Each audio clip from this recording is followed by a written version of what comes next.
The night was as dark as ink, and the moon hanging high in the sky seemed to be playing hide and seek with people, appearing and disappearing. In an abandoned car recycling yard, several tattoo-covered men slowly emerged from the originally quiet open space. "Boss, are you really sure you want to do this?" one of them asked cautiously. "Humph, we are the Black Mouse Gang, you guys aren't scared, are you?" the boss replied disdainfully. "How could we be scared?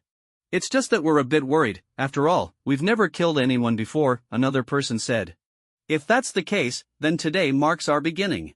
One day, the entire Hell's Kitchen will belong to our Black Mouse Gang," the boss said proudly. Behind them stood a middle-aged couple who looked utterly terrified. Their hands were tied, their mouths stuffed with rags, and their faces were as pale as paper.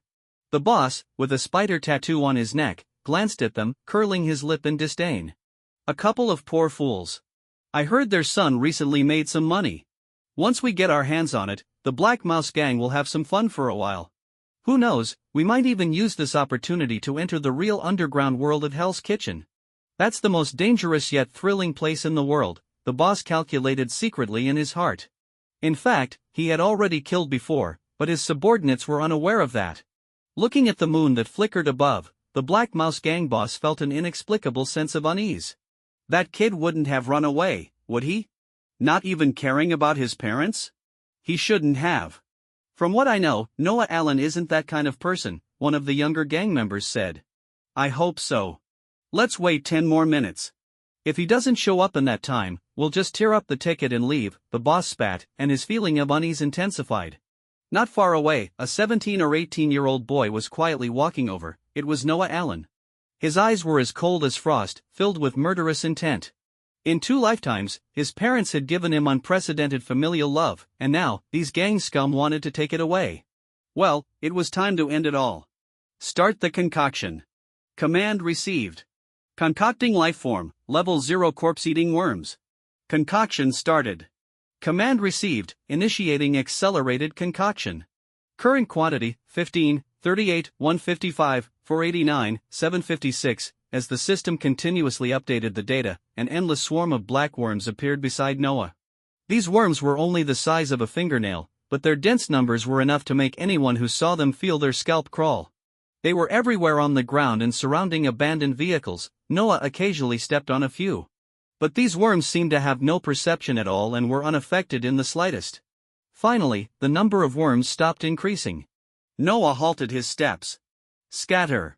He couldn't let these worms appear in front of the gang, he had to save his parents. When he saw the gang holding his parents hostage, a flash of murderous intent crossed Noah's eyes, but he quickly suppressed it. The Black Mouse Gang boss spotted him, patted a subordinate on the shoulder, and stepped forward, holding a gun in his hand and said, "Noah Allen? It's me. What do you want?" Noah's face was eerily calm. The Black Mouse Gang members burst into loud laughter, and the boss smirked sarcastically, saying, "I think you should already know, so this question is pointless." Saying this, he raised 2 fingers. $200,000, not a penny less. Noah glanced at his parents, who were desperately shaking their heads, and calmly replied, "That's too much, I can't come up with that. Maybe you've heard I made some money, but most of it has already been spent on research equipment. Even if you add up all our savings, it's still far from enough." The Black Mouse Gang boss glanced at his subordinate, clearly not understanding the situation. Meanwhile, in the shadows, a wave of black was quietly surging towards the Black Mouse Gang members. The younger gang member furrowed his brows, thought for a moment, and whispered, "I did hear he's been in contact with others to buy those ridiculously expensive things, maybe it's true." The Black Mouse Gang boss's expression darkened. This changed their original plan. Although they were prepared to tear up the ticket, if the money they got was too little, he would feel it was a loss. After all, killing wasn't a trivial matter and could easily lead to trouble. "How much do you have?" Noah raised the suitcase in his hand. "This is all of it, you can check yourself." The Black Mouse Gang boss's heart skipped a beat. He felt this kid was too calm, completely different from what he had imagined. He hated surprises because they often meant trouble. "You go get it," he said to one of his subordinates. Hearing this, the subordinate's eyes lit up with excitement. Even if it wasn't $200,000, tens of thousands would do. Even if everyone took a cut, he could still get several $1,000s, enough to enjoy for a while. Then they could kill this family of 3 without a trace, and no one would suspect the Black Mouse Gang. He licked his lips and slowly approached Noah. Noah remained expressionless, showing no reaction. Just as the other's hand was about to touch the suitcase, everyone's gaze was fixed on it. At that moment, a fierce glint flashed in Noah's eyes. In the next second, countless corpse-eating worms suddenly erupted, their previously slow speed instantly becoming rapid as they pounced on several Black Mouse gang members. The Black Mouse gang boss's pupils contracted sharply, filled with terror. What the hell is this thing? Damn it, where did these worms come from? In just a few seconds, the black wave engulfed several Black Mouse gang members. Meanwhile, Noah's bound parents trembled in shock. They could not comprehend what was happening before their eyes. They only saw these worms suddenly appear, then swarm over several men, while they seemed to be protected by a demon, with not a single worm getting close to them. The Black Mouse gang member who had come to collect the money saw this terrifying scene. Although he didn't understand what was happening, he knew Noah was behind it. He looked at Noah in fear. Demon, demon. In his terror, he even forgot about the gun in his hand. But he forgot that Noah hadn't. Noah had been ready, and at that moment, he suddenly lunged forward, closing in on the gang member's body to prevent him from firing. Then, with an elbow strike, he hit the gang member's throat hard. Crack! A crisp sound echoed, and the gang member let out a wheezing noise from his throat before quickly falling silent. He had killed. Noah took a deep breath. Ever since he discovered he was living in a world with Stark Industries, he had been preparing for this day. This was his first kill, but it would definitely not be his last. With a thought, the black wave receded, leaving behind several disgusting corpses covered in pus. The corpse-eating worms were life forms he had concocted using the system and his research results, feeding on corpses. Of course, corpses weren't always available, so they were also skilled in killing. Now, the gang problem was solved. The key now was how to explain this to his parents. In European and American myths and legends, black worms are often seen as a sign of demons. Would they really think of him as a demon after his performance tonight?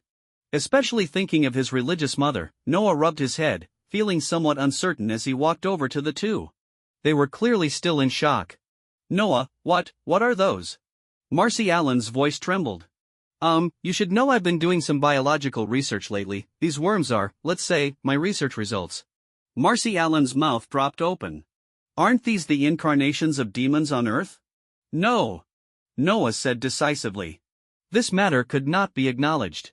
Explaining the situation to Marcy took quite some time. It was all because Noah had been mysteriously conducting biological research, which allowed him to gloss over the matter. Thank goodness, Marcy sighed in relief.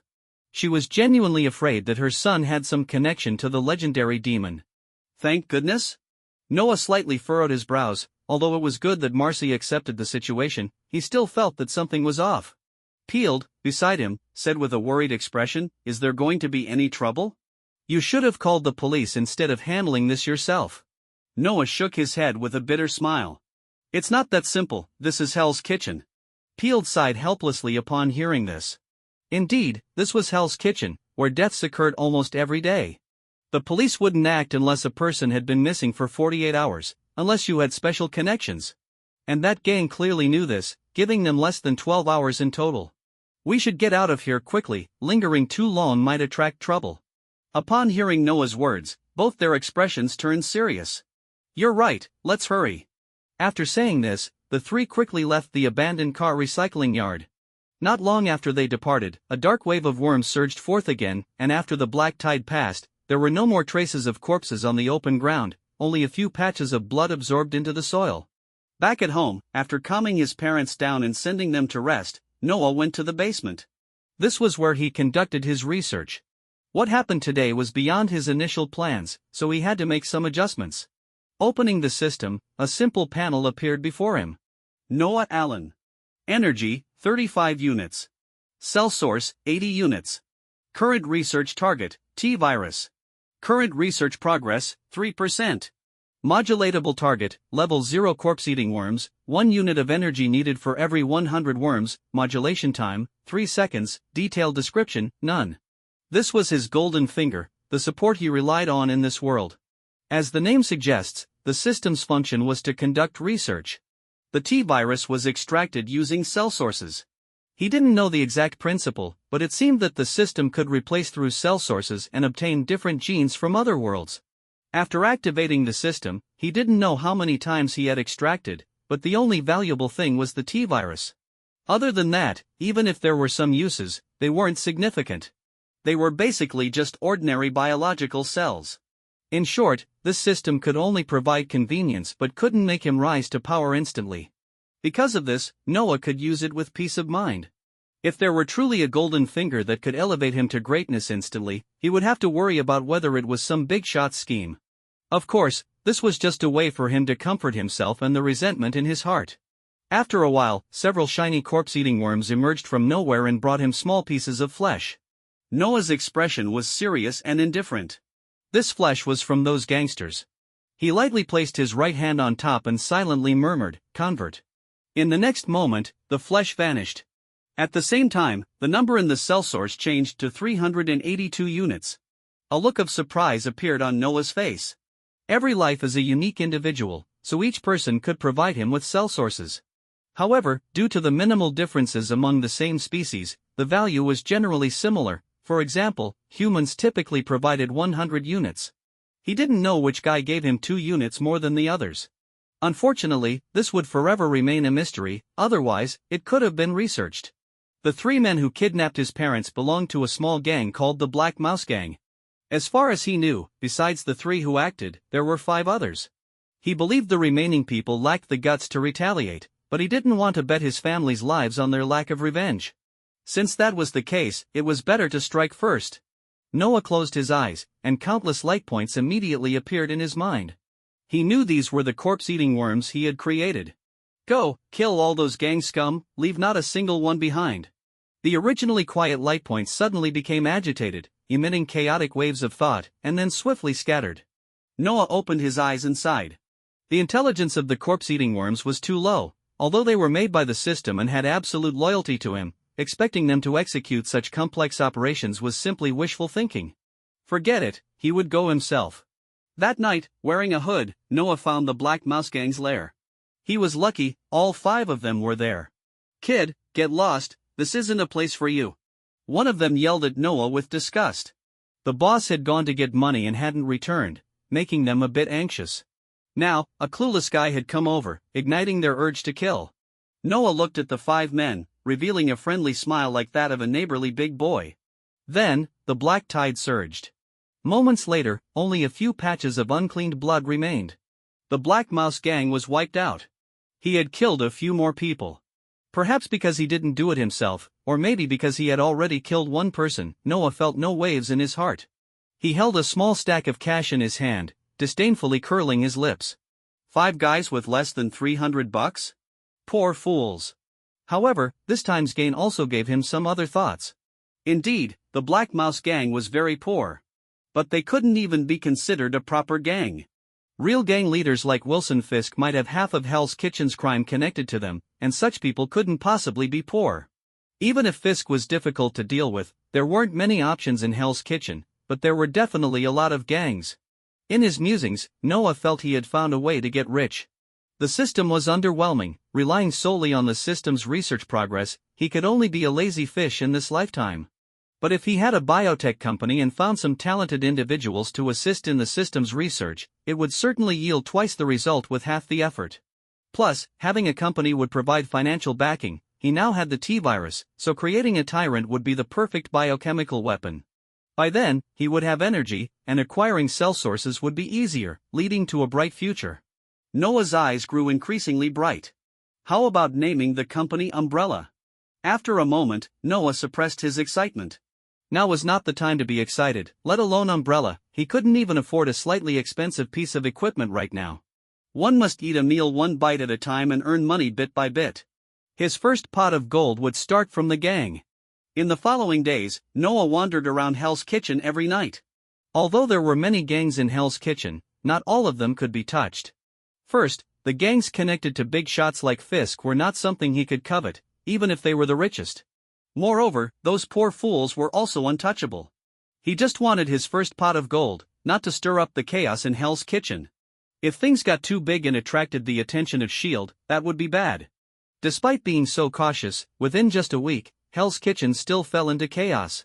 In a few days, 3 gangs were wiped out. Besides the blood, there wasn't even a bit of flesh left. This situation was enough to make all gangs worry if they would be the next unlucky ones. Meanwhile, a report landed on Phil Coulson's desk. Coulson looked at the report in front of him, unable to help but furrow his brow. 3 gangs have disappeared in Hell's Kitchen. This method of attack, could it be those humans with special abilities? As an agent of S.H.I.E.L.D., he was privy to a lot of information. In recent years, the cases involving individuals with special abilities had been increasing, making him vigilant. After a moment of thought, he placed the report in front of Nick Fury. Nick Fury's single eye glimmered with sharp light as he briefly skimmed through the report. Even if they're just small gangs, eliminating them without a sound is no easy feat. The report also mentions that there was almost no gunfire during the incident. This indicates that they did not use firearms and possess overwhelming strength. Seal this information and send someone to investigate the specifics. Even if they're just scum, they can't just disappear without a trace. Coulson nodded slightly. Noah naturally wouldn't have thought that what he had done would be placed on S.H.I.E.L.D.'s desk so quickly.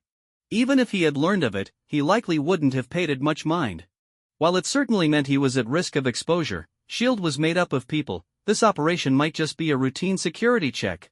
There were so many abnormal phenomena in the world, as long as he didn't pose a further threat to society. Who knows, S.H.I.E.L.D. might even hope he could clean up Hell's Kitchen a bit. However, Noah's actions ultimately didn't last long. After wiping out 3 gangs, even the most foolish of the remaining ones should have become wary. After seizing another opportunity to eliminate 2 more gangs, Noah decisively decided to stop. Despite leaving few traces of his exposure, he had lost more than half of the corpse-eating worms after controlling them during the previous attack. Noah didn't want to investigate how they had learned about it. After all, he had already secured his first pot of gold. Next, he needed to proceed with his plan to establish a company. The process of starting a company from scratch was too cumbersome, so he spent several days conducting a thorough investigation of existing biotech companies. Ultimately, he chose a company named Marl. This company had been established for over a decade and was on the verge of bankruptcy, but its research equipment was intact, and there was a group of quite capable researchers. In Noah's view, the reason this company was nearing bankruptcy was simply because it was in the Marvel universe. In a world where extraordinary abilities were everywhere, how could one get by without them? So, Noah planned to give this company a boost. Spending $3.38 million, Noah successfully acquired 28% of the shares. With his status as a major shareholder, he gained access to a wealth of high-end equipment. Many experiments that had previously been impossible were now within his reach. Other shareholders were curious about this mysterious new investor, speculating about who he really was. Everything progressed quite smoothly, at least from Noah's perspective. After a busy day, Noah drove home. Just as he was about to open the door, he suddenly noticed what seemed to be signs of tampering on the nearby window. Noah's expression changed slightly. There was a clean area about the size of a palm on the dust outside the window, clearly indicating someone had been there. Could it be that his massacre of the gangs had been exposed? Noah's expression instantly turned serious. He lowered his voice, pressed against the wall, and listened quietly as he heard some voices inside. "Sorry, I just learned about your situation." The voice was rough and hoarse. Noah had never heard it before, indicating he had never seen the speaker. But soon, another voice chimed in. "It's all right, this is Hell's Kitchen after all. It's inevitable to encounter such things, but the outcome is still good. What about you? You mentioned you were going to find trouble with Billy Russo, how's that going?" This voice belonged to someone Noah was quite familiar with, his father, Peeled. Noah's expression fluctuated. Sneaking in through the window instead of the door was not typical behavior for a regular friend. Moreover, he took note of the name his father mentioned, Billy Russo. Billy Russo was a crime lord and the arch-nemesis of the Punisher. The conversation between the two was clear in Noah's ears, and his face turned somewhat grim. Anyone associated with Billy Russo was unlikely to be a good person. "He's quite cunning. Although I've been tracking him for a long time, he always manages to escape," Peeled said. After listening to their conversation for a while, Noah had a rough guess about the identity of the intruder. He never expected that his father would be involved with the notorious Punisher. For him, the Punisher was absolutely one of the superheroes he wanted to avoid dealing with. It wasn't that he disliked the Punisher's methods, rather, it was the Punisher's extreme killing style that made Noah not want any connection with him. After all, in a certain sense, he could be considered a villain himself. However, since they weren't enemies, he relaxed. Noah's expression returned to calm as he pushed the door open. Inside, Peeled and a muscular man were sitting on the sofa. The man was naturally the Punisher, and there was a conspicuous wound on his shoulder. Peeled was treating him. Upon seeing Noah enter, Peeled's expression changed slightly, and Frank quickly grabbed the gun beside him, but after recognizing Noah, he put the gun down. Although they had never met, he knew this was Peeled's son. Trouble, Noah glanced at the injured Frank and said to Peeled, I really didn't expect you to be involved with the famous Punisher. The Punisher? What's that? Frank asked, his face full of confusion, showing no signs of deception. Noah was taken aback. Are you telling me Frank doesn't know he's the Punisher? This can't be a joke, right? But he quickly realized that while Frank was muscular and looked like a rough guy, he was still quite young. It seemed he had misunderstood. Noah quietly acknowledged this in his heart. Even though he had seen stories about Marvel, many memories had become blurred, and he was just a movie enthusiast, not clear about the timeline. Realizing his mistake, Noah quickly said, It's nothing. Both men exchanged puzzled glances but didn't delve deeper. It was 2005, and the world wasn't yet filled with superheroes. People weren't as sensitive to these unusual titles. Perhaps the Punisher was just a character from a gang. That possibility still existed. Both men were already aware of what Noah had done. Some secrets didn't need to be overly investigated. Later, Noah learned the reason Frank had come to see Peeled. A few years ago, Frank had retired from the Marines and had gotten injured in a street brawl. Peeled had treated his wounds, and since then, they had become friends. Frank had simply gotten used to the life of war and couldn't settle down, so he only occasionally came by to visit, which was why Noah had never seen him. Noah couldn't help but marvel at how unpredictable life was, leading to such events. However, it seemed that Frank hadn't married yet. This was really a bit too early. While reflecting on this, Noah also felt a great sense of relief. Encountering major events right after crossing over was hardly beneficial. Would he just sit at home helplessly waiting for various terrifying enemies to judge him? Now, things were quite good. While the time was still early, he had the opportunity for development. Then, Noah learned the reason Frank was there. Besides his injury, he had also met a good woman and was planning to get married. In Noah's home, encountering the future Punisher was merely a minor interlude for him. In the days that followed, he immersed himself in research. With the aid of the company's equipment, his research progress accelerated significantly. Additionally, within his system interface, the analysis of the T-virus had reached 18%. Upon opening it, he found a wealth of T-virus data. Noah did not overestimate the effects of the T-virus. Perhaps in a world like that of Resident Evil, the T-virus could indeed lead to global devastation, but this was the Marvel Universe. Setting aside the various superheroes that would soon appear, there was also an abundance of advanced technology. It was likely that before his T-virus could spread, it would already be defeated by the black technology of this world. However, the analysis of the virus certainly had its uses. As the progress gradually unlocked, Noah had found several directions for biological modification. Yet, the current circumstances did not warrant bringing those findings to light just yet. Moreover, Noah had not given up on continuing to extract genes from other worlds, but the results remained as poor as before.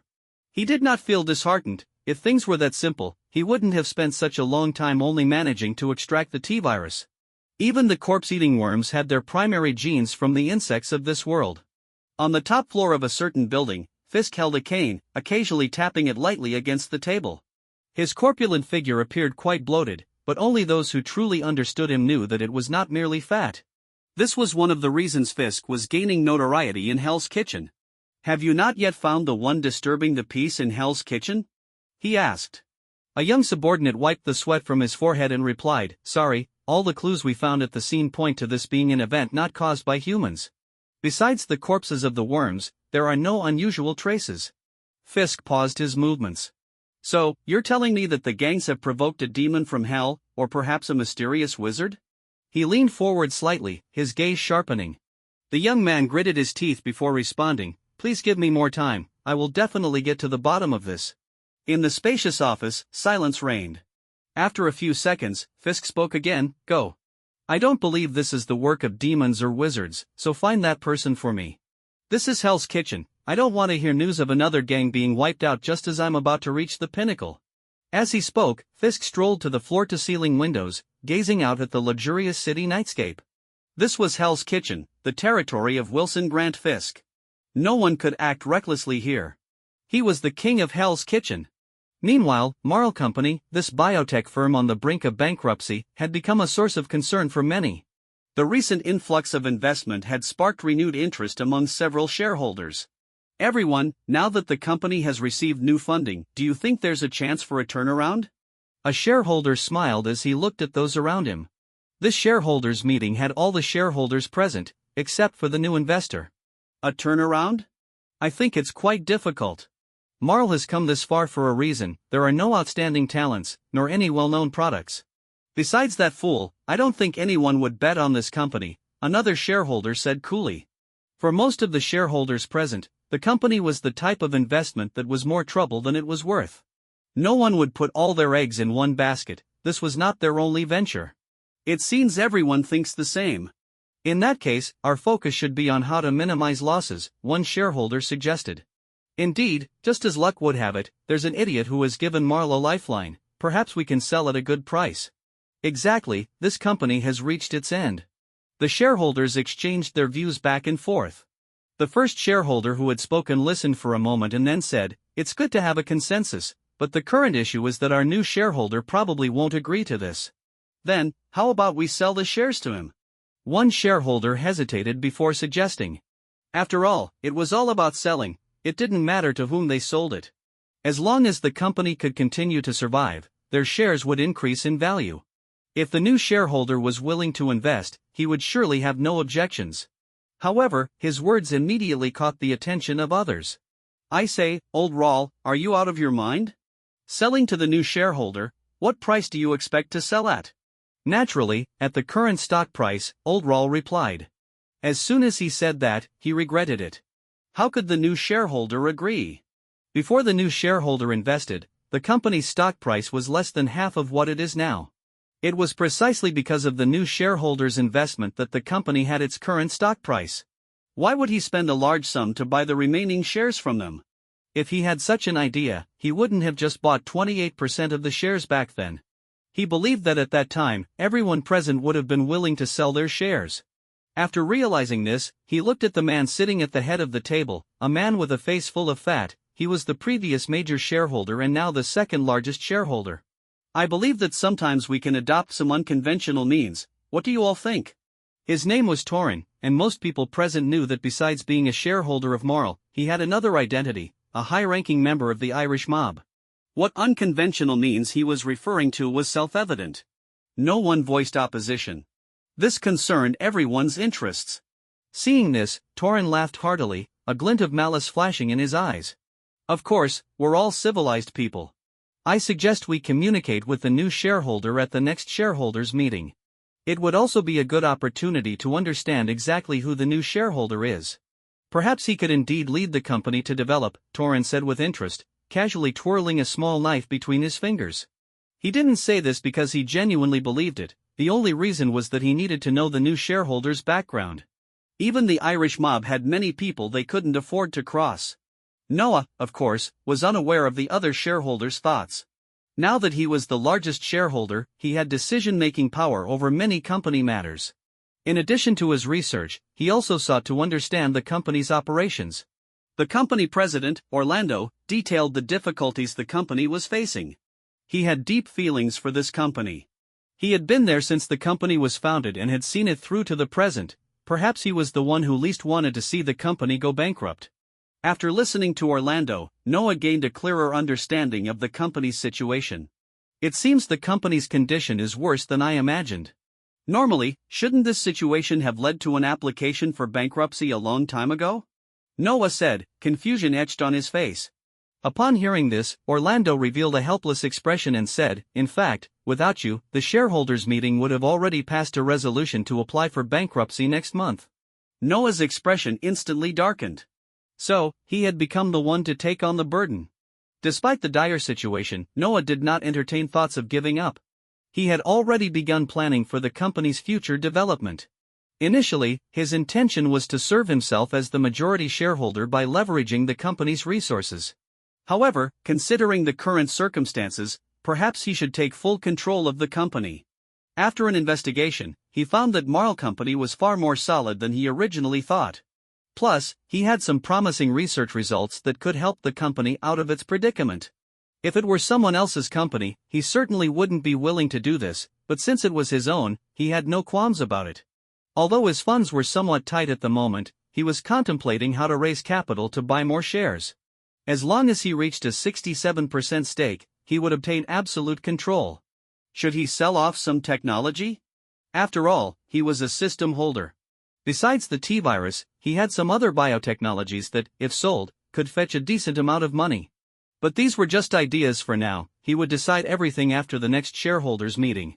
The simplest way to raise funds would naturally be to attack the gang's hideouts, just as he had done before. After all, there were numerous gangs in Hell's Kitchen. Even outside of Hell's Kitchen, there were many gangs that would make excellent targets. Half a month passed. Hell's Kitchen had returned to its usual calm. Although several gangs had quietly vanished, this was still Hell's Kitchen. Soon, countless gangs, like hungry wolves, pounced on the industries left behind by those gangs. On a dark alley, the sound of high heels clicking against the pavement echoed.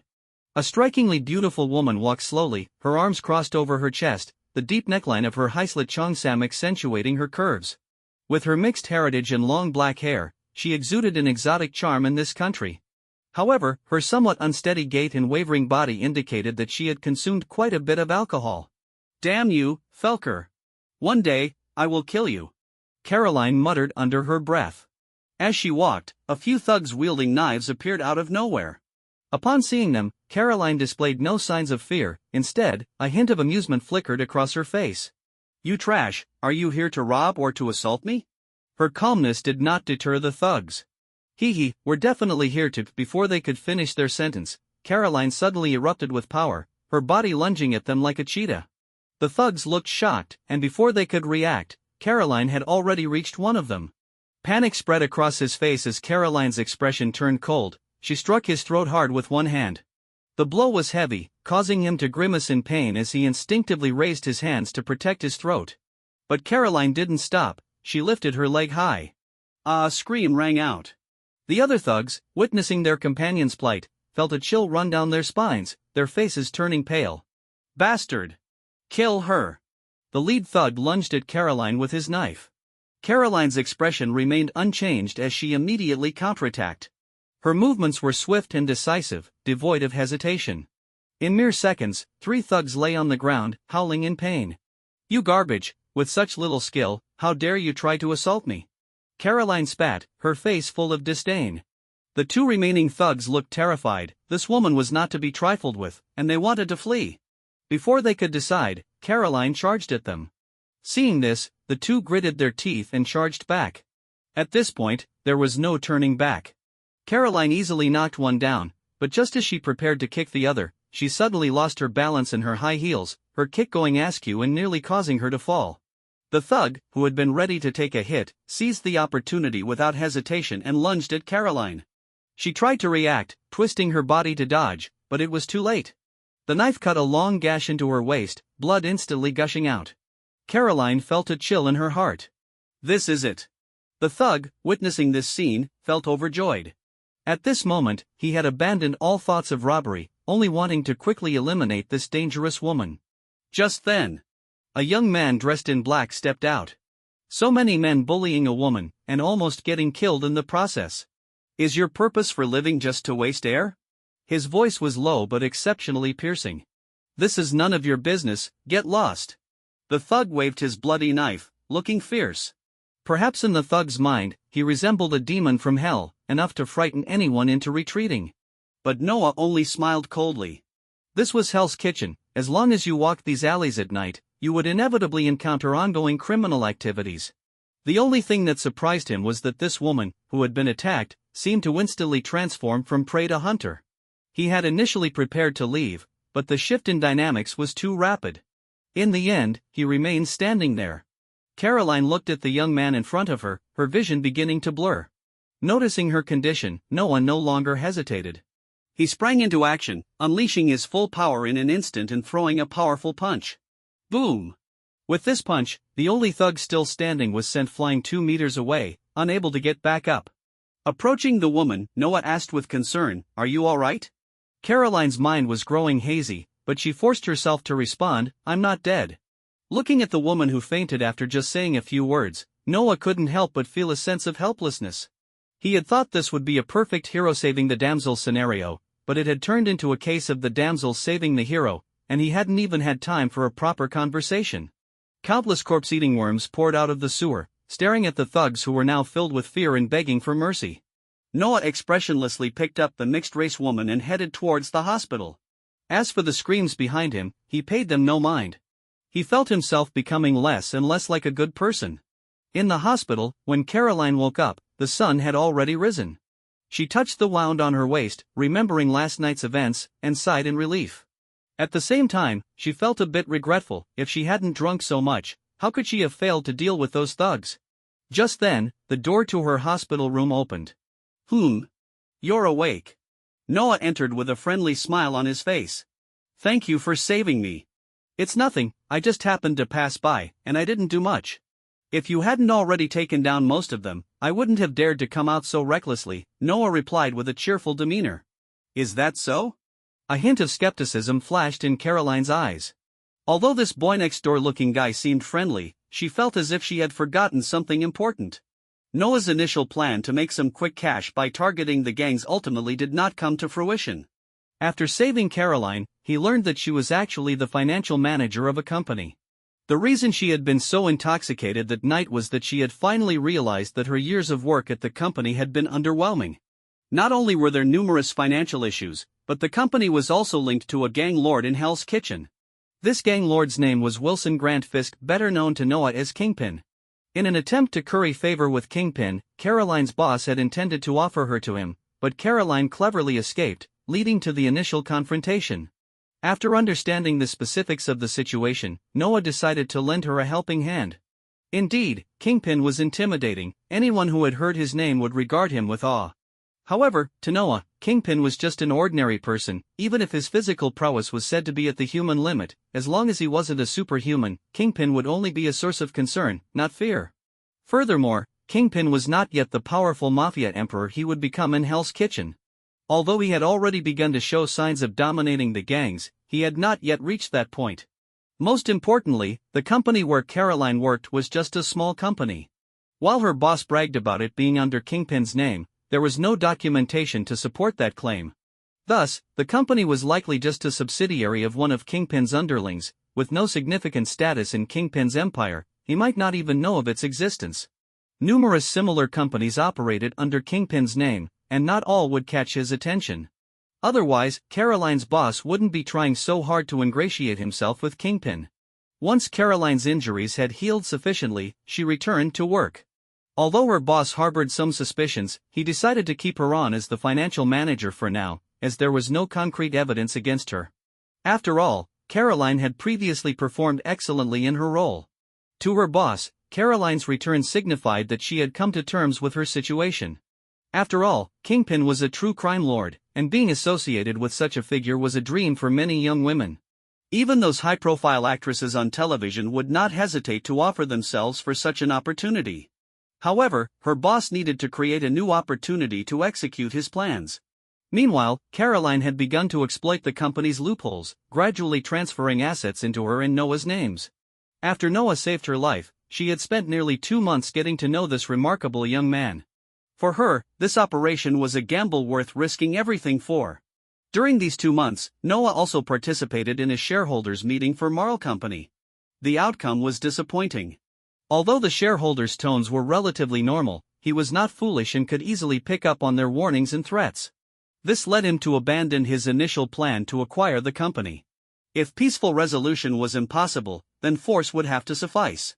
The next shareholders' meeting was scheduled for a month later, allowing the shareholders some time to consider their options. Noah decided to make the most of this time. For example, he aimed to thoroughly research the T-virus. At this point, the research progress had reached 24%. While the researchers at Marl Company were average, they could still manage some simple branch studies. This pace was significantly faster than when he had been conducting research alone. Since attending the shareholders' meeting, Tyranid had been secretly monitoring Noah's every move. After seeing Noah, it wasn't difficult to gather his background information.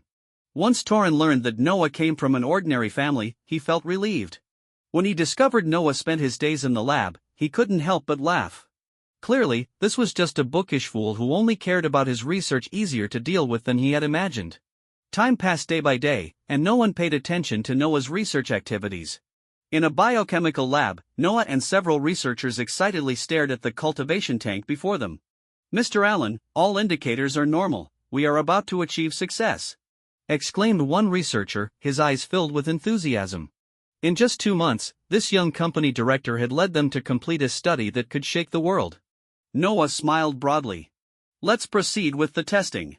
In front of them was a large, smooth-coated dog. Anyone familiar with Resident Evil would recognize it as a zombie dog. The only difference was that the zombie dog before them had been carefully engineered by them. While it lacked hair growth, its body showed no signs of damage. Additionally, all its characteristics remained intact, including the T-virus's fearsome infectiousness. Observing the excited expressions of the researchers, Noah issued the modulation command through the system. Command received. Modulating lifeform, level 1 zombie dog, requires 1 unit of energy. Modulation time, 3 minutes, required materials, canine life, T-virus. Modulation quantity, 10.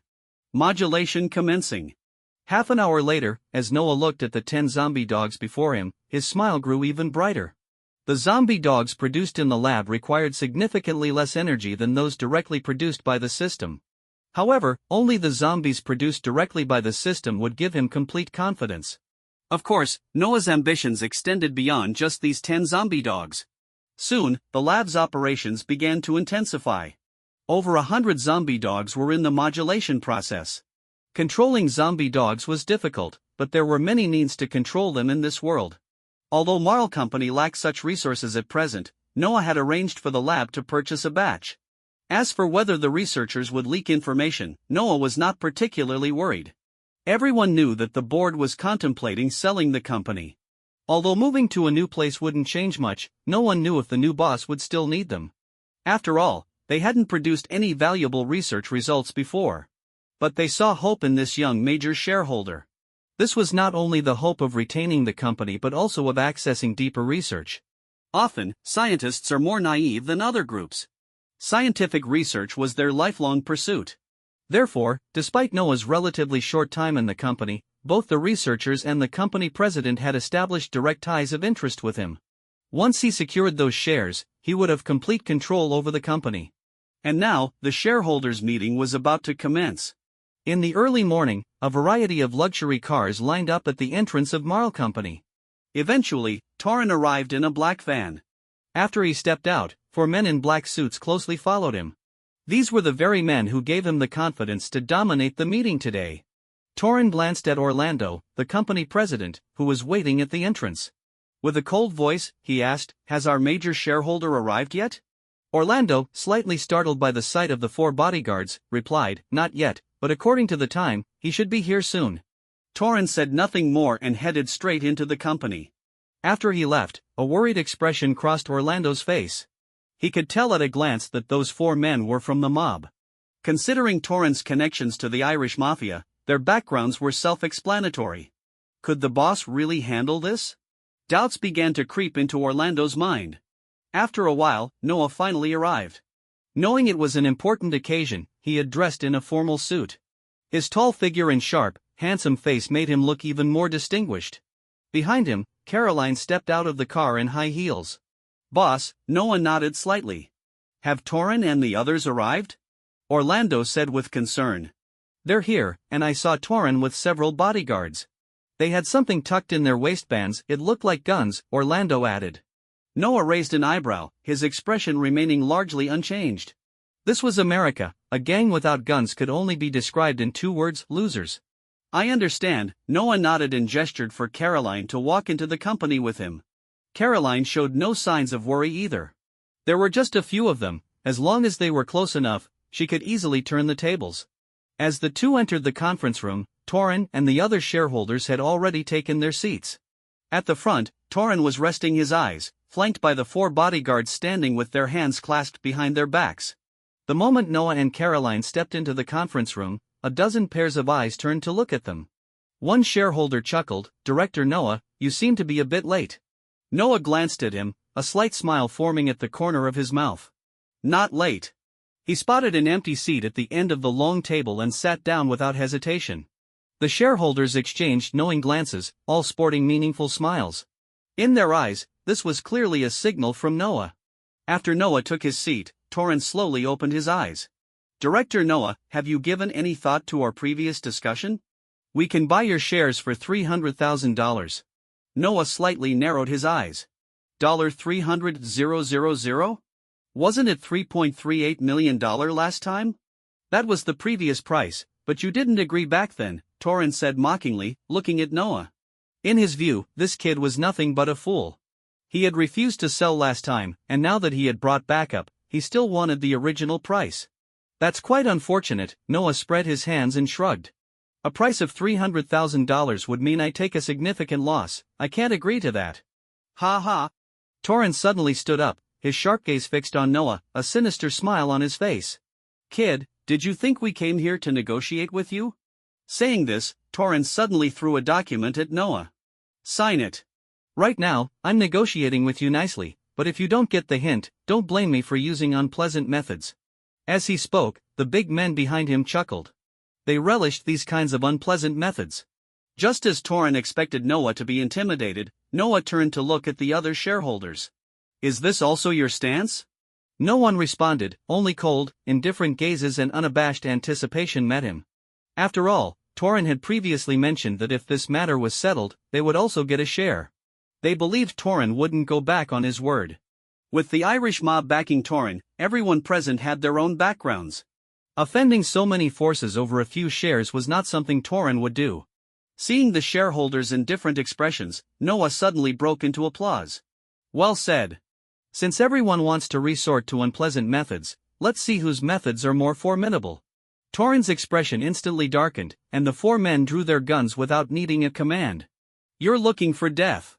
Torrance glared at Noah, his face twisted in rage. He had expected to see fear on Noah's face, but instead, he was disappointed to find Noah calm and collected. Woof! A sudden dog bark echoed through the room. Everyone froze for a moment. How could there be dogs in Marl Company's building? Woof woof, woof, the barking continued, rising and falling. What's going on? How can there suddenly be so many dogs here? Damn it, go check it out. Except for Torrance, the other shareholders began to panic. From Noah's earlier remarks, it was apparent that this was likely his doing. People might not fear danger, but they certainly feared the unknown. Danger is predictable, while the unknown is beyond comprehension. Torrance's expression darkened. What are you panicking about? It's just a few dogs. He said coldly, then added, Noah, I'll give you one last chance. Sign the contract quickly, or prepare to die. Given the unexpected situation, he didn't want to drag things out any longer. But at that moment, Noah smiled coldly. With a crash, the glass surrounding the conference room shattered instantly. 10 hairless zombie dogs surged into the room like a tidal wave. Torrance's pupils constricted. Kill them. A group of dogs? That wouldn't scare him. The thugs immediately raised their guns and began firing. The sound of gunfire echoed as several bullets struck two of the zombie dogs.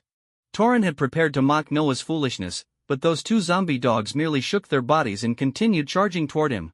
The bullets appeared to have no effect, they only seemed to cause minor jolts. The zombie dogs moved at incredible speed, and Noah had not restricted their actions. Without their owner's control, these dogs, driven solely by their desire to consume, began to recklessly attack everything within sight. Soon, several people were bitten and injured. However, Torrance and his men's attacks were not entirely ineffective. When one thug's bullet struck a zombie dog in the head, that zombie dog fell to the ground, unable to rise again. Torrance rejoiced, this was their opportunity. Watching Torrance's expression, Noah smiled. In the next moment, over 50 zombie dogs surged into the conference room. The room was instantly filled with the presence of zombie dogs. Torrance swallowed hard. At this point, one of the gunmen had already been bitten in the throat by a zombie dog and lay dead on the floor. The remaining 3 thugs were still protecting Torrance, but their fear was impossible to hide. As for the other shareholders, their fear was even more evident. After a few more people were killed, Noah ordered the zombie dogs to cease their attacks, or else everyone would have been slaughtered by now. Noah and Caroline stood among the pack of dogs, coldly observing the chaos. Now, let's restart this meeting. You want to sell the company, and I want to buy it. It seems we have a solid basis for cooperation. One of the gunmen trembled as he raised his gun, attempting to eliminate Noah, the instigator. But just then, the gunman who had been killed earlier suddenly stood up and bit down on the neck of the gunman who had just raised his weapon. Ah! A scream erupted, as if it were the final straw that broke the camel's back. People might be unafraid of death, but they would certainly fear monsters that could come back to life. I agree. Torin shouted in terror. You agree? Noah had been prepared to kill a few more, but upon hearing Torin's agreement and seeing the risen gunman, he understood. What luck! The T-virus's effects needed time to manifest, and typically, this time could vary. The gunman had likely revived in under 5 minutes. It's worth noting that the unfortunate souls who had died earlier had still not risen. Torin had already nodded in agreement, and the shareholders, who had been scared out of their wits, quickly lowered their heads in submission. Although they could not control the newly resurrected zombies, having so many zombie dogs around made resolving the current situation a cinch. In the blood-splattered conference room, Noah instructed Caroline to retrieve a document. By now, Caroline was gradually recovering from her initial shock. She had approached Noah out of surprise at the strange abilities he had displayed, but now, witnessing such a scene, she felt no fear. Instead, her eyes sparkled with intrigue. As she handed the document to Torin, he glanced at it and his eyes went wide. This is absolutely impossible. You can't take my shares for just $1. The other shareholders' faces changed dramatically upon hearing this, and they hurriedly picked up their contracts, only to find the same ludicrous $1 price on them. Is that so? Noah's expression remained unchanged, but the zombie dogs slowly moved closer. Torin fell silent for a moment before decisively signing the contract. Now you must be satisfied. Noah revealed a slight smile. Pleasure doing business. Torin said nothing more, merely shooting Noah a fierce glare. Noah didn't mind. With a gentle wave of his hand, the zombie dogs automatically parted, creating a clear path. If this had been an unobserved wilderness, he wouldn't have minded wiping out everyone present. But this was the conference room of Marl Company. Even if he could fabricate some evidence, having all the board members present die would be too conspicuous. Since it was impossible to hide the situation, there was no need to pretend anymore. The rules of this world were based on power and evidence. Now that he held power, as long as he wasn't caught with irrefutable evidence by the police, no matter how absurd things looked, no one could touch him. That was the confidence he had in purchasing the shares for just $1. As for any potential retaliation, he welcomed it. Torin, along with the remaining 2 gunmen, cautiously left the conference room. Seeing Torin concede, the other shareholders reluctantly signed their names on the contracts, pinching their noses in resignation.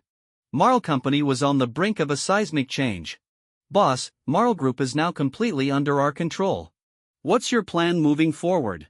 Caroline's beautiful eyes were fixed on Noah, and her slender figure made Noah feel a bit parched.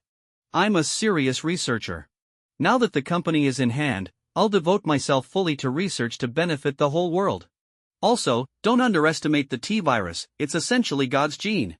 Once we achieve results, even cancer will be no match for it, Noah replied. Caroline rolled her eyes. A serious researcher? Just moments ago, he had orchestrated such carnage. Who would believe that? However, Noah's latter statement piqued her interest. The potential to cure cancer? She understood well what that meant. Countless people in the world suffer from cancer, and if it could indeed be cured, what about other ailments? Just thinking about it made her realize the endless wealth that lay within such research. No woman could resist a young, handsome, wealthy, and exceptionally intelligent man who was decisive in his actions. Thus, Caroline felt her heart stir, a peculiar sensation washing over her as she leaned against Noah's shoulder, her body slightly softening as she whispered, "So, boss, do we need to continue pushing forward with Annabella?" When it was time to discuss serious matters, Noah's expression turned serious. Of course, we must continue. Don't you think the names Annabella and Umbrella go together quite well? A smirk appeared on Noah's lips, revealing a hint of pride. The name Umbrella resonated perfectly with his research capabilities. Caroline looked into Noah's eyes, feeling a quiver in her heart. Where could one find such a researcher? Nevertheless, she found herself quite fond of him. With the contract secured, the transfer of shares went smoothly. Soon, the entire Marl company was entirely under Noah's control. Under his management, the latest developments at Marl company had not been leaked to the outside. This way, he had managed to reclaim the shares that had previously slipped away at a small cost. While there were still a few scattered shares left, they no longer posed any substantial impact on the overall situation. At this point, it was officially announced that there had been a change in the leadership of Marl Group. The new chairman possessed absolute control. Furthermore, the group's name was officially changed to Umbrella. This situation was evident to anyone with a bit of insight. Marl Group had undergone a radical transformation. Some sought to reacquire the scattered shares, but a little critical thinking made it clear that Noah hadn't reclaimed them before, let alone now. And as Noah had told Caroline earlier, he threw himself wholeheartedly into research once again. The initial appearance and controllability of the zombie dogs indicated that this technology was taking shape. However, the biggest problem remained unsolved: the transmissibility of the T-virus. As long as this technical issue could not be resolved, his plan for biosoldiers would have to be temporarily shelved. No one would be willing to purchase a bioweapon with uncontrollable properties. Therefore, his primary research focus now was to tackle the transmissibility of the T-virus. Every time he thought about this problem, he lamented the absence of capable assistance. Although there were some researchers in the company, these ordinary scientists could only conduct basic research and couldn't offer him much help in other areas. It wasn't that they weren't serious or hard-working, it was simply a matter of limited talent. In the realm of research, talent was far more important than hard work. With this thought in mind, he began to ponder whether he could find some gifted researchers to join his team. However, after thinking it over for a while, he could only helplessly abandon the idea. Umbrella's current financial situation was limited, and those with a certain level of reputation would likely not consider joining such a company. Of course, there were still options, such as Maya Hansen. Calculating the time, she should currently be in a destitute phase without funding. But finding such a person was evidently not an easy task. The real world is not a game. Even though he had taken control of Umbrella, it would take a significant amount of time to fully utilize the company. So, he would continue to fight alone. Noah sighed helplessly. To survive in this perilous Marvel world, he had a long road ahead. Especially when he thought of Thanos' infamous snap, his sense of urgency intensified. Although Thanos' emergence was still some time away, he couldn't entrust his and his family's fate to an unknown plot and the 50% chance of survival. To break free from the shackles of fate, he only had one choice: to keep researching. The change in the upper management of Umbrella did cause some minor ripples, but within a few days, it was quickly forgotten, becoming old news. On one hand, Umbrella was a company on the brink of bankruptcy. On the other hand, the headline news in this world, besides the stars, was dominated by Tony Stark of Playboy Enterprises. Small groups like Umbrella would hardly garner any attention, even if they did go bankrupt. Just as the calm days passed, Noah noticed some unfamiliar figures appearing near his home. This was within his expectations. To ensure his safety, he had sent Peel and Marcy out of New York a few days prior. Now, he would have to see who was coming after him. Was it the unwilling Tauren? Or those in the mob harboring resentment due to their financial losses? Or perhaps, it was S.H.I.E.L.D. agents coming to investigate? That possibility was not out of the question. The situation with Umbrella, while not legally problematic, was fraught with unspoken secrets. Anyone with eyes could see that. The tense atmosphere lingered for several days, yet those around Noah showed no signs of taking action. Observing this, Noah decided not to dwell on it any longer. It seemed that they had no immediate plans to strike, and he had no time to waste waiting around. After being busy at Umbrella, the company's situation had finally stabilized to a preliminary extent. Meanwhile, he had also posted job openings, hoping to attract some talented researchers to join the company. At that moment, Caroline had news to share. It's time to reel in the net. The so-called reel in the net wasn't complicated in practice. Caroline could handle the legal aspects herself, all she lacked was funding. Although Noah wasn't particularly wealthy, he had worked late nights to withdraw some money from the bank. Unfortunately, such actions couldn't be repeated often. He was likely already on the underground world's hit list. Next came the process of taking over Annabella Company. The only trouble stemmed from the threats posed by the underground forces in Hell's Kitchen. What Noah needed to do was withstand the impact from these underground forces. After discussing with Caroline, the next day, Noah added a new company to his portfolio. Ultimately, they spent less than $3 million to secure a company valued at tens of millions. The sudden betrayal and assault were something the owner of Annabella, Felker, could not accept. But everything had become a done deal, unable to be changed. Caroline's actions were nothing short of perfect. As the financial manager who had worked at the company for several years, she was well acquainted with the financial matters, aside from those entanglements with Kingpin. Felker rarely bothered with these affairs, and Caroline had previously thought it was a sign of his trust in her. Now, it was clear that Felker hadn't taken these matters seriously. Now, Caroline had directly abandoned those untouchable parts and transferred the company's other assets. While this caused the company's assets to significantly shrink, it also left Felker unable to find any means of counteraction, causing him to explode in anger. He wanted to call the police but was worried that Caroline would expose the company's dealings. "Caroline, you'll regret this," Felker shouted angrily, pointing at her. Caroline smiled slightly, her disdainful attitude nearly infuriating Felker further. "You should have thought about today when you made those decisions," she said coolly. Noah interjected, "All right, Caroline, we need to inventory the company's assets. I don't want to lose anything." Felker glared at them, especially at Noah. He knew that if it weren't for this man's influence, Caroline would never have dared to act this way. He had trusted her with the company's finances, but now he couldn't fathom how this man had convinced Caroline. "Just wait and see, this is Hell's Kitchen. I'll make you realize that here, the rules are not dictated by the law," Felker coldly spat before turning to leave. He knew today's events were far from over. Watching Felker's retreating figure, Caroline asked, puzzled, "Boss, are we just going to let him go?"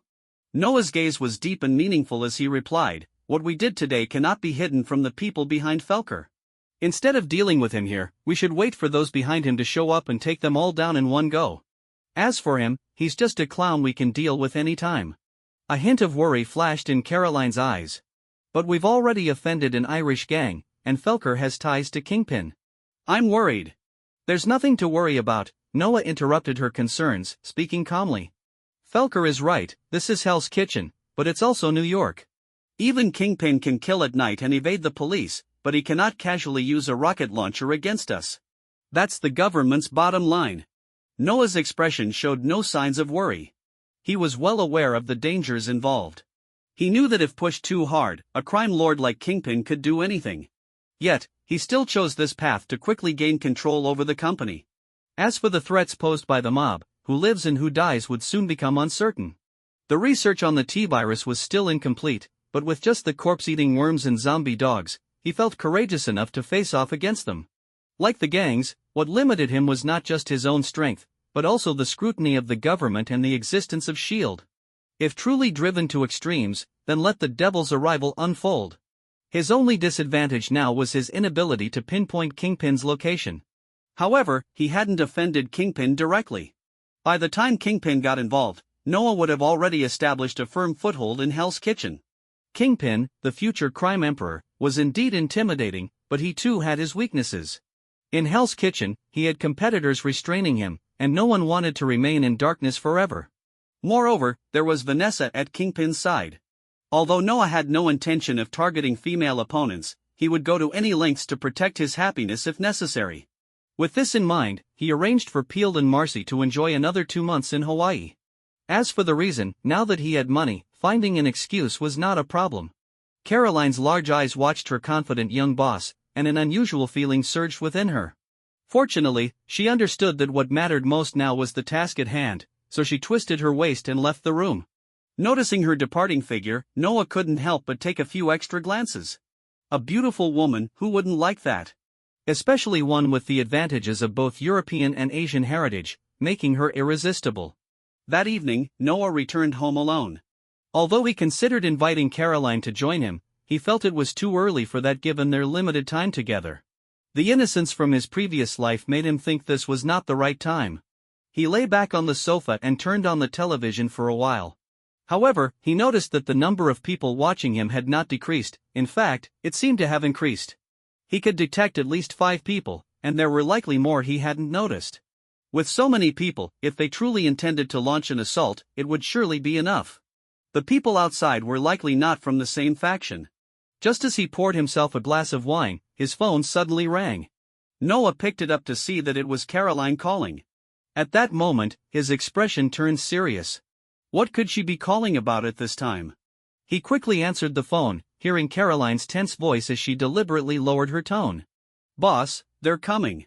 I feel like they want to strike." Upon hearing this, Noah immediately straightened up. "Stay safe, I'm on my way." He didn't ask any further questions and rushed to grab his gun from the bedroom before bolting out the door. His face showed a mixture of urgency and concern. It seemed he had miscalculated. He had expected them to come after him first, as he was the one in charge. But to his surprise, nothing happened on his end. They chose to make their move against Caroline first. Could it be they were trying to intimidate him, not knowing his true strength? Meanwhile, among the watchers outside, two figures exchanged glances, their expressions somewhat strange.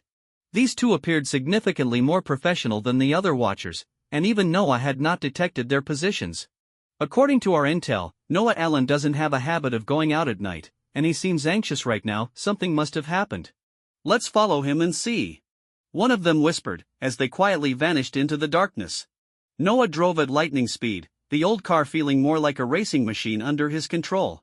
This was thanks to the night, when the roads were nearly devoid of pedestrians.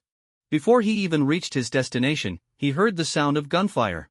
Noah's expression changed instantly. The direction of the gunfire was exactly where Caroline was.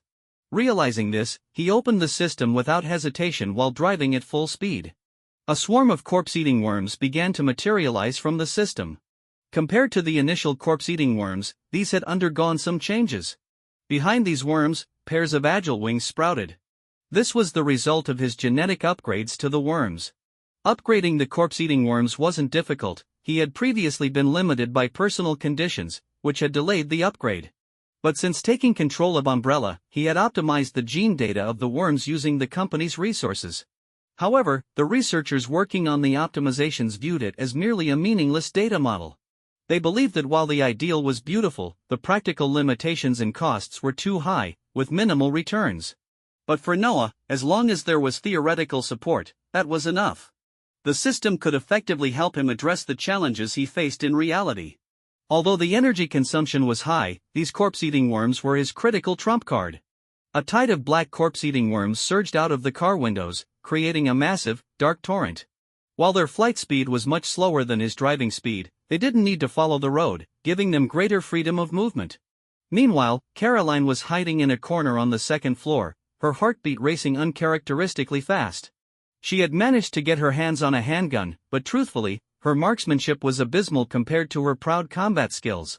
The gun in her hand was more for intimidation than anything else. However, she knew this wasn't a long-term solution. There were too many enemies. At least 7 or 8 gunmen, not to mention others guarding outside. Even with her skills, turning the tide in this situation would be challenging. Should I leave? Caroline pondered. But she understood that escaping wouldn't be easy. The police would take at least 10 minutes to arrive, and that was the best-case scenario. After all, this was Hell's Kitchen, and she doubted the police would arrive in time. Now she regretted calling her boss. She might have put him in a perilous position. After thinking for a moment, she decided she could not just wait for her fate. Hearing footsteps approaching the stairs, Caroline took a deep breath and tucked the handgun into her waistband. If it came to close combat, she trusted her fists more than her firearm. As a gunman approached, she leaped at him like a leopard. Her seemingly slender physique revealed streamlined muscle lines in that instant, both beautiful and powerful. The thug barely had time to react before she landed a punch to his waist. He let out a pained scream, and Caroline didn't pause for a moment. She quickly executed a joint lock, seizing his neck. With a swift twist, she choked him to death. Just then, gunfire erupted. Her expression changed slightly as she quickly retreated. Bullets ricocheted around her, sparking against the walls. "Damn it, kill her!" a gunman shouted angrily. They had thought this would be a simple hit job, but 3 of their own had already died here. The gunman surged forward like a tide. Gritting her teeth, Caroline decisively turned and jumped down. She had to escape. She had no idea what was happening outside, but if she showed herself at the window, she would undoubtedly be met with bullets. At the front door, only 2 gunmen were guarding the entrance. While it was dangerous, it was her best chance. In the instant she jumped, she unleashed her fastest speed, lunging at one of the gunmen. Both were startled, their guns firing wildly. However, at such close range, she felt confident enough. In a heartbeat, she disarmed one of them and shot him dead. Yet, she paid a price. Pain flared in her thigh. Her body involuntarily tilted. She had been shot. Caroline's heart sank as she quickly ducked into the kitchen. But she knew she was now trapped. Either she would be shot jumping out the window or shot rushing out the front. There seemed to be no other options. Suddenly, a scream echoed from outside. Caroline's heart skipped a beat. Someone was coming? Who could it be? The police? Or her boss? The screams continued, rising and falling. Ah, damn it! What the hell are these things? Shoot, shoot! Kill these damn worms! Retreat, retreat! The curses came pouring in. Caroline was puzzled. Soon, the gunfire began to die down. Had they escaped? Everything had happened too quickly. She couldn't help but wonder if this was a trap. Furrowing her brow, Caroline dared not open the door easily. She pressed herself against the kitchen corner, one hand clutching her wounded thigh, the other tightly gripping her gun, aimed at the door. It was a matter of life or death, and she could only leave it to fate. Resolving this, she silently vowed that if she survived, she would practice her shooting skills diligently. With a creak, the door slowly opened. She trembled with tension. When she saw the youthful face that appeared at the door, her anxiety eased somewhat. Although Noah was still young, his presence in such a critical moment exuded a surge of masculine energy. Though she didn't believe in heroes, at that moment, she felt Noah embodied one. Finally, she sighed in relief. Hey, boss, I could really use your comfort right now, Caroline teased. Noah's expression darkened slightly. This woman was injured yet still found time to tease him. He immediately noticed the wound on Caroline's leg and disregarded her jest. Instead, he asked, "Where's the medical kit?" "It's upstairs, in my bedroom," Caroline replied. Noah turned and quickly left, returning shortly with the medical kit. He skillfully cleaned her wound and carefully bandaged it. "Do you have any leads?" Noah suddenly inquired during the process. Caroline grunted, clearly feeling discomfort from the injury. "From the methods used, it seems to be the work of the mob, but it's hard to pinpoint which one," she said. Noah frowned. "The mob? In that case, the Irish mob is the most likely culprit." Considering Umbrella's situation, he had indeed offended quite a few gangs, but the Irish mob had suffered the most significant losses. Besides the Irish mob, the chances of Kingpin's men being involved were also considerable, especially since he had taken away Kingpin's interests. Given that they had attacked Caroline, it was likely that Kingpin's men were the ones making the move. However, their actions were clearly not impulsive. Although Noah did not know much about the specific actions of the other party, he could still roughly discern their layout and intentions. The opponent's arrangement was quite thorough, and they had sent a considerable number of personnel, which clearly indicated that they had been secretly observing for some time and were well aware that Caroline was not the kind of weak woman to be easily victimized. From a temporal perspective, the possibility of the Irish gang getting involved was relatively greater. Unfortunately, he arrived a bit late. By the time he reached the scene, the flesh-eating bugs had already successfully resolved the conflict. If only he could have seen the faces of the attackers, he would have had a clearer understanding of the entire situation. Just a few minutes later, a series of urgent police sirens sounded. At least 7 or 8 police cars had stopped nearby, and various rifles and firearms were quickly set up. They really move fast. Both Noah and Caroline displayed expressions of surprise. They did not expect the police from Hell's Kitchen to arrive here so quickly. Despite their surprise, the two did not feel tense. After all, they were the victims. Before long, a middle-aged police officer walked in with several subordinates. The officer introduced himself. "I am George Stacy. Can you tell me what happened?" George's expression was very grim. He had just assumed the role of the Hell's Kitchen police chief a week ago, and within just a few days, a violent gunfight had broken out. According to the reports from the caller, the firepower had been extremely fierce. That was why he had personally led the team here. Upon seeing the brutal scene, it indeed resembled that of a gun battle. However, what puzzled him was that he did not find any bodies. The only thing he could see was the occasional bloodstains on the ground. But what could these bloodstains prove? He hadn't expected that upon arriving in Hell's Kitchen, this place would already present him with quite a challenge. Noah's expression remained calm. "Of course, but I hope you can first arrange for medical personnel to take my companion to the hospital. Her wounds are quite serious." George glanced at Caroline, who had an injury on her leg, and a strange feeling surged in his heart. This was too unusual. Although she had been injured, there was no sign of distress on her face, which was not how an ordinary person would react after being hurt. However, these were just his inner thoughts, and he did not express them. After Caroline was taken away from the scene, Noah slowly began to speak. Today has been rather strange. Suddenly, a group of madmen barged in and, without saying a word, started shooting to kill. We could only find a place to hide. In the end, Caroline was unfortunately injured. But even now, we don't understand why those people suddenly left. We have no idea what the truth of the matter is. Noah briefly recounted the events. However, to George's ears, this was clearly just a perfunctory response. George coldly stared at Noah, and after several seconds of silence, he finally spoke. Noah Allen, I know you. A few days ago, something unpleasant happened at your company, Umbrella. Several shareholders mysteriously went missing, and afterward, the company came under your name for just $1. As I understand it, some of those shareholders had ties to the gang. Just a few days later, you appeared at the scene of this shooting. Can you give me a reasonable explanation? Noah's eyelids twitched slightly. He had already anticipated that such matters would be hard to hide. But he did not panic. He simply smiled and said, Mr. Stacy, are you threatening me? Or are you planning to accuse me? If that's the case, I suggest you communicate directly with my lawyer. I am a legitimate businessman, and everything I do is following proper procedures. George frowned. He had not expected this young man to be so slick. However, he had not expected to find any solid evidence, so he simply coldly said, Noah Allen, you better be careful. I will be watching you.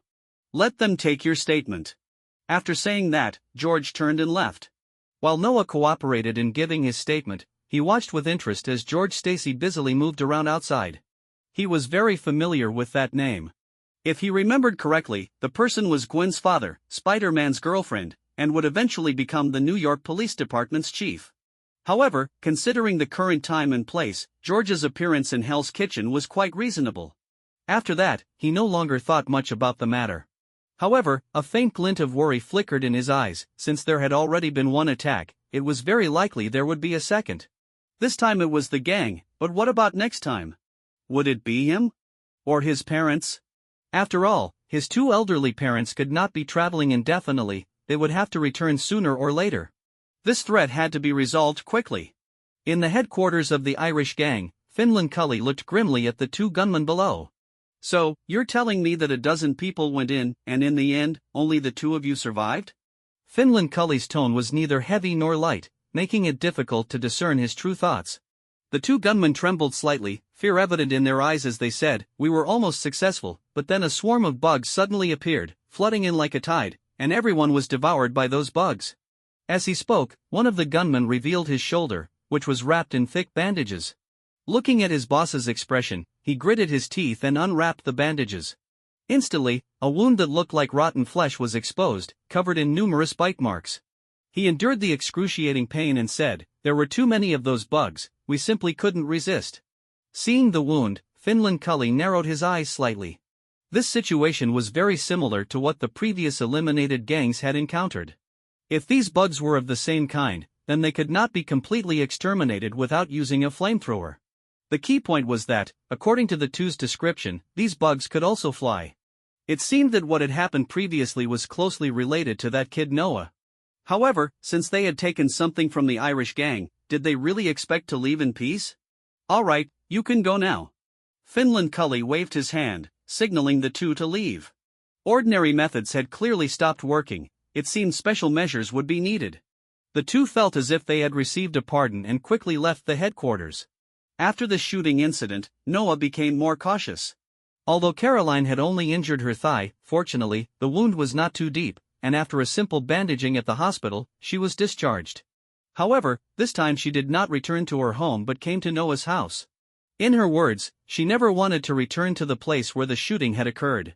Noah had no objections to Caroline's choice. After all, a house where a shooting had just happened was indeed not suitable for living in and needed repairs. Deep down, he even felt a hint of anticipation. But even so, facing Caroline, who had an injury on her leg, he could not make any inappropriate moves. In the face of such temptation, he could only immerse himself in research to numb himself.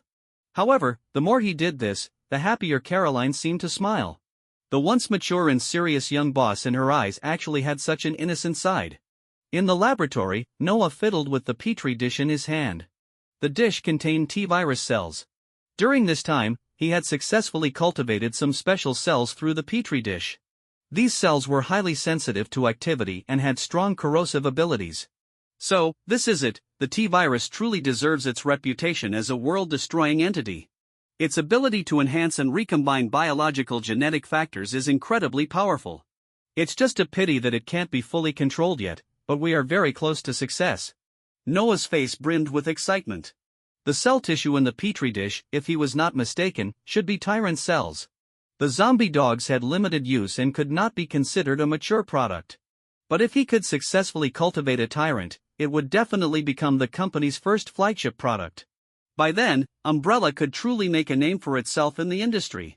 In the current field of technology and military industry, Stark Industries undoubtedly holds an absolute leading advantage. Aside from Stark Industries, Hammer Industries is one of the few companies that can compete with Stark. In the realm of biological military applications, there are many enterprises involved, such as Oscorp under Norman Osborn and Pioneering Technologies, among others. However, compared to the mature development in technology, biological military applications are still in an immature stage. Therefore, despite the numerous companies researching biological military technology, few are able to produce qualified products, and most have various defects.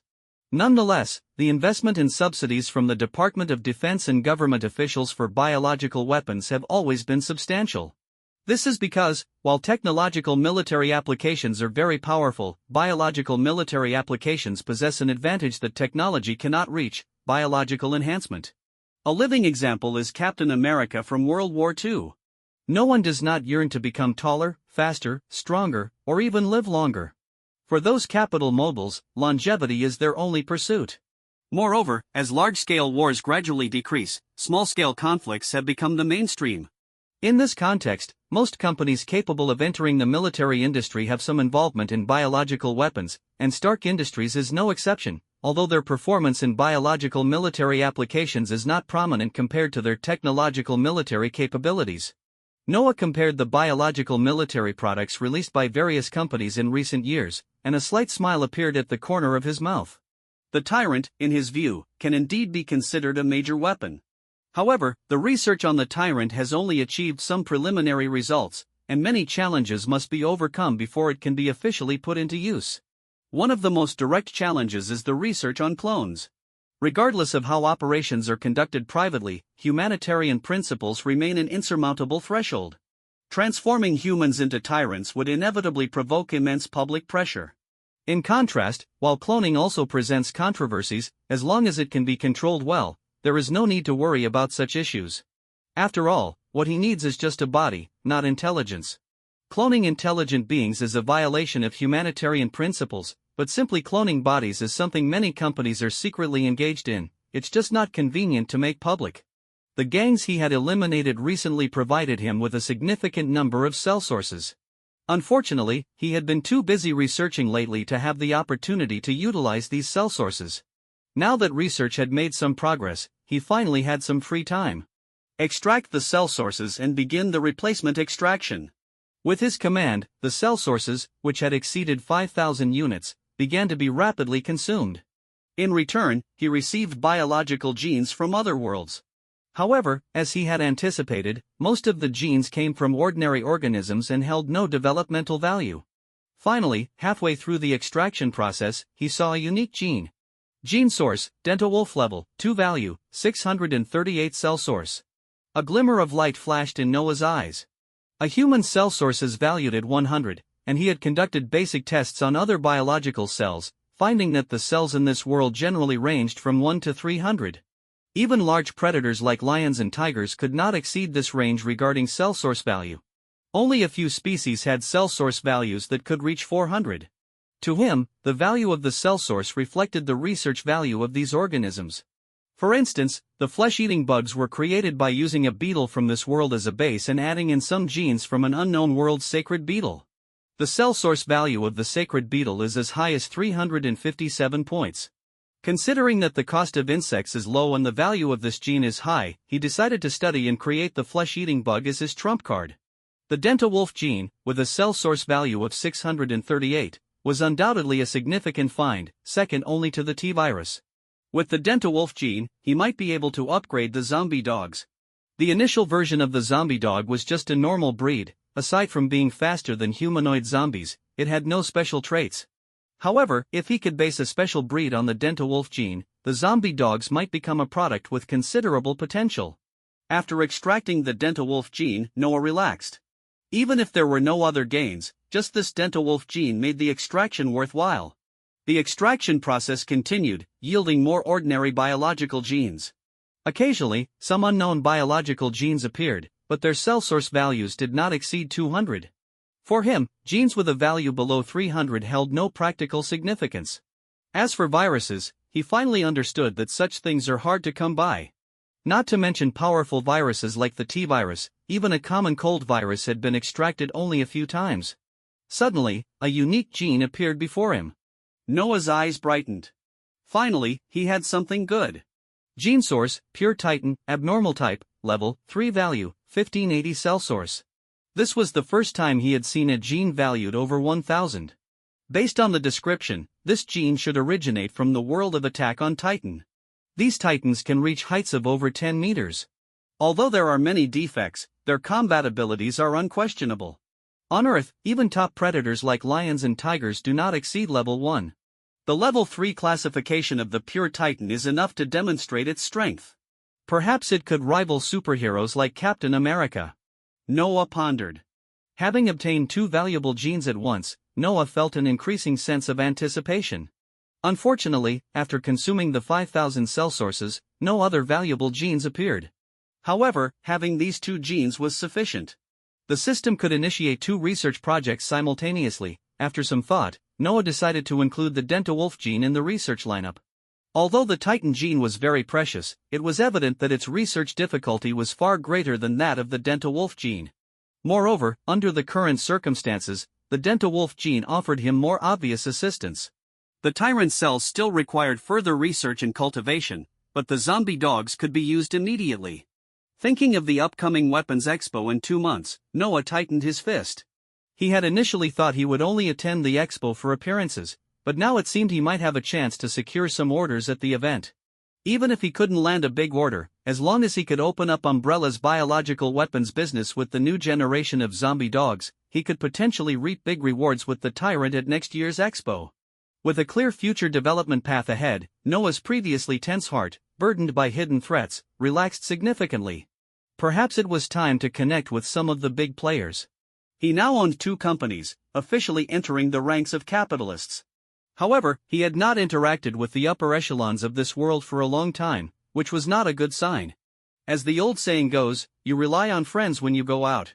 This indicates that finding a few allies is very important. Noah pondered for a moment, and a glimmer of light flashed in his eyes. How about Tony Stark? Although they were both in the arms business, technological military and biological military are 2 different directions, so there was no conflict of interest. Perhaps the rumors about Tony Stark's arrogance were just that, rumors. This idea is not bad. A few days later, Noah meticulously prepared himself and then headed to the Vernu Banquet Hall. This venue is one of the places where the elite gather and socialize, and it also hosts many press conferences. Today, a press conference was taking place here. Seizing this opportunity, numerous socialites arrived for their own purposes. Among them was the young and wealthy owner of Stark Industries, Tony Stark. Undoubtedly, when he appeared, he instantly became the center of attention.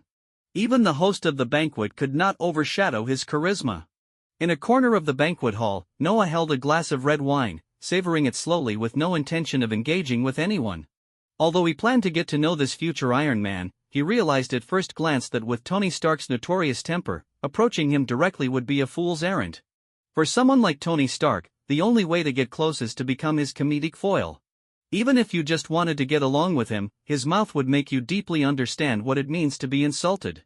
Reflecting on what he knew about Tony, Noah decisively abandoned his plan to engage with him. Life was good as it was, why bother trying to befriend someone with such a foul mouth? Besides, he would likely be rejected anyway. His purpose for being here was quite simple: to attend this press conference. He had heard that a company named Colliner had developed a neural inhibitor, and after reviewing the introduction, he immediately recognized it as the controller he had been seeking. Similar products existed on the market, but their prices were too high, leaving him dissatisfied. Currently, his flagship product was undoubtedly the zombie dog. Even if the second-generation zombie dog was released, it was still destined to be sold at a low price since it could only operate alone. If the price of the controller were too high, this product would be completely uncompetitive. As he pondered this, a tall woman approached him. "Hi, sir, it's so lively here. Why are you drinking alone?" Her voice carried a hint of seduction, and her alluring gaze stirred something within Noah. He raised his glass to her, a slight smile on his lips. "Now there are two of us, right?" Noah thought to himself that this woman, if he remembered correctly, was a movie star, though he couldn't recall her name at the moment. "That's right, now there are indeed two of us." The actress beamed at him, surprised that this seemingly taciturn young man was so bold. They exchanged a few casual remarks, and just then, a familiar voice broke in. "Hey, Cindy baby, what are you doing here?" Cindy smiled at Noah before turning to look back. "Oh, nothing much, just saw a very interesting gentleman." Noah frowned. The newcomer was none other than Tony Stark. Tony walked up and casually placed a hand on Cindy's slender waist. Noah's expression changed slightly. Although he hadn't intended to do anything with Cindy, Tony Stark's current actions were clearly meant to provoke him. This guy was truly annoying. Noah felt a surge of annoyance. Tony Stark looked at Noah with a smug expression, his eyes openly displaying his arrogance. "Cindy, can you introduce me to this gentleman?" At this, Cindy smiled apologetically at Noah. No one could resist Tony Stark's charm, and she was no exception. In contrast, Noah was far too young. "This gentleman is Noah Allen, the owner of Umbrella." "Umbrella? Never heard of it." Just a nobody, Tony Stark instantaneously lost interest. His words infuriated Noah. Only by experiencing it firsthand could one appreciate the level of sarcasm Stark possessed. How this guy had managed to survive until now was quite the stroke of luck. However, Noah clearly wouldn't allow himself to be mocked. He replied, "Mr. Stark, I've long admired your reputation. A master of romance like you can only find a match with someone as eloquent as Cindy." What did he mean by someone as eloquent as Cindy? Stark frowned. He had just seen Cindy chatting quite amiably with this guy named Noah. Their interaction resembled the one he had with her when they first met. It was apparent what would happen next. A master of romance? He acknowledged that charming high-class actresses into bed was something he took pride in, even being one of his most brag-worthy feats. But if the other party was also skilled in this area, it wouldn't be as pleasant for him. Instantly, his interest waned significantly, and he even moved his hand away from Cindy's waist. At this, Cindy looked at Noah with an expression of disbelief. However, Noah didn't even glance at her. His memories from his past life made it clear that while he appreciated beautiful women, he held no fondness for those who were too casual. He admired beauty, especially movie stars, but in his eyes, someone like Cindy could only be considered a slightly upscale waitress. She had been chatting with him so happily before and now was in someone else's embrace. Did he really have to greet her with a smile? Sorry, but Noah wouldn't indulge her.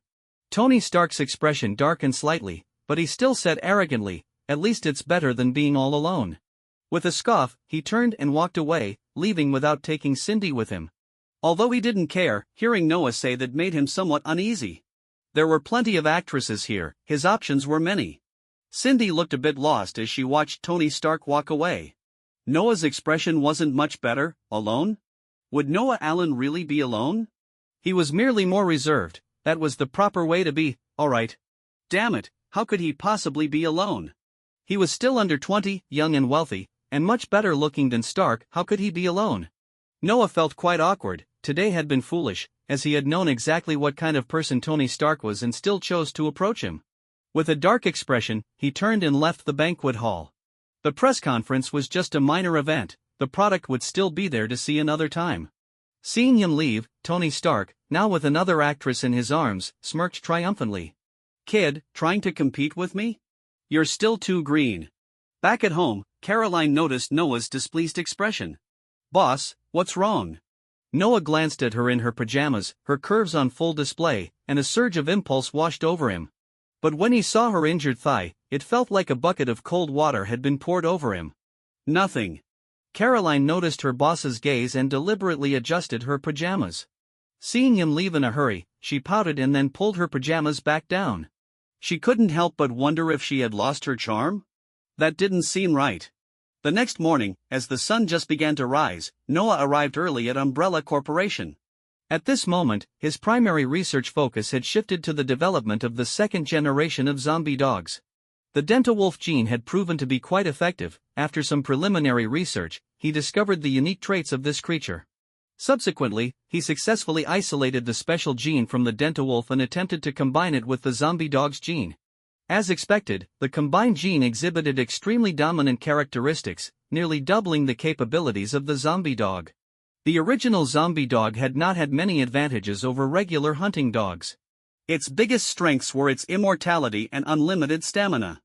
However, the enhanced second generation of the zombie dog now perfectly embodied the traits of a biological weapon. Unfortunately, less than half an hour later, the second generation, infused with the Dentawolf gene, died due to gene collapse. But Noah was not anxious. This was just the beginning, and he had plenty of time to continue exploring and improving. The system's research progress was quite rapid. Within just a few days, the research on the Dentawolf had advanced to 73%. Coupled with his own supplementary research, he expected to complete all research work within half a month. Moreover, with nearly 2 months until the upcoming Weapons Expo, he had ample time to prepare. However, he remained concerned about the infectious research on the T-virus, uncertain whether it could be completed within the stipulated timeline.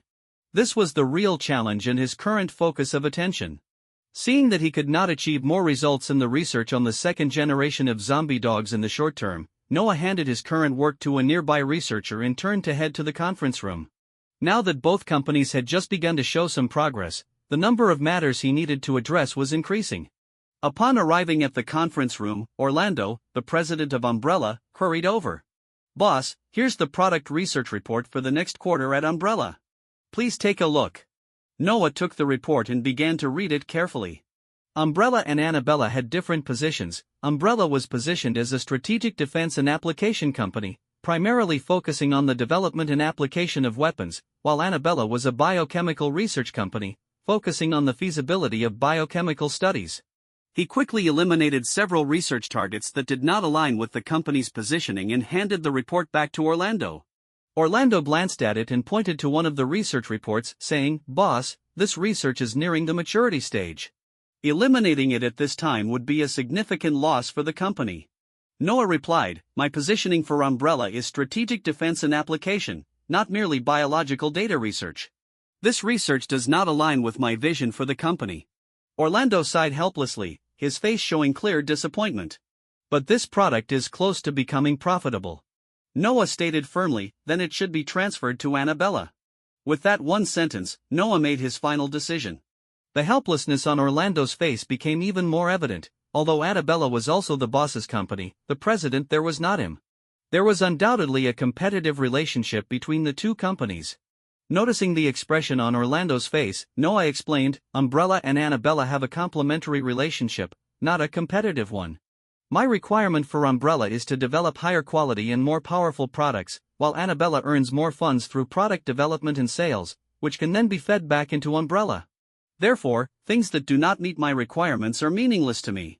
After saying this, Noah walked directly to the main seat, preparing to start the meeting. Orlando furrowed his brow, pondering silently. Wasn't Umbrella supposed to be about making money? Better products. It seemed he needed to increase investments in the R&D department. At the same time, he felt a bit excited. The boss's intention was very clear. Annabella existed to serve Umbrella. During the meeting, Noah made some personnel adjustments and outlined a more detailed plan for the operations of Umbrella.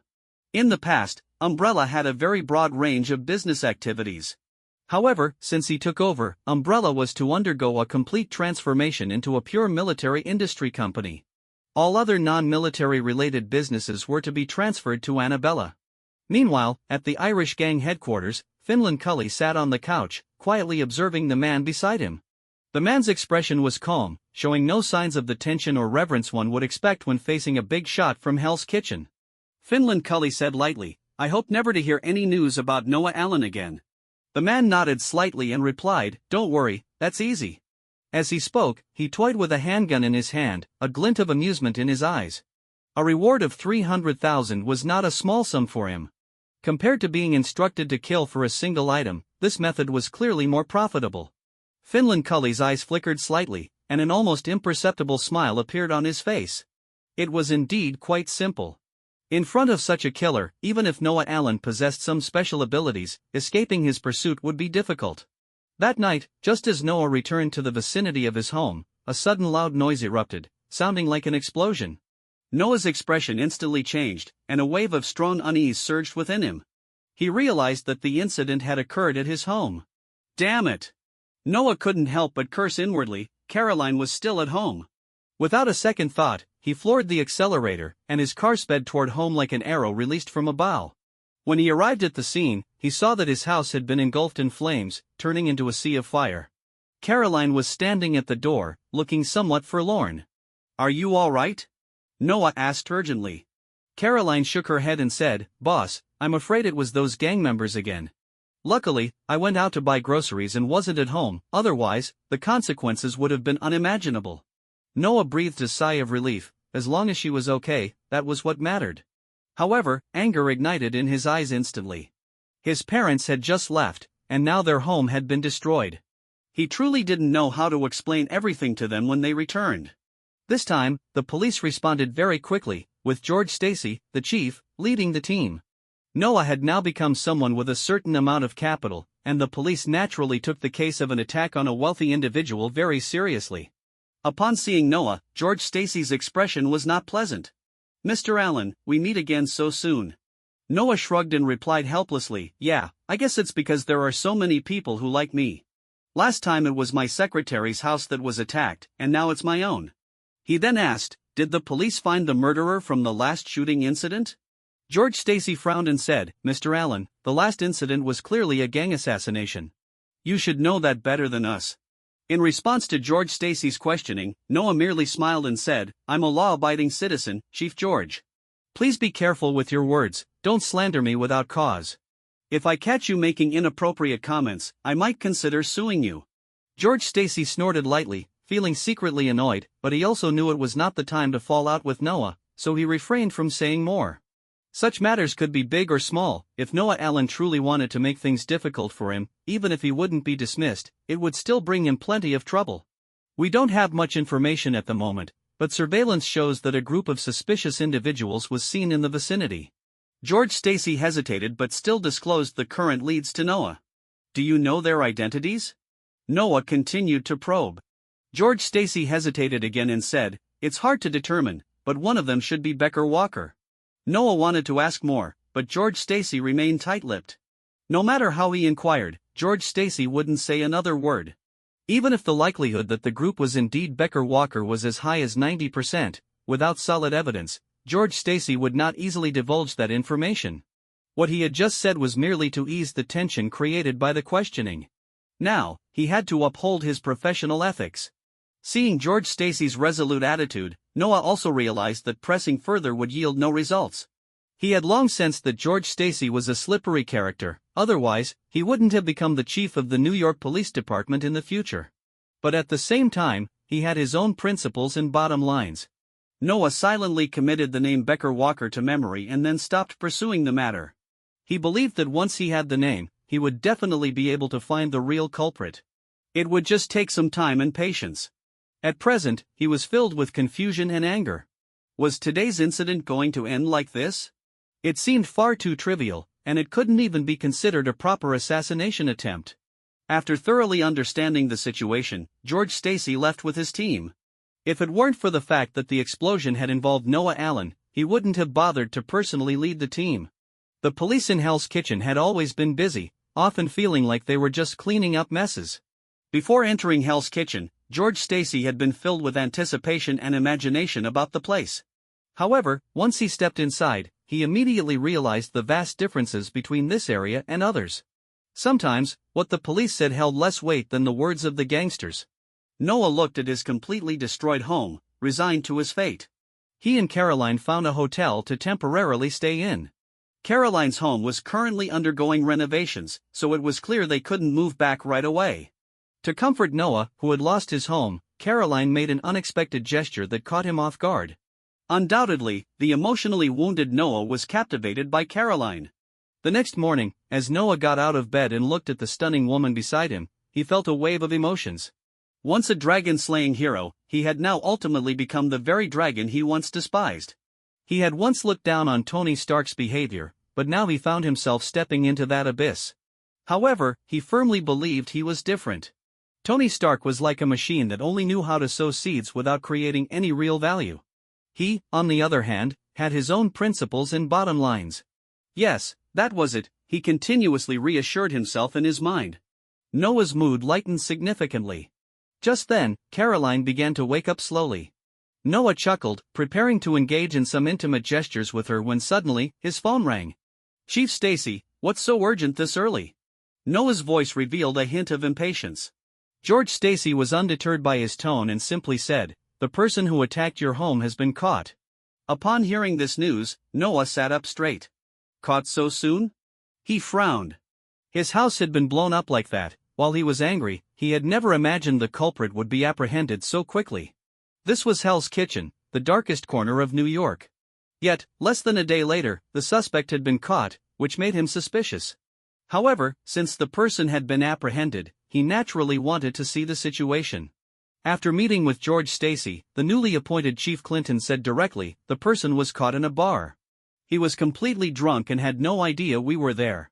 Just created an explosion and then went to the bar to drink? This guy really has some nerve," Noah couldn't help but remark. George Stacy agreed, "It is indeed a coincidence, but he is the right person. He appeared on the surveillance footage, and we found the tools of the crime in his home, so his guilt is undeniable." Noah nodded to indicate he understood. Then George Stacy continued, "My personal view on this matter is that this was a warning from the gang. Such situations are common in Hell's Kitchen, and I believe you've heard of them. I suggest you apply for personal protection. There will be police on duty 24/7 to protect you." Noah remained noncommittal. There were already several people monitoring him near his home. What difference would a few more police officers make? If the Irish gang was behind this, he seriously doubted that the police could be of any real help.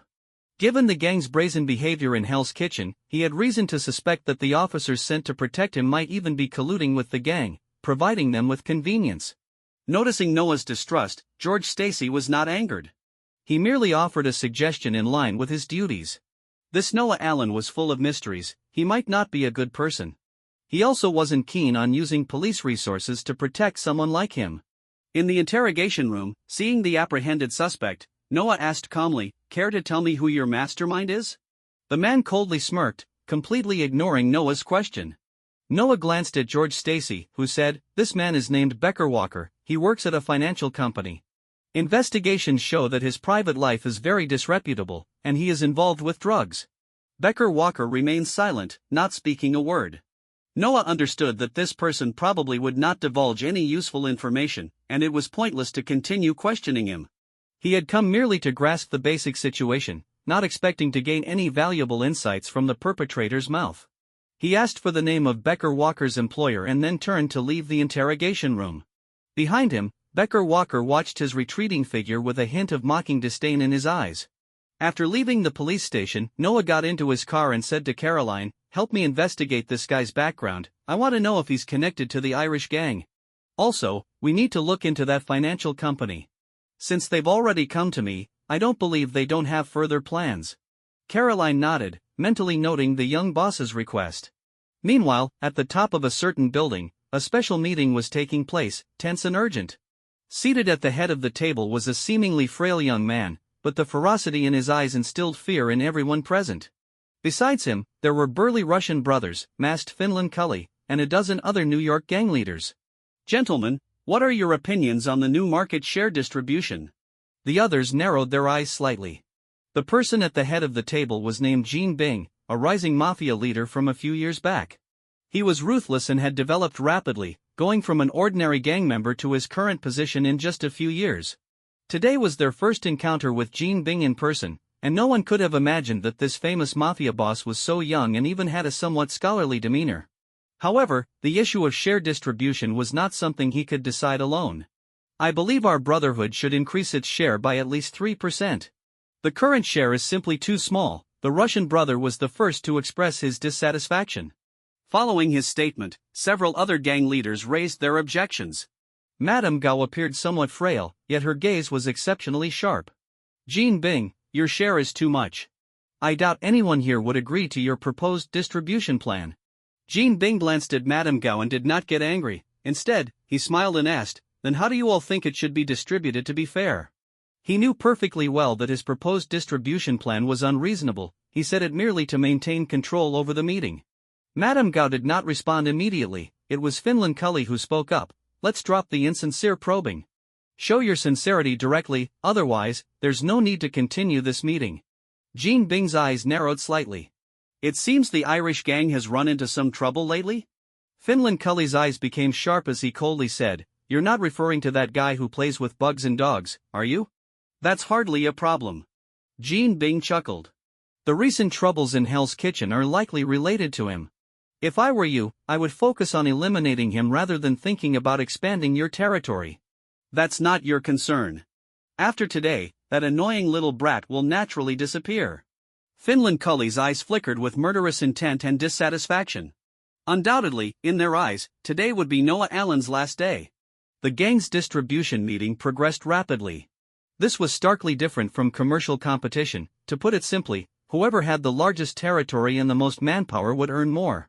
Such meetings were merely a way for the various gang leaders to gather and communicate, preventing their subordinates from clashing over territory and interests. After everyone had left, Jean Bing walked into an office. In front of the large windows, a very overweight man leaned on a cane, quietly gazing out. Boss, the meeting has concluded. The man slowly turned his head, revealing a face that, rather than being full of excess flesh, now displayed prominent muscles. There was no doubt that this was a man who had pushed his physical training to the limit and displayed it on his face. How did it go? Is the distribution favorable for us? Jean Bing smiled and nodded, saying, not too bad, everything is under our control. However, the Russians seem to have quite the appetite. The hefty man grunted lightly in response, let them have their appetite. Right now, our goal isn't to expand our territory but to solidify our existing power. But one day, I will make those guys understand that Hell's Kitchen belongs to me, Jean Bing. After finishing this statement, the imposter Jean Bing showed a hint of fervor in his eyes and suddenly recalled something. By the way, boss, that kid Noah Allen won't make it through today. Finland Cully should be ready to take action against him. The expression on Jean Bing remained unchanged as he nodded. In that case, it saves us the trouble of handling it ourselves. Osley, I need you to help me find someone. As he spoke, Jean Bing shot out a card, which Leland Osley caught and glanced at before saying, understood. After conducting an investigation, Noah unsurprisingly discovered that the financial company where Becker Walker worked was far from a legitimate business. Although he couldn't find any issues with its operations, he noted that the company clearly had ties to the gang. Moreover, a warehouse in the suburbs appeared quite suspicious. Seeing the investigation results, Noah stood frozen in place. If he were truly an ignorant newbie, he might have fallen for a trap. However, since arriving in this world, he had maintained a high level of vigilance and caution. This obvious flaw immediately alerted him to the underlying issues. What should he do next? Noah fell into deep thought. Should he check the situation tonight? With his system's capabilities, he should be able to avoid danger. But after a moment of consideration, he discarded that idea. Ridiculous, he was a legitimate businessman. Having discovered the issues on the other side, would it not be foolish to act personally instead of reporting to the police? Such methods might work against a gang, or even against a superhero, but for him as a business elite, they served no purpose. Without hesitation, he dialed George Stacy's personal number and relayed all the findings, particularly warning him about the potential insider threat within the police department. In Hell's Kitchen, the only person he could trust was George Stacy. On one hand, he had just been assigned to Hell's Kitchen and should have limited contact with the gangs here. On the other hand, from what he knew through his past life's narrative, George Stacy was a principled man, at least a good cop. As for how George Stacy would handle the matter, that was not something for Noah to worry about. He didn't remain idle either. If the police could solve the problem, that would be ideal, but if they couldn't, he would still have to take action himself. Although he was a legitimate businessman, at the early stage of company development, he lacked capable people to get things done. Thus, he had to take matters into his own hands. However, this also sparked the idea of hiring talent. Talented researchers were hard to come by, but wasn't there already someone available for security? He thought of Frank, who had yet to become the Punisher. The last time Frank had visited his home, he had mentioned that he found a girlfriend and was considering marriage. However, as a retired soldier, he had no better employment options besides security work, leading to some frustration. Considering this, the position of security chief at Noah's company should be quite appealing to Frank. After some reflection, Noah called his parents, who were in Hawaii, to get Frank's contact information. When he called Frank, he was visibly surprised. After understanding Noah's intentions, Frank's first reaction was not rejection, but confusion. "How did you end up starting a company? As far as I know, your family doesn't seem that wealthy." This was indeed strange. The Allen family was his friend. Although he hadn't met Noah often, he considered himself somewhat familiar with him and thus trusted him. Yet, the crisis awareness he had developed over the years compelled him to inquire. Noah had long been prepared and replied, "I made some progress in my research, earned some money, and made some investments. Unfortunately, the shareholders of that company wanted to swallow my research results, but they underestimated me." Noah did not hide anything and selectively informed Frank of the events. These matters were not difficult to investigate, and given Frank's character, he would certainly want to learn more.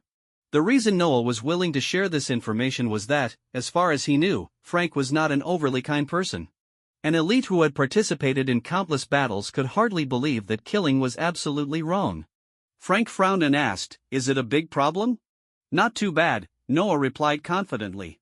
"Everything is under my control, but there are some people unwilling to let go, so they've been making small moves, which I'm currently handling." "No wonder," Frank muttered softly. The news of Noah's house being blown up certainly hadn't escaped him. However, upon learning that Noah's parents were traveling and that Noah himself was unharmed, he didn't intervene in the matter. After a moment of thought, Frank nodded and said, "All right, I'll take the job." Just as Noah had understood, Frank was now looking to get married. But besides killing, he had no other skills. Rather than pursuing other work, it would be better to take on security work, especially as the department head. That would be a small achievement. He didn't want his wife to worry about him. This job was undoubtedly a perfect choice for him. However, Frank still asked, "Do Peter and the others know about your house being blown up?" Hearing Frank's inquiry, Noah's expression darkened, and he replied gloomily, "In fact, I'm worried about this matter. I can't even imagine how they will feel when they return and see their ancestral home destroyed." After Frank agreed to take the security position, Noah felt a wave of relief. With the Punisher as the security chief, how many people could easily break in? Perhaps his combat skills were not the most elite in this fantastical world, but in the security department, which mainly dealt with infiltration, eavesdropping, and only then repelling outsiders, he was undoubtedly the most professional in the first two areas. Moreover, his combat capabilities could not be underestimated.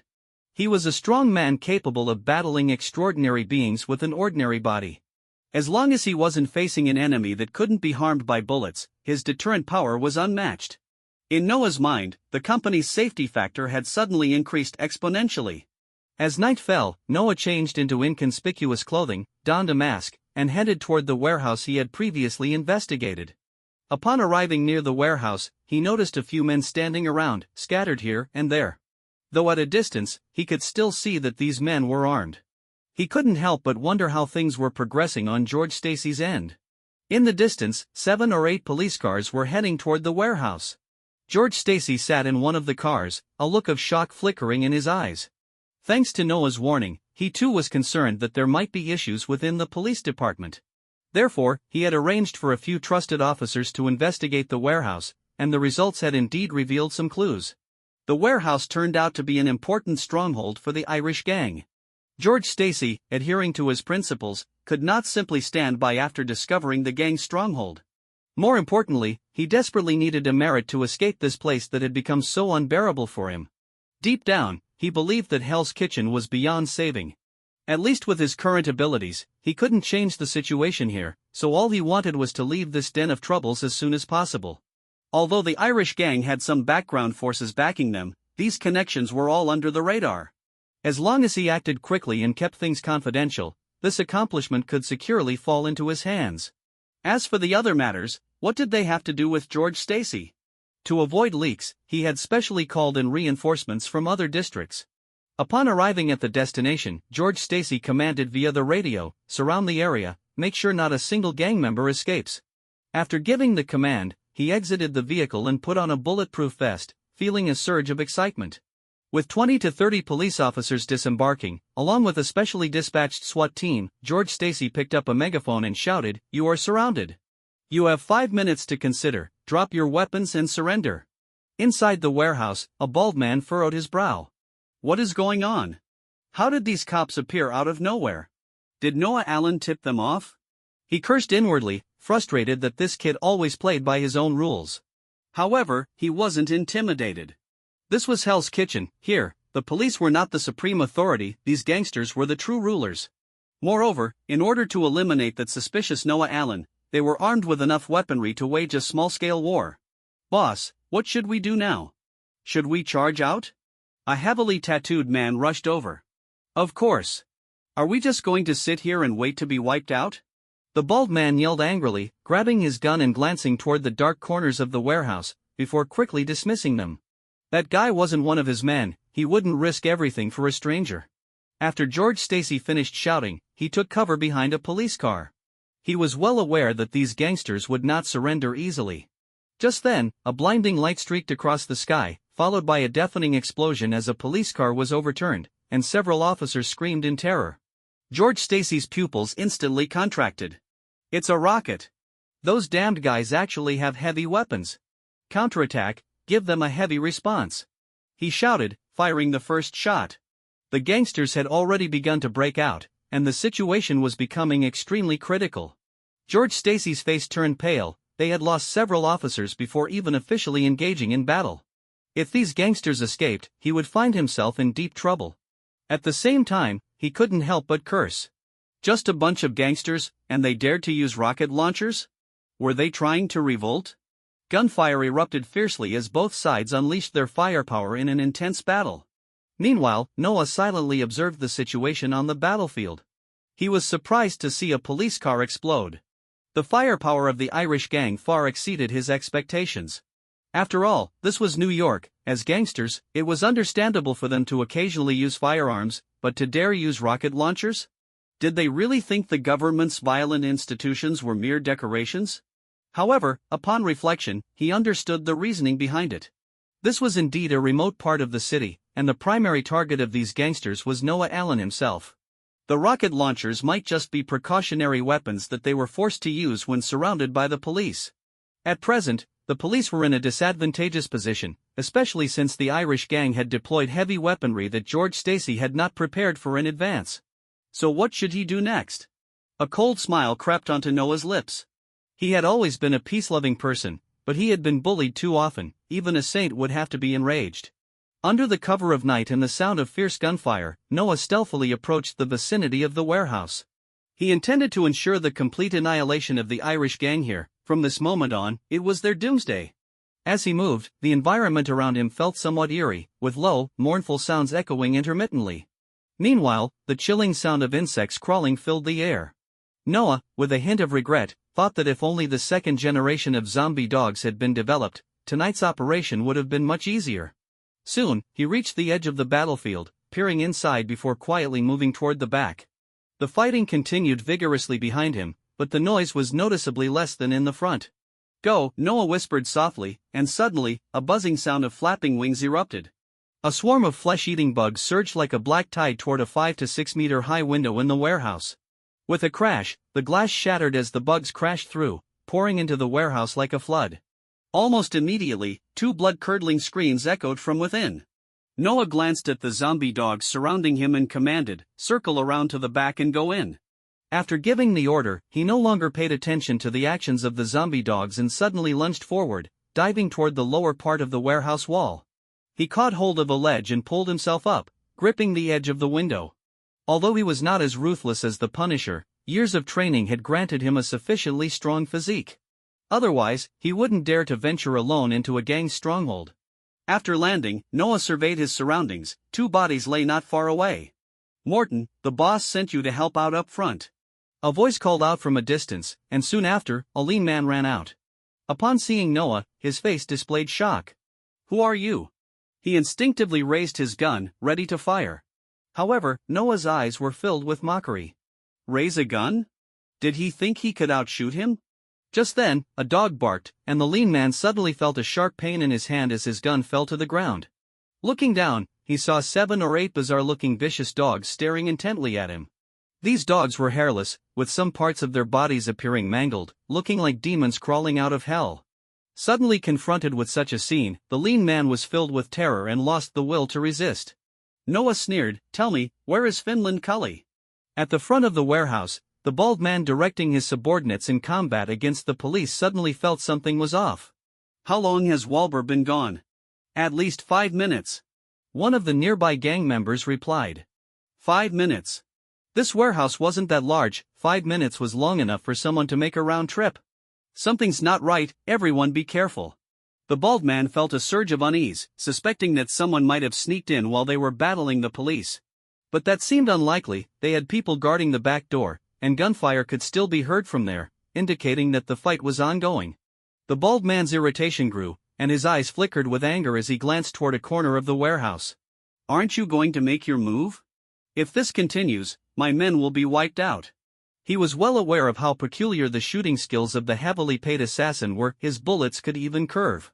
If that person had helped, they would have long since broken through instead of being suppressed by the police. "It's coming," a voice from the corner spoke, clearly tinged with doubt. "Your men have probably already died in droves." The bald man's face changed slightly, and an ominous premonition surged within him. Shortly after, he saw the heavily paid assassin moving toward the back of the warehouse. After hesitating for a moment, the bald man cursed inwardly and continued to engage in the battle against the police.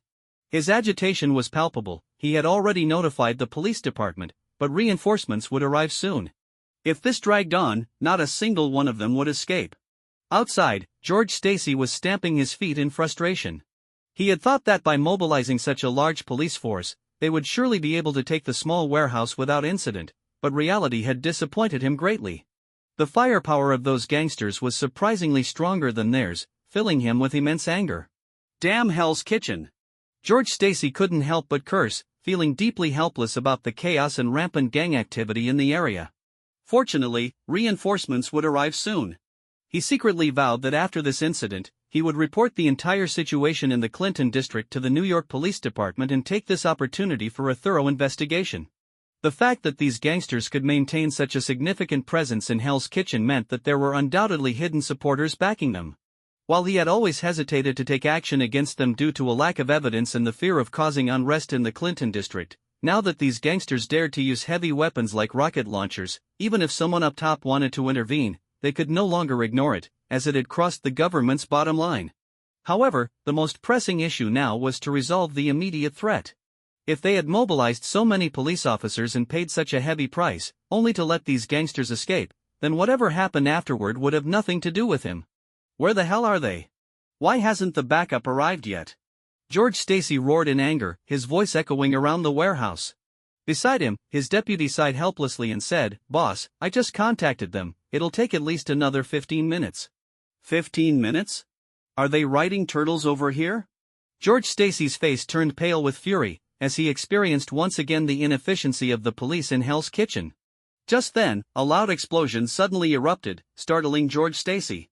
He realized that the sound did not come from near the warehouse but from inside it.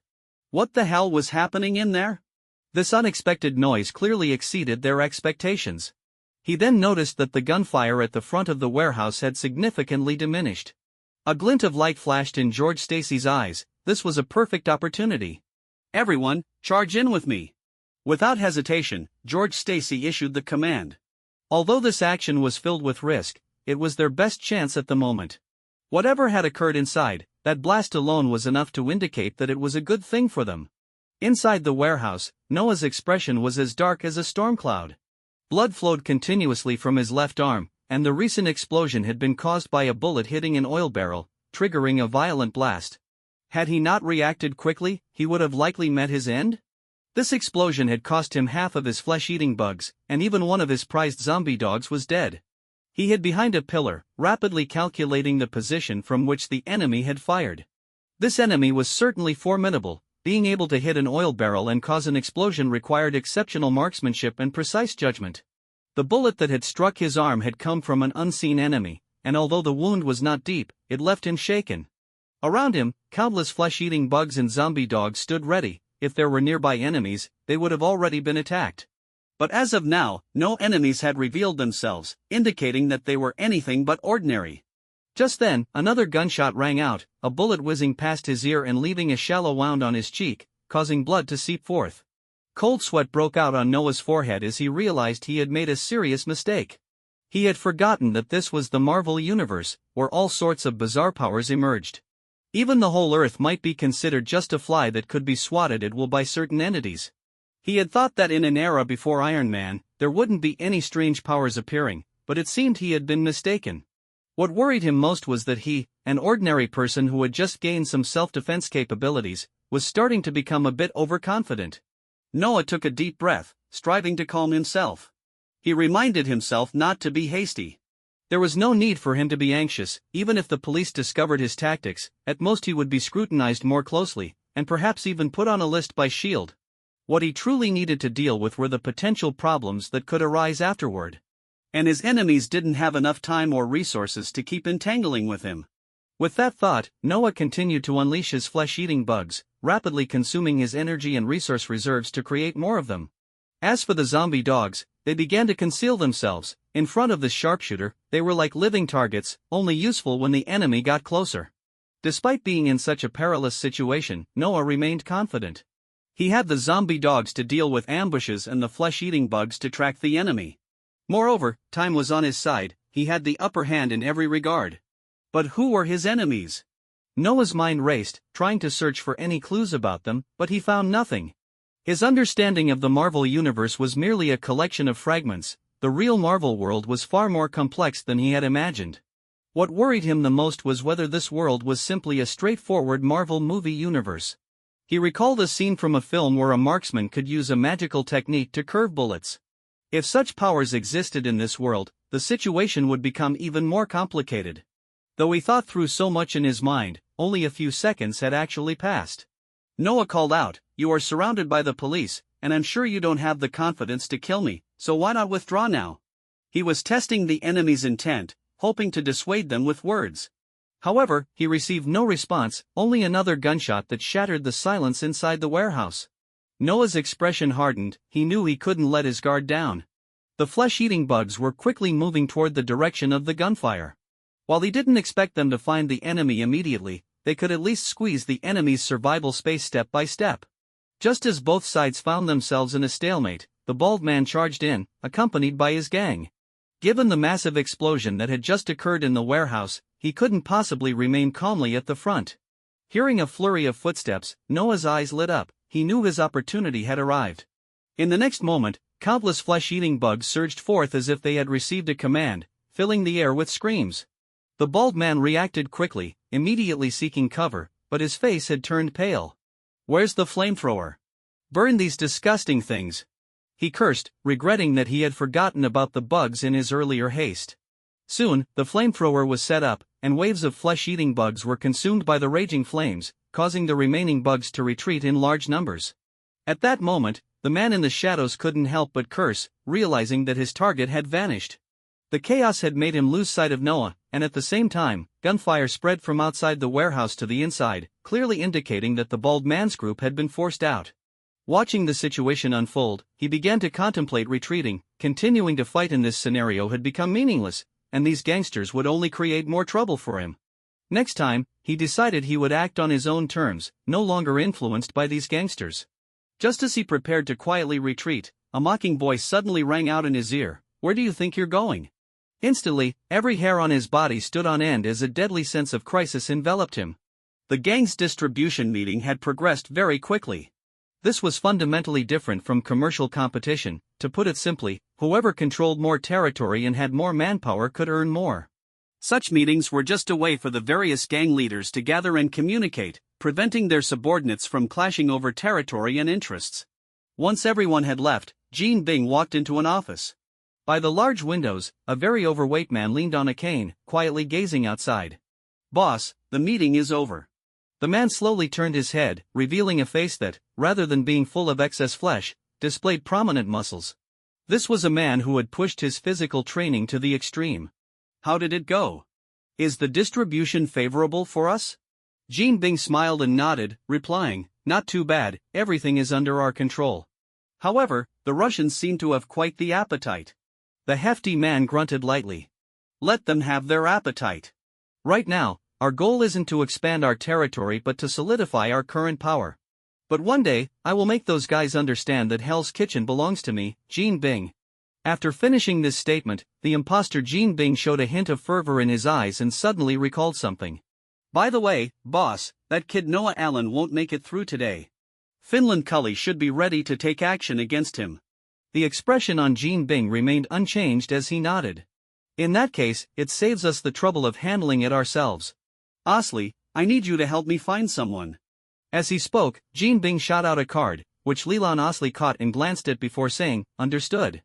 After conducting an investigation, Noah unsurprisingly discovered that the financial company where Becker Walker worked was far from a legitimate business. Although he couldn't find any issues with its operations, he noted that the company clearly had ties to the gang. Moreover, a warehouse in the suburbs appeared quite suspicious. Seeing the investigation results, Noah stood frozen in place. If he were truly an ignorant newbie, he might have fallen for a trap. However, since arriving in this world, he had maintained a high level of vigilance and caution. This obvious flaw immediately alerted him to the underlying issues. What should he do next? Noah fell into deep thought. Should he check the situation tonight? With his system's capabilities, he should be able to avoid danger. But after a moment of consideration, he discarded that idea. Ridiculous, he was a legitimate businessman. Having discovered the issues on the other side, would it not be foolish to act personally instead of reporting to the police? Such methods might work against a gang, or even against a superhero, but for him as a business elite, they served no purpose. Without hesitation, he dialed George Stacy's personal number and relayed all the findings, particularly warning him about the potential insider threat within the police department. In Hell's Kitchen, the only person he could trust was George Stacy. On one hand, he had just been assigned to Hell's Kitchen and should have limited contact with the gangs here. On the other hand, from what he knew through his past life's narrative, George Stacy was a principled man, at least a good cop. As for how George Stacy would handle the matter, that was not something for Noah to worry about. He didn't remain idle either. If the police could solve the problem, that would be ideal, but if they couldn't, he would still have to take action himself. Although he was a legitimate businessman, at the early stage of company development, he lacked capable people to get things done. Thus, he had to take matters into his own hands. However, this also sparked the idea of hiring talent.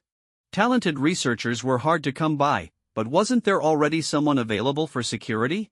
He thought of Frank, who had yet to become the Punisher. The last time Frank had visited his home, he had mentioned that he found a girlfriend and was considering marriage. However, as a retired soldier, he had no better employment options besides security work, leading to some frustration. Considering this, the position of security chief at Noah's company should be quite appealing to Frank. After some reflection, Noah called his parents, who were in Hawaii, to get Frank's contact information. When he called Frank, he was visibly surprised. After understanding Noah's intentions, Frank's first reaction was not rejection, but confusion. "How did you end up starting a company? As far as I know, your family doesn't seem that wealthy." This was indeed strange. The Allen family was his friend, although he hadn't met Noah often, he considered himself somewhat familiar with him and thus trusted him. Yet, the crisis awareness he had developed over the years compelled him to inquire. Noah had long been prepared and replied, "I made some progress in my research, earned some money, and made some investments. Unfortunately, the shareholders of that company wanted to swallow my research results, but they underestimated me." Noah did not hide anything and selectively informed Frank of the events. These matters were not difficult to investigate, and given Frank's character, he would certainly want to learn more. The reason Noah was willing to share this information was that, as far as he knew, Frank was not an overly kind person. An elite who had participated in countless battles could hardly believe that killing was absolutely wrong. Frank frowned and asked, "Is it a big problem?" "Not too bad," Noah replied confidently. "Everything is under my control, but there are some people unwilling to let go, so they've been making small moves, which I'm currently handling." "No wonder," Frank muttered softly. The news of Noah's house being blown up certainly hadn't escaped him. However, upon learning that Noah's parents were traveling and that Noah himself was unharmed, he didn't intervene in the matter. After a moment of thought, Frank nodded and said, "All right, I'll take the job." Just as Noah had understood, Frank was now looking to get married. But besides killing, he had no other skills. Rather than pursuing other work, it would be better to take on security work, especially as the department head. That would be a small achievement. He didn't want his wife to worry about him. This job was undoubtedly a perfect choice for him. However, Frank still asked, "Do Peter and the others know about your house being blown up?" Hearing Frank's inquiry, Noah's expression darkened, and he replied gloomily, "In fact, I'm worried about this matter. I can't even imagine how they will feel when they return and see their ancestral home destroyed." After Frank agreed to take the security position, Noah felt a wave of relief. With the Punisher as the security chief, how many people could easily break in? Perhaps his combat skills were not the most elite in this fantastical world, but in the security department, which mainly dealt with infiltration, eavesdropping, and only then repelling outsiders, he was undoubtedly the most professional in the first two areas. Moreover, his combat capabilities could not be underestimated. He was a strong man capable of battling extraordinary beings with an ordinary body. As long as he wasn't facing an enemy that couldn't be harmed by bullets, his deterrent power was unmatched. In Noah's mind, the company's safety factor had suddenly increased exponentially. As night fell, Noah changed into inconspicuous clothing, donned a mask, and headed toward the warehouse he had previously investigated. Upon arriving near the warehouse, he noticed a few men standing around, scattered here and there. Though at a distance, he could still see that these men were armed. He couldn't help but wonder how things were progressing on George Stacy's end. In the distance, 7 or 8 police cars were heading toward the warehouse. George Stacy sat in one of the cars, a look of shock flickering in his eyes. Thanks to Noah's warning, he too was concerned that there might be issues within the police department. Therefore, he had arranged for a few trusted officers to investigate the warehouse, and the results had indeed revealed some clues. The warehouse turned out to be an important stronghold for the Irish gang. Before long, the gene analysis of the Dentawolf was finally completed. It took longer than Noah had anticipated, influenced both by the injury to his arm and other unforeseen factors. However, there was no doubt that all his efforts had been worthwhile. His second-generation zombie dog project was finally in its preliminary stages of completion. By combining the best hunting dog genes with the Dentawolf gene, he had created the perfect masterpiece in his mind. He named this creation Dueling Wolf.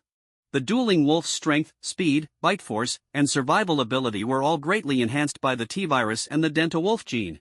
Despite its head being a clear weak point, the Dueling Wolf could easily take down an armed squad as long as the distance wasn't too far. The only issue was that the infectiousness of the T-virus had not yet been fully resolved. Considering the danger posed by the Dueling Wolf in its current state, Noah thought it would be more appropriate to refer to it as the Lethal One. However, combining the research plans provided by the system, he had found some methods to address the issues. What remained was experimental validation, and he anticipated completing all the work within a month at most. Unfortunately, time was running short. Tomorrow was the day of the Weapons Expo, which was a crucial opportunity for Noah. This was Umbrella Corporation's first time participating in such an expo, and it was key to establishing the company's reputation. So early in the morning, Noah personally arrived at the expo site to set up their booth. Since Umbrella Corporation had not yet gained significant recognition, their booth was located in a rather obscure area. However, Noah didn't mind the location. He believed that as long as their work was excellent enough, it would surely attract attention. "Everyone, move quickly, time is running out. Clear the center space, we need a good display for our masterpiece. The combat assistance equipment can be placed in a less prominent spot since we don't have an advantage there," Noah continuously directed the staff setting up the booth. Frank, standing nearby, looked around. Although he had retired from the Marine Corps, his passion for weaponry had not diminished in the slightest. Moreover, he was now the security chief of Umbrella Corporation, and as a biotechnological and defense company, necessary weaponry was undoubtedly indispensable. "Boss, what's the main exhibit we're showcasing at this expo?" Frank had just joined the company and wasn't very familiar with its products. Everything was still in the familiarization phase. Noah smiled slightly, a hint of pride in his expression. "After we return today, I'll let you see our secret weapon." Frank nodded, curiosity bubbling within him. He could sense that his boss seemed very confident about this new product. While they were busy, a gentle voice drifted over from not far away. "Umbrella? I've heard that name before. You must be Mr. Allen, you're quite young and accomplished." Noah turned toward the voice and smiled. Mr. Osborne, it's an honor to finally meet you. As fellow companies in the biotechnology field, I hope for your continued support in the future. Norman Osborne chuckled. We're more like competitors, perhaps mutual progress is a better term. Norman Osborne's laughter was hearty, and at this moment, he showed no signs of the Green Goblin he would eventually become. However, considering that the Goblin's serum amplified a person's inner evil, potentially leading to split personalities, his later transformation wasn't too surprising. Mr. Allen, can you reveal what Umbrella's flagship product is? Osborne inquired. Not many companies could participate in the expo, and they generally knew each other well. However, Umbrella's past was one of near bankruptcy, and naturally, they didn't have any standout products. Although they had managed to qualify for the expo this time, they hadn't participated in one for at least 5 years. Now, with Umbrella just established, it was clear they must have something extraordinary. Noah smiled but did not answer directly. It was not yet the time for exhibitions, and his relationship with Norman Osborne had not reached the point where he could disclose the company's products in advance. Norman Osborne clearly understood this, so he didn't press further but instead briefly introduced his own company's products. After chatting for a while, Noah suddenly said, I seem to have not seen Tony Stark. Norman Osborne chuckled. Stark is a genius, and he's even more arrogant than the average genius, much more so. I doubt he'll be here today. Noah nodded. He understood Tony Stark's personality too well. This genius was always so infuriating, destined to be the center of attention while also attracting countless criticisms. Once the preparations for the expo were complete, Noah took Frank back to the company. He had promised Frank that he would let him see the dueling wolf. It was also a good opportunity to see how the dueling wolf would perform against someone like Frank, a peak human combatant. Arriving at the underground laboratory, Frank looked around in surprise. What a vast underground space! What met his eyes was a gigantic underground area that seemed even more spacious than the above-ground part. Noah smiled and explained, this is just a temporary testing ground. In fact, the company is preparing to build an Umbrella research base in the suburbs. The new base will primarily be underground, serving as Umbrella's main research and testing facility. We've named it the Hive. Indeed, this was Noah's future plan. He had already secured the land, but since the company was not yet profitable, he could only proceed with planning for now. Once they sold products at this weapons expo, he intended to start constructing the underground base. In fact, as the research on the T-virus progressed, some harmless applications had already been developed. Although these were just initial applications and far from solving cancer, they were already a commendable achievement. These experimental products would be further researched and developed by Annabella, and he believed that soon, these products would be ready for practical application. In the foreseeable future, these products would become one of the main profit sources for both Umbrella and Annabella. Conducting biochemical experiments in the city indeed poses enormous risks. In the future, the products developed by the company's laboratory, even things like the T-virus, will only be considered minor issues. If any problems arise, the damage caused in the city will be incalculable. Once the new experimental base is completed, I hope you can be responsible for the security work there. That will be the key to our company's future development, Noah continued. Frank nodded, his eyes shining with anticipation. Boss, where exactly are the products you mentioned? Frank asked eagerly. Don't worry, you'll see for yourself soon, Noah replied. Saying this, the two of them walked to a designated experimental area.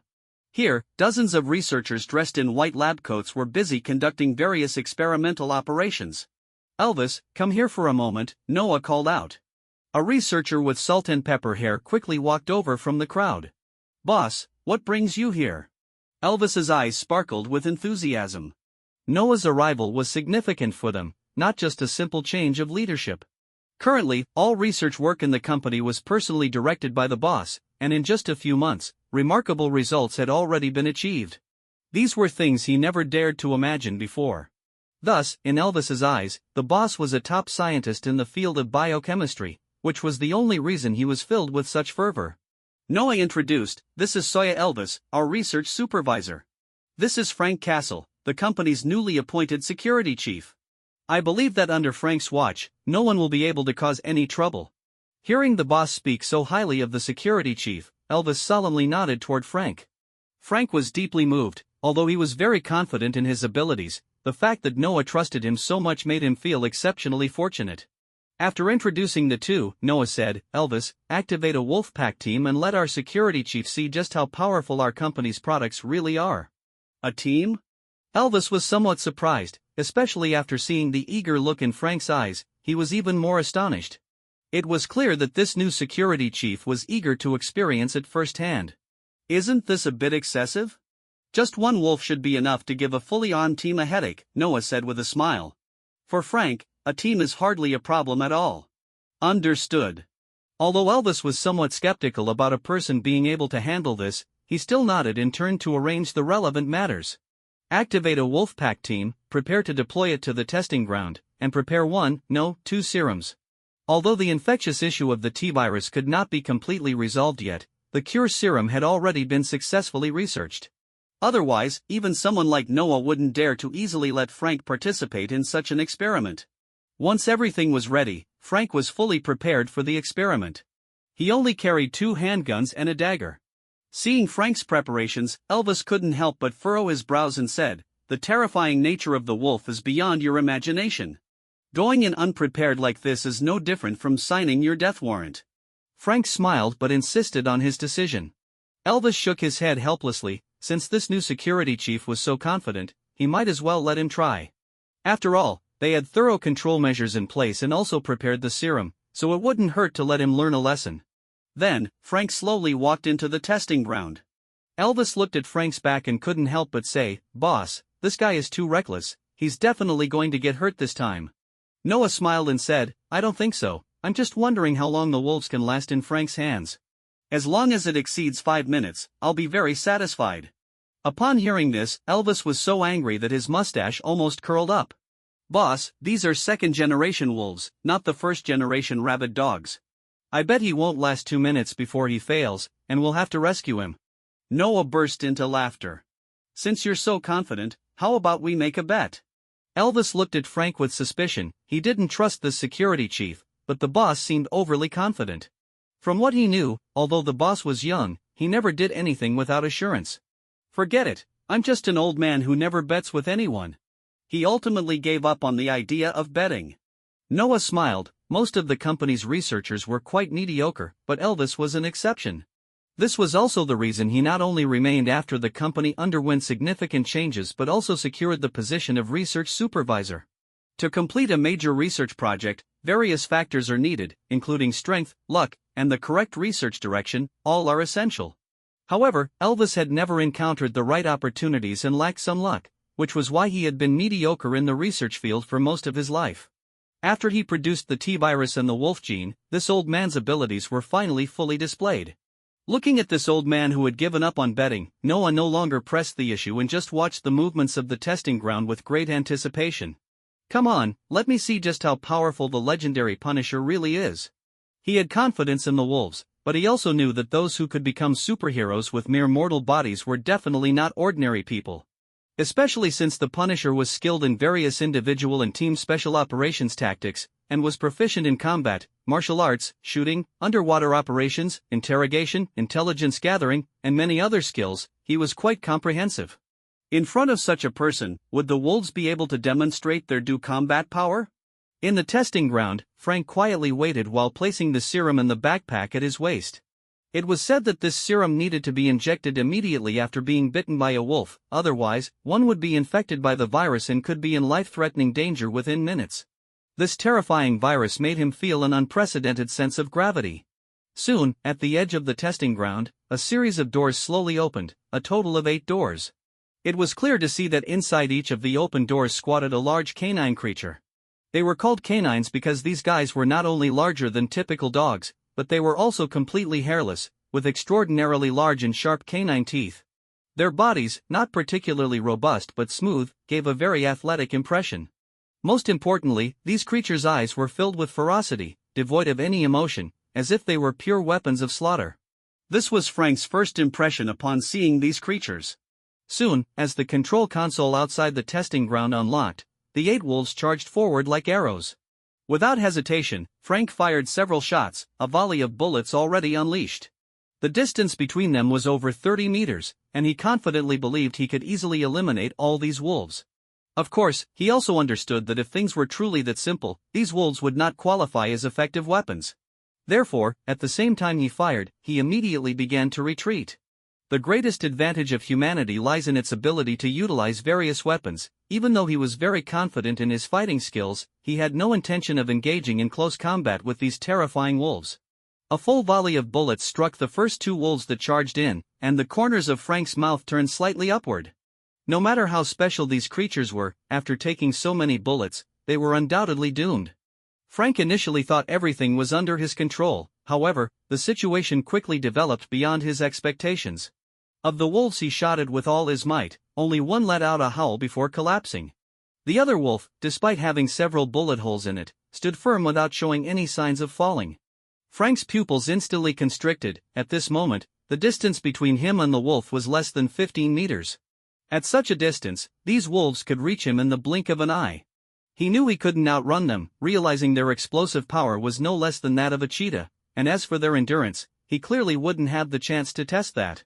Just as he was deep in thought, with a soft sound, the magazine ejected automatically. He crossed his hands at his waist, and with a gentle touch against the spare magazine, a new one was smoothly loaded. Narrowing his eyes slightly, without hesitation, he pulled the trigger again, firing 3 shots. 2 bullets hit one wolf squarely in the head, and instantly, that wolf collapsed dead. A glimmer of realization flashed in Frank's eyes. Indeed, the weak point of these creatures was in their heads. As he discovered the wolves' weakness, they had already charged right up to him. Frank had time to fire again, killing another wolf, then quickly rolled to the side, narrowly avoiding the jaws of another wolf that had lunged at him. The speed of the attack left him in awe once more, but he remained calm and composed. Close combat had its own means. He was not just a gunman. He reholstered his handgun and drew out his tactical knife, his gaze sharp as a blade. Outside the testing ground, Elvis's eyes widened, his mouth agape. How could 3 wolves already be dead just moments into the encounter? Previously, they had conducted human trials, but that involved a fully armed team that almost got wiped out by the wolves. Yet now, Frank had done this with just 2 handguns. Although the wolves' weaknesses are apparent, it takes time to probe and discover them. And from the moment the wolves began their attack to the death of 3 of them took no more than 5 seconds. Is this guy some kind of monster? Elvis thought to himself. When facing the wolves without knowledge of their weaknesses, it was the most likely time for problems to arise. Frank had discovered and exploited their weaknesses in mere seconds, achieving results that surpassed Elvis's expectations of humanity. His eyes were filled with eagerness. "Boss, can I study Supervisor Frank later?" Noah couldn't help but twitch his lips at this statement, responding, "Frank is just an ordinary person with nothing special about him. His strength comes purely from his long-term training." Elvis showed a disappointed expression. He had thought Frank was some sort of genetically enhanced individual. Although superheroes were rare in this era, with Captain America around, anyone with awareness knew that humans could become stronger. Inside the testing ground, Frank's nerves remained highly tense. With his fierce combat awareness, he quickly found ways to deal with the wolves. Within just 2 minutes, he killed 2 more wolves with his knife, seizing the opportunity to shoot another one. This meant that out of the 8 wolves, he had killed 6 in less than 3 minutes. Moreover, as he adapted, his responses became simpler and quicker. Seizing the chance, Frank decisively struck. As he narrowly dodged a lunging wolf, he plunged his tactical knife down, causing the second-to-last wolf to howl and fall dead. Only 1 wolf remained. At this point, the wolf had lost its most effective tactic, hunting in packs. 1 wolf clearly couldn't pose a threat to him, so he easily shot it down. Soon, Noah walked in clapping his hands, praising, "What incredible combat ability! I thought this wolf pack would at least keep you occupied for 5 minutes, yet you resolved it all in less than 4. Frank gasped for breath and said, "These wolves are indeed very formidable. Their speed and strength are quite terrifying. If it weren't for the open space allowing me to test their weaknesses and kill 3 of them first, I honestly don't know how I would have achieved victory." Perhaps these creatures wouldn't be significant on the open battlefield, but once they enter urban combat, they will undoubtedly become a nightmare for all enemies. Hearing Frank's admiration, Noah nodded and said, "That's true, these wolves were designed for small-scale combat." In this era, large-scale wars are becoming increasingly rare. Although the wolves hadn't lasted 5 minutes, Noah was still quite satisfied. He had to admit it wasn't that the wolves were ineffective, it was just that Frank was too powerful. And Frank was right, this experiment was conducted in a scenario unfavorable to the wolves. Elvis stared intensely at Frank and asked, "Supervisor Frank, your body really hasn't undergone genetic modification?" The eagerness in his eyes made Frank feel somewhat creeped out, as if he had been seen through. "No," Frank answered firmly. "What a pity," Elvis muttered to himself. Although he didn't know what he was lamenting, Frank instinctively felt relieved. These researchers could sometimes be terrifying. He even had a sudden urge to punch one. After this test, Noah gained new insights into the performance of the wolves when facing strong opponents, while also providing himself with valuable research and promotional material. For tomorrow's expo, he felt more confident. Unfortunately, Umbrella's products were still too singular, otherwise, their competitiveness would be even stronger. The next day, the Arms Expo officially began. Noah hurriedly brought his company's secret weapon to the venue. At this time, buyers had yet to arrive, but most sellers were already in place. This time, Noah finally saw Tony Stark. However, he only glanced at him casually before turning back to focus on his own matters. He had no habit of sticking his warm face against a cold butt. He silently calculated the time, thinking that Iron Man was about to have some trouble. At that point, he could make a good profit. Although his company had begun to turn a profit, making a little more money was never a bad thing, especially since Tony Stark was so easy to earn money from. Imagining Stark's unpleasant expression when he became a shareholder of Stark Industries made him feel a bit of joy inside.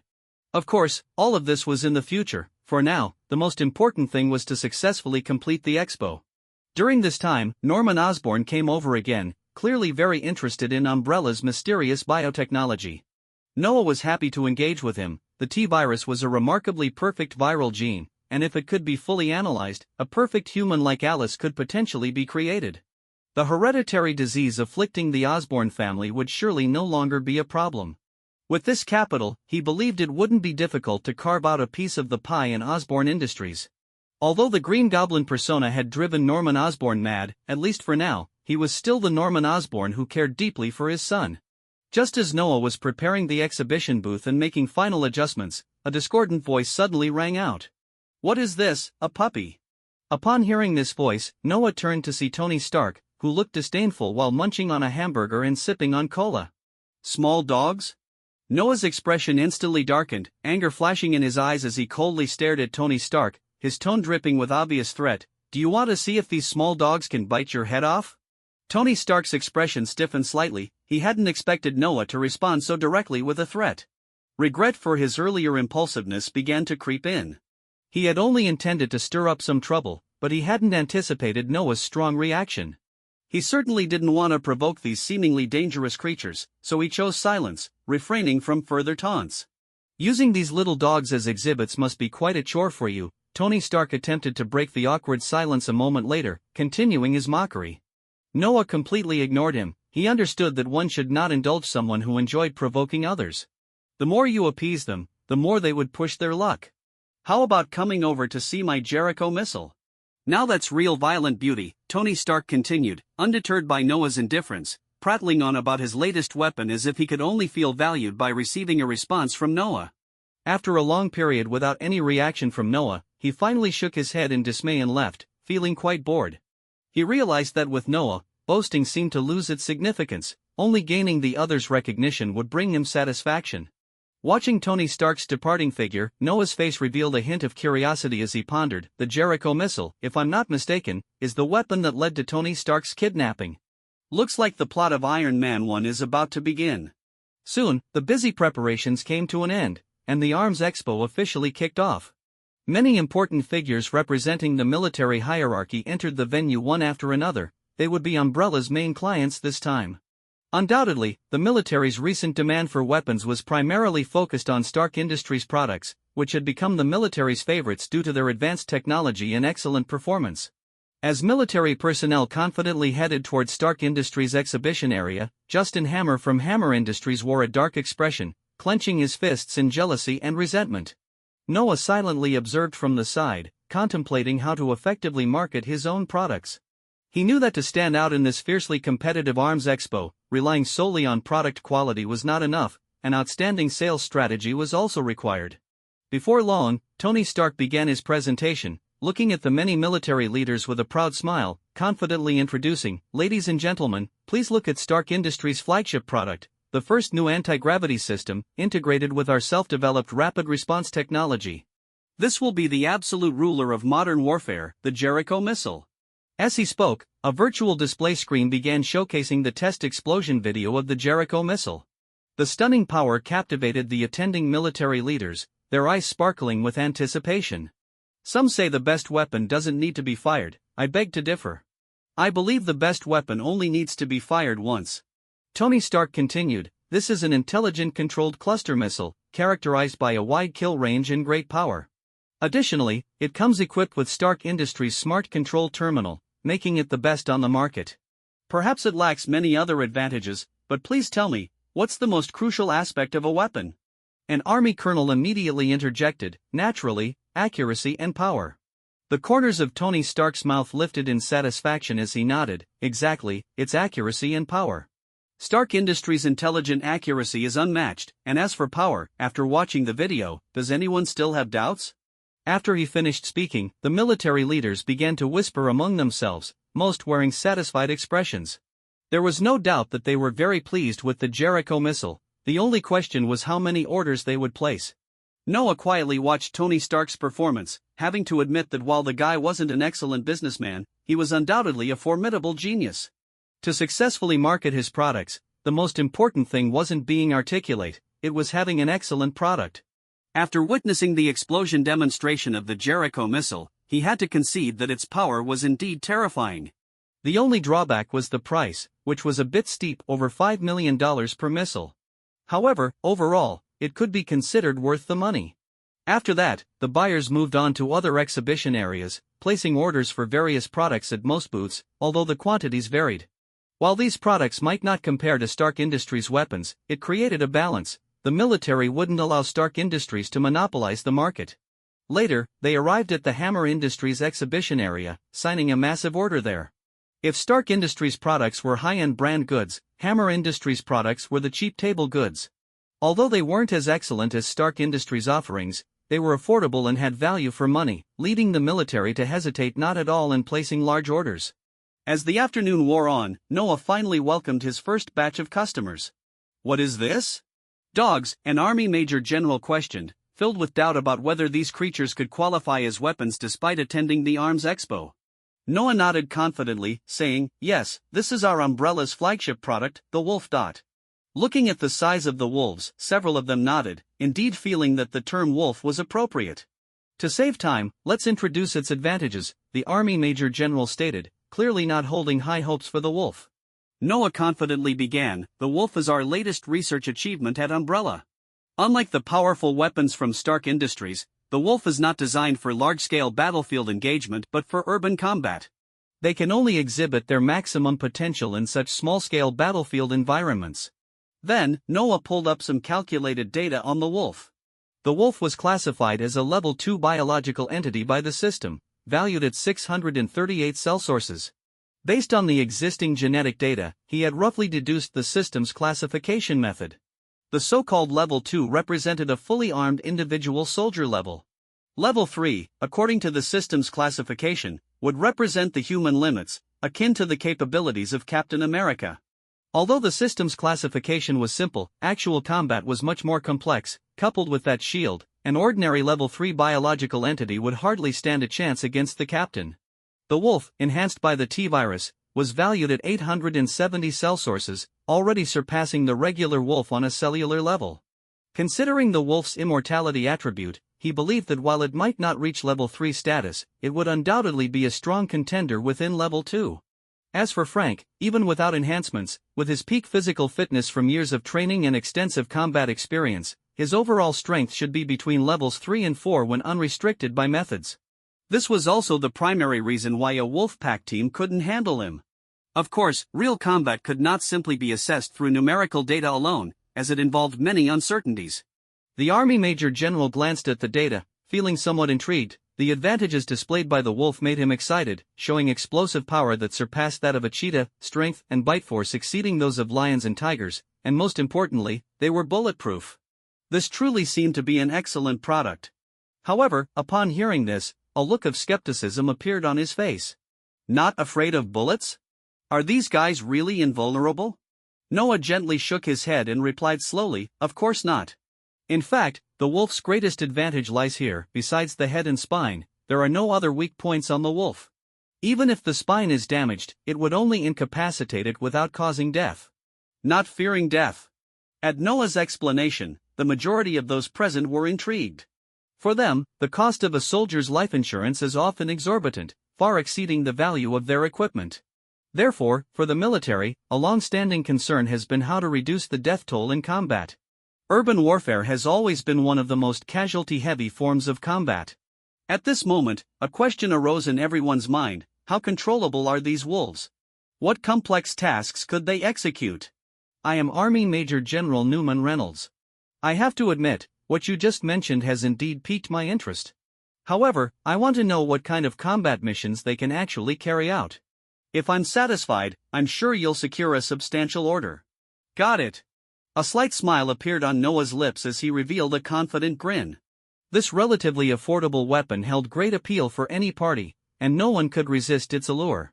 He skillfully activated his virtual display screen, which, while clearly inferior to Stark Industries' products, still functioned adequately. After pulling up various relevant data, Noah patiently continued explaining, "This is a biological weapon carefully crafted using the genes of top hunting dogs, along with some other biological traits. To avoid unnecessary complications, we did not endow these biological weapons with complex attributes like intelligence. Therefore, all their actions are purely instinctual. The way to control them is through this intelligence system. Given their low production cost, they can only perform simple tasks like moving forward, retreating, and engaging in combat. They cannot execute precise tasks like rescues unless there is a dedicated operator controlling them nearby. However, we shouldn't overlook their advantages. The price is only $180,000. If you, General Reynolds, are interested, don't miss out on this opportunity. Next, I will play some field test videos that I believe will give you a clearer judgment of this product." With that, Noah began to play the combat videos of the wolves. In the first video, an 8-member fully armed team faced off against a single wolf. After nearly 20 minutes of intense stalemate, 5 members lost their combat capability, and the wolf was ultimately killed. At this point, General Reynolds had already made up his mind, but he chose to continue watching for more information. The second video was even more shocking. It featured 5 8-member teams, totaling 40 personnel, in a complex terrain, matched against 40 wolves. This time, due to their numerical advantage, the wolves took the initiative to attack. By the 13th minute, all 40 team members were eliminated, with only 7 wolves dead. This staggering casualty ratio astonished everyone present. The video clearly demonstrated that when these biological weapons were in a position of numerical dominance, their combat effectiveness significantly improved. Even when outnumbered, they remained highly dangerous. Most importantly, someone keenly noticed a detail. "Mr. Allen, did the personnel controlling the wolves have intelligence on those teams? These guys always seem to find the enemy's position immediately. It's truly incredible." Noah smiled slightly and explained, "No, this is precisely another major capability of the wolves' sense of smell. They inherit and optimize the advantages of the genes within them. Aside from having somewhat diminished eyesight, their hearing and sense of smell are extremely acute, making them excellent at hunting for enemies." General Reynolds momentarily paused, imagining if every task force could be equipped with such a wolf, the enemy would have nowhere to hide. As for the price, $180,000 was much higher than he initially thought, but after understanding the wolf's specific abilities, he felt that this price was actually reasonable. After all, a Hummer costs nearly $300,000, and the wolf offers so many functions, it seemed like a fantastic deal. Can field tests be conducted? Additionally, if purchasing in large quantities, there should be discounts, right? General Reynolds asked straightforwardly. Of course. Noah replied with a cheerful smile. The production cost of a single wolf is under $30,000, which means that with each sale, he stands to make a profit of $150,000. Not only General Reynolds, but many others present were interested in the wolf, spanning various military branches, with even police systems eager to purchase a batch to use as police dogs. However, the price of $180,000 still felt a bit steep for them, and they hesitated, as they did not have the ample funding that the military enjoyed. Besides the military, there was another agency that surprised Noah, which was SHIELD, then known as the Strategic Homeland Intervention, Enforcement, and Logistics Division. This agency was typically very wealthy.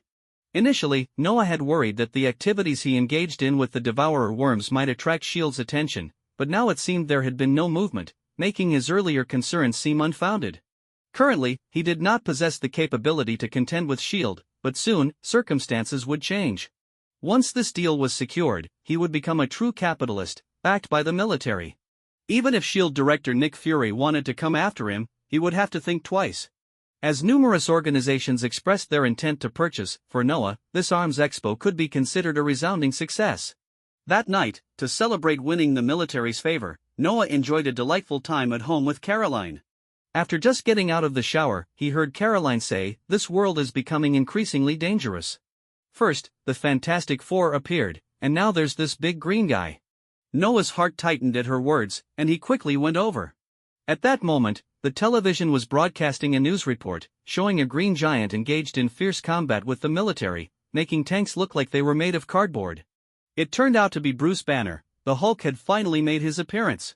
However, Noah had not yet had direct contact with the Hulk, so he quickly regained his composure and smiled at Caroline, saying, "This big guy is no match for me." Caroline rolled her eyes at him, but the next moment, she let out a gasp. The strong little man was charging back again. After a passionate encounter, Noah leaned against the bedside, his mind racing with thoughts. The Fantastic Four were a matter for another day, they had appeared too early. Now, with the Hulk's emergence, it signified that the plot of this world was finally about to unfold.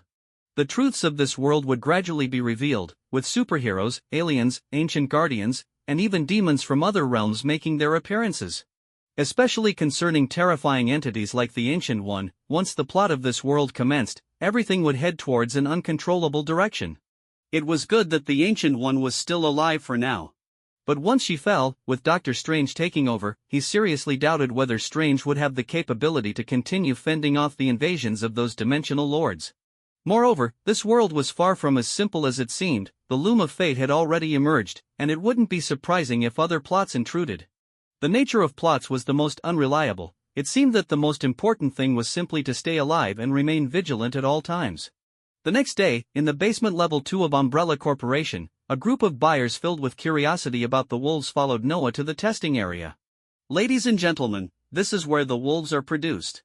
Please do not move around carelessly, there are many dangerous things nearby, and a moment's inattention could bring us disaster," Noah cautioned. Many buyers scoffed, dismissing it as mere scare tactics, deeming it far too lowbrow. However, a few more curious individuals quietly withdrew their gazes. After all, Umbrella was a biotechnology company, and no one knew what strange things might be hidden within. Seeing that everyone had quieted down, Noah led them closer to the testing area. "We have armed guards here who can test the wolves' power. Would you like us to conduct the tests, or would you prefer to send your own people?" General Reynolds immediately spoke up, "Since this is an experiment, let our people do it. Only when facing elite troops can we truly gauge the quality of the product." Noah had no objections and gestured for General Reynolds to proceed. He had absolute confidence in the wolves. He then turned to Elvis beside him, saying, "Go prepare serum for General Reynolds's men, one for each, and have rescue preparations ready at all times." Elvis nodded. General Reynolds curiously asked, "Serum? What is it for? Do these wolves carry toxins?" "No, it's a virus," Noah said apologetically. "I'm sorry I didn't clarify this earlier. The wolves carry a special infectious virus. If they bite you, even a small wound can be fatal and turn a person into a terrifying monster." As he spoke, Noah played a video for everyone. Since Umbrella currently lacked the capability to conduct tests on death row inmates, his subjects were animals. The video showed a gorilla being bitten by a wolf, and within minutes, it collapsed on the ground. The most terrifying part was that soon after, the gorilla stood up again, its eyes completely blank, having clearly lost all biological characteristics. "What in the world are those things?" General Reynolds exclaimed, stunned. "Can these guys also transmit the infection a second time?" he wondered. "Absolutely," Noah nodded.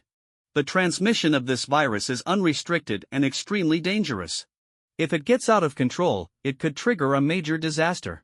Fortunately, we have developed a serum. As long as it is administered in time, there won't be any issues. So strictly speaking, the wolves are still a semi-finished product.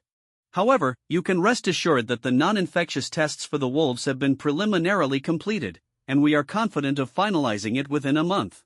By then, What we deliver to you will be fully finished wolves. Hearing this, some who had considered backing out relaxed. Unlimited transmission was indeed a bad phenomenon and too dangerous. Yet some, like General Reynolds, had a different perspective. Since there is a serum, it means the virus is controllable. I believe I need a portion of these original wolves. Noah's expression became troubled as he said, General, it's not that I don't want to give them to you, but this virus is incredibly dangerous.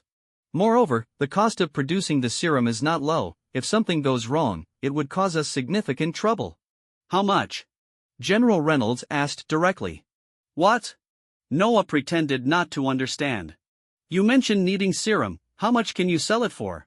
We can sign an agreement to ensure it won't affect you. Noah lowered his head, as if he were seriously calculating something. In truth, he had been prepared for this scenario. He knew the military wouldn't care how many people these things killed, as long as it was controllable. The higher the efficiency of killing, the better for them. After a few seconds, Noah looked up and said with a troubled expression, the production cost of the serum is quite high, at least $10,000 per vial for me to sell. As for the infected wolves, each one requires $300,000. Of course, the prerequisite is that you must sign the appropriate agreements. I don't want to bear the responsibility if something goes wrong. General Reynolds narrowed his eyes, a hint of contemplation flashing in them. He clearly understood what the so-called infected wolves were. The name was indeed apartment.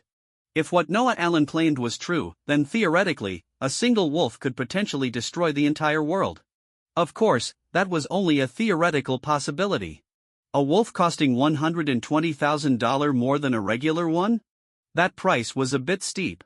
General Reynolds was somewhat dissatisfied. He felt that the actual product costs of the two weren't too different, and the cost of the wolves might even be lower. Let's first see how your products perform, he said. Of course, Noah grinned, feeling a sense of triumph inside. Soon, a team of 20 entered the testing area.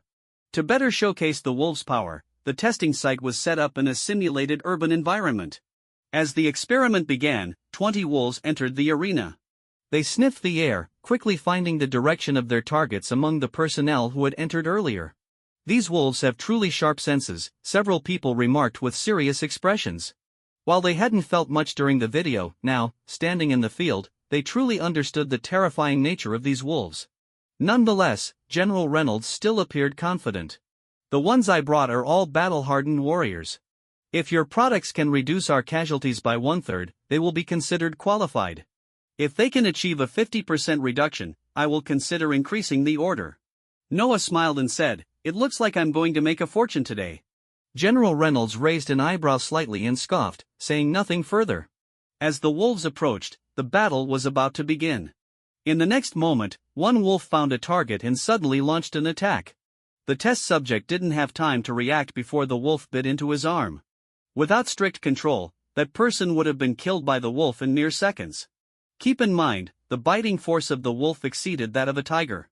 Immediately after, another Special Forces member decisively fired, killing the attacking wolf. Good shooting, Noah genuinely praised, then turned to General Reynolds, saying, If it were a real enemy, I can guarantee he wouldn't survive. Watching the injured Special Forces member quickly receive the serum, Noah added with a smile, moreover, on an actual battlefield, he wouldn't have a serum available. That's right, in a real combat environment, that person would have been dead long ago. If facing an infected wolf, the enemy might even gain a new combat force from the attack. Thinking back to the scene of the gorilla coming back to life, a chill ran through General Reynolds. At the same time, he understood that once government higher-ups learned of the existence of such biological weapons, Umbrella would undoubtedly receive significant support. Resurrection and immortality, which is more difficult? No one knew the answer. But now, the scene of resurrection was right before his eyes. Although this resurrection wasn't complete, who could guarantee that further research wouldn't yield new breakthroughs? As for now, he had gained a clear understanding of the combat power of these wolves. In just a few minutes, his men had already lost 1/3 of their force, while half of the wolves were still standing. It appeared they were at a disadvantage, but if this continued, even if they managed to win, they would suffer heavy losses. As he had said earlier, these were all elite troops. Spending $180,000 for a tireless, fearless elite warrior capable of reconnaissance, searching, and other abilities was clearly a very profitable deal. He did not continue watching the battle below but instead spoke up, Then let's discuss prices and discounts. He had already made up his mind to place an order. Pleasure doing business. After a tense negotiation, Noah ultimately set the price for General Reynolds at $170,000 for each wolf, while the price for the infected ones remained unchanged. He knew that this infectious product was destined for limited production, so he had no plans to lower the price. In the end, the military decided to purchase 500 wolves and also ordered 30 infected versions. The Air Force and Navy had less demand for the wolves, purchasing only 100 in total. Adding in other interested buyers, Noah's first deal was a resounding success, selling a total of 960 wolves, 30 infected versions, and 100 vials of serum, totaling over $170 million.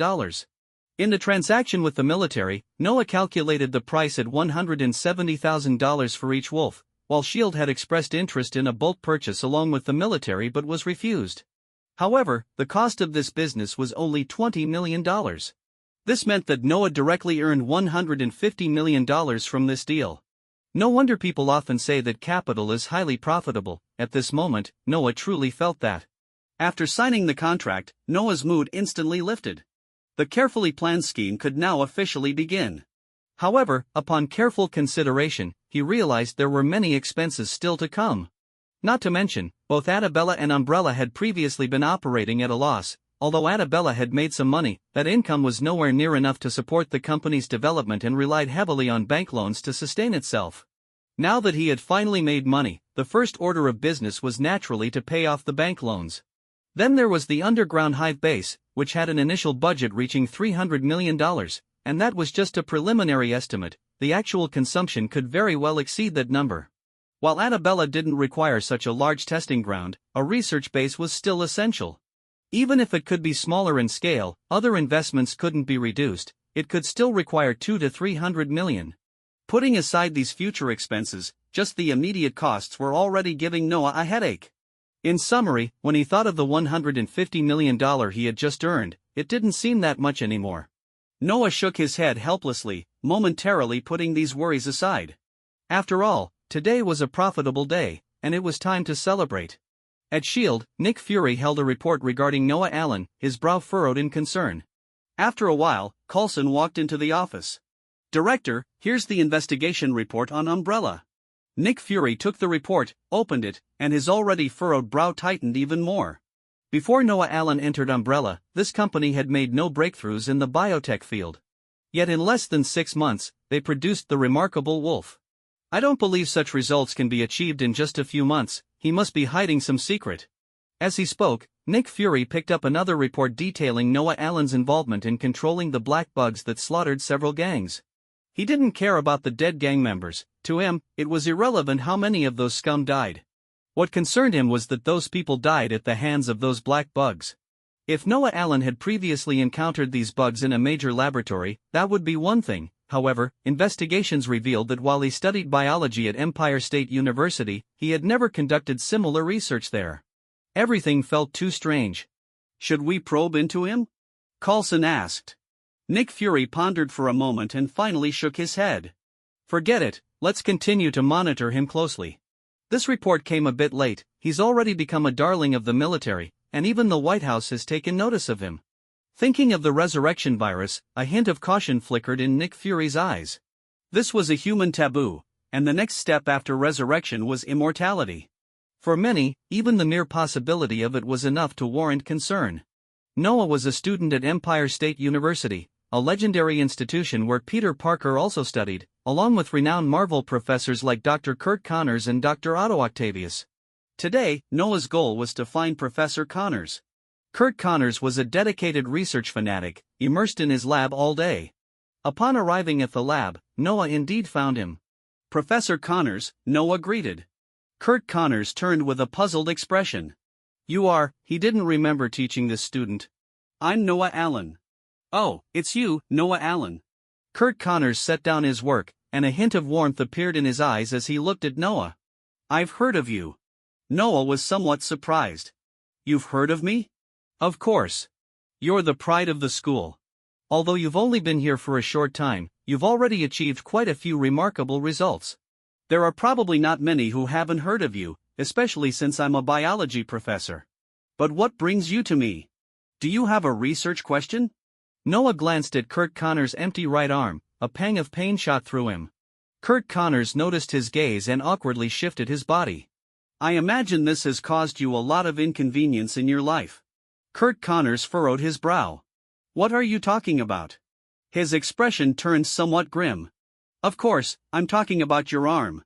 I mean, if there were a way for you to regain an arm, would you be willing? Noah asked. If you're not interested, I can leave right now. Regain an arm? Kurt Connors had studied for years and had never seen such hope. What could a student possibly do? His first instinct was to think Noah was joking about his arm. Although he had grown accustomed to life with one arm, he had never accepted the reality over the years and had always been researching the possibility of regrowing limbs. This was his taboo, not to be mentioned by anyone.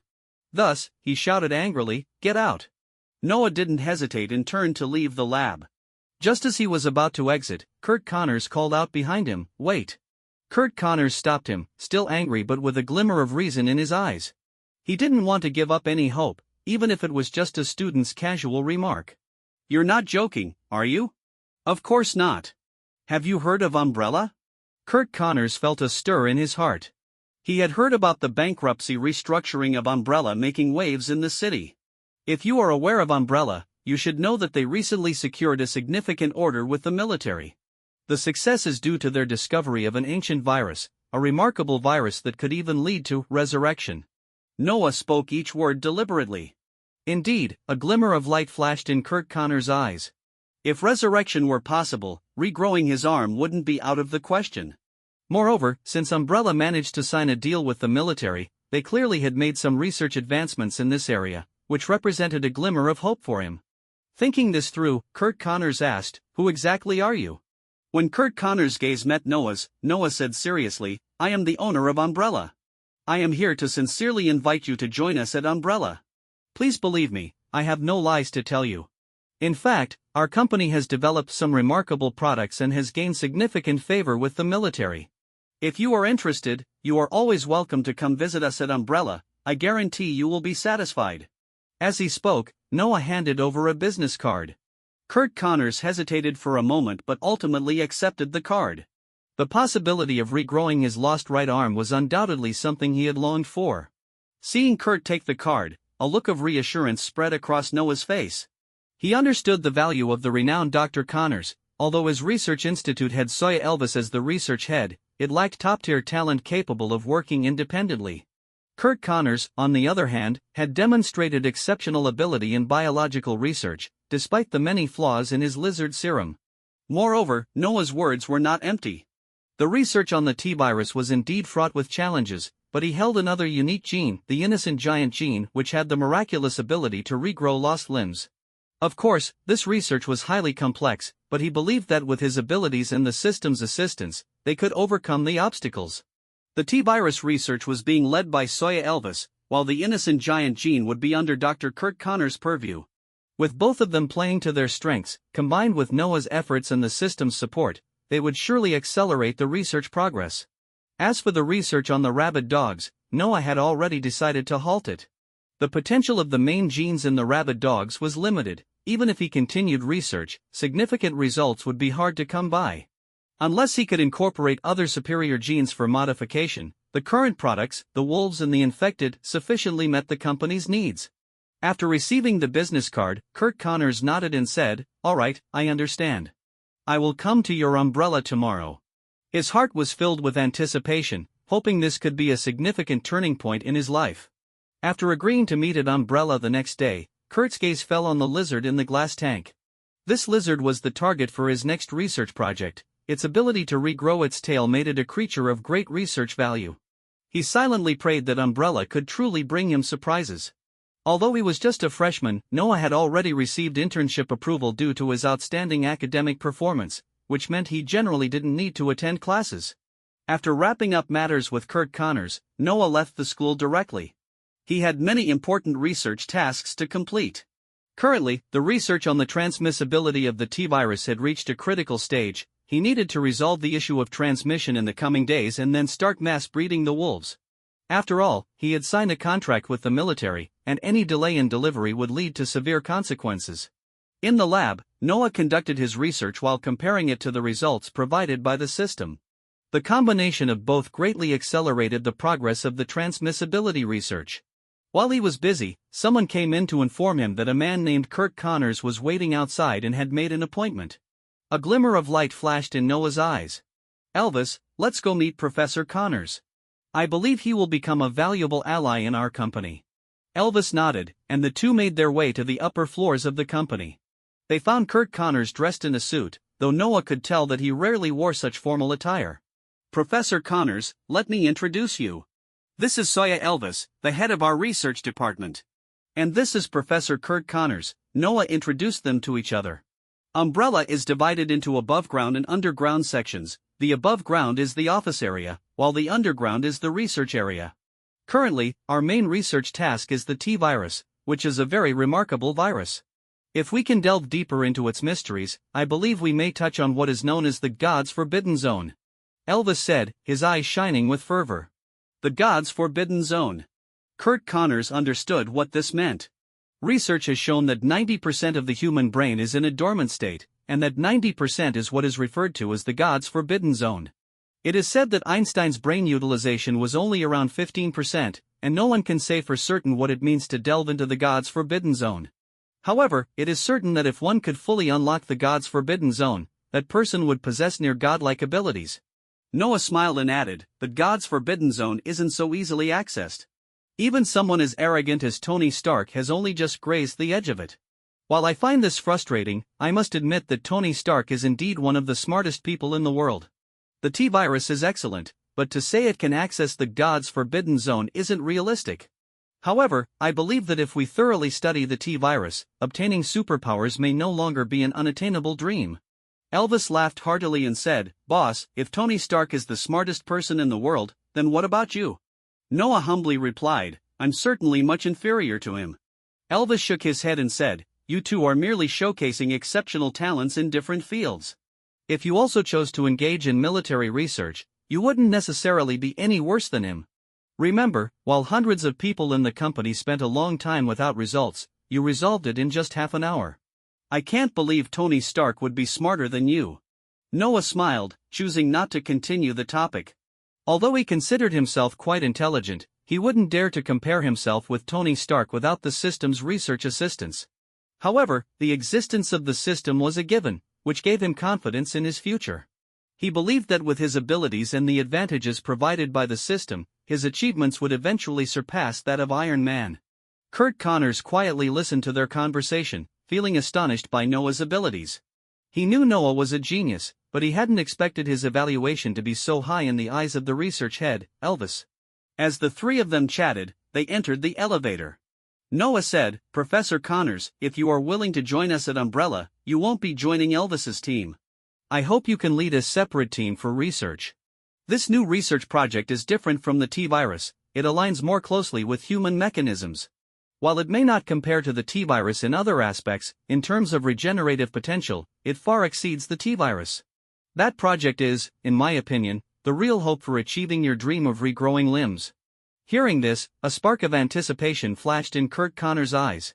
He had initially thought that the T-virus was the hope Noah referred to, only to discover there was an even more powerful project. As the three arrived at the lab, Noah led them to a sealed laboratory. Carefully, he took out a test tube from the cold storage, which contained some mysterious flesh and tissue samples. Noah extracted a sample and said, "Dr. Connors, take a look at this." Upon hearing this, Kurt Connors immediately opened a microscope to closely examine the extracted tissue. Soon, his expression grew serious, and moments later, shock filled his face. "These cells exhibit extreme aggressiveness and vitality. This is tissue from a special humanoid organism. I cannot disclose the exact source, but I can tell you that this organism has no defects other than a single fatal weakness. Even if it loses limbs, it can regrow them." The last statement hit like a bombshell, and disbelief flickered in Kurt Connors' eyes. An organism capable of regrowing limbs? This was an incredible discovery. Humanoid organisms? This is simply absurd, such a creature cannot possibly exist on Earth. Faced with Kurt Connors' dramatic reaction, Noah merely smiled at him, saying nothing. Meanwhile, Soya Elvis furrowed his brows, lost in thought. He had never heard of such humanoid organisms before. However, he also had no knowledge of the T-virus or the creature known as the rabid dog. Perhaps in some unknown corners of this world, there were secrets that Noah was privy to, or perhaps these organisms were simply extraterrestrial species. While there was no concrete evidence of alien sightings, most people had heard of the legendary Area 51. Nevertheless, as a researcher, he wasn't concerned with these matters, he was solely focused on his own studies. Kurt Connors felt the same way. He didn't care about the origins of these creatures, he only wanted to find a way to restore his arm. During the experiments he conducted before, he had never used cells from a humanoid organism. If he had access to such cells, he would have a great chance of making breakthroughs in his research. When can I start studying? Kurt Connors asked directly. At any time, Noah replied, a bright smile spreading across his face. He was inwardly relieved that he had begun to fill the gap in his research team. Elvis, how is the research on the tyrant progressing? At the mention of the tyrant, excitement flickered in Elvis's eyes. Very smoothly. With the research data you provided, we are confident we can produce a prototype of the tyrant within 6 months. 6 months? Noah's brow furrowed slightly, feeling dissatisfied. That was too slow, it was just a prototype. After all, he had already successfully cultivated tyrant cells. Is there a problem? He asked, puzzled. By all logic, with someone like Elvis on the team, even if most of his focus was on the transmissibility research of the T-virus, the progress shouldn't be this slow. Hearing Noah's question, Elvis hesitated before responding, Boss, we're currently low on funds.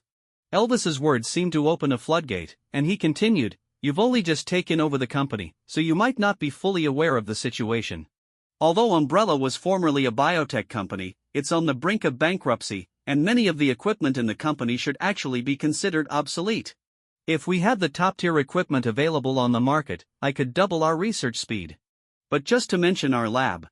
Seeing that Elvis was about to go on a lengthy tangent, Noah decisively interrupted him. Stop. I just want to know how much you need. The lab was the cornerstone of the company, there could be no room for carelessness. Moreover, he had just secured a large order, so his finances were relatively abundant. Although there were many areas that required funding, exaggeratedly speaking, money was just a number for him at this point. $63 million. How much? Noah doubted he had heard correctly. He thought he had secured $150 million, but it seemed it was vanishing quickly. Seeing the look on Noah's face, Elvis realized he had startled the boss and quickly clarified, $46 million. This $46 million is the minimum budget for updating the lab, we can't cut corners on this. Noah rubbed his temples, filled with mixed feelings. Was $150 million a lot? He had spent over $100 million in just a few days. The construction of the Umbrella facility in the suburbs had already reached a budget of $50 million, and as construction progressed, more funding would be required. Now, with the lab update costing another $46 million, plus funding requests from other departments, it gave him the impression that he had truly earned a fortune. Was $150 million really so little? Thinking about how Tony Stark directly offered $500 million just for a case of beer, he finally understood. Indeed, he had set his price too low. Once the Tyrant series products were launched, he would see how to make a good profit without having to rip anyone off. Glancing at Professor Connors, who appeared lost in thought over the tens of millions in funding, Noah said, Professor Connors, you can take a look at what experimental equipment you need in the coming days and submit a request, and we will procure it all at once. Kurt Connors snapped back to reality, realizing $46 million was a massive sum. Such substantial funding could be approved on the spot. His new boss was truly remarkable. After returning from the lab, Noah felt utterly exhausted. His first batch of products hadn't even been sold yet, and already, the profits seemed to be slipping away. It seemed he was still a poor man.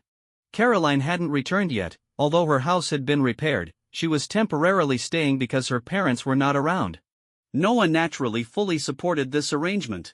With a beauty by his side, life was simply wonderful. However, thinking of his own parents, he couldn't help but recall the Irish mob.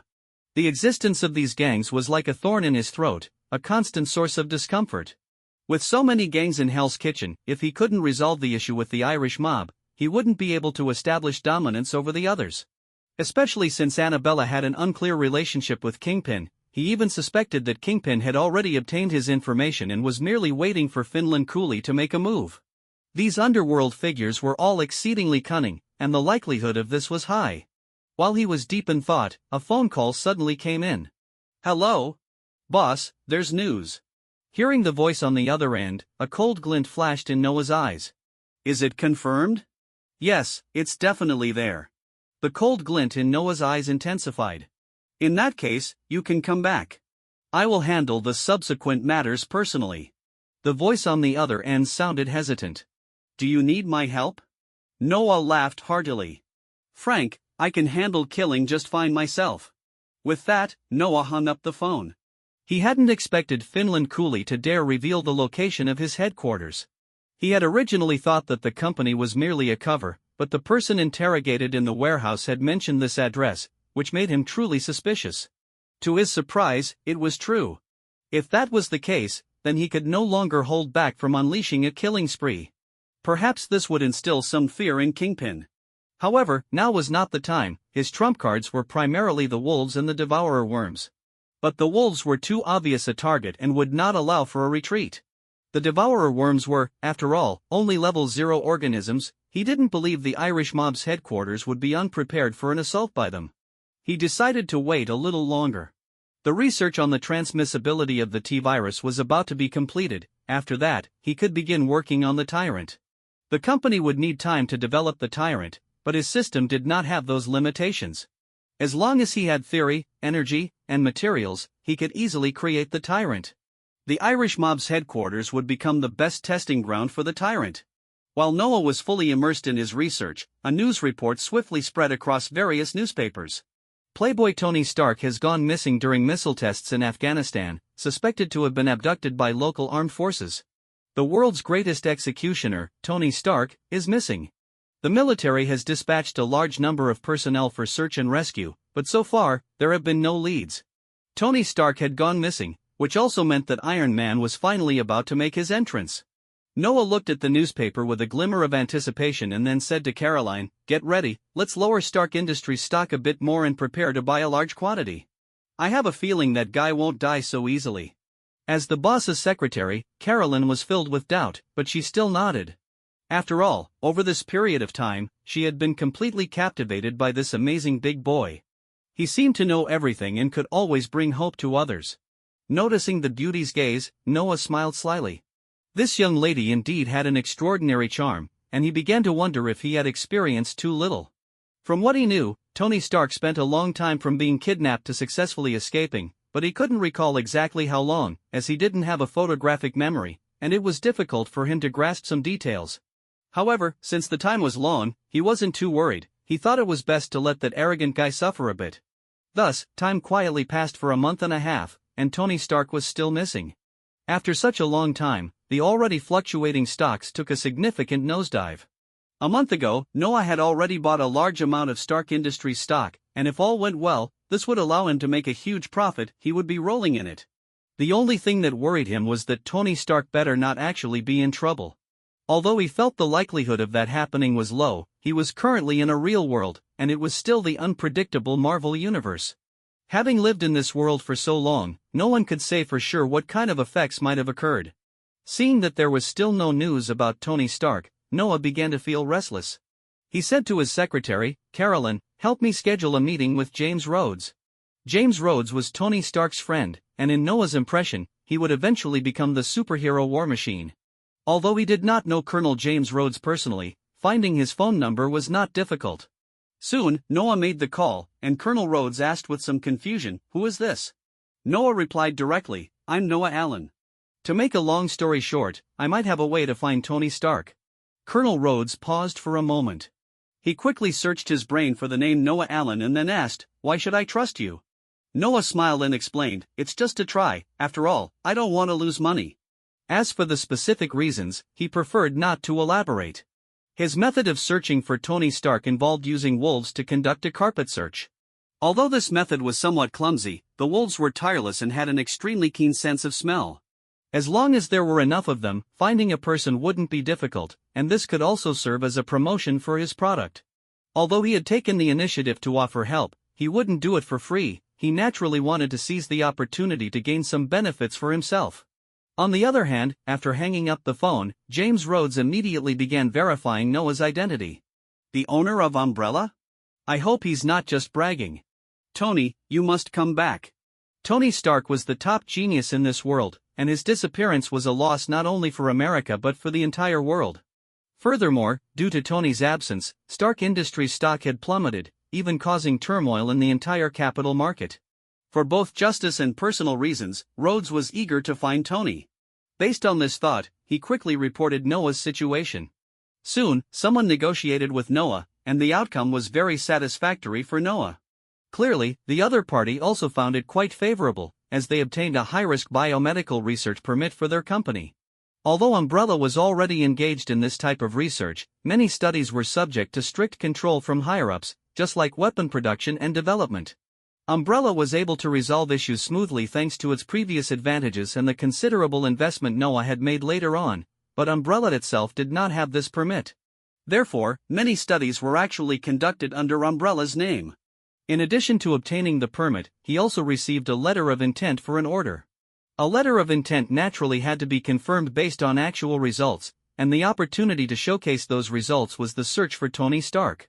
For the military, it was essentially getting Noah's commitment for free, while for Noah, it was a chance to demonstrate the effectiveness of the wolves without charge. 3 days later, several large transport planes landed in Afghanistan. Looking at the endless yellow sand outside, Noah frowned and then stepped off the plane. Colonel Rhodes came over and said, "Welcome to Afghanistan." Noah pressed down his hat, feeling the dry air here, and said grumpily, "If I could, I really wouldn't want to come to this godforsaken place. Let's hurry up and get to business, I want to go home." Colonel Rhodes laughed heartily and said, "Then let's make it quick, I hope you're not just bragging." Noah instructed the people behind him, "Get ready." Soon, 7 or 8 people began to prepare. "Colonel Rhodes, can you pinpoint Tony Stark's approximate location?" Rhodes took out a map and pointed to a spot, saying, "Look here. We believe the group that kidnapped Tony is a notorious terrorist organization within Afghanistan. Their activity center is in the northern region, and after our searches, we have roughly narrowed it down to this area." Noah glanced at it and immediately frowned. This area was quite large. Colonel Rhodes noticed his expression and said helplessly, "This place is too chaotic, making searches very difficult." To be honest, the higher-ups are about to give up. Even if the military paid great attention to Tony Stark, they couldn't waste massive resources endlessly searching without any bottom line. As it stood now, the military's search efforts had decreased significantly, clearly losing hope. Only Colonel Rhodes remained steadfast here, otherwise, he wouldn't be the one to greet Noah. "This place is so big, it's going to take quite a bit of time," Noah said calmly, not refusing. In a cave in the Afghan mountains, Tony Stark sat on the edge of a shabby bed, gasping for breath. Weakly, he asked, "Who are you?" "You can call me Ethan." Ethan put down the razor and turned around. Tony Stark touched his chest, where there was a shocking large hole. He hesitated, wanting to pull out the wires from his chest. Seeing this, Ethan quickly said, "If you were in my position, you wouldn't touch it. You have many shrapnel in your chest, although I've done my best, some are still lodged inside you. If you pull that out, within minutes, those shards will travel through your bloodstream into your heart. As for that big guy, it's a car battery, it's what's keeping you alive." In just a few hours, Tony Stark felt his long-held worldview undergo a severe shock. He had always believed that the weapons he produced were meant to make the world a more peaceful place, but now he found himself in the midst of a terrorist base. This made him start to question for the first time whether everything he had done over the years was indeed correct. Could producing weapons really lead to a more peaceful world? At the same time, thousands of wolves had been fully released. These wolves were products that had just been completed and were ready to be delivered to buyers. The research had progressed faster than expected, so it wasn't yet time for delivery. Bringing them out now was a perfect opportunity to test their performance and show prospective buyers the excellence of the wolves. Noah had been at this base for more than half a month. The area where Tony Stark was located was simply too vast. Even these tireless biological weapons, the wolves, could not complete a comprehensive search in such a short time. However, the astonishing search speed of the wolves still shocked many. The search speed of thousands of wolves was considerably faster than that of military helicopters, and, most importantly, the effectiveness of the wolves' searches was far superior to that of helicopters. Because of the wolves, the military had even discovered several hideouts of rebel organizations. Finally, a staff member observing the camera feed from the wolves excitedly shouted, "We have a situation." Noah and Colonel Rhodes immediately looked in the direction he pointed. In a small ravine, a group of fully armed rebels was on high alert, their weapons glinting ominously. Although it was still uncertain what the rebels' intentions were, Noah instinctively felt that they had found the right place upon seeing the scene below. James Rhodes also sensed that this group was not to be underestimated. They even saw Stark Industries missiles in the camera feed, which was not something ordinary terrorists could possess. "Colonel Rhodes, get ready, we're going to retrieve them," Noah said. At that moment, Tony Stark was fully engrossed in crafting his armor. The main body of the suit was basically taking shape, and Ethan, who was assisting him, occasionally expressed his admiration. "That's impressive. Using these seemingly ordinary materials, you can create such a large and advanced piece," Ethan remarked. Tony Stark didn't respond verbally, but the slight upturn of his lips revealed his inner pride. "In just 2 more days, this suit will be fully completed." "We'll act according to plan then," Tony Stark stated.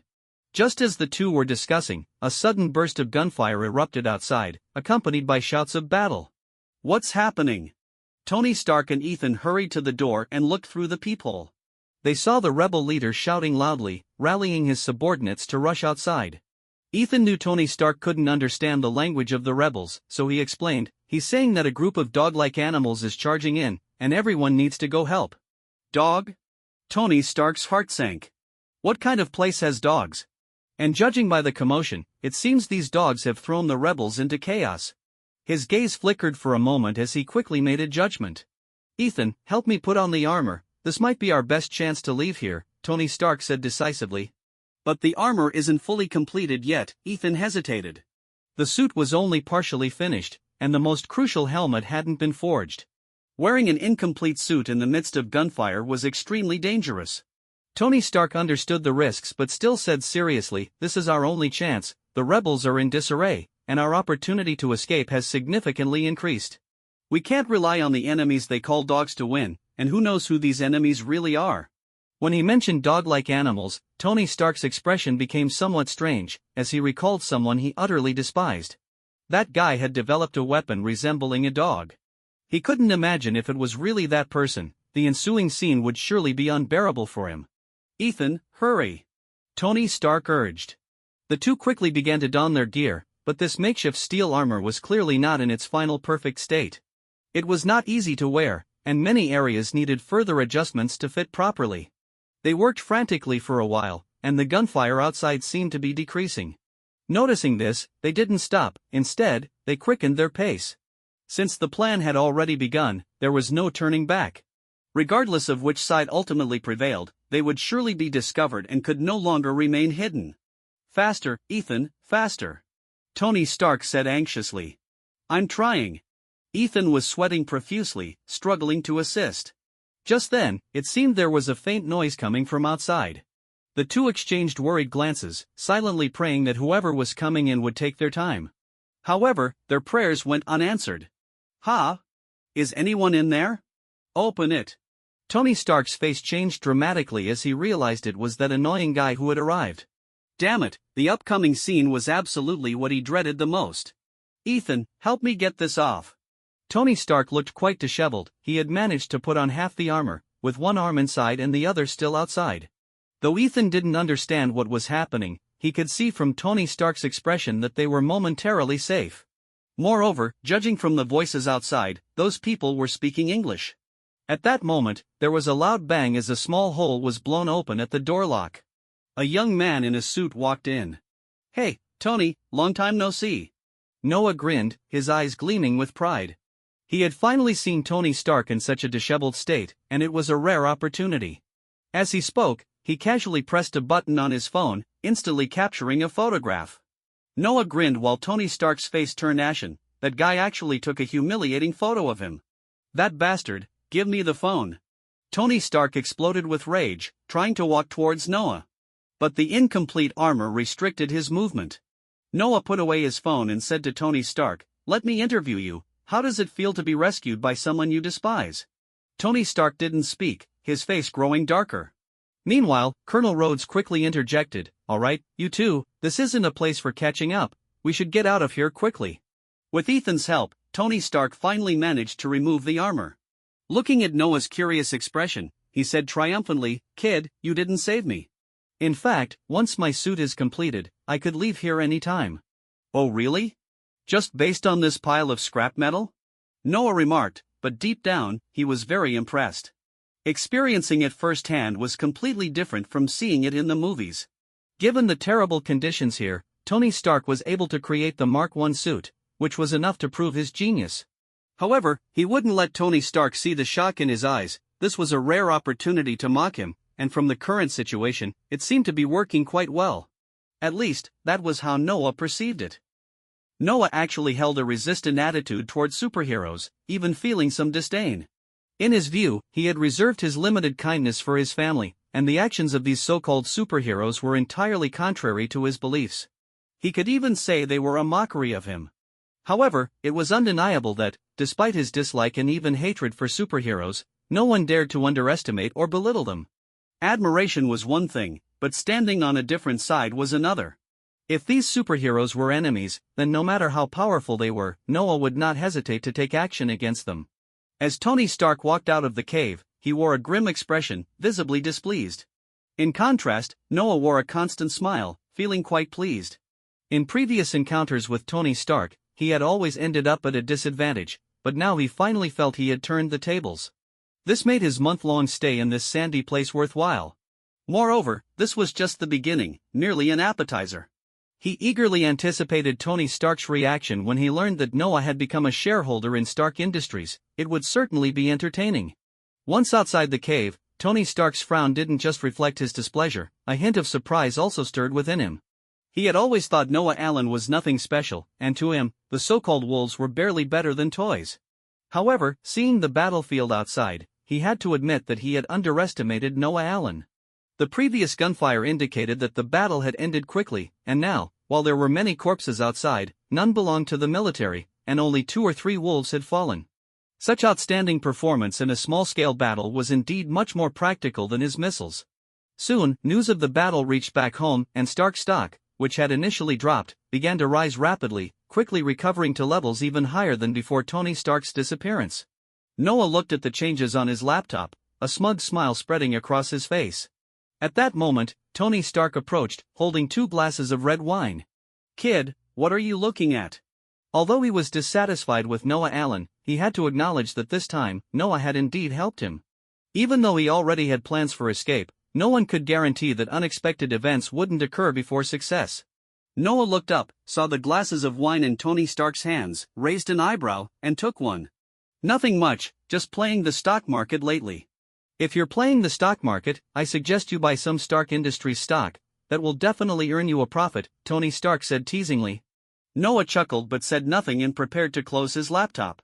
However, Tony Stark prevented him from doing so. He didn't want to owe anyone a favor, and if he could repay some people through stock trading, it would make things much easier for him. "I'm going to help you take a look." Just as he was about to finish his sentence, his eyes widened in shock. He saw that all the stocks Noah had bought were Stark Industries stocks. Although Noah's current holdings weren't substantial, he had already qualified to sit in on shareholder meetings. How could this be? He had only jokingly suggested that Noah Allen buy stocks in his company, but to his surprise, the kid had actually gone and bought them. This was a matter of his pride. Seeing Tony Stark's astonished expression, Noah's lips curled upward slightly as he took back the laptop and said, "I must thank you for helping me make some money." "Don't mention it. For someone like you who doesn't understand investments, investing in Stark Industries is indeed a good choice," Tony Stark said with a grim look on his face. However, Noah clearly wasn't finished. He hovered the mouse over the sell option. "But unfortunately, our fate ends here." With that, Noah clicked the mouse lightly, and all the Stark Industries stocks were sold off. Tony Stark stared at Noah, his face instantly turning ashen as he cursed, "Bastard." Ignoring the wine that spilled on his clothes, he snatched the glass from Noah's hand and turned to leave. Watching Tony Stark walk away, Noah couldn't help but chuckle. Sometimes, a man's joy is this simple. After resting for 2 days, Tony Stark was ready to return to New York. Just as Noah had predicted, once he returned, the upcoming press conference would likely cause Stark Industries stock to plummet again, possibly even worse than this time. Selling the stocks now was undoubtedly the best timing, and he could also take this opportunity to annoy Tony Stark. It was simply delightful. Alright, let's go home. Noah stretched, realizing he had delayed a lot of matters during his extended stay. Moreover, the equipment and facilities here were subpar, significantly impacting his research. Of course, the most crucial reason was that he didn't want to return with Tony Stark, otherwise, that playboy would surely steal all his thunder. Before leaving, Noah went to find Dr. Ethan. This doctor had saved Tony Stark's life and was proficient in multiple languages, clearly a rare talent. Unfortunately, Noah was politely turned down. He had anticipated this, as Umbrella primarily focused on biotechnology, while Dr. Ethan specialized in energy physics, which offered no opportunities for him to showcase his talents at Umbrella. But he didn't give up. Instead, he got hold of Ethan's contact information. He planned to lay a solid foundation in biotechnology before also venturing into physics, particularly energy. Although he didn't want to create a suit like Tony Stark's, energy was crucial in this world. Just like Stark's small arc reactor, which could supply a city with power for half an hour, its potential was immense. And Ethan was the only one who had witnessed the birth of the arc reactor. Although he couldn't replicate it entirely, some excellent developments could emerge from research. After all, who could have too many talented people? Ethan also had a good impression of Noah, especially since Noah had saved his life. If Umbrella could indeed develop its energy industry in the future and he found himself without a good opportunity, he might seriously consider joining Umbrella. As for working with Tony Stark, he never even thought about it. Even though they had once experienced life and death together, he understood Tony Stark's personality too well. Being friends was one thing, but being colleagues would likely drive him crazy. Thus, Noah's journey concluded successfully. Just after he arrived back in New York, he received some good news. The research on Tyrant had finally made a breakthrough. Upon hearing this news, he didn't even go home and rushed straight to the company. In his mind, the Tyrant series was the real biological weapon, far superior to the petty mutt series. As he arrived at the company, Elvis greeted him. "Boss, we're in luck. The progress on the Tyrant research is much faster than we anticipated. The data model is complete, and we can start the production of prototypes after the final calculations." Noah struggled to suppress the excitement within him and nodded slightly, saying, "Take me to see it first." The group arrived at the laboratory, and Elvis skillfully pulled up the model of the Tyrant. In an instant, a Tyrant image, strikingly similar to what Noah had seen in movies from his past life, was projected in front of everyone, a remarkable 90% likeness. Seeing this realistic image, Noah felt assured that the data model was indeed sound. However, whether it could be put to actual use would require practical testing. After contemplating for a moment, he opened the system and uploaded the Tyrant data model in front of him. Within seconds, the system quickly provided the relevant data. Current target: Tyrant, prototype. Level 4. Required materials: T-virus base. Required energy: 1000 units. Time required for each unit: 24 hours. Would you like to proceed with the synthesis? The materials needed for the Tyrant synthesis were all at his disposal, easily obtainable. However, the energy consumption was quite substantial. It was worth noting that just 1 unit of energy could produce 100 flesh-eating insects. This meant that under the system's coordination, the energy required to create 1 Tyrant was enough to synthesize 100,000 flesh-eating insects. Energy sources varied, with electricity being the most conventional. 1,000 units of energy would be sufficient for Umbrella to operate smoothly for a week. But for the upcoming new plan, the energy consumption was worth it, as he would officially possess the power to ensure his own safety from this point forward. A level 4 Tyrant would have combat power surpassing human limits, and paired with the right weapons, it could engage in fierce battles with superheroes. However, he felt a twinge of regret that such powerful forces did not originate from his own body. After a moment of thought, Noah selected no and then said, "Alright, there's no problem. Let's proceed with the prototype synthesis based on this direction." Elvis was taken aback for a moment, surprised that the boss could determine the model's validity with just a few glances. However, recalling his boss's extraordinary genius, he hesitated briefly before nodding. He understood the gap between himself and his boss well. Since the boss had said it, it was clearly not an issue. "Understood, I'll start arranging the synthesis right away." Yes, after synthesizing the prototype, the mass production version needs to be developed quickly as well, so it can bring tangible profits to the company. "Rest assured, boss. With the prototype as a foundation, synthesizing the mass production version will no longer be a challenge. Elvis replied confidently. Noah nodded gently, filled with confidence in himself and the system. Knowing this good news, he felt it was time to put his plan to deal with the Irish mob into action, so he called for Frank.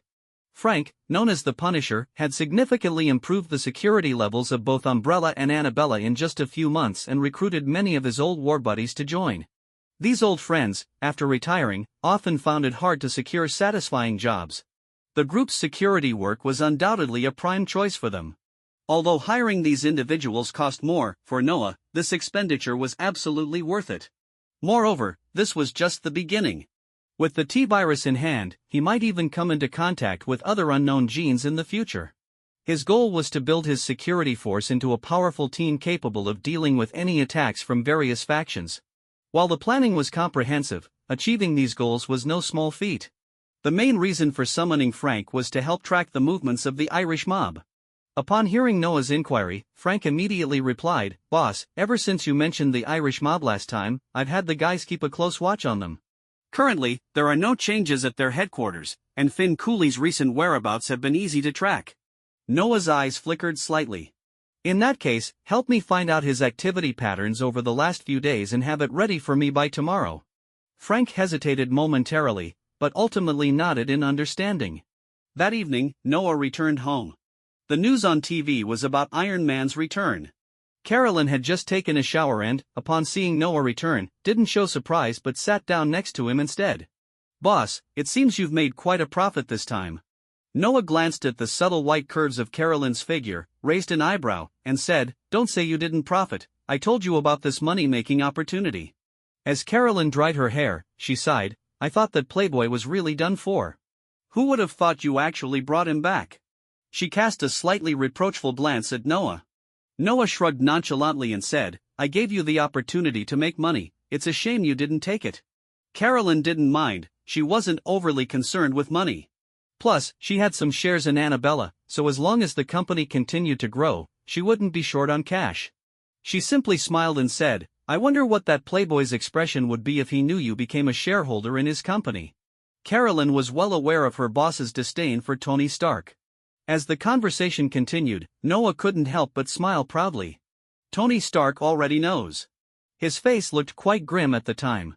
"But there's something that would make him even angrier. I sold off all of his Stark Industries stocks on the spot." If you had seen his expression then, you would have found it very amusing, ha. Carolyn was momentarily stunned, her face filled with confusion. "Boss, what were you thinking? Tony Stark just came back, his company's stock is bound to keep rising. Selling now would be a huge loss. You're paying such a high price just to get back at him?" Noah chuckled, looking at the footage of Tony Stark getting off the plane on TV, and confidently said, "In a couple of days, I'll show you how to make a killing." "What do you say? How?" Carolyn looked at Noah with a skeptical expression. "Tony Stark's stock will soon plummet, and that's when we'll buy in." "That's impossible. With Tony Stark and Stark Industries, how could it possibly drop?" After saying this, she suddenly realized that her boss had been with Tony Stark during this time, and a trace of doubt crept into her heart. "Boss, do you have some insider information? Tony Stark doesn't plan to sell weapons anymore. Don't you think that counts as insider information?" Noah openly shared his speculation. Although Tony Stark hadn't directly stated his stance yet, Noah sensed he truly had this intention after their recent interactions. Coupled with his understanding of the movie plot, he felt very confident about it. Carolyn was left dumbfounded. The famous Playboy, the world's #1 arms dealer, actually intends to give up selling weapons? Is this world going crazy, or is my boss crazy?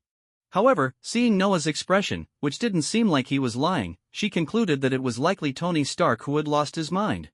"But if Tony Stark stops selling weapons, the stock will definitely drop. How do you know he has a chance to turn things around?" Noah calmly replied, "Because he's Tony Stark." He firmly believed that a genius like Tony Stark wouldn't remain in obscurity forever. This time, he planned to buy up Stark Industries stocks and then enjoy watching Tony Stark make money for him. With this thought, Noah's lips curled slightly, his eyes sparkling with anticipation. The next day, Noah successfully received the information collected by Frank and gained a general understanding of the situation regarding the Irish mob. He put away the documents and turned to Frank, saying, Alright, you don't need to worry about what comes next. Upon hearing this, Frank hesitated and asked, Boss, are you planning to take action against the Irish mob? Noah nodded solemnly and replied, Yes. My parents are coming back soon, and I can't let them face threats from these guys. Frank furrowed his brow, deep in thought. He knew well the immense power of the Irish mob, spread throughout Hell's Kitchen. If they were to be entirely wiped out, it would plunge all of New York into chaos. However, he also understood that Noah's decision had its reasoning. As long as the core members of the Irish mob were eliminated, other forces would surely rise to take advantage of the power vacuum.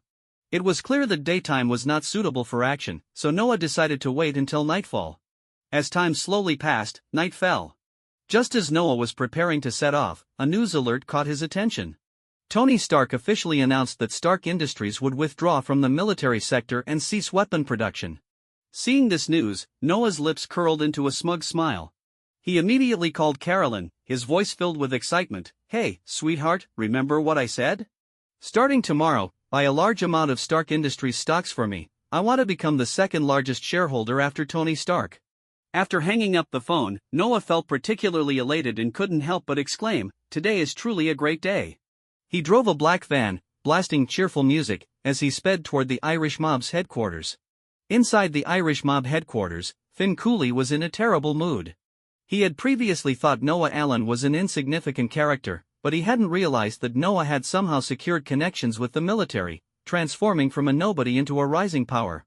He could certainly order the assassination of Noah Allen, but doing so would undoubtedly attract the attention of the authorities, leading to their own destruction. Even after spending substantial money to build relationships over the years, he wouldn't be able to escape the government's scrutiny. That was the helplessness of the mob. No matter how powerful he was in Hell's Kitchen, he paled in comparison to the freshly emerging Noah Allen in the eyes of the government officials. To those officials, the Irish mob was merely a vicious dog they kept on a leash. It's too quiet today, it feels oddly abnormal, Finn Cooley thought uneasily. Beside him sat a heavily muscled man, his most trusted subordinate and the only person qualified to sit next to him. The large man noticed Finn's discontent and said with a smile, Boss, should I find you some entertainment to lighten the mood? Finn shook his head and replied, Forget it. Have you arranged the shifts? Especially for the flamethrowers, there can't be any mistakes. I don't want to be bitten to death by a swarm of bugs in my own home. The large man laughed heartily, filled with confidence. Don't worry, boss. With me around, not even that kid who just plays with bugs can harm you, let alone Kingpin standing here. The man's words eased Finn Cooley's anxiety a bit. He understood his subordinate's strength. It was rumored that Kingpin had established his standing in the underworld solely based on his powerful physique and ruthless methods. Even those with special abilities found it hard to contend with Kingpin, so he believed his subordinate would be just as capable. Thinking of this, Finn couldn't help but smirk at the memory of that scrawny kid who dared to claim he was Kingpin during the last meeting. He truly was unaware of his own insignificance. They were quite familiar with Kingpin and simply couldn't be bothered with that kid. At that moment, Noah slowly parked the van and pressed a button on a remote device, causing the surrounding circuits to instantly disconnect and plunging the entire block into darkness. Seeing this, Noah felt a surge of joy. This was the power of high technology. Then, a massive figure, standing around 7 to 8 feet tall, emerged from the back of the van. The imposing height and muscular build created an intense sense of pressure, enhanced by the heavy weaponry he carried. Anyone standing next to him would feel fear. This was the tyrant created through the system. Although it was only a prototype, Noah was filled with confidence in it. Just as Noah was about to deploy the tyrant, someone approached from a distance. Noah squinted his eyes, and after a moment, smiled and said, Frank, what brings you here? Frank hurried over, his eyes fixed on the tyrant. Years of experience in life and death situations had honed his sense of danger, making him acutely aware of the terror emanating from this massive figure. That overwhelming sense of dread made his hair stand on end, urging him to stay away from this dangerous being. He suppressed his fear and said, I know your intentions, and I was a bit worried, so I came over. It looks like you're well prepared. A warm feeling surged within Noah. He looked at Frank with gratitude and said, with the tyrant here, we can sweep through the Irish mob headquarters. But I still appreciate you coming to help me. Frank shrugged and replied, I'm a friend of your parents, and you're my boss. It's what I should do. Noah nodded, committing this moment to memory. He knew Frank was a trustworthy person, and having him around made him feel more at ease. We've already wasted enough time. it's time to act. Noah no longer hesitated, fully aware that time was of the essence. The longer the unusual blackout lasted here, the more likely it was to draw attention from others. According to his plan, the initial idea was to let the tyrant charge in and eliminate all moving beings. However, Frank was apprehensive. Although he knew the tyrant was fearsome, he trusted his own strength even more. Noah understood this. After all, if the elite tyrant was this intimidating, then the prototype version, which was only moderately enhanced and lacked high-tech weaponry, might let something slip through the cracks. Having Frank by his side provided an additional layer of security. The tyrant's action was exceedingly brutal. With a loud explosion, the closed door was blown open. Frank frowned slightly. He had originally planned to infiltrate quietly, but he hadn't anticipated the tyrant's recklessness. However, looking at the enormous figure ahead, he sighed in resignation, knowing this would be the outcome. As the door exploded open, the building's piercing alarm blared loudly. Finn Cooley, who had already sensed something was amiss, turned pale and his eyes filled with rage. This was the headquarters of the Irish mob, and he was determined to see who dared to intrude so boldly. Soon, the members of the Irish mob hiding in various corners quickly converged like a tide. At the same time, Finn Cooley immediately sent out a summons to nearby members, urging everyone to rush to the headquarters.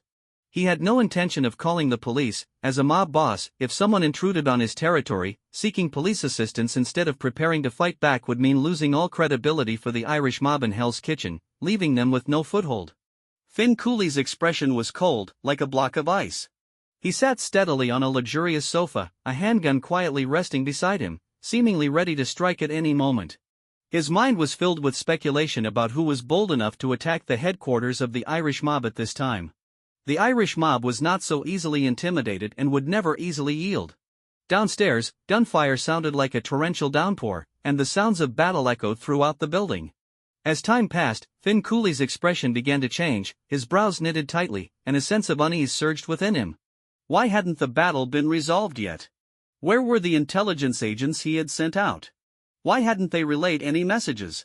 This series of situations filled him with doubt and anxiety. Go check it out. After waiting for over 10 minutes, Finn Cooley finally couldn't hold back any longer and issued a command to his most trusted subordinate. The large man nodded and stood up, his eyes gleaming with determination, as if ready to face any challenge. Just then, a deafening explosion echoed nearby, seemingly erupting just a short distance away. Finn Cooley's expression changed dramatically. He never expected the enemy's actions to be so swift, closing in on them so quickly. His face shifted between various emotions, filled with confusion and worry. Before anyone could act, he stood up and walked to the front, determined to assess the situation personally. He would not retreat in the face of danger. After all, he had achieved his position not through sweet words, but through real courage and strength. Not far from them downstairs, Frank stared in astonishment at the terrifying tyrant rampaging through the area. Indeed, it was rampaging. This massive creature seemed fearless, disregarding bullets entirely, and the heavy weapons equipped on it posed no burden whatsoever. Even when enemies attempted to get close, its terrifying power quickly made everyone realize just how formidable it truly was. Frank witnessed a mob member hiding in the shadows, waiting for the giant to approach before suddenly swinging a knife at it. That strike appeared ferocious, but to the tyrant, even bullets couldn't inflict damage, let alone a knife. The tyrant effortlessly grabbed the attacker as if catching a chick, then gently squeezed, snapping the opponent's neck with a crisp crack. This display of horrifying strength made Frank's heart race, filling him with shock. It was terrifying. He had 1,000 ways to kill an approaching enemy, but he had never even considered such a brute force method of snapping a neck. While the human body wasn't that fragile, it seemed utterly defenseless against the tyrant. No wonder the boss is so confident. With this guy around, as long as the Irish mob doesn't deploy heavy weapons, there's no way they can withstand its attack. Frank glanced back at Noah Allen, a strong sense of shock rising within him. In the face of such a massive entity, even he felt small and powerless. Noticing Frank's gaze, Noah smiled slightly and said, "The Tyrant is our company's latest research achievement, but it's still an unfinished product and needs to remain confidential." Frank nodded gravely, realizing the name Tyrant was indeed fitting. This creature acted like a true tyrant, brutal and wild. Its power was as terrifying as that of a true killing king.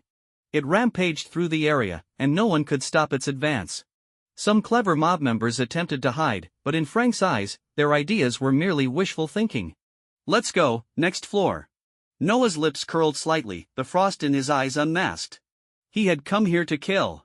While he didn't want to be an evil person, if someone sought to harm him or his family, he would show no mercy and ensure they paid a heavy price.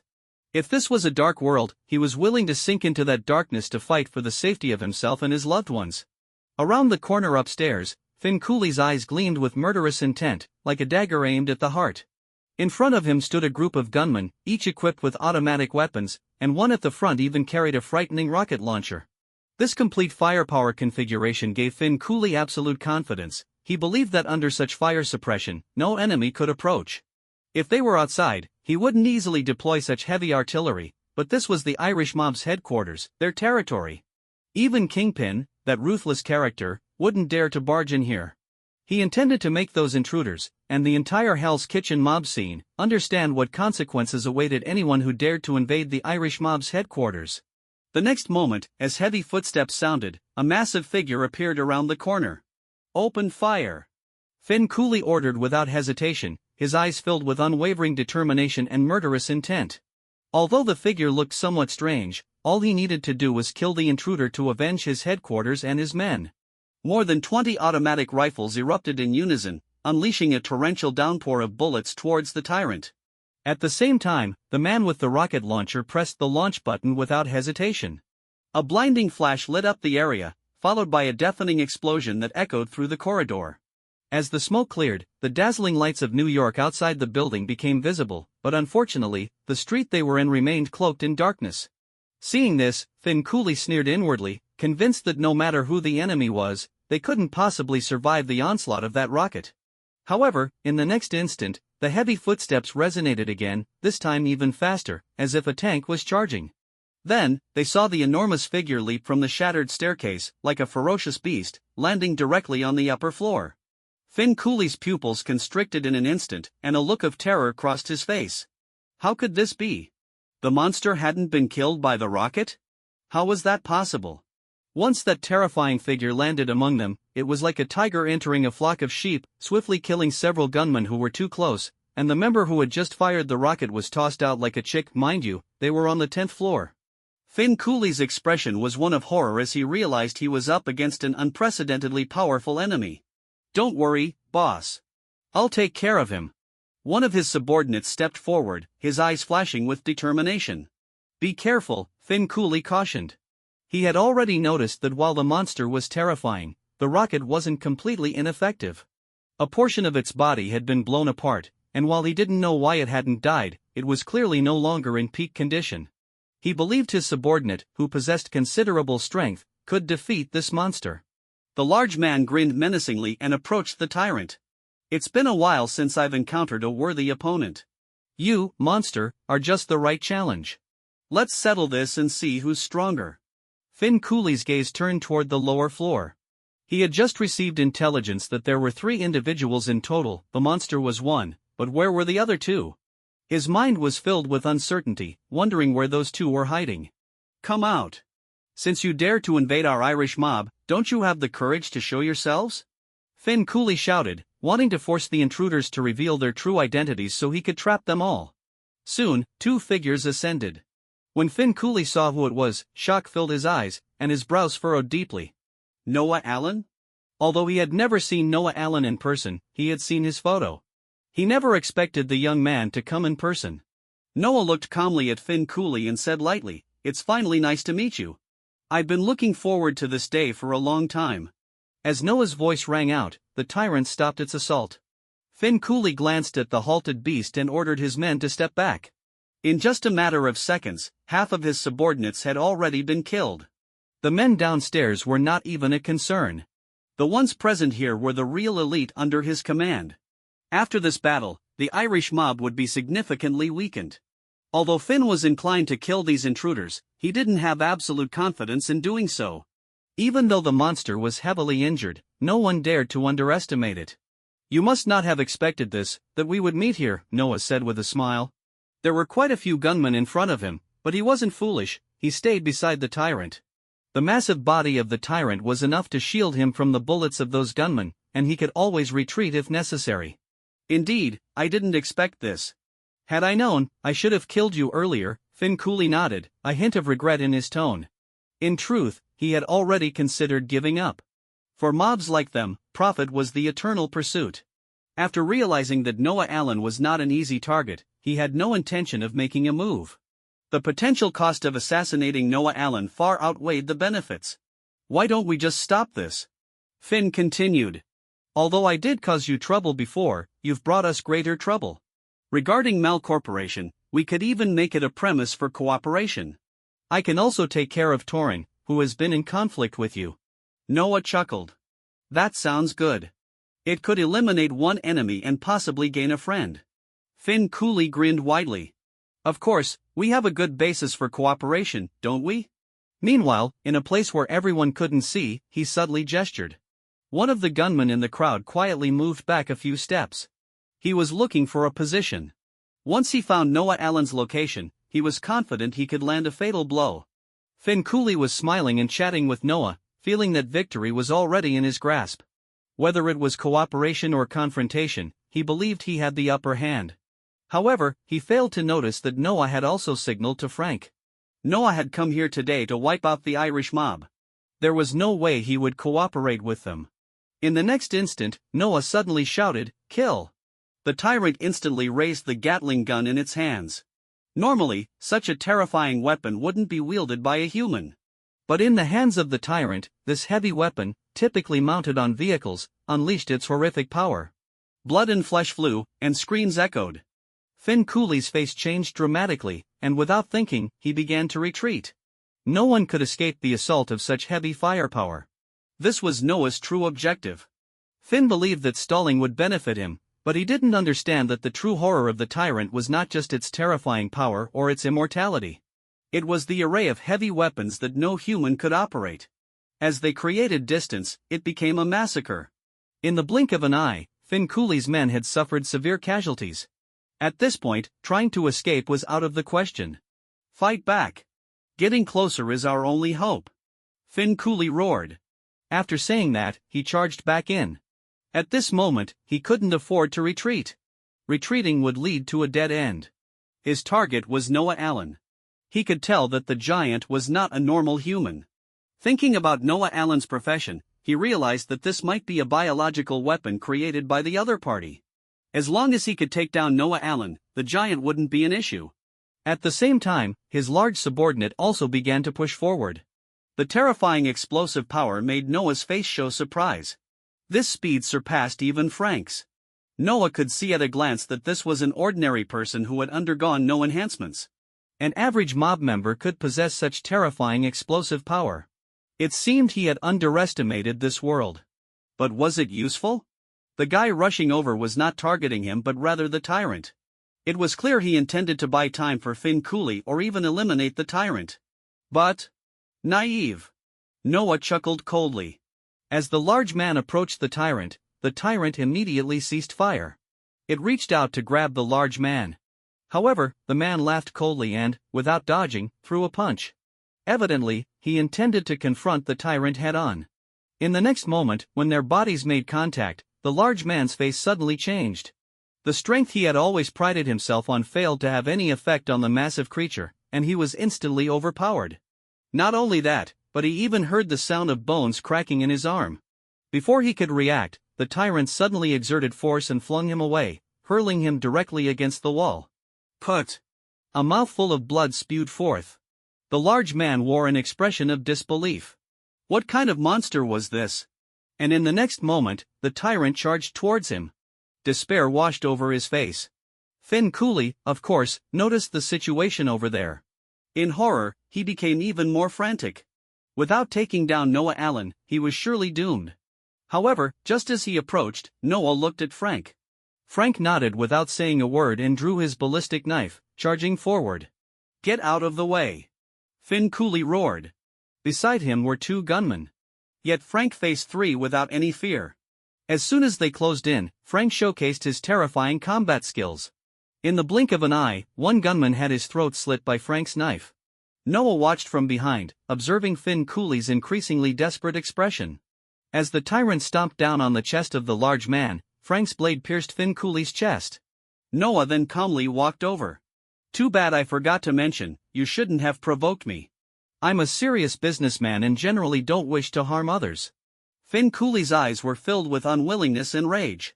A serious businessman? No one would believe that. But unfortunately, he could no longer speak. Having resolved the battle, Noah said, "Let's go.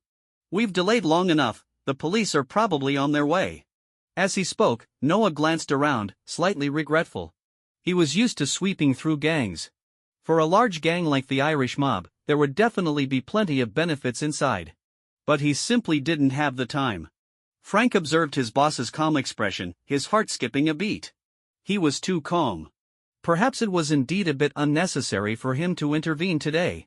Not to mention, just by the fact that Noah had shown no signs of fear throughout the ordeal proved that he still had means left to use. Soon, a black van sped away. A few minutes later, George Stacy arrived with a large contingent of police cars. After assessing the scene, George Stacy's face darkened. The Irish mob had vanished. He didn't care about the lives or deaths of those scum. But the fact that a top gang in Hell's Kitchen had its headquarters breached was far more terrifying than anything else. A large gang had been completely eradicated at its headquarters. This incident immediately drew significant attention from the New York police. Especially given the fierce battle that not only echoed with the sharp sounds of gunfire but also included the shocking explosions of rocket fire. The Irish mob's headquarters was hardly an isolated, deserted place. First, there was a sudden blackout, followed by the eruption of a brutal gunfight. This scene left countless onlookers in fear, terrified that they might be caught in the crossfire. The negative impact was severe. Any misstep could shatter the government's credibility. Because of this, in the following days, the police launched a frenzied sweep. Gangs? Even if you were the overlord of Hell's Kitchen, you had to lie low in the sewers at this moment. Anyone daring to show their face would be openly provoking the government. Therefore, although many greedy wolves were eager to seize the territory left behind by the Irish mob, they could only wait silently for the police sweep to conclude. No one dared to confront the police head-on at such a critical moment. In stark contrast to the fear among the lower ranks of the mob, figures like Kingpin and other gang bosses were seething with rage. It was undeniable that the downfall of the Irish mob meant one less competitor for them. However, the mysterious disappearance of a large gang was also a powerful deterrent for them. Previously, their words carried more weight than the police in Hell's Kitchen. But now, after experiencing 2 consecutive government crackdowns in such a short time, the fearsome image they had cultivated was seriously undermined. Who could have done this? Kingpin's expression was grim as he fell into deep thought, pondering the origins of the attackers. If it was just a local gang, that would be one thing, but he feared it might be someone formidable emerging from elsewhere. This would have a significant impact on his future plans. Faced with such a crisis, he immediately instructed Leland to contact Madame Gao and other underworld forces. They needed to unite and stand on the same front in this matter. Everyone took the situation seriously. Only Madame Gao remained composed, unchanged. "Whoever dares to attack, just kill them directly," she stated. The Russian brothers sneered. Finn Cooley went down without a sound. "Do you really think you're better than him, old woman?" A flicker of killing intent crossed Madame Gao's eyes. Beside her, Leland Osborne, disguised as Kingpin, gently tapped the table and said, "All right, everyone, regardless of who is behind this, it's not good news for us. Madame Gao, I know you have your confidence, but that is no reason to underestimate the enemy." Madame Gao retracted her killing intent, tapping her cane slowly. "Let's distribute the profits left by Finn Cooley as we previously discussed. As for the enemy, if we don't even know who they are, what's there to discuss?" After saying this, Madame Gao turned to leave. Leland Osborne narrowed his eyes and continued, "That's fine, the distribution of profits is settled. But I have some speculations about the enemy's identity." Everyone's attention instantly focused on him. Leland Osborne slowly spoke, "There are 2 possibilities. One is that we've offended some formidable outsiders. The other possibility is Noah Allen." A flicker of apprehension crossed Leland's eyes. As Kingpin's right-hand man, he had a deep understanding of the complexities of this world. Madame Gao's influence in Hell's Kitchen was relatively weak compared to the others present. However, he felt the most apprehensive towards her. The mention of Noah Allen was also laced with his own selfish motives. Noah Allen? Madame Gao furrowed her brows slightly. She had heard that name before. Leland Osborne continued, "Noah Allen possesses some unique abilities and has recently caused quite a stir in Hell's Kitchen. Most importantly, he has conflicts with the Irish mob. The mob has attempted to ambush him several times but failed. A glimmer of intrigue flickered in the eyes of the other gang bosses. Was Noah Allen really that formidable? After all, if the Irish mob couldn't stop him, most of the people present might not stand a chance either. Finn Cooley was no insignificant figure. Everyone silently noted this name. However, they did not elaborate further. Although they had heard of Noah Allen, he didn't have much relevance to them. As long as they didn't provoke him, they wouldn't bring trouble upon themselves. Now, the real headache lay with Kingpin. With that thought, many couldn't help but glance at the seemingly frail young man. Was this person really Kingpin? Probably not. Having reached their level, they wouldn't be oblivious to who Kingpin was. But where was the real Kingpin? Kingpin was the one who hid the deepest among them all. Perhaps it was better this way. After all, it was Kingpin who had conflicts with Noah Allen, which provided a perfect opportunity to see if Noah Allen had the capability to uncover Kingpin's secrets. Many people were already aware of the matters concerning Annabella. Kingpin was the one who had direct conflicts with Noah Allen. Regardless of whether this incident was instigated by Noah Allen, Kingpin's actions now were aimed at dragging them down as well. No one here was a fool. Even those like Madame Gao, who didn't view Noah Allen as a threat, had no intention of provoking trouble. Leland Osborne observed the expressions of everyone and understood their thoughts. He had anticipated this and felt his own expression darken. Noah Allen was clearly a person who would seek revenge. There was animosity between them, and although they hadn't acted directly, they had contributed to dealing with Noah Allen during this period. Even if he could choose to let it go, it depended on whether Noah Allen would do the same. So, take the initiative. Since they couldn't drag these people down with them, they would have to take matters into their own hands. Leland Osborne's face turned cold and ruthless. He had already sentenced Noah Allen to death in his mind. This was something he had discussed with Kingpin long ago. After annihilating the Irish mob, Noah felt a significant lift in his spirits. His parents were also about to return. He had just spoken to them on the phone a couple of days ago. Although they were having fun outside, they were starting to miss home. Faced with such a reasonable request from his parents, Noah had no reason to refuse. However, he couldn't help but wonder what expression they would have when they returned to see the newly rebuilt house. A bitter smile crept across Noah's face. In recent days, he had been closely monitoring Tony Stark's situation.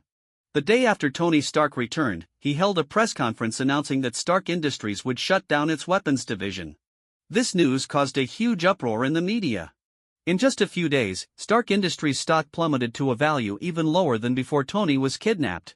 When he saw that the stock had fallen to rock bottom, Noah began to act, frantically buying up Stark Industries shares. However, during his acquisition process, he noticed another force was also involved in buying up shares. If he wasn't mistaken, it should be Obadiah Stane. But compared to his straightforward acquisition, Obadiah Stane's actions were much more secretive. In the end, Noah still managed to make a significant profit. Unfortunately, his funds were limited. Otherwise, while surpassing Obadiah Stane might not be possible, he could have reclaimed all the scattered shares outside. Even so, he was already very satisfied. With the shares he now held, every research achievement by Tony Stark would bring him considerable income. Additionally, he noticed that many terrorist strongholds had recently been uprooted. In the news, one name was frequently mentioned: Iron Man. Watching Tony Stark display his prowess on the battlefield, Noah felt a stir of emotions. Calculating the time, the plot was likely about to unfold in earnest. Noah had contemplated whether to get involved in matters related to Iron Man. Ultimately, he decided to take part. On one hand, the plot was unpredictable, and there was no telling if things would go awry. On the other hand, this situation offered him substantial benefits. Becoming a superhero was a testament to Tony Stark's character. Rescuing Tony Stark, even if he wouldn't admit it, would allow Noah to acquire some valuable resources from him. Setting aside other considerations, there were two things in Tony Stark's possession that made Noah salivate. The first was the arc reactor. This device contained an immense amount of energy. If he could get his hands on it, it would mean a significant advancement for Umbrella. Moreover, his system also required energy to operate. Whether for research or manufacturing, the energy consumption was substantial. Even for him, it was quite a burden. His system could activate a speed-up research mode, but doing so required 10 times the energy. In normal mode, it consumed 10 units of energy per hour, while in acceleration mode, it skyrocketed to 100 units. Then there was the creation of life. This was his real trump card. Genes were the foundation of his power, and energy was the source of his strength. Both were indispensable. A mini-reactor was not essential for him, but if he could obtain an industrial-sized reactor, he wouldn't have to worry about energy for a long time. In addition, there was artificial intelligence. Tony Stark's Jarvis was something he envied greatly. In his view, Umbrella and Annabella desperately needed top-tier AI. If they encountered skilled attackers trying to breach the company's firewall, it was uncertain whether they could withstand the onslaught. Furthermore, without Jarvis, could Umbrella still be called a protective umbrella? Each field has its own expertise. No matter how hard he tried, he would find it difficult to catch up to Tony Stark in this area. Unfortunately, Tony Stark had always guarded these core technologies closely. Even if he were to give them away, they would only be watered-down versions. But those watered-down versions were still top-tier AIs in the world. Finally, there was another reason he wanted to make the name of the Tyrant known. The upcoming Weapons Expo? Sorry, he couldn't wait any longer. A few days later, at night, the phone rang. It was Frank calling. Noah had long instructed Frank to arrange for people to closely monitor Stark Industries' every move. The news over the phone was not urgent. It seemed there was a commercial dispute at Stark Industries. Tony Stark's secretary, Pepper Potts, had entered Stark Industries with several individuals suspected to be from a special operations division. Upon hearing this news, Noah felt a surge of excitement. What kind of commercial dispute could this be? This was Iron Man's debut battle. Without hesitation, he drove straight to Stark Industries.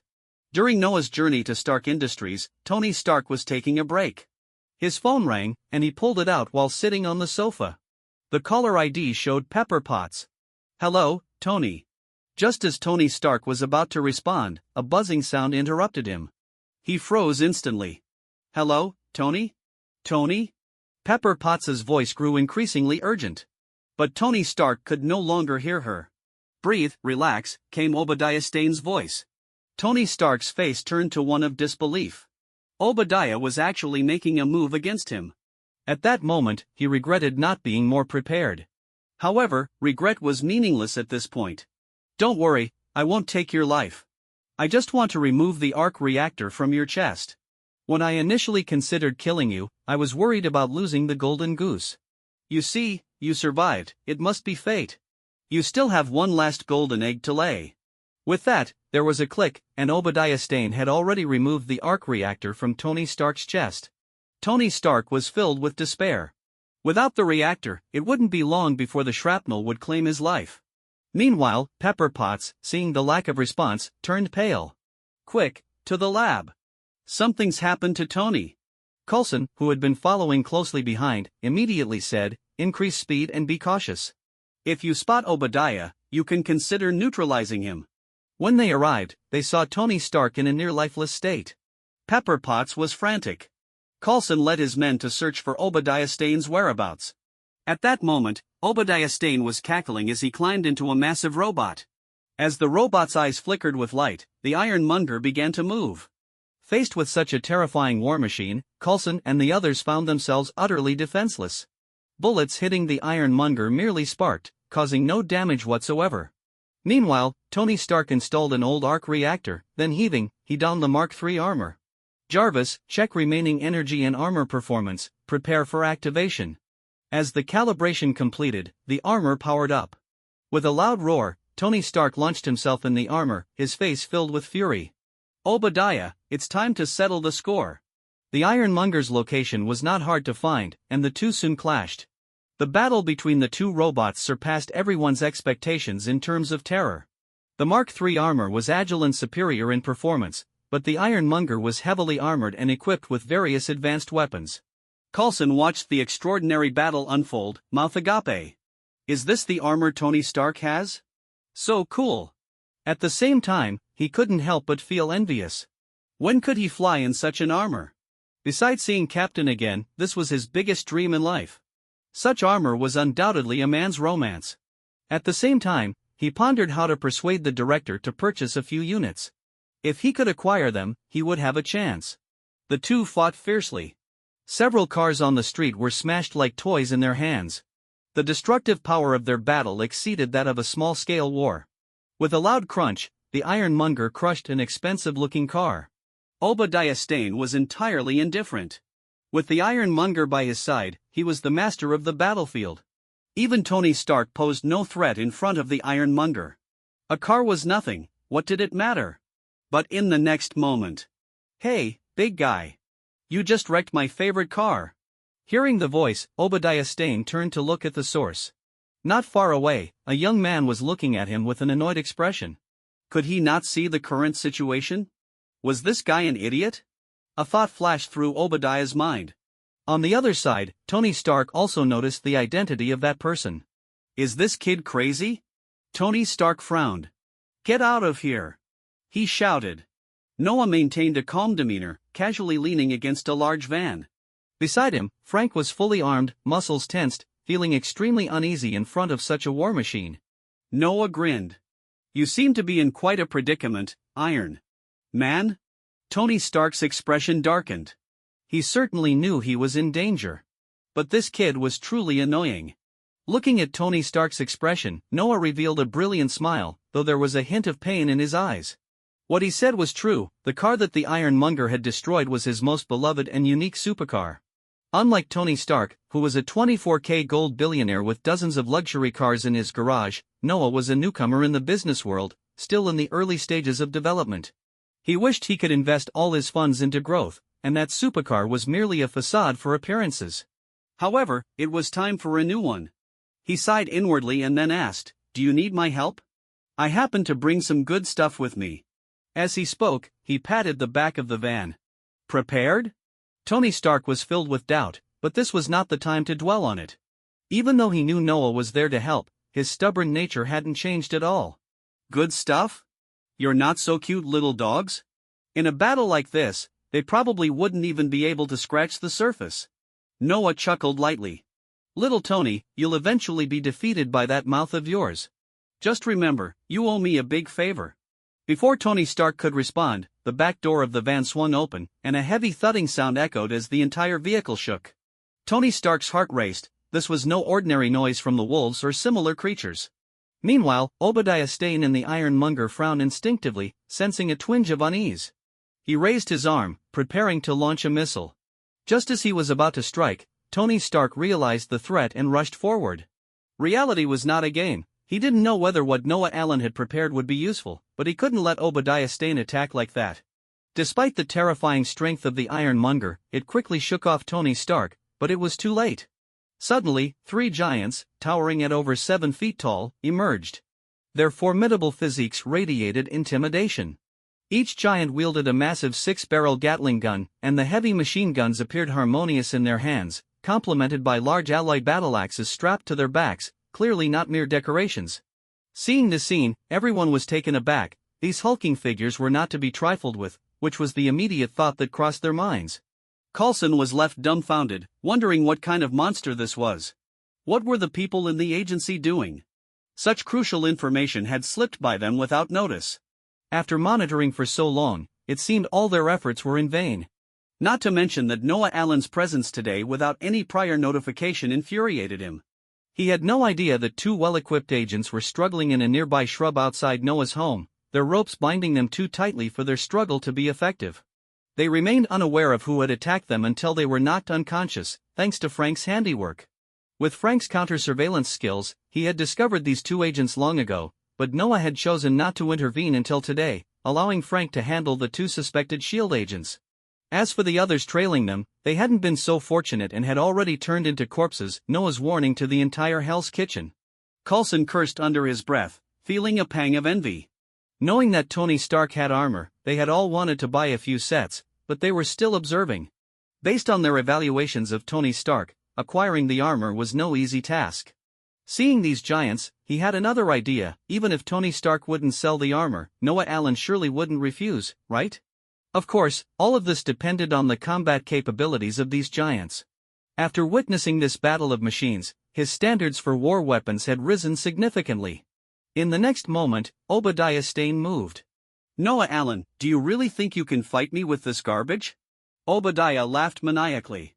He understood this kid, who had recently been acquiring shares of Stark Industries. He had been contemplating how to eliminate this guy, but now the other party had come to him. To him, as long as it was flesh and blood, it couldn't withstand the might of his ironmonger. What did three monsters matter? Unlike Tony Stark's armor, his ironmonger was born for war. Two missiles launched from the shoulders of the ironmonger, directly targeting the tyrant. Noah remained unfazed, while the three tyrants had already begun to move. Despite their size, they acted with surprising agility. Boom! Boom! Two explosions rang out, leaving a cloud of dust in their wake. A cold smile appeared on Obadiah Stane's face. In his mind, those three monsters were already dead. But in the next moment, the sound of Gatling guns spinning echoed, followed by the rapid rat-tat-tat of bullets storming toward the ironmonger. Even with the ironmonger's steel body, it was rocked back by the barrage. If not for the strong alloy it was built with, it would have been turned into a sieve. But it didn't end there. Soon, two more Gatlings fired a storm of bullets, and this time, even the ironmonger couldn't maintain its stance, being forced back repeatedly. The three tyrants remained unscathed. Noah had anticipated this, but others were not so calm. Coulson took a deep breath. This was simply a humanoid tank. Just based on this fact, he felt he should suggest purchasing a few units to the director. Tony Stark was also quite surprised. However, he was thinking more deeply. After having tangled with the ironmonger, no one understood its difficulty better than he did. While this bullet storm had suppressed the ironmonger, defeating it was still a long way off. Gritting his teeth, he flew up again, charging at the ironmonger. Seeing this, Noah shook his head. Charging in at a moment like this was just asking for trouble. Even if the tyrant could dodge the bullets, bullets wouldn't have any regard. After Tony Stark rushed in, he grabbed the ironmonger, trying to use the bullet storm to knock it down. But the giant wasn't his armor. Once it was down, getting back up wouldn't be easy. Just as he landed, a barrage of bullets slammed into him, sending him flying. Fuck! Tony Stark cursed, realizing he could not intervene.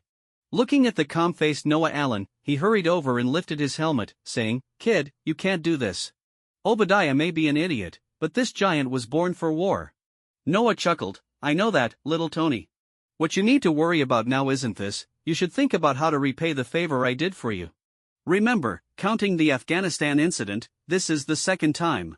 Tony Stark raised his mask, clearly not wanting to engage in further conversation. The storm of bullets continued to rage, and Obadiah Stane noticed the onslaught.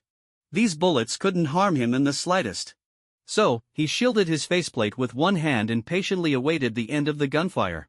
When that moment arrived, it would naturally be his time to retaliate. However, he failed to realize that during the barrage, the tyrants had been gradually pushing forward. In just a short time, the distance between them had shrunk from 100 meters to less than 50. Under normal circumstances, the tyrants were remotely controlled by humans. But these were not ordinary products. The tyrants in the lab were still in the cultivation stage, having been meticulously engineered by Noah through the system. Directly under his control and endowed with innate combat instincts, the tyrants were incredibly formidable. And let's not forget the large man from the Irish mob. His physical prowess was exceptional. Although cloning his body in the lab wasn't easy and was still under further research, the system could cleverly bypass some of the challenges. Out of the three tyrants present, one was the one previously used to eliminate the Irish mob. The other two were improved new models, with power even more daunting than the one that had stormed the Irish mob's headquarters. Noah controlled the three tyrants, using the storm of bullets to gradually close in on the ironmonger. He knew the ironmonger could fly, and to the tyrants, a flying enemy would be like a live target. He would not allow that situation to happen. Finally, the sound of bullets ceased, leaving only the sound of the hot gun barrels spinning. A cold smile appeared on Obadiah Stane's face. But just as he raised his head, he saw the three tyrants charging toward him. Obadiah Stane's expression remained calm. They wanted to get close? Let's see about that. His ironmonger was invincible. Boom! It was as if two colossal beasts had collided.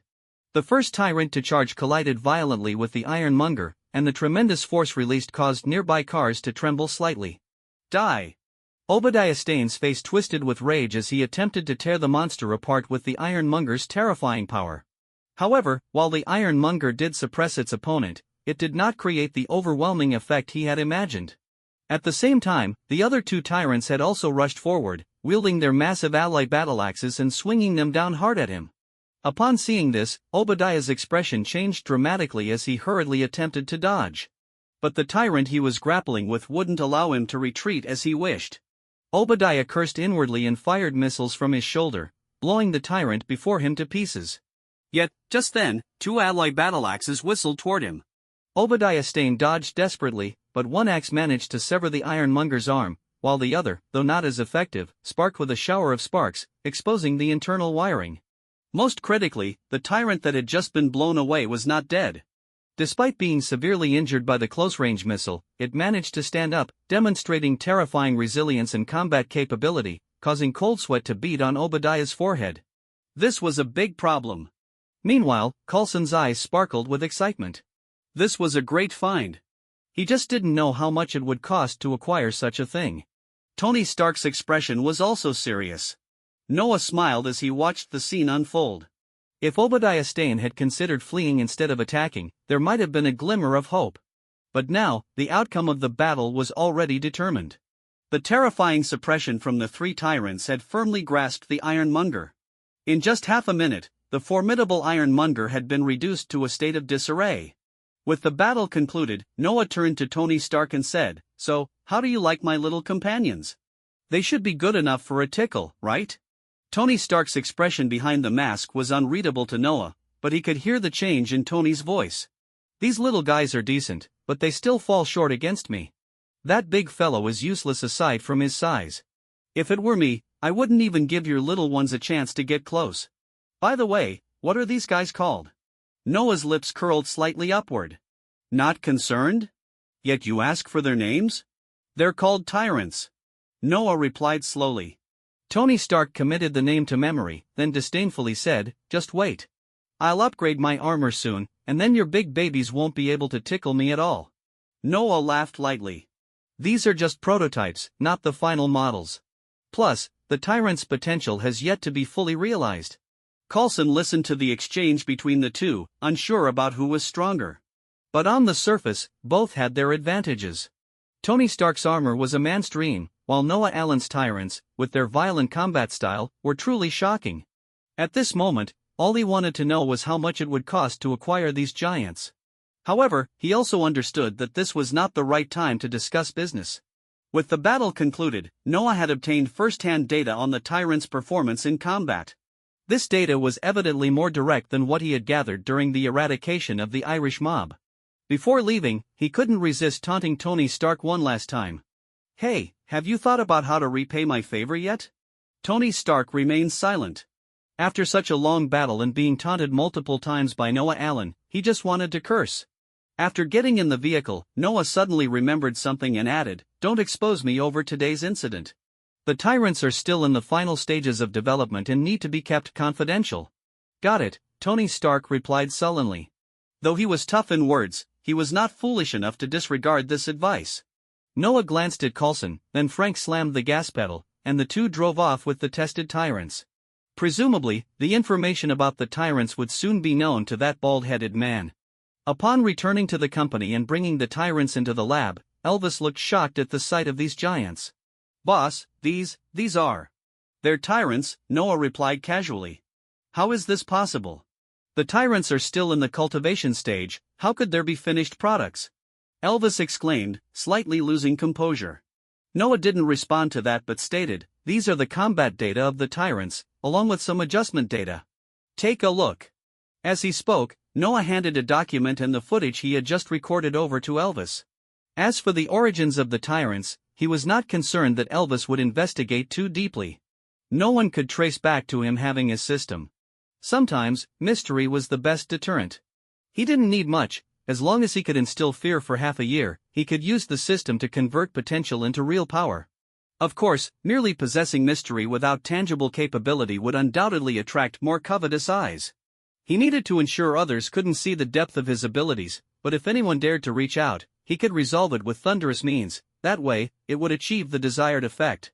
And he was precisely that kind of person. The system was his greatest trump card. After reviewing the data, Elvis's expression turned serious. He completely disregarded the two people beside him and hurriedly began discussions with the researchers. This data was extremely valuable. With it, they could make detailed adjustments, and the final products might be even more powerful than the current prototypes. Watching everyone busy at work, Noah felt particularly pleased. After all, the system could only assist him, these researchers were his most valuable assets. However, he still needed to find ways to recruit a few more geniuses, as the company's research capabilities were currently somewhat lacking. After that, Noah went to see Professor Connors to check on the research progress regarding the pure giant gene, and he synchronized the research data from his system to them. When Professor Connors saw the updated data from Noah, he was utterly shocked. Their entire team had spent a long time on research, only to find that Noah had progressed faster on his own. Even if Tony Stark were here, he might not be able to match that speed, though the fields they were in were different. Seeing the astonished expression on Professor Connors's face, Noah couldn't help but smile a bit. Their research wasn't without results. The system's research progress had its own calculation module. Although it was fast, there were many aspects that didn't overlap with what Professor Connors and his team were working on. The combination of both experiments would naturally speed up the progress, which was also why Noah felt he was superior to Tony Stark. Tony Stark was indeed impressive, but he was also overly arrogant, having no concept of collaboration. Noah Allen had a solid research talent of his own, combined with the system and a complete research team. He could not fathom how his development could lag behind Tony Stark's. He firmly believed that technology was not a solo endeavor. Meanwhile, with the end of the battle, Tony Stark's visibility reached a peak. Although not many knew the specific details, everyone was aware that a fierce battle had taken place outside Stark Industries. Some even recorded the scene of the giant robot on video. The blurry images of the conflict sparked immense curiosity among many. After all, this was Stark Industries. Surely the appearance of such a robot had something to do with Tony Stark? It was noteworthy that no similar robots had appeared before, making this an entirely unique entity. Considering that Tony Stark was the top genius in this world, it was hard to believe that there was no connection between the two. Of course, some people also noticed the large figures that had entered later, but compared to the advanced combat robot, they received far less attention. Right now, most people wanted to know whether these two robots were related to Stark Industries. Especially the smaller robot, which had recently been spotted in various locations and had been involved in crime fighting. Numerous media outlets were eager to get the scoop, and there were finally some leads. Tony Stark did not disappoint them and quickly held a press conference. For the sake of stability, the government provided Tony Stark with a press release, hoping he would use it to mitigate the impact of the incident. However, as Tony Stark stood on stage, looking at the press release in his hands, he ripped it to shreds and raised his head to address the crowd of media, declaring loudly, "That's right. I am Iron Man." At this statement, the media went into a frenzy, and even the previous tyrant faded from attention. Was there any news more shocking than Tony Stark declaring himself Iron Man? Clearly not. Down below, Rhodes's expression turned ashen as he cursed inwardly. But having no choice, Tony had already admitted it, and he could only suppress his dissatisfaction while contemplating how to solve the ensuing problems. Noah had been busy in the lab for several days when Carolyn came to find him, informing him that military personnel had arrived. Seeing this, Noah finally stepped out of the lab, tidied up his appearance, and met with the military representatives. This meeting had been arranged previously. After saving Tony Stark, the military had indicated they would increase their order volume, and this visit was to discuss additional procurement. The one who came this time was still General Reynolds, and in addition, he also saw a one-eyed man, Nick Fury. Did S.H.I.E.L.D. also want to purchase more? Or was it for the Tyrant? Coulson had been present at the scene, so S.H.I.E.L.D. must have been aware of the Tyrant's existence. A thought flashed through Noah's mind, but on the surface, he greeted, "General Reynolds, long time no see." General Reynolds responded with a smile, "Long time no see. The wolves from Umbrella performed exceptionally well. After combined training, we believe this biological weapon has the potential to become an important component of future military operations." Reynolds praised the wolves first, but his true thoughts remained unknown to Noah. Noah replied with a smile, "I hope it meets your expectations. Umbrella has always been committed to promoting peace and prosperity in the world. We believe that the emergence of this biological weapon will certainly play a significant role." Reynolds laughed heartily and continued, "Given the excellent performance of the wolves, we plan to purchase 2,500 units to enhance our squad's combat capabilities." Noah's eyes lit up instantly. 2,500 units would amount to a sizable order. At a price of $170,000 each, that meant he could earn $425 million. Seeing Noah's expression, General Reynolds and Nick Fury exchanged subtle smiles. Mr. Allen, this time we are adding quite a number of orders, so regarding the previous price, I believe we should make some concessions. Upon hearing this, Noah's expression turned slightly bitter. General, it's not that I'm unwilling to offer a discount, but I genuinely can't lower the price any further. The research and production costs for the wolves are very high. The profit margin at $170,000 is already minimal. If we lower the price again, we truly won't have any profit left. Listening to Noah's plea, the expressions of both men remained unchanged. They understood these businessmen all too well. No profit? Impossible. It was merely a matter of how much profit. However, they had come today primarily for this order. General Reynolds said, Mr. Allen, while the wolves are indeed excellent, we do have alternatives. I don't believe $170,000 is your lowest price. How about this? It's not impossible, we could buy them at the original price of $180,000. But? Noah's eyes brightened. Please, go on. General Reynolds glanced at Nick Fury before continuing. I have intelligence indicating that during the recent Iron Man battle, Umbrella unveiled a unique biological weapon. I'd like to know the price of that weapon. As expected, they were inquiring about the Tyrant. Noah had anticipated this, but still allowed a hint of difficulty to show on his face. General Reynolds, it's not that I'm unwilling to sell, but the Tyrant is still in the lab stage and hasn't reached a market-ready condition. Sure. Here is the sentence-by-sentence translation of the provided text. Indeed, there is. General Reynolds felt a sense of calm settle in his heart. Earlier, when he heard Nick Fury mention this matter, he was genuinely worried about its authenticity. If it weren't for the video as concrete evidence, he certainly wouldn't have agreed to Nick Fury's request to bring him along. To put it simply, in his view, Nick Fury came purely to take advantage of the military. He wanted to leverage the huge orders the military invested in the Wolffighter project to obtain purchasing rights for the Tyrant. In fact, intelligence about the Tyrant is not hard to find. For an organization like S.H.I.E.L.D., acquiring in-depth information might be more difficult. But if one is willing to seek it out, shallow intelligence can be obtained easily. At the very least, this Tyrant project had been recorded in S.H.I.E.L.D.'s intelligence system long ago. In fact, during the last incident involving the Irish mob's demise, Nick Fury had some speculation regarding it. However, at that time, what he had was merely scattered intelligence, without direct evidence of the Tyrant existing. It wasn't until the subsequent Iron Man incident that this intelligence was finally confirmed. With just 3 Tyrants, they could easily dismantle Ironmonger. Such combat power, isn't that the final product of the Tyrant project? A strong sense of shock surged within Nick Fury. Mr. Allen, since the Tyrant has already been tested in combat, it should meet your company's basic requirements, right? Noah tilted his head slightly, glanced at the bald man, and then slowly spoke. Indeed, however, the current prototype of the Tyrant is not for sale, it is only for testing. Without mentioning the exorbitant cost, the performance has yet to meet my requirements. Under normal circumstances, it cannot be sold as a product. Hearing Noah's words, both men felt a surge of shock. If the prototype is already so impressive, how powerful would the real Tyrant be? General Reynolds directly asked. If it were a finished product, how long would it take to be available? Noah slowly shook his head and said. That's hard to say, the main challenge right now is cost reduction. Perhaps a breakthrough could be achieved tomorrow, or it might take 1 or 2 years.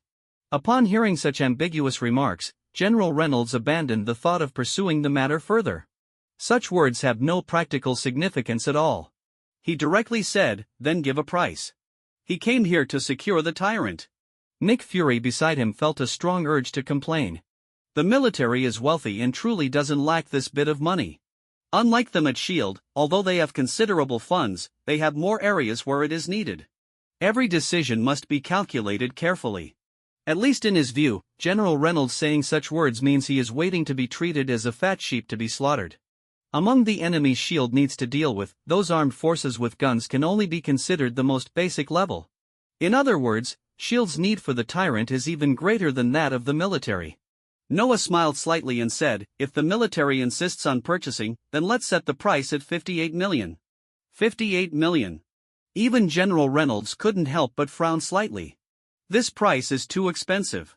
Nick Fury almost jumped up. He originally thought 10 million was already the limit.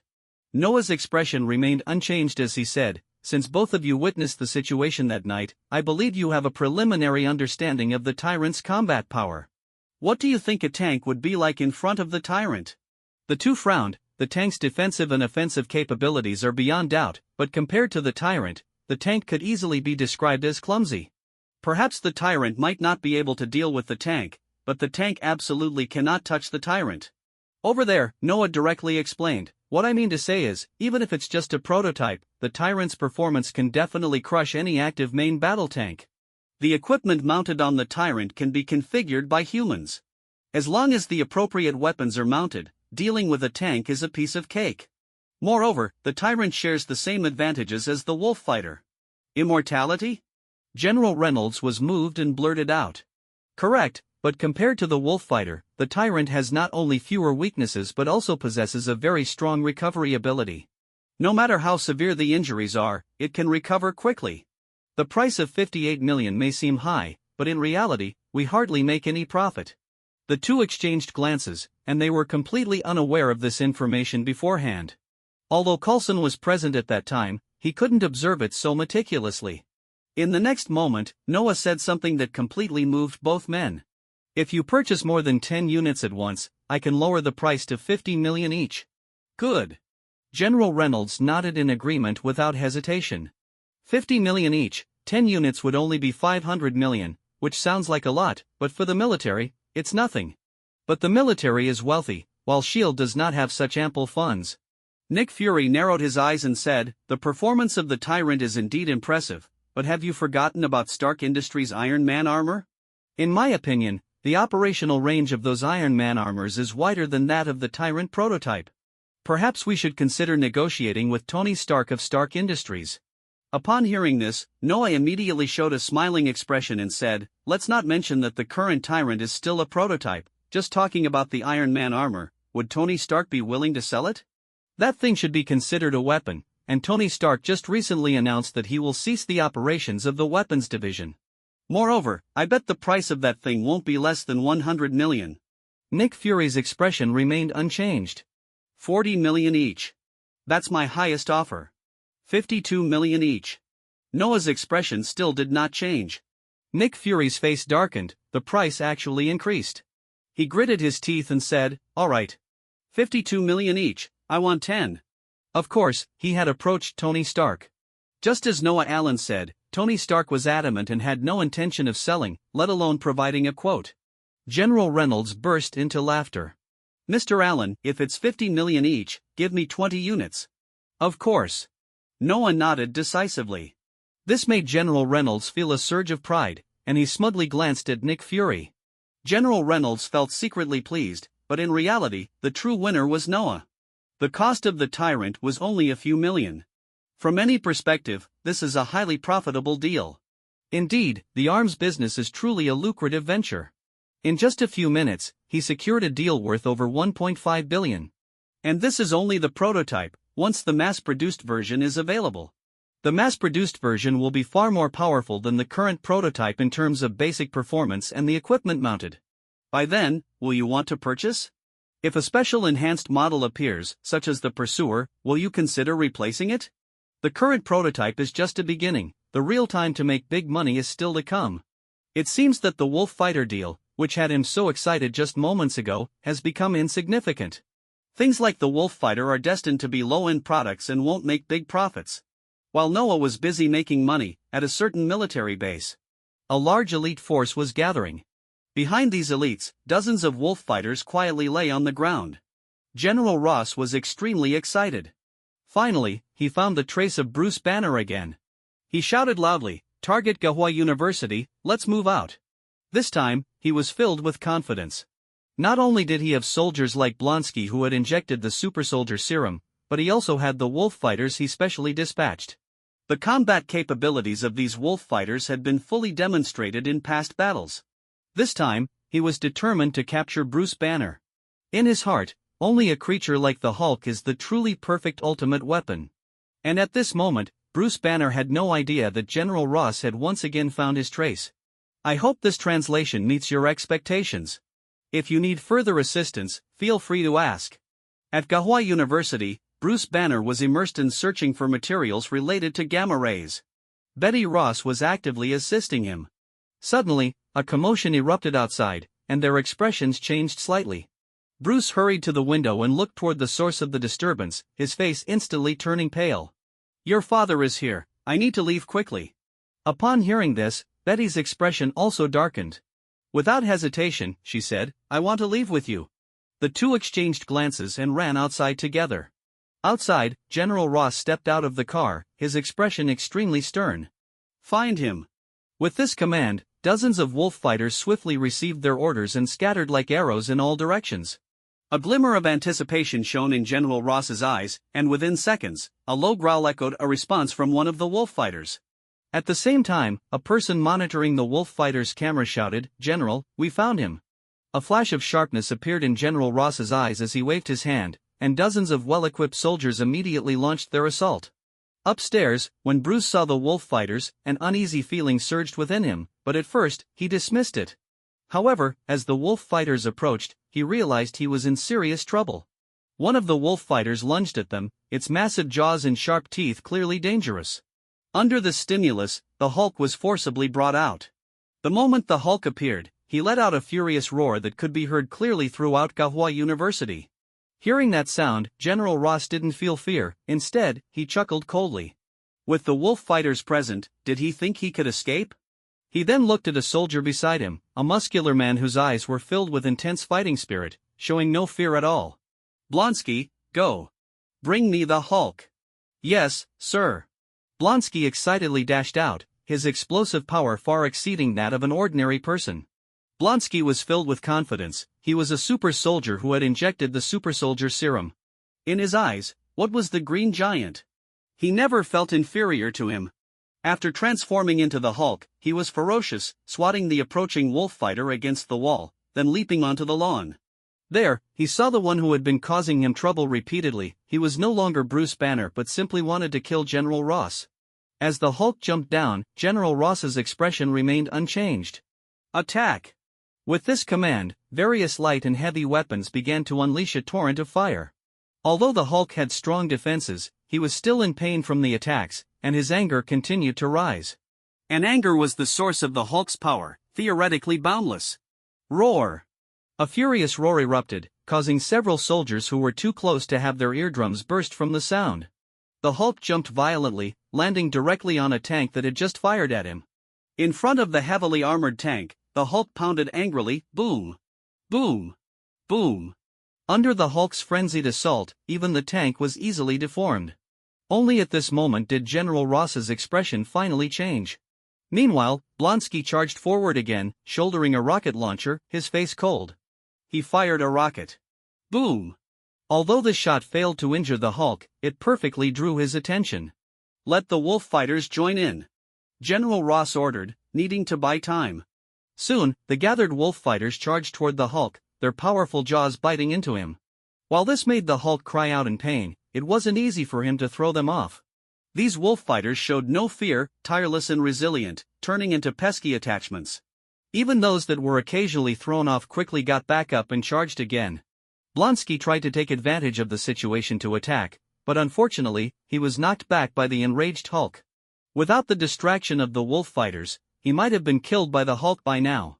Seeing this scene, General Ross was furious to the extreme and even more excited. The Hulk's perfect performance only underscored his value. Meanwhile, the performance of the wolf fighters exceeded his expectations. Many of them, with half their bodies mangled, were still desperately crawling forward. Betty Ross wanted to rush in to stop her father, but she was directly restrained by soldiers. Seeing this, the Hulk's rage reached its peak. Betty Ross was Bruce Banner's taboo, and she was also the Hulk's taboo. Boom! A terrifying force erupted from the Hulk's body, throwing off all the wolf fighters clinging to him. He then charged straight toward Betty. But at that moment, the corners of General Ross's mouth curled into a cold smile. His secret weapon was ready. The next moment, several special vehicles suddenly unleashed sound waves. The Hulk's physical body could hardly withstand it, so this time he chose to attack directly with sound waves. The effect was surprisingly good. The Hulk screamed, unable to resist the sonic attack. Finally, he cast a lingering glance at Betty and chose to flee. Noah, of course, had no knowledge of Bruce Banner's predicament. However, based on his understanding of the plot, even if he learned of it, what he most wanted was likely to obtain Dr. Banner's blood. The power contained within it, infused with infinite rage, would surely be of high value.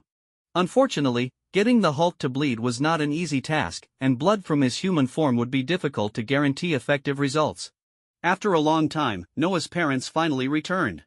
They were surprised to learn that their son had become the owner of 2 companies, but when they found out that their ancestral home had been destroyed, their expressions turned ashen, nearly ready to skin Noah alive. Noah might have been imposing outside, but facing his parents, he didn't dare to hide, as this incident was indeed his fault. After receiving a scolding, they didn't say much more. Out with the old and in with the new, moving into a new big house wasn't so bad, but the memories of the past could not be reclaimed, which was somewhat regretful. After resolving the family troubles, Noah felt much more relaxed. Although it was just a signed agreement, the deal worth $1.5 billion gave him the ability to take action for future planning. The suburban base was already under construction, and various spending projects no longer seemed like a big deal to him. This feeling of spending money like water made him fully experience the joy of being wealthy. After a period of happy days, Noah finally got news that Stark Industries would hold a shareholders' meeting. Upon hearing this news, although he could send someone to attend in his place, he didn't think too much and put down his research, deciding to go in person. After all, wouldn't it be delightful to see Tony Stark's ugly face upon realizing he had become a shareholder? Moreover, it was time to confirm the rewards he deserved. Let me know if you need any further assistance or additional translations. In the early morning, Tony Stark was feeling quite pleased. Despite a number of recent troubles, he managed to get his life back on track with his extraordinary intelligence. However, without Obadiah, he had to personally attend the meeting. Otherwise, he wouldn't have bothered to show up for such a meaningless shareholders' meeting at all. As soon as he stepped into the conference room, his expression changed slightly. Noah Allen, what are you doing here? This is an internal meeting of Stark Industries. Noah was talking to someone next to him, and upon hearing Tony Stark's voice and seeing his angry face, his expression instantly brightened. Oh, didn't I tell you? I'm also a shareholder of Stark Industries, and I hold a significant amount of shares, you know. Upon hearing this, Tony's face darkened even further. You bastard, didn't you sell all your Stark Industries stock? Noah remained calm, even slightly solemn as he replied, I've always had complete confidence in you. As long as you're alive, Stark Industries won't incur any losses. So after I sold the stocks last time, I heard Stark Industries stock dropped again, and I bought them back. Speaking of which, I must thank you. After all, from now on, every achievement you develop will yield me a profit. Tony Stark's face had turned as dark as it could get. But Noah did not let up, continuing, I saved you twice, and you still haven't mentioned how you plan to thank me. Tony gritted his teeth and said, Don't worry, today I will give you a satisfying answer. Noah smiled and nodded. That's good. I think your life is quite valuable, and I hope you agree with this point. I won't let you down. After saying this, Tony Stark sat down in his chair. He didn't want to stay here any longer. Seeing Tony Stark in a difficult position lifted Noah's spirits again. The irritation from days of intense research faded away. Eating, sleeping, and messing with Tony wasn't a bad way to spend his time. The meeting was extremely boring. 2 hours passed, and Tony felt drowsy, as did Noah. This pointless back-and-forth meeting was torture for geniuses like them. Fortunately, the torture finally came to an end. As the meeting concluded, both of them sighed in relief. Tony Stark walked over, his expression slightly softened, as it seemed he had calmed down from his earlier agitation. Since you've helped me a bit, let's go to my lab. After saying this, he turned and left, while Noah didn't mind, looking around as he walked. He had to admit that Stark Industries was far more advanced in terms of technology compared to his umbrella corporation. In contrast to his own seemingly outdated equipment, Stark Industries' devices were obviously high-end. Fortunately, his equipment was also about to be updated. As they walked, Noah asked, seriously, aren't you considering selling that large arc reactor downstairs? I guarantee that if you sell that, our company's stock will definitely rise significantly tomorrow. Hearing Noah's blunt reference, Tony Stark felt quite displeased. But he still replied, the technology one develop is under my control. That will never be included in the list of regular sale items. Noah was not surprised by Tony Stark's response. The large arc reactor had immense value in the energy sector. But Tony Stark firmly controlled the core technology. At most, he would allow some energy sharing to gain a little revenue. The arc reactor was just too terrifying. An energy source ahead of its time could drive world development, but it might also bring unforeseen crises. This era might not yet be ready to welcome it. However, he estimated that the reactor would not be permanently unsellable, it just wouldn't be included in the regular sales category, as Tony Stark said. There would always be some special buyers. Could you install that for my company? Noah revealed his intention. Upon hearing this, Tony Stark frowned slightly. Noah continued, "You know I have two companies. Although our energy demand isn't as massive as Stark Industries, energy is still one of the main factors restricting my company's development. In the future, I plan to build a research base in the suburbs. It would be very inconvenient without good energy." After a moment of hesitation, Tony Stark nodded. All right. This wasn't a big deal for him. He wasn't afraid of anyone cracking the arc reactor technology. In fact, much of the basic information about the reactor was public. If someone could replicate it just by looking at the prototype, then the arc reactor wouldn't deserve to be called a revolutionary technology. A smile appeared on Noah's face. His objective had been achieved halfway. They quickly arrived at the lab. As a man who loved research, Tony Stark's lab was essentially his home, located at the edge of Stark Industries. Upon entering, Noah immediately felt what high-tech living was like. Compared to this, his life felt primitive. The black technology in this world sometimes made one feel like they were in a dream. Tony Stark poured Noah a cup of coffee and then said, "I'll arrange the arc reactor for you as soon as possible. Is there anything else you want?" "There's nothing in this world that I, Tony Stark, can't do." Haha. Looking at the now pretentious Tony Stark, Noah almost wanted to splash the coffee in his cup on his face. But after thinking for a moment, he abandoned that tempting thought. "What do you think I lack? Although your talent in machinery is outstanding, I'm not bragging when I say I'm not necessarily inferior to you in biological research. What do you think could impress me?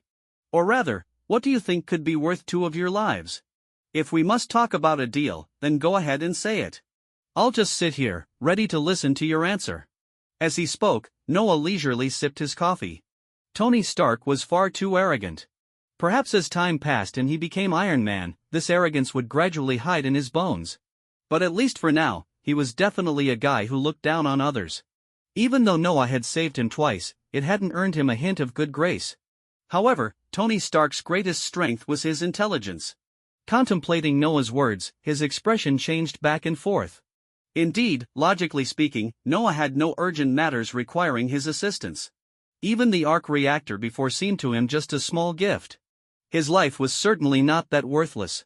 What did Noah Allen really intend? After a moment, Tony Stark reluctantly stood up. "You win. Perhaps we can become friends." Friends, in his dictionary, were a very precious existence. Rhodey could be considered one, but others, well, he really couldn't think of anyone else. But without a doubt, friendships were much more troublesome than business. Noah's lips curled slightly upward. This was precisely his goal. Tony Stark's armor was something that ordinary people could not obtain, but why could Rhodey become War Machine? Wasn't it because he was Tony Stark's friend? So the question arose. "Since we're friends, is it still unreasonable for you to not give me artificial intelligence? Since we're friends, borrowing you an armor isn't too much, right? In short, there are many benefits." A deal? That was the lowest form of exchange. Noah's lips curved into a slight smile, his eyes twinkling as he looked at Tony Stark. What did you say? I didn't quite catch that. Feel free to let me know if you need anything else." Tony Stark slightly curled his lip, muttering to himself, "Damn, didn't you hear? You're not deaf." He completely ignored Noah's question and plopped down onto the couch, his movements much more casual than before. Noah took all this in and shook his head inwardly. He realized that this Tony Stark was somewhat different from what he had imagined. However, that was only natural. His understanding of Tony Stark came solely from the movies of his previous life, and a few films could hardly showcase a person's entirety. The current Tony Stark was a living, breathing person. Just like Frank the Punisher, in Noah's impression, Frank absolutely embodied the image of a cold, tough guy.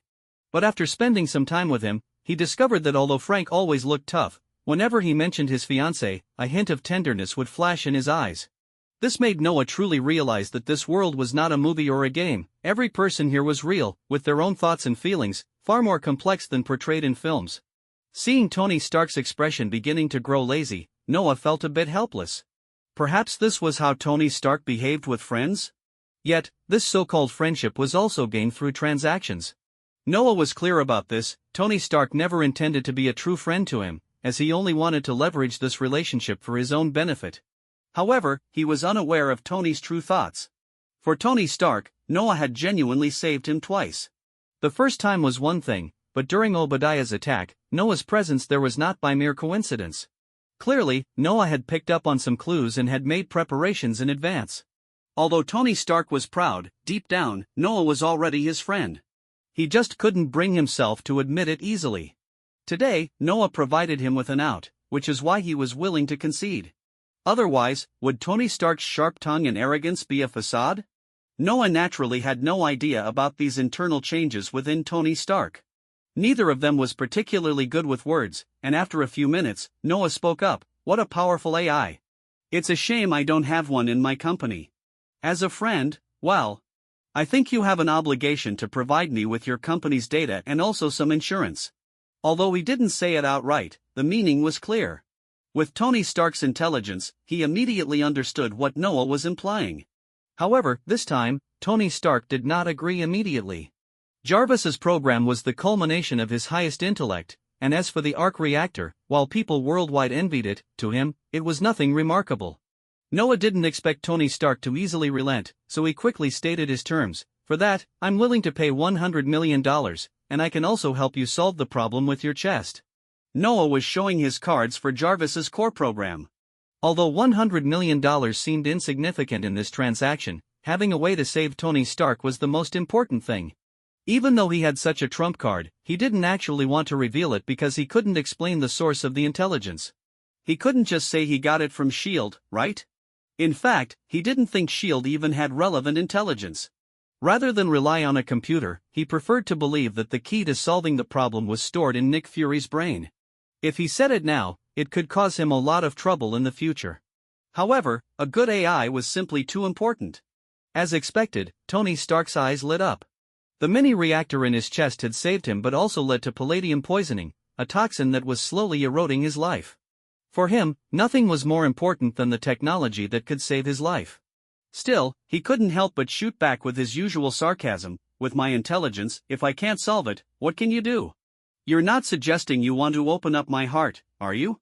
If that were the case, I would have done it long ago, rather than wait until now. The solution had always existed, it was just that the surgical risks were too great, so he preferred to choose the slow death method. At least this way, he could continue to focus on his future technological developments instead of lying on an operating table at the mercy of doctors. Noah, seeing the mocking look on Tony Stark's face, didn't get angry. In the spirit of showing sincerity, he said, "Don't worry, if you don't trust those doctors, I don't either. In fact, the solution is in your hands. I learned through special channels that your father left some inheritance for you, which might contain technology to solve your current predicament." My father? Tony Stark was taken aback. This was an answer he had not anticipated. Ignoring Tony Stark's reaction, Noah continued, "I'm not sure where exactly, but I believe you should be able to find it. By the way, S.H.I.E.L.D. should have known about this long ago. S.H.I.E.L.D. is an organization your father helped create, and they probably know more about your father than you do." After saying this, Noah quietly observed Tony Stark's expression. The reason for the last statement was to give S.H.I.E.L.D. a little trouble. He didn't like this organization, which was essentially the headquarters of Hydra, and Nick Fury's personal style made him feel disgusted. Tony Stark's expression shifted several times. He knew of S.H.I.E.L.D., a very mysterious organization. But he had never heard of his father's involvement in its creation. After the recent battle, S.H.I.E.L.D. had approached him a few times, but at that time, they hadn't brought any solutions for his palladium poisoning. Was Noah Allen lying to him? Or was S.H.I.E.L.D. trying to use this as leverage for something? Both were intelligent men, so Noah simply said a few words. He believed Tony Stark would grasp the key and that he certainly wouldn't appreciate Nick Fury's methods. At this moment, Noah was curious if the Avengers could still come together. As for the potential changes that might arise, he wasn't worried. The absence of the Avengers didn't mean there wouldn't be other alliances. Tony Stark was born to be a superhero. Moreover, since he came to this world, the so-called plot should no longer be relied upon. After laying everything out, Noah did not linger and left Stark Industries in a car. Frank was driving and said, "Boss, I might need to take a few days off." Noah naturally nodded in agreement. Do you need my help?" "No need, just some minor matters." A glint of cold light flashed in Frank's eyes. Indeed, it was just a minor matter. "Just let me know when you leave. If you need help, feel free to contact me." Just as Frank was about to reply, he suddenly noticed a large truck rushing straight toward them. He paid no mind to speaking and quickly swerved the steering wheel, causing Noah to be startled by this sudden turn of events, his face changing instantly. Various thoughts raced through his mind, wondering if this was an accident or a premeditated attack. Just then, he caught a glimpse of a masked person in the driver's seat of the truck, and beneath that unseen mask, there seemed to be a smug and reckless face. "Let me know if you need further assistance or additional translations." Noah's eyes suddenly turned icy. That red mask was all too familiar to him, but he never expected to run into this guy here. "Get out of the way," he shouted urgently. Without hesitation, Frank reacted with superhuman speed, the tires screeching as they spun, sending up a cloud of smoke. With a loud crash, the front of the truck slammed into the rear of their car, causing it to nearly lose control. Fortunately, Frank remained calm and quickly regained stability. Then, they witnessed a shocking scene. The truck didn't stop, it crashed straight into a shop on the side of the road. Frank's pupils constricted. "Boss, that's a Deadpool." Noah's expression grew serious. "That's right, it's Deadpool." Frank didn't notice the difference. He simply said, "I'll investigate this as soon as we get back. That guy wears a mask, so we can't see his face, but if he's been here, he'll definitely leave traces." Noah instructed, "Frank, get the weapons ready." "What?" Frank was a bit surprised. After such a collision, nobody could survive. That person must be dead, right? Was there an ambush nearby? Just as this thought crossed his mind, he quickly dismissed it. This wasn't Hell's Kitchen. The other side couldn't possibly have gunmen in this position. Before he could think any further, the next scene made him understand what his boss meant. From the now crushed front of the truck, someone crawled out, a figure dressed in an extremely ugly red spandex suit, paired with a bizarre mask that offered no aesthetic appeal. At that moment, the figure was cursing as he pulled a shard of glass from his arm, and almost instantly, the blood that had been flowing from his arm stopped, leaving no trace of his earlier injury. This monster has such strong healing abilities. Frank's expression grew serious, while Noah remained silent, his face shifting between expressions. He never expected Deadpool to appear here.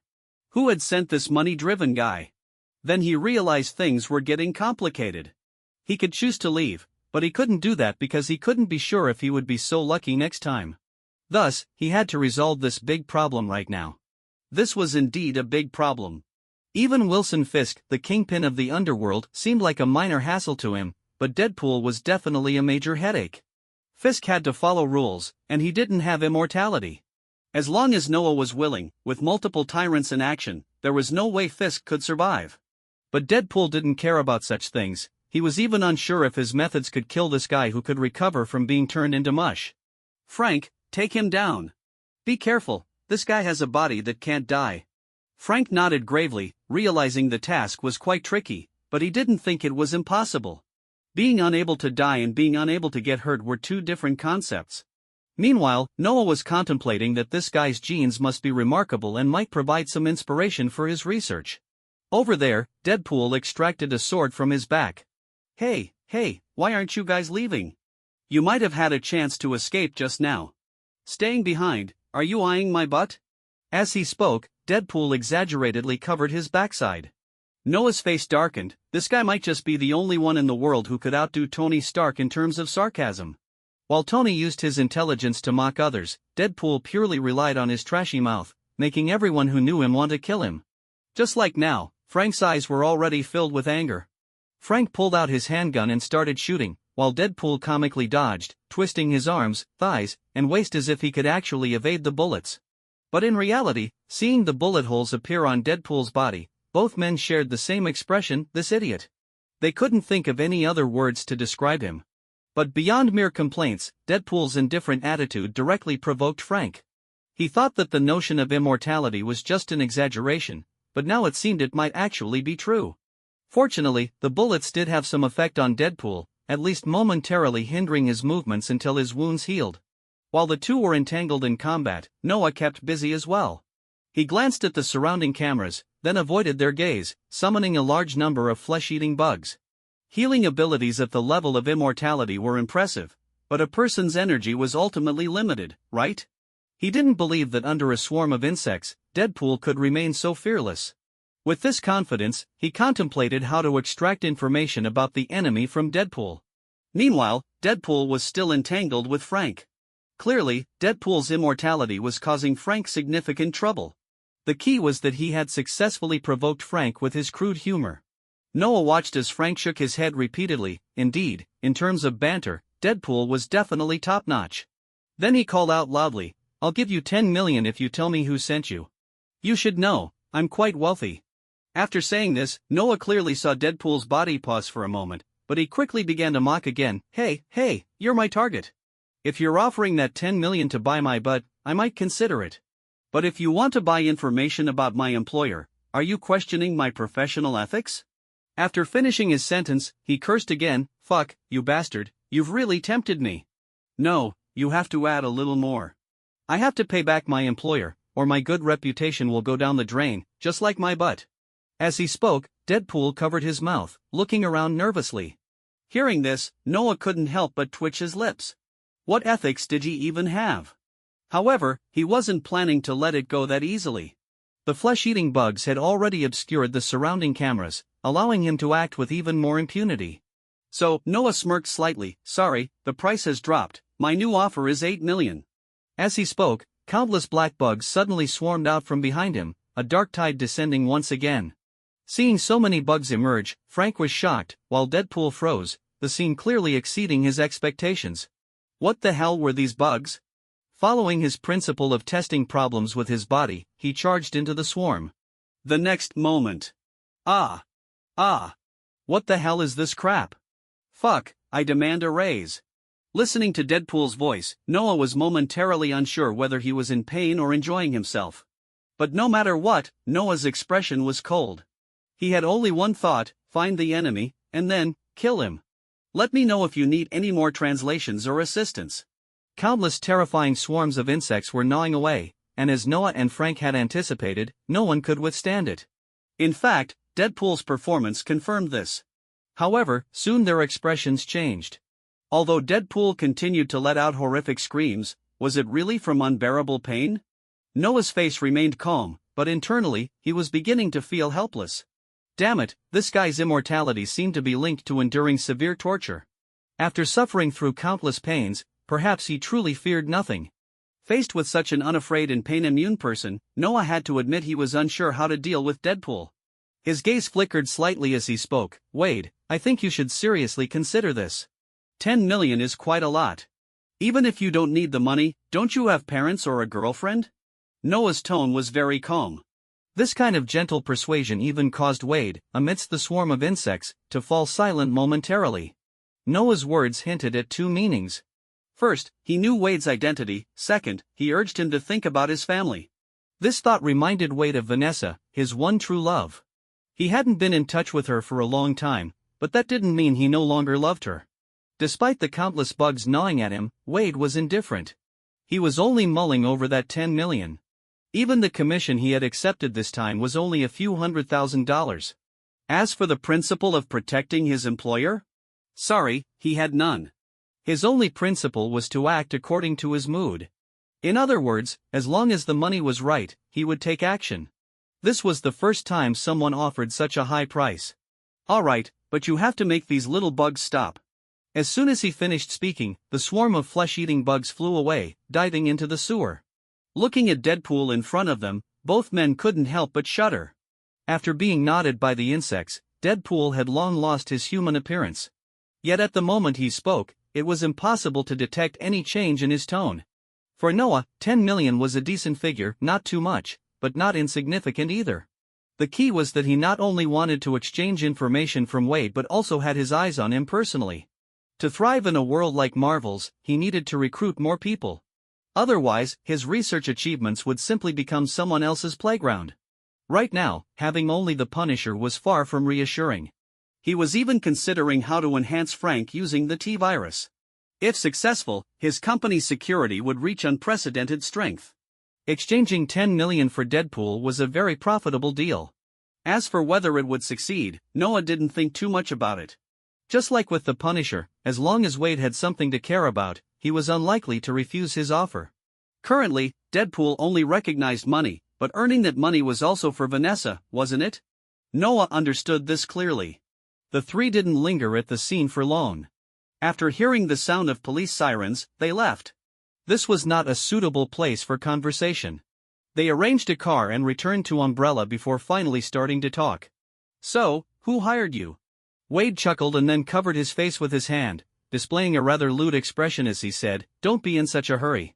There has to be a prelude to this kind of thing. Like, you ask me to open my mouth, I refuse, then we go back and forth a few times, and finally, you force me to." As he spoke, Wade's already healed face turned bashful, and with his expression, well, it was quite nauseating. Noah's face immediately darkened. He struggled to suppress the urge to kill, unsure how to control his emotions. Frank beside him furrowed his brows. His military career had exposed him to many mercenaries, some of whom he respected. It was simply a difference in stance. But he did not like Deadpool and even found him extremely detestable. This was a person without any bottom line. To sell out his employer so easily for money violated the very principles of a killer. But for now, they still needed the information he could provide. Once they obtained it, he would certainly suggest that Noah eliminate this scum. Noah stared at Wade impassively. Eventually, Wade fell silent. "Fine, chatting with people like you is pointless. It's not even as interesting as my previous communication with those little bugs. If you want information, where's the money?" Wade looked at Noah. Without hesitation, Noah had Wade provide his account number and transferred the $10 million. Upon seeing this, Wade finally laughed, "Well done. In fact, if you're willing to add a bit more, Noah cut him off mid-sentence. "Get to the point. Who hired you?" Wade seamlessly replied, "Kingpin." Noah's pupils constricted slightly. It was indeed him. Noah's expression did not change, but a surge of murderous intent rose within him. Only in Hell's Kitchen could one truly feel Kingpin's power. The conflict between him and Kingpin had reached an irreconcilable point. Since that was the case, even if Kingpin's death would bring chaos to Hell's Kitchen, he had to take action. Noah said without hesitation, "I'll give you another 2 million if you tell me Kingpin's location. Additionally, if you're willing, I can hire you at a salary of 2 million a year as my personal bodyguard. At the same time, you can bring your girlfriend to the vicinity of Umbrella. I can guarantee she will receive the best protection here. I can even promise to do my utmost to restore your skin." 2 million was the price he offered Frank, and Wade was undoubtedly worth that amount. Right now, Deadpool only had his immortality. But if he were modified, he could become a significant ace in Noah's hand. Upon hearing Noah's conditions, Wade whistled. "Not bad. You've made me want to hand over my butt right now. But my face? I'm afraid that's beyond repair."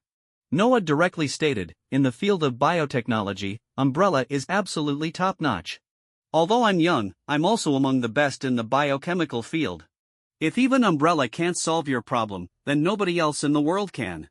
I won't give you any guarantees, but I can promise to do my best. Also, have you considered that what your girlfriend cares about might not be your face? Wade's disfigurement problem was purely due to his overly powerful regenerative ability.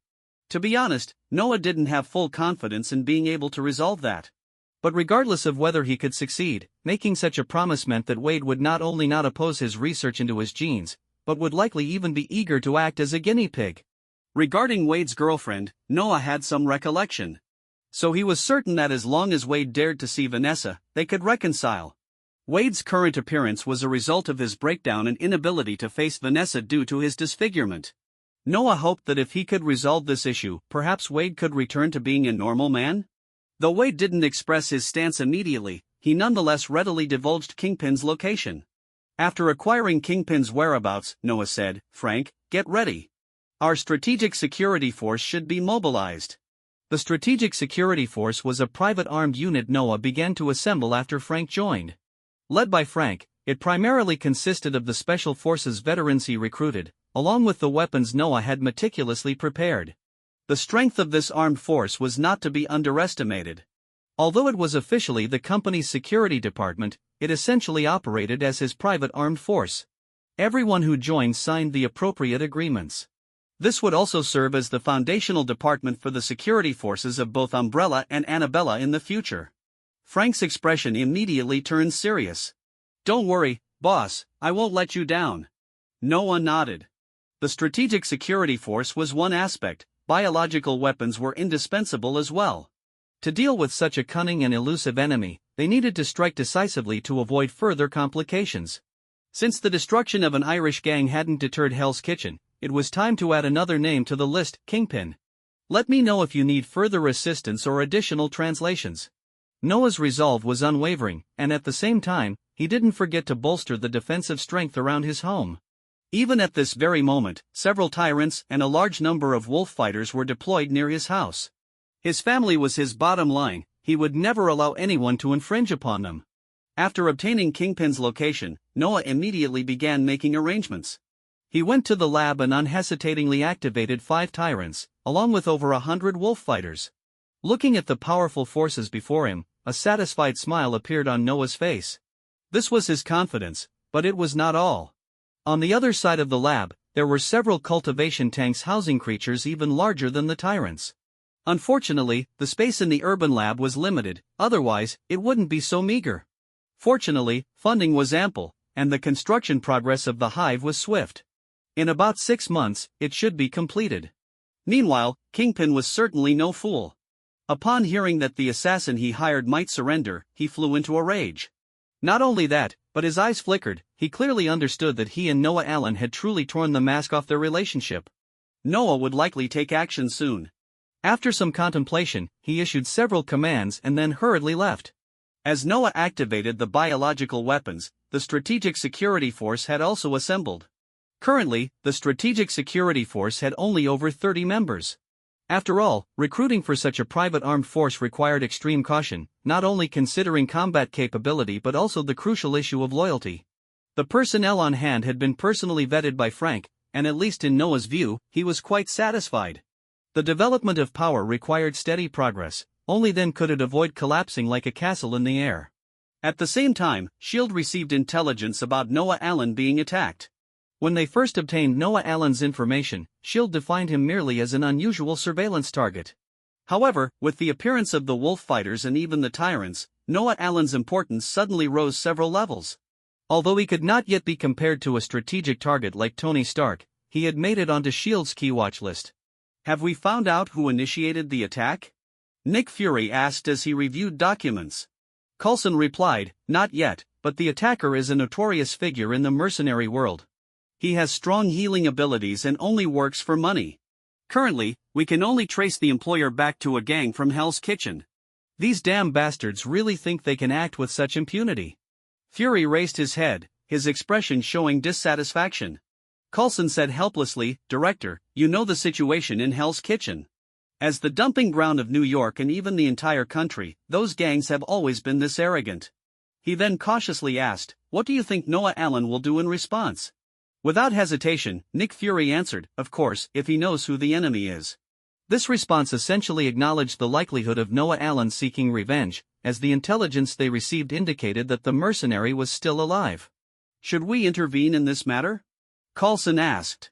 Nick Fury replied directly, "Stop him, Hell's Kitchen cannot be thrown into chaos. Additionally, give those trash a warning afterward." In his view, the threat Noah Allen faced was nothing substantial. Coulson nodded and then left. Although they were unclear about the specific situation of the target, any movement in New York could not escape S.H.I.E.L.D.'s eyes, so they had enough confidence to handle this matter. That night, Noah personally led the team out. Several black vans left Umbrella one after another, and the Strategic Security Force split up, quietly blending into the night. Today was destined to be a bloody night. Soon, beneath the headquarters of the famous philanthropist Wilson Fisk, several vans gradually came to a stop. The van doors opened, and tyrants, stepping heavily, disembarked. Under the cover of darkness, a large number of wolf fighters gathered from the shadows. The Strategic Security Force of Umbrella quickly exited the vehicles, and without any hesitation, Noah directly issued the command to attack. In an instant, dozens of wolf fighters charged in with howls, while the 5 tyrants, armed with heavy weapons, began to run, each heavy step echoing ominously.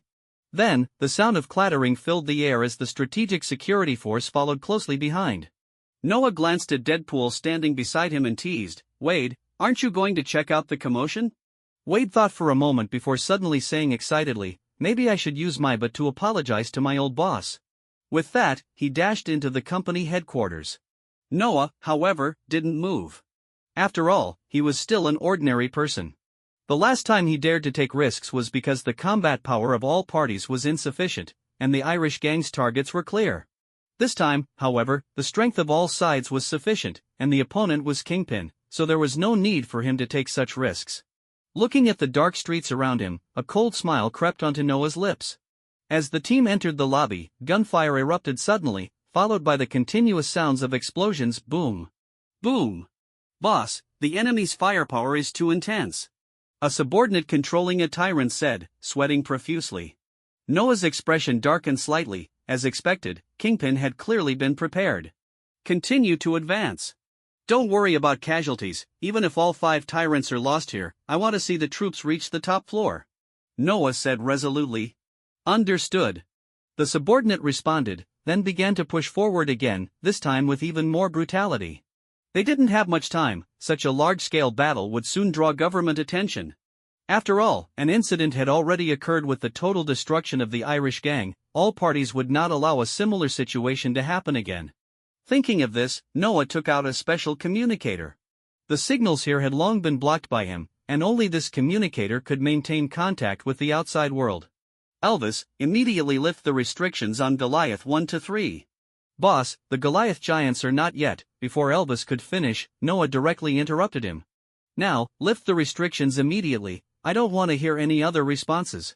Okay." Elvis sighed as he ran his fingers through his graying hair, thinking that his boss was really too impulsive. But who could say anything when the boss had made him who he was? Although he was sighing, his hands didn't slow down. Soon, 3 massive cultivation tanks opened, and 3 gigantic monsters simultaneously opened their eyes. Roar! Seeing the 3 Goliath giants activated, Elvis's face also showed excitement. "Go! Let me see your combat data." According to the boss's classification, while these Goliath giants were also level 4 biological weapons like the prototype tyrants, the surface data of the prototype tyrants was far inferior to that of the Goliath giants. They could barely be called newly achieved level 4.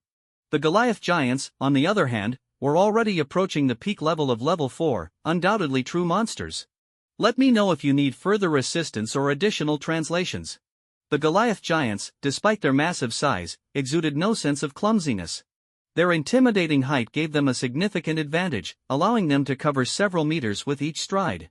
The 3 Goliaths ran wildly down the street, and some pedestrians, still awake, caught sight of this scene and thought it was a monster invasion.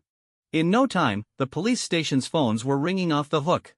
The operator quickly notified Director George Stacy of the situation, but George was already out on a mission. Just a few minutes earlier, Wilson Fisk had called in a report claiming that terrorists were attacking their company. George understood the implications clearly. While the average citizen might not know about Wilson Fisk's gang connections, he was not an ordinary person. Cases in the department often had clues leading back to Fisk. However, without solid evidence, they couldn't simply act on suspicion. It seemed absurd that this potential mob boss was calling in a report about terrorists attacking him. The moment George Stacy heard this news, he found it ridiculous. Even more absurd was the fact that he had to go help this crime lord. While George took action, Coulson also received relevant information. Kingpin? The newly emerging mob leader? This answer surprised him somewhat, but it didn't deter him from taking action. Kingpin was indeed within their earlier considerations, even ranking in the top 3. He couldn't die not now, because his death would undoubtedly cause a seismic shift in New York, impacting far more than the destruction of the Irish gang. So he immediately dispatched dozens of elite SHIELD agents to the scene. This clash needed to be stopped quickly. Meanwhile, at the scene, a man quietly observed the chaos below the Fisk building. Behind him, a man with a target tattooed on his forehead was licking the blades of throwing knives in his hands. In another 10 minutes, the police should be here, right? The man's eyes glinted with murderous intent and madness. This was bullseye. Honestly, I can't understand why they won't let me go down. Why did they call me here? The man in front remained expressionless, not responding to Bullseye's words. Feeling ignored, Bullseye was somewhat displeased, but since the other person didn't pay attention to him, he could only continue watching curiously. He wondered what those people below could accomplish in less than 10 minutes. They wouldn't even be able to reach the top floor, let alone take the lobby. Kingpin's men had formidable firepower. Seeing the prolonged stalemate, Frank grew anxious. It wasn't that they weren't strong enough, it was that the enemy's firepower was too fierce. There were at least 5 RPGs. What did Kingpin think this place was, a battlefield? Faced with the threat of RPGs, and with the enemy holding advantageous terrain, even a being like the Tyrant found it difficult to break through. After all, RPGs could genuinely harm the Tyrants, and even Deadpool couldn't charge through at this moment, only cursing with his characteristic vulgarity. Both men were anxious, but Noah remained calm. Soon, from the depths of darkness came a rumbling sound. They looked over to see 3 giants sprinting toward them. Even the Tyrants looked like chicks in front of these giants. What the hell were these things? Both men's expressions turned grave as they retreated back to Noah's side, worried about the giants' intentions. But Noah smiled and said, "These are Goliath Type 1, prototypes from our Goliath series. They stand over 5 meters tall, have exceptional regenerative abilities, run at high speeds, and most importantly, their strength is terrifying.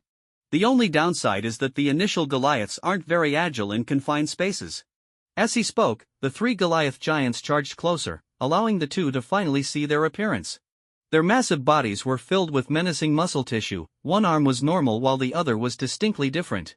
Noah looked at the 3 Goliath giants and then shifted his gaze to the top floor, as if he could see the figure standing by the floor-to-ceiling windows, watching them. "Attack!" As soon as he finished, the 3 Goliath giants let out a mighty roar and charged straight for the building. The members of the Umbrella Strategic Security Force were taken aback, and then saw 3 massive shadows leap over them, rushing toward the front lines where the Tyrants and Wolf Fighters were attacking. Boom! A heavy sound erupted as one Goliath slammed into the building's wall, and the other 2 followed suit, clearly not intending to use the door. "These big guys are too stupid, just like me." Wade was about to share his thoughts when he saw the Goliath giants frantically pounding the wall, which was incredibly sturdy, sending debris flying. Wade's eyes widened. "Fuck, these guys are awesome. I love it." Inside the wall, a few gang members were shooting from behind cover. The sudden noise made them uneasy, and before they could even consider whether to move, the wall was smashed open, and 2 gang members standing nearby were crushed by falling debris, unconscious or worse. Seeing this, someone shouted, "Watch out, battering ram." "Fuck, how do these guys have something like this?" "Everyone shoot hard, and block that hole." Although battering rams were rarely used nowadays, they were still a powerful breach tool, and compared to the ancient human battering rams, the modern ones were driven by mechanical power and had immense force. Clearly, this guy had seen enough to think of such a rare siege weapon right away. But then, the person's mouth dropped open, because with the emergence of the hole, it wasn't an enemy wielding a battering ram but a massive monster. At this moment, it fixed its large, bell-like eyes, icy and cold, on them, sending a chill down their spines, as it did for the other gang members as well. In the next instant, the Goliath giant exploded into action, its massive iron hammer of an arm swung down with tremendous force, crashing into the entrance, completely smashing it open. The Goliath giant then charged in, completely ignoring the hail of bullets, using its comparatively smaller left arm to shield its eyes. Roar! Roar! The continuous roars erupted as the sudden entrance of the 3 Goliath giants shattered the calm of the battle. Several Tyrants also began to unleash their power, with Gatling guns roaring to life, completely suppressing the enemies that still wished to resist, while screams, roars, and explosions filled the air. Noah watched the Goliath giants and Tyrants wreaking havoc on the screens, nodding silently. He was very satisfied with the Goliath giants' performance. However, these large creatures didn't perform as well overall as the Tyrants, and their production cost was significantly higher, which left him somewhat regretful. But overall, the most critical step had already been taken. "Come on, Kingpin, let me see what you can do. If this is all you have, you won't be able to stop me. Today, you will die." Noah's gaze was fixed on the floor-to-ceiling windows on the top floor, where someone should be watching. Let me know if you need further assistance or additional translations. From what Noah understood, Kingpin was never the type to act solely based on strength, even though he possessed terrifying power. In the current situation, what kind of actions would Kingpin take? Noah fell into deep thought. Although he exhibited considerable talent in the field of research, strategy was not his strong suit. This could be interpreted as him feeling that he didn't need strategy or as him simply being unaccustomed to using it. At least at this stage, he didn't believe it was necessary to deploy any tricks. With the Goliath giants and the tyrants leading the charge, their advancement was incredibly rapid. Even if someone wanted to hide, with the wolf fighter's keen sense of smell, no one could successfully conceal themselves. Noah had given the command to leave no quarter, anything in sight could be killed. Perhaps some ordinary people might be caught in the mix. But Noah had never considered himself a good person. As long as he could ensure that the vast majority were gang members, that was reason enough for him to take action. As the forces rapidly advanced to over half of their target height, the resistance they encountered was fierce, but this was not what Noah had anticipated. What made Kingpin think he could stop him with these forces? Kingpin couldn't possibly be unaware of the tyrant's information. Unless, he wasn't here at all. Noah's thoughts flickered, and his expression darkened slightly. It was indeed a significant possibility. Even though he had assembled his forces immediately, the moment he decided to act at night, he had given Kingpin the opportunity to escape. If Kingpin's awareness was sharp enough and he didn't intend to confront Noah directly, it was highly likely that he wasn't on the upper floors. But if he wasn't here, where could he be? Although Kingpin had not yet become the nationwide crime lord he would later be, he had few opponents in New York at this time. Would such a crime kingpin really flee in such a disheveled manner? As he pondered, a sudden siren wailed in the distance. Noah was taken aback. What was going on? He had blocked signals in this area and cut off power to the nearby blocks like last time. How had the police arrived so quickly? The next moment, he realized that Kingpin must have called the police himself. Unlike other gangs, Kingpin was even seen as a philanthropist in public. Calling the police when something went wrong didn't seem out of place at all. Noah furrowed his brows and ordered directly, "Frank, continue the push." He had prepared for this beforehand. With Deadpool himself as a witness, while his retaliatory actions might be excessive, they were not without room for maneuver. At worst, it would just be a matter of some red tape. He had already hired a top-notch legal team. He couldn't let them sit around doing nothing, could he? As a line of police cars arrived, a large number of officers quickly disembarked and formed a perimeter around Noah's position using their vehicles as cover. The few members of the strategic security force who remained beside Noah immediately raised their weapons, preparing to respond. Noah waved his hand, signaling them not to panic. Engage in a shootout with the police? He wasn't crazy. Looking at George Stacy, who was hiding behind a police car, Noah smiled. "Director Stacy, can you tell me why you're here?" George Stacy didn't hesitate and directly responded. "Mr. Wilson Fisk reported an attack, claiming someone is assaulting his company." "Mr. Allen, I didn't expect the assailants to be you. I advise you to immediately withdraw your attacking forces and come back with us to the precinct, otherwise, today's events may not be easy to handle." Noah's expression didn't change at all. Though George Stacy spoke firmly, both the mention of Wilson Fisk and his threatening words only indicated that he wished to avoid trouble. So Noah replied with dissatisfaction, "Director Stacy, I believe this situation can be explained. This afternoon, I was attacked by forces sent by Wilson Fisk and barely survived. I intended to have a peaceful discussion with him about this matter. However, I didn't expect him to have ambushed a large number of gunmen in his company, resulting in significant casualties among Umbrella's members. Therefore, I suggest that you should first control Wilson Fisk before we discuss how to resolve the upcoming issues." George Stacy remained silent. To him, both Wilson Fisk and Noah Allen were wolves in sheep's clothing. Neither was good news. Just like now, Noah Allen was speaking earnestly, but he showed no intention of stopping his men, clearly stalling for time. George Stacy's expression darkened slightly. If this situation wasn't handled properly, it would become a major headache. Just as he was about to say something, a line of black cars arrived rapidly. Coulson, leading a team of SHIELD agents, got out, and dozens of elite agents immediately took control of the situation. Displaying their identification badges, Coulson said, "Mr. Allen, please have your men stand down immediately. Your actions at this moment constitute a threat to public safety, and if you do not comply, we will have to arrest you." Upon hearing this, Noah's face darkened. SHIELD really has quite the power, doesn't it? When I met with your director not long ago, I experienced this firsthand. I thought it was just his personal actions, but it seems this is the style of SHIELD as a whole. Coulson's expression didn't change. He recalled the unpleasant expression on the director's face when he returned. S.H.I.E.L.D's expenditure on tyrants was significantly higher than that of the military, but he didn't dare to ask how much more, fearing the director might hit him. Sorry, but all of S.H.I.E.L.D's actions are for the safety of society. Mr. Allen, please don't stall, otherwise, we will take action ourselves. As he spoke, Coulson waved his hand, and the back of several vans opened, revealing 3 tyrants stepping out from within. Noah's eyes narrowed slightly. He hadn't expected that the goods he had just handed over a few days earlier would be used by S.H.I.E.L.D. against him. Did they really think he was unprepared? He even considered directly activating the backdoor he had left for the tyrants to threaten Coulson in return.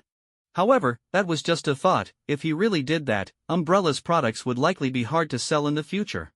Facing the threat of the tyrants, Noah said nothing and directly opened the communicator. Frank, bring your people down first. It looks like today is going to come to a close. After saying this, Noah looked at Coulson, coldly saying, don't tell me you don't know why I'm here. Although I'm not Tony Stark, you'd better give me an explanation. Coulson, hearing the gunfire stop from above, softened his expression a bit.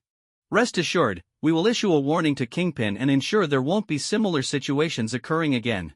Coulson specifically mentioned Kingpin to indicate they were aware of his identity, allowing Noah to trust their promise. It could even be said that this was a form of intimidation toward Noah. Of course, it was more likely a combination of both. But that didn't matter. Noah scoffed, a warning? Did they really think everyone would give S.H.I.E.L.D. face? However, he didn't intend to voice that. He could still grant them this little respect. The real reason for his concession was simple: Kingpin wasn't here. Since the target wasn't present, there was no need to fall out with S.H.I.E.L.D. over this. After all, he was a businessman, and businessmen prioritized benefits, at least at this moment. Let me know if you need further assistance or additional translations. Atop the building, as the sounds of sirens and gunfire gradually faded, a man revealed a smile. All right, it's our turn to make an entrance. With that, he descended the stairs alongside another individual. Frank and the others exited the building, the tyrants and Goliath giants closely following behind. Meanwhile, the wolf fighters had suffered nearly 50% casualties during the intense battle. This highlighted the disadvantages of the wolf fighters. When a fierce battle unfolded and the enemy was fully prepared, their shortcomings became painfully obvious. George Stacy was shocked to see the biological weapons Noah had brought. Although he had heard some rumors about Umbrella's biological weapons, this was the first time he had witnessed them firsthand. Even Coulson wore a serious expression. He had anticipated the presence of tyrants here, as even his own tyrants were Umbrella products. How could Noah Allen's subordinates not have their own stock? But the Goliath giants were something he had never encountered before. Their towering height exuded an intense sense of oppression, and with those massive arms, no one could doubt their destructive power. In front of such artificially created monsters, Coulson felt as though he had returned to that moment years ago when he first faced a beast unarmed, experiencing an overwhelming sense of fear. However, he quickly composed himself. The tyrants they brought were merely meant to apply pressure on Noah Allen, and they had no intention of engaging in actual combat. The situation was still within their control. "Boss, what's going on here?" Frank asked. Wade grimaced, feeling frustrated by the day's events, as if he had been made to take off his pants only for them to be pulled back up midway. Aside from the word unpleasant, he couldn't think of any other way to describe his feelings at that moment. Noah replied quietly, "S.H.I.E.L.D. wants Hell's Kitchen to restore peace, so they've come to stop us." "S.H.I.E.L.D.? Frank felt confused. He didn't know much about this agency, but from his boss's expression, it was evident that they were not to be underestimated. Otherwise, they would have already stormed the top floor. Noah nodded, and before he could speak, George Stacy reacted and said to Noah, "Mr. Allen, you need to come back with me to the precinct. What happened today cannot just be brushed aside. You need to provide a reasonable explanation for your attack on a major philanthropist in New York, or we'll have to arrest you." Noah looked at George Stacy and smiled slightly. "Of course, I have witnesses and evidence. However, I would prefer my legal team to handle the subsequent matters." Upon hearing the words legal team, George Stacy's head began to ache.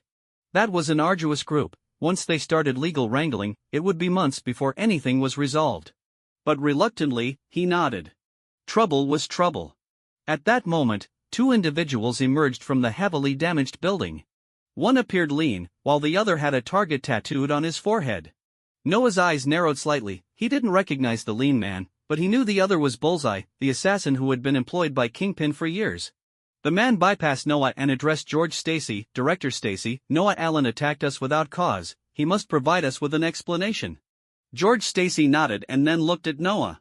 Noah's gaze was fixed on the man who claimed to be Kingpin's replacement. This seemed to be Kingpin's stand-in, and judging from the look of the man, he was no simple character. Although he appeared somewhat frail, his eyes were sharp, indicating he wasn't an ordinary person. George Stacy spoke. Mr. Allen, you've heard what Mr. Fisk said. Please don't make this difficult for us. If there are matters to discuss, you can contact your lawyer, but for now, you must come back with me. Noah glanced at George Stacy and then said to the man claiming to be Kingpin's representative, that's fine. The man was taken aback. What's fine? He hadn't yet grasped the situation. Noah sneered, mentally communicating with a wolf fighter created by the system. In the next instant, the wolf fighter received the command and lunged at the man's neck with a growl. At the same time, Noah made a motion as if to draw a weapon. Bullseye reacted instantly, throwing a dart at him. But Noah had anticipated this. He swiftly pulled the bewildered Deadpool in front of him. Wade stared at the dart embedded in his chest, confused and unsure of what was happening. In that brief moment of distraction, the wolf fighter had clamped down on the man's throat. Coulson shouted angrily, Noah Allen, what are you doing? Noah feigned innocence. What am I doing? My people and I are just standing here, what can we do? Did you not see? Just now, that guy threw a dart at my bodyguard. Look at this dart in his chest, it could take a life at any moment. Oh, poor Wade, he just started working. Bullseye's expression turned grim. He realized he had been used. Blood was already pouring from the neck of the man he had been hiding behind, and it was evident he was beyond saving. As soon as Noah finished speaking, he lowered his voice to Wade and said, You performed well, there's a reward of 300,000 waiting for you. Upon hearing this, Wade instantly reacted, beginning to wail dramatically. However, his cries were full of energy, showing no signs of actual injury. Noah didn't mind, although he had spoken softly to Wade, he was confident that Coulson and George Stacy had heard. But what did it matter? Everyone knew that the outcome of the situation was not determined by these surface performances. Did they really think they could take down Noah Allen with that? They should first ask the higher-ups who supported him if they would agree.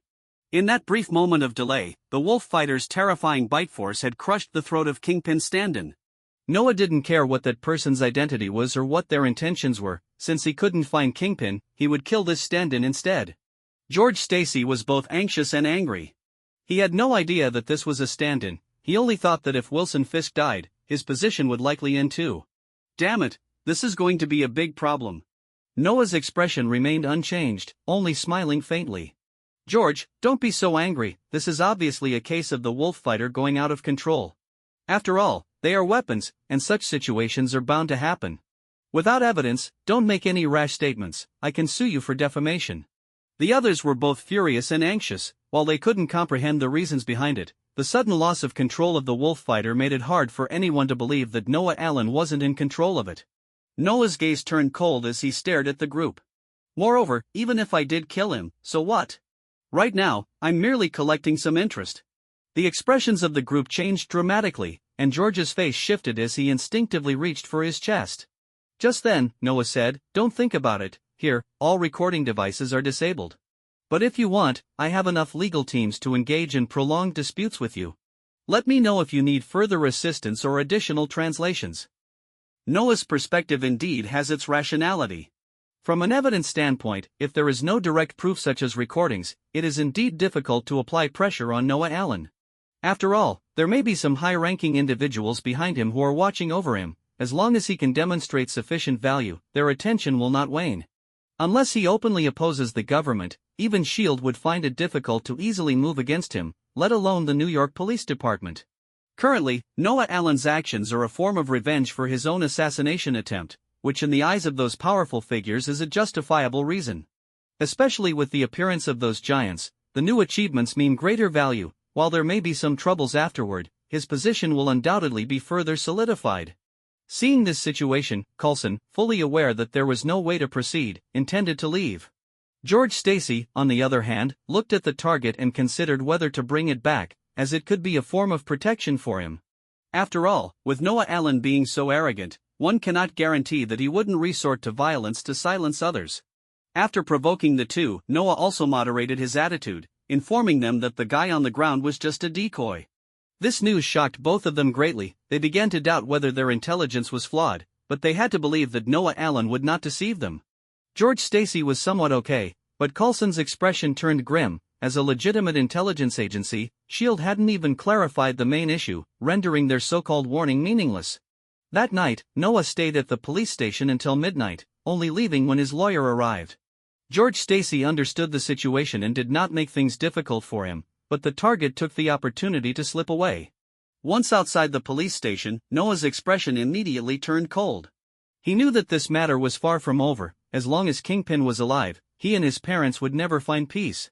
The urgent task was to change residences, so he immediately contacted Orlando to arrange a new place, in a high-end villa area in Manhattan, where no one would dare to cause trouble, allowing them to feel secure. Afterward, he contacted Marcy and others, and everyone readily agreed to the suggestion of moving. Since the old house no longer existed, they had no objections to changing to a better place. Next, he called Frank, asking him to arrange for appropriate protective measures. Although saying that no one would dare cause trouble was merely comforting words, at least large-scale weapons would not appear there, which was sufficient. After resolving a series of concerns, it was time for him to truly engage in a game of wits with the gang. Meanwhile, Kingpin learned of Leland Owlsley's murder and was furious. He had many subordinates and several decoys, but Leland Owlsley was different. He stood in for Wilson Fisk's identity, an important link hidden in the shadows for Kingpin. He thought everything was under control, only to find that the madman had killed in front of George Stacy, leaving Owlsley unable to say a word before dying. In a fit of rage, Kingpin killed several heavyweight fighters he had gathered from various places that same day, before calming down. He knew very well that he was not someone who relied on brute strength. His intelligence was his greatest asset. That night, he summoned several leaders of the criminal forces in Hell's Kitchen. Most of them wore expressions of curiosity, well aware that moving against Noah Allen was not an easy task, and Kingpin's intentions were clearly not just as simple as sending someone to assassinate him. Kingpin maintained his expression and proposed that if he relinquished some shares, everyone was intrigued. Profit was key, and now Kingpin planned to give up some of his own interests. Madame Gao looked at him and slowly spoke, questioning why he wouldn't show his true face, while others nodded in agreement. Kingpin, expressionless, grabbed the corner of the wooden table, which instantly shattered into pieces. "I am Kingpin." Looking at the debris on the table, everyone flashed a hint of wariness. Their previous doubts vanished, but some still felt disdain, believing that in this age of firearms, even the strongest power could be taken down by a single shot. Only Madame Gao's expression remained grave. On the other side, Noah weighing his gains. This time, the trouble he stirred up was considerable, and there would definitely be many subsequent disputes, but the rewards were also plentiful. The deal with Tony Stark would allow him to immediately obtain high-quality energy, and after eliminating the current electrical energy source, he could maintain an accelerated research state for an extended period. The T-virus was relatively complex, but the genes of the immortal giant were almost fully analyzed, which meant he could utilize the freed-up space to study Deadpool's genes, potentially enhancing the abilities of either the Tyrant or Goliath giant. In addition, the most direct gain was obtaining Deadpool's genes, which were extremely special and could allow him to exchange for some valuable items. A look of anticipation appeared in Noah's eyes. Noah did not have high expectations for ordinary cell source extraction. The source of cell material is actually quite simple. Any organism's cells can be converted into varying amounts of cell sources. Theoretically, if all life on Earth were to be eliminated, never mind, it's better not to think about such a horrifying scenario. Cell sources are a unique substance possessed by each individual organism, and as for what exactly constitutes a cell source, Noah still cannot fully comprehend. However, this does not affect his use of cell sources. He often searches for cellular tissues from different individuals, converting them into cell sources, and then he takes a gamble, hoping for luck. Unfortunately, up until now, his gains have been quite ordinary. A series of extraction results have left him with an expression he had long anticipated. It has become routine for him not to obtain anything good. Next, he submitted a small piece of Deadpool's flesh and blood tissue to the system. As for which specific part of the body it came from, he was also unclear. It was brought back to him by the corpse-eating worms. He chose not to directly convert this piece of flesh and blood into a cell source but rather opted for positional replacement. Positional replacement means not conducting a large-scale random extraction but limiting the replacement genes to a certain range. The genes acquired this way would at least not be vastly inferior in value, but it would also be hard to exceed Deadpool's genes by much. However, the definition of gene value in the system differs somewhat from Noah's own. For example, the system estimated that Deadpool's genes belong to a level 7 lifeform. What does that mean? Even a biological weapon like the Tyrant barely reaches level 4. According to Noah's estimation, a level 7 lifeform would roughly equate to the level of the Hulk. So what would happen if Deadpool faced off against the Hulk? Noah's answer would be utterly crushed. The Hulk indeed cannot kill Deadpool, but as long as the Hulk can move, Deadpool's fate would simply be to remain in a state of mush. Of course, Deadpool's regenerative ability could indeed be used for rough bodily modifications, but Wade might not be willing to let anyone do that, as it would remind him of some unbearable nightmares. With that thought, Noah shook his head internally, feeling a bit regretful. Deadpool's regenerative ability is too overpowered, but unfortunately, its applicability in practical use is not very high. Just after placing Deadpool's genes in the system's research slot, seeing the series of data provided by the system made Noah's pupils slightly constrict. Then, he suddenly chuckled a few times, the laughter revealing a hint of excitement. System, start the research. He directly removed Deadpool's genes that were still undergoing preliminary analysis and replaced them with the newly acquired Blacklight Virus. At this moment, he was incredibly excited. In his view, compared to the T-Virus, the Blacklight Virus was the perfect modification choice in his mind. With ongoing research on the T-Virus, he had already progressed to the point of being able to attempt biological experiments, but Noah had never considered using the T-Virus for modifications. At least, he needed to lay a solid foundation first. Because while the lower limit of the T-Virus is not low, its upper limit is simply not high enough. Take the original Tyrant, for instance, as an incomplete product. It already possesses level 4 combat power, which means the Tyrant's overall data has thoroughly surpassed the limits of the human body, with perfect individuals like Alice existing as well. However, even so, it's still not strong enough. The dangers of the Marvel universe compared to those in the Resident Evil universe are like one being in the sky and the other in the ground. The most outstanding feature of the Blacklight Virus is its ability to retain infinite memory and continuously evolve. Even if it is not powerful in the initial stage, its strength can continually enhance with ongoing evolution and consumption. If he had the Blacklight Virus, perhaps the T-Virus could also be absorbed by it. If this continued, one day, he might have the chance to wrestle with Thanos.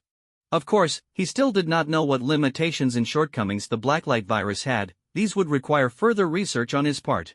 Such a thing is better kept for his own use. One always needs to have some backup cards. The next day, Tony called to say he had arranged for someone to come over to build the arc reactor's base for Umbrella, asking Noah to take over. As for the core program of JARVIS, that was absolutely impossible to give, but he planned to copy a version and rewrite part of the program, asking Noah if he had any specific requirements. Noah directly described the simple situation of Red in the movie to Tony. After hearing this, Tony Stark immediately retorted, "I didn't expect you to be that kind of person." Noah felt innocent and muttered to himself, "You know nothing, this is called sentiment." But he did not back down and replied, "Better than you, talking to a man's voice every day, don't you find it disgusting? Or is it that you have some special kink?" The two sentences left Tony Stark speechless, and after cursing "damn it," he hung up the phone. Noah chuckled. Ever since he mastered the art of conversing with Tony Stark, he found every chat with him quite enjoyable. While he was lost in thought, Orlando brought him some news. "Boss, Ivan Vanko has arrived." Upon hearing this, Noah's mood improved even more. Ivan Vanko was someone he had long wanted to find. As the antagonist in the Iron Man movie's storyline, Ivan Vanko's research capabilities were beyond doubt. Although the armors he created appeared to have numerous flaws and could not be compared to the Mark series armors, no one could deny his level of genius. Not finding Maya Hansen and instead finding Ivan Vanko was a pretty good result, or rather, it aligned perfectly with his intentions. Upon meeting Ivan Vanko, Noah observed that the other party had dressed up for the occasion, looking energetic, but could hardly hide his usual scruffy appearance. Noah shook his head inwardly. Like Professor Connor, this seemed to be the norm for researchers. "Dr. Vanko, thank you for trusting our company. I believe joining us will be your best choice," Noah said. Ivan Vanko, looking somewhat displeased, replied, "Mr. Allen, the person who came to find me said you could support me against Tony Stark? But I just found out that you are actually a shareholder of Stark Industries." Noah chuckled lightly. "Who said being a shareholder of Stark means I can't go against him? Stark Industries is Tony Stark's company, Umbrella is my own. I've heard about your father's situation and feel deeply sorry about that. At the same time, I see your talent in the field of physics. I believe that with enough resources, your future achievements will not be inferior to Tony Stark. Everyone loves flattery, and Ivan Vanko was no exception. Noah continued, I'm not sure how you plan to deal with Tony Stark, but I can give you a suggestion. For instance, what if I fully support your research and help you beat him in his strongest field? I heard your father passed away due to Howard Stark's malfeasance. Don't you think that defeating someone as proud as Tony Stark in his area of expertise would be the greatest humiliation and revenge for him, while also being the biggest comfort for your father? Upon hearing this, Ivan Vanko's eyes lit up slightly. There was no doubt he had that confidence. Seeing Ivan Vanko smile with excitement at the thought of his upcoming project, Noah felt immense satisfaction. The addition of a top-tier scientist brought him great joy. Ivan Vanko could create small reactors. Although he might not be quite as good as Tony Stark, he belonged to the elite ranks. With Ivan Vanko on board, his company's technology projects could be gradually established. Plus, with Dr. Ethan, once Ivan Vanko laid the groundwork, Noah believed that Dr. Ethan would no longer refuse his invitation. Of course, in terms of reactors, Tony Stark was indeed the best, but what if the quality was slightly inferior? With Ivan Vanko involved, the quantity would definitely keep up. Moreover, given Tony Stark's personality, the artificial intelligence program he entrusted to his systems could very well have backdoors hidden within it. Perhaps it would be wise to have Ivan Vanko and Dr. Ethan collaborate to check for these hidden dangers. However, this was not a guaranteed safeguard. Ultimately, the most important data should be preserved through physical means, which was more reliable. As for whether Ivan Vanko could handle Tony Stark, Noah could only silently pray for him, as this task was almost impossible to accomplish. At present, Hell's Kitchen seemed to have returned to a state of calm. For the past few days, Noah had been busy with matters concerning the new base. With a significant influx of funds, the priority construction of the hive's main structure was already completed, and the internal filling work took up much of his time. However, Noah knew well that Kingpin would not simply disappear. He was also aware that the next time Kingpin struck, it would not be the petty skirmishes of the past, but rather a determined attack aimed at killing him. In the face of such a possibility, Noah felt both anticipation and helplessness, as he could never pinpoint Kingpin's true location. Kingpin, as a figure akin to an underground emperor, was not easy to find. Although he was currently in a passive state, this was the best response he could muster at the moment. He hoped that by taking this approach, he could draw Kingpin out personally. Killing his capable subordinates while Kingpin remained comfortably in the shadows? Noah absolutely did not believe that. If Kingpin did not show up under such circumstances, then he would merely be a hollow title of a crime lord. No one would want to follow a leader who remained indifferent while his trusted aides were killed. This was a meticulously planned overt strategy, one that Noah had prepared the night he went to Wilson Tower. It was good to block Kingpin. Even if he couldn't kill him, he needed to inflict severe damage. Since Kingpin required time to prepare, let him prepare to his heart's content. What followed would be a contest of hard power. During this waiting period for Kingpin's attack, Noah received a subpoena from the court, a lawsuit from the prosecution, calling for a hearing regarding his issues. Noah was not surprised. He had anticipated this would happen. He handed the matter over to his legal team, and although he had to pay a $50 million fine in advance, it proved to be worth it, as at least after causing such a huge mess, he could still conduct research outside. Meanwhile, after much hesitation, Wade finally heeded Noah's advice and went to find Vanessa. It was said that Wade was very happy over there. However, Noah reminded him that the place was not safe. The people who originally captured him might not give up easily and could even threaten Vanessa's safety. In response to Noah's reasonable suggestion, Wade promptly agreed to bring Vanessa to live in New York, with the only request being to have her parents as neighbors. For Noah, this was certainly not a problem. In fact, he even hoped to establish a residential community for superhumans in the future, bringing in all the families of his powerful subordinates. Right now, there were just Deadpool and Frank. What about in the future? Such a community would undoubtedly be the safest. A light drizzle fell from the sky as Noah and Caroline comfortably stayed indoors, enjoying the rare tranquility. This woman was indeed charming, especially her lips. Noah was now somewhat enamored by them. As the sky gradually darkened, Noah suddenly felt an unusual silence enveloping the surroundings. He stood by the window, gazing at the empty street outside, then looked towards the nearby corners where someone could hide. Although there were no signs of disturbance at that moment, he felt as if a pair of eyes were secretly watching him. In fact, Since the battle with Ironmonger, there had been no watchful eyes around. Even if there were, they were far away, as Noah had already issued a warning: those who ignored it would be considered enemies. After several people went missing without explanation, various factions chose to withdraw. Even S.H.I.E.L.D. had not shown any unusual behavior when Noah last saw Coulson, but Noah suspected that S.H.I.E.L.D. had also paid a price near his home. He just wasn't clear on who it was. Tonight, the entire neighborhood was unusually quiet, so quiet that it felt as if a pack of ravenous beasts were hiding nearby, waiting to pounce. Little did Noah know that just outside his block, many who sought to enter were stopped, particularly within a kilometer radius of his home, where almost no one was left, as they had been secretly driven away. Even outside the Clinton precinct, there were 100 or so burly men wandering about, seemingly just loitering, but their waistbands were bulging. When George Stacy sensed the abnormal situation, he immediately wanted to report it and go investigate, but he was blocked by several officers for various reasons. He tried to dial the landline, but it wouldn't connect. This bizarre atmosphere made him realize that Hell's Kitchen was likely on the brink of a major incident. He was not foolish. He knew this was the combined strength of the gangs in Hell's Kitchen, and he couldn't understand why they would do this. Even though Hell's Kitchen was part of New York, their actions violated a significant taboo. But what were they trying to achieve? Who could rally so many gangs to strike simultaneously? The more he thought, the less George Stacy dared to act rashly, knowing that if they had come this far, they would not hesitate to make a disobedient police chief vanish without a trace. As for surveillance, all the cameras in the precinct were probably malfunctioning tonight. So he just chatted casually with the officers, appearing calm on the surface, though the beads of sweat forming on his forehead betrayed his inner unease. The officers blocking him naturally noticed his discomfort. They exchanged glances, nodding to each other in silence, agreeing to keep him calm, as they didn't want to take action against their superior. Countless people sensed the abnormality in Hell's Kitchen tonight, and many wished they could find a crack in the ground to hide.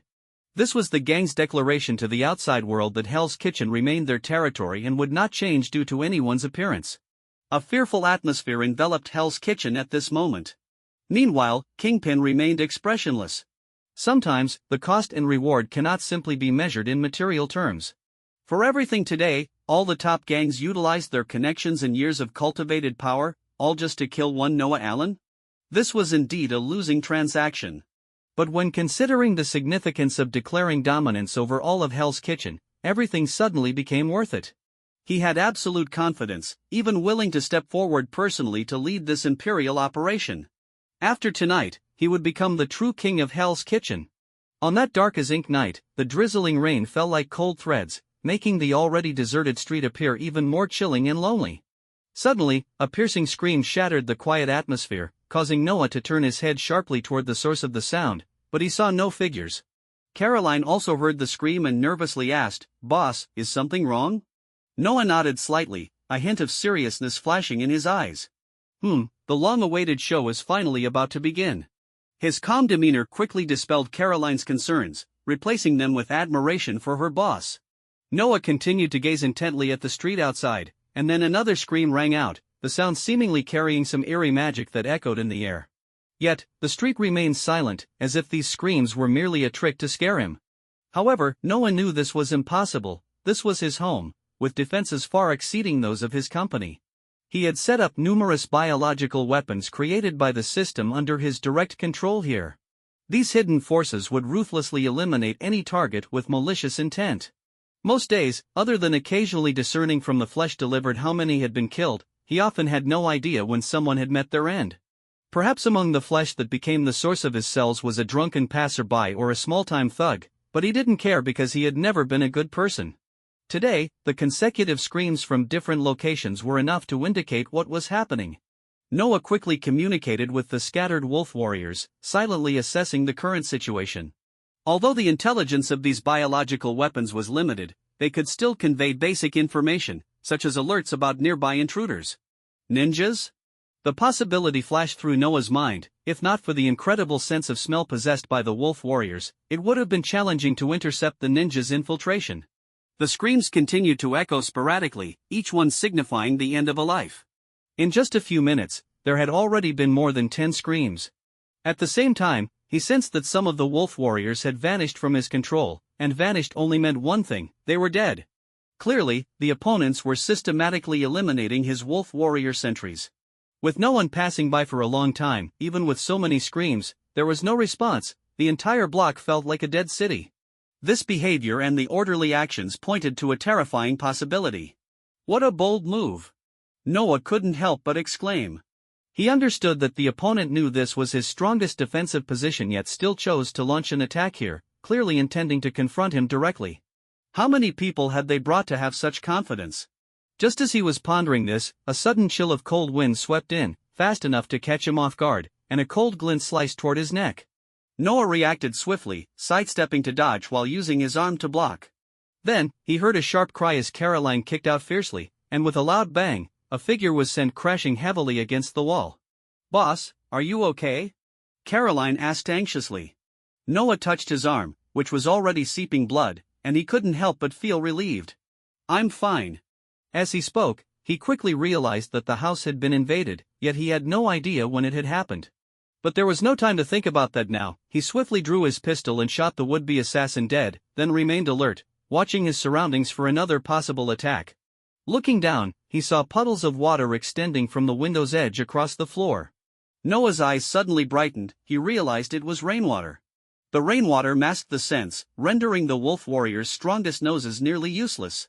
It seemed the opponent had chosen to act today not by coincidence. No wonder the wolf warriors, skilled in urban combat, had achieved so little in this fight. Noah's gaze flickered for a moment, then he abruptly closed his eyes, using his will to control something. In the next moment, several doors around him slowly creaked open, and a few tyrants, with heavy strides, walked out from within. These tyrants exuded far more pressure than the ones previously encountered. They were taller than the prototype tyrants and carried no weapons. But that didn't mean they were inferior to the prototypes. On the contrary, this was what made these tyrants most terrifying. They were melee kings, killing machines, an advanced product of the ordinary tyrants, and could be seen as a mature biological weapon. Unfortunately, their controllability was relatively average, and the current lab conditions could not produce them. However, with the support of the system, this was not a problem. He had long since created these behemoths directly through the system. The foundation he had built up over time was enough to instill despair in any enemy. "Go, slaughter every enemy you see," Noah quietly commanded, and in the next moment, the T-103 tyrants began to take heavy steps, spreading outwards. After just a few steps, one T-103 tyrant suddenly exploded into action, its terrifying strength propelling it forward in an instant. One massive hand shot toward the shadows, grabbing a ninja by the head. The ninja looked on in terror at the giant hand that had seized him, and in the next instant, the T-103 tyrant crushed its grip, the sound of a sickening bang mixing blood and rainwater in a gruesome spectacle. After doing this, the T-103 tyrant continued to move forward slowly. Each time it took a few steps, at least one tyrant would erupt, and the outcome was always the same, at least one ninja would meet their end. The several T-103 tyrants pressed forward little by little, and this situation left the observing gang leaders in the shadows with extremely grim expressions, especially Lady Gao, as those slaughtered ninjas were all her subordinates. Kingpin spoke up, "It's a good thing I didn't underestimate Noah Allen, otherwise, there might have been more trouble." Then he coolly commanded, "Go, take out these beasts." As his order was given, someone immediately responded from behind. They believed that although these monsters looked terrifying, they did not think the opponents could withstand a rocket's assault. They had prepared many heavy weapons for this encounter. A few tyrants? Even if they looked different from the previous ones, what difference could it make? Soon, a loud boom echoed as a rocket exploded on one of the T-103 tyrants, the terrifying blast power leaving the tyrant severely damaged. "Effective, keep firing," an excited voice called out, and all the T-103 tyrants fixed their gazes in that direction. Suddenly, one T-103 tyrant roared in fury, its muscles bulging, transforming its arms into gigantic claws. Before the operators could react, the awakened T-103 tyrant leaped up to the second floor where the sound came from, and with a crack, its giant claws tore through the wooden wall, crashing inside. Almost simultaneously, others fired rockets from various locations. They felt a mix of fear and a glimmer of hope, having noted the injured tyrant earlier, which led them to believe the tyrants were not unbeatable. One person fired a rocket, thinking this would earn him merit, but then his eyes widened in disbelief as he mumbled, "Damn it." He watched as the T-103 tyrant he targeted casually swatted the rocket aside, the explosion causing almost no significant impact. And then there were no further developments. This action thoroughly enraged the T-103 tyrant, sealing his fate to death. Ultimately, 7 or 8 RPGs were fired, resulting in one tyrant severely injured and two lightly injured. From a distance, Noah observed this scene, a glint of satisfaction flashing in his eyes. The performance of the T-103 tyrants is indeed impressive. Although the prototype tyrants were modified using the system, their original forms, even with weapons, still fell short. But how long do you plan to drag this out? Noah's gaze shifted to the dark distance, knowing that whatever means had emboldened these gangsters was not limited to just this, so what would happen next?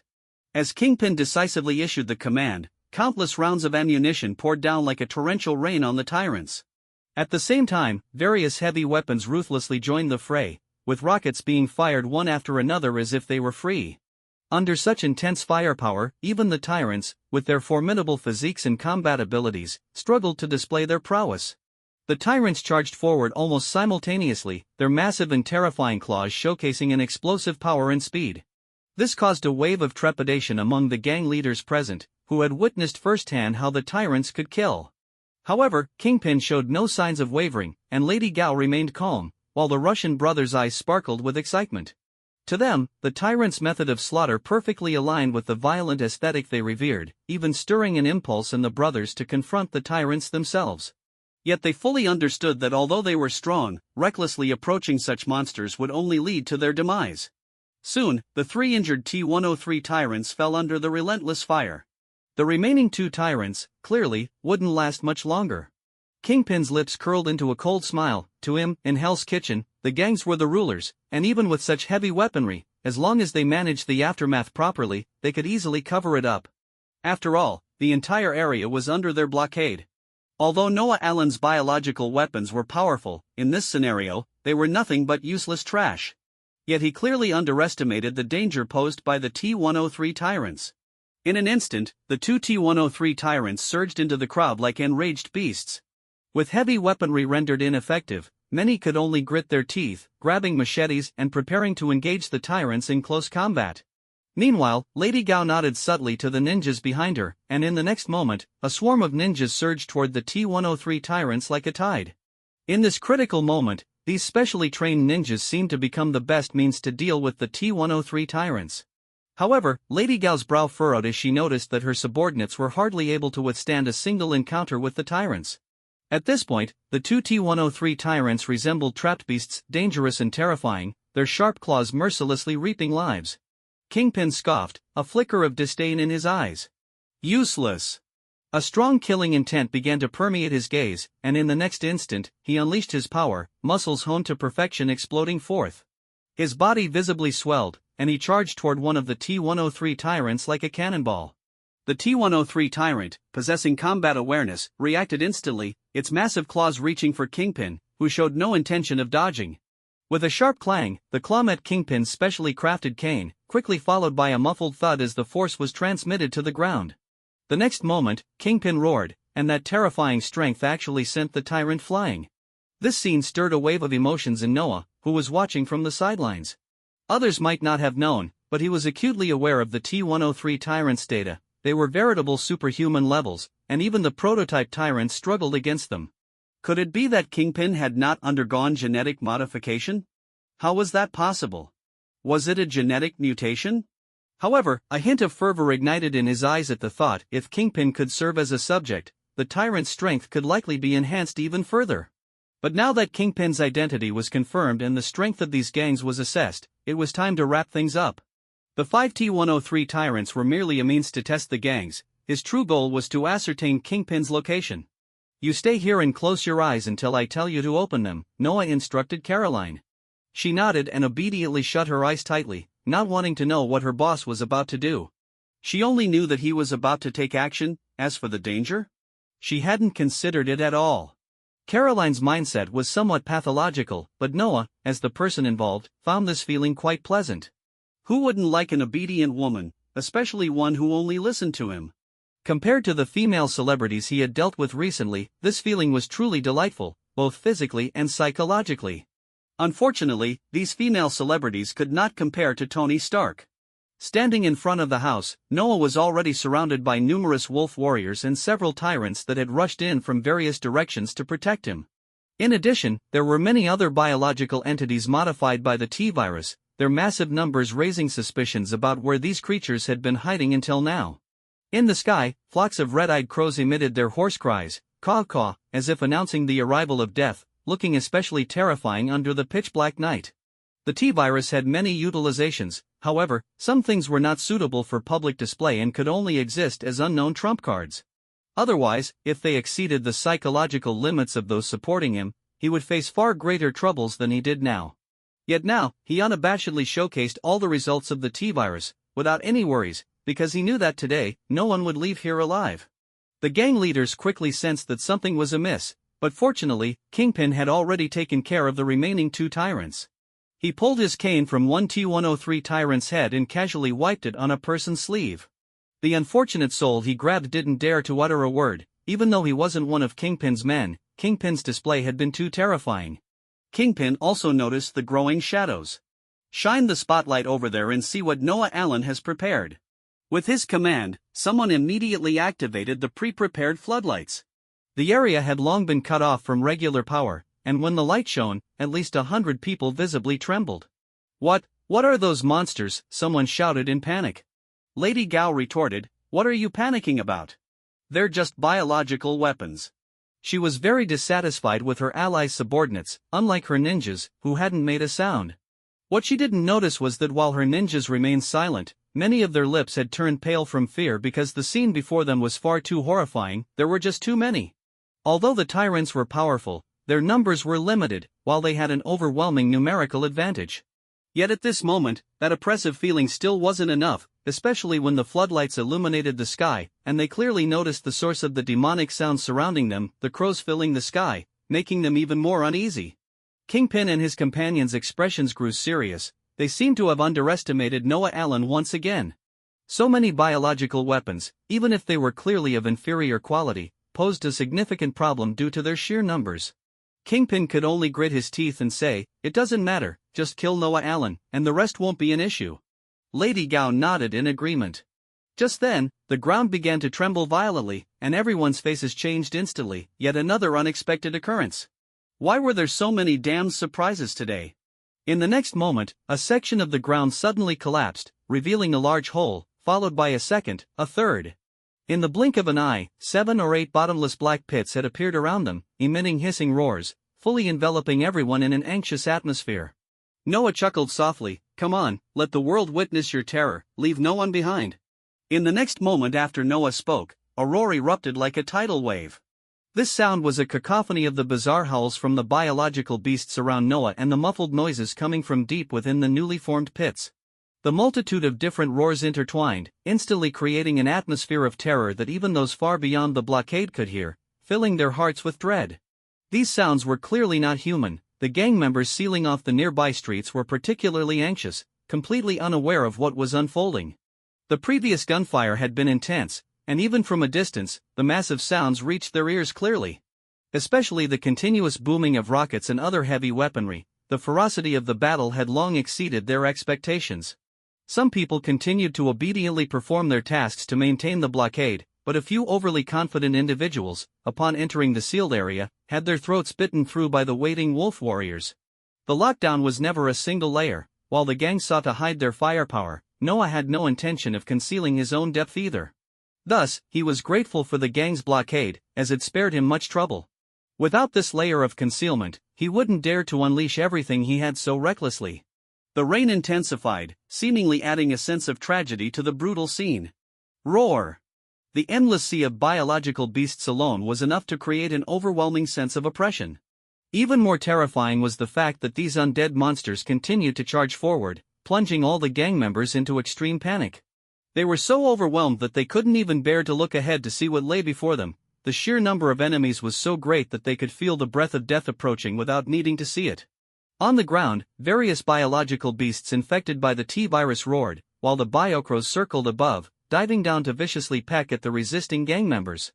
All these biological beasts were cultivated by Noah through the system, completely under his control, which is why he hadn't even bothered to remove their infectious capabilities.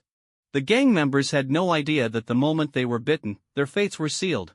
Kingpin swung his cane relentlessly, knocking down one crow after another, ensuring that no creature could come within half a meter of him.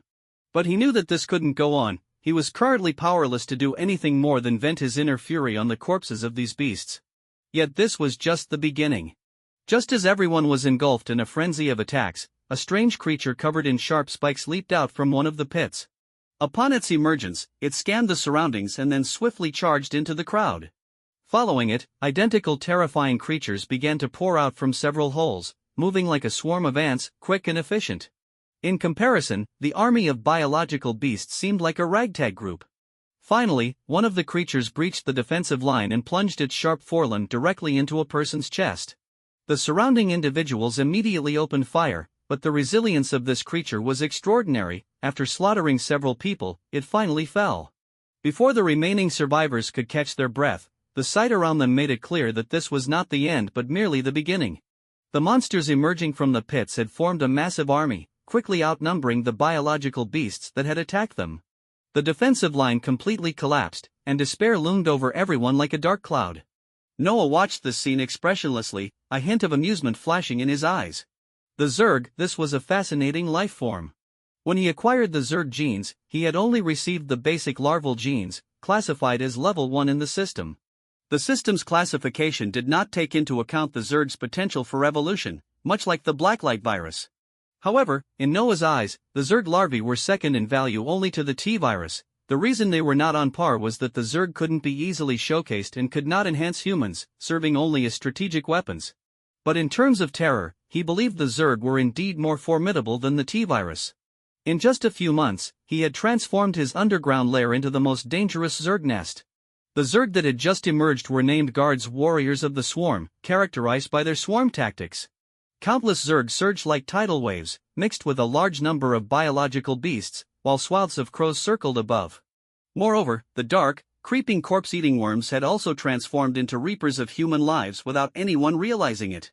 The screams echoed continuously. Every time someone died, it only increased the fear of the survivors.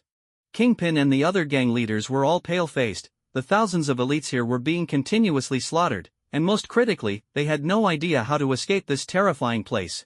Suddenly, Kingpin roared, "Charge forward and kill Noah Allen, or no one will survive." Despite his large stature, he was very clever and had enough confidence in his strength. He believed that even in such a crisis, he had not yet reached the end of his rope. As long as Noah Allen was alive, leaving this place would be difficult. Only by killing Noah Allen could they hope to change this disadvantageous situation. Others reacted quickly, shouting in unison, "Kill!"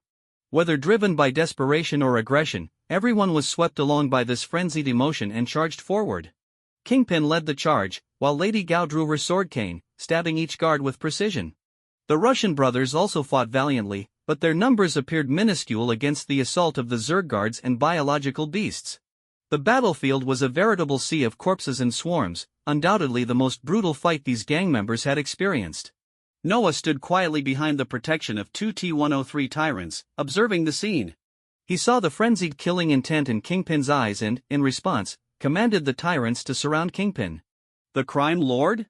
A martial artist surpassing human limits? If so, then let me see where your limits lie, and then I will kill you. Transform you into the cornerstone of my tyrant's evolution. The assault of the guards was not without effect. Soon, the Russian brothers were torn to shreds by the guards, unable to comprehend how a seemingly ordinary show of power could cost them their lives. Lady Gao, however, appeared to be managing well, prompting Noah to glance at her. The dragon bone was something he was very interested in. He wondered if the genes within Lady Gao had changed due to the dragon bone modification. But for now, it was time to kill her. Noah's thoughts raced, and then several strange creatures with exposed brains, hairless bodies, and claws at their finger joints, the lickers, crawled out from the ceiling. As killing machines, the lickers, while appearing massive, moved silently. Following Noah's command, one licker began to act, crawling along the wall directly toward the front lines of the battle. When it got close to Lady Gao, it leaped and landed behind her. Lady Gao felt a chill behind her and, before she could turn around, a claw pierced through her chest. She looked down in disbelief at the claw protruding from her torso, her face devoid of fear at impending death, only a grim expression. Damn it, she thought to herself, realizing she had been careless. The licker slowly withdrew its claw, using its acute hearing to assess the surrounding movements. Instantly, many people nearby felt a chill run down their spines, their heart rates spiking dramatically. However, they were unaware that this rapid heartbeat served as the most enticing signal for the licker. The lickers had no sight and no sense of smell, but their hearing was extraordinarily sharp. This terrifying auditory ability allowed them to hear footsteps, running, and even the sound of breathing and heartbeats. Soon, the licker locked onto its target, the person nearby with the most rapid heartbeat. With such keen hearing, the lickers were adept at sensing fear and exhibited some traits of being bullies, attacking the weak while avoiding the strong. These chilling creatures understood how to work together in battle, knowing how to more effectively break down their enemies. Noah could have forcefully commanded them to launch a fierce attack, but he felt it unnecessary. The lickers' tendencies didn't make them weak, understanding fear was not always a bad thing. More lickers emerged from the walls, not hesitating to join the brutal conflict. The slaughter continued unabated. Before long, the 1,000-strong group was reduced to just 20 or 30 people, all battered and filled with despair, with more than one person already having a mental breakdown. Just moments ago, they had thousands. Yet, in mere minutes, they were slaughtered to the last. Only Kingpin remained, still full of fighting spirit. Was he not an ordinary person? Noah mused inwardly.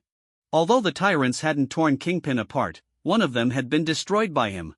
Even Captain America, after receiving the super serum, would likely struggle to match Kingpin's strength at this moment. Noah began to wonder how Kingpin managed it. After another 10 seconds, only Kingpin stood tall amidst a sea of corpses. Countless biological beasts and zergs surrounded him in the center, with several T-103 tyrants transforming into their awakened forms and launching frenzied attacks. Kingpin had a 30-centimeter-long gash nearly spanning his entire chest, yet his expression remained unchanged. Watching this scene, Noah felt a sense of a fallen hero. Kingpin, after all, was a crime lord. While the gangs might not hold much power in this Marvel world, his ability to stand atop the criminal underworld spoke volumes about his might. Noah stepped through the sea of corpses and blood, slowly approaching the beleaguered Kingpin, as if a king had come to witness the fall of another king. With a crack, Kingpin smashed his fist down on a licker that attempted to attack him, instantly splattering its head. Noah shook his head in exasperation. These lickers were still somewhat lacking. He thought to himself that perhaps he could bring forth the giant lickers that had appeared in the films. Such a terrifying size would undoubtedly carry considerable intimidation. With that thought in mind, Noah asked, "Do you regret it? If you hadn't sought trouble with me, perhaps none of this would have happened today." Kingpin's gaze was icy, his eyes flickering, but he remained silent. He hadn't given up. As long as he could kill Noah Allen, he still had a chance. Though these monsters appeared fearsome, they might not be able to trap him without someone controlling them.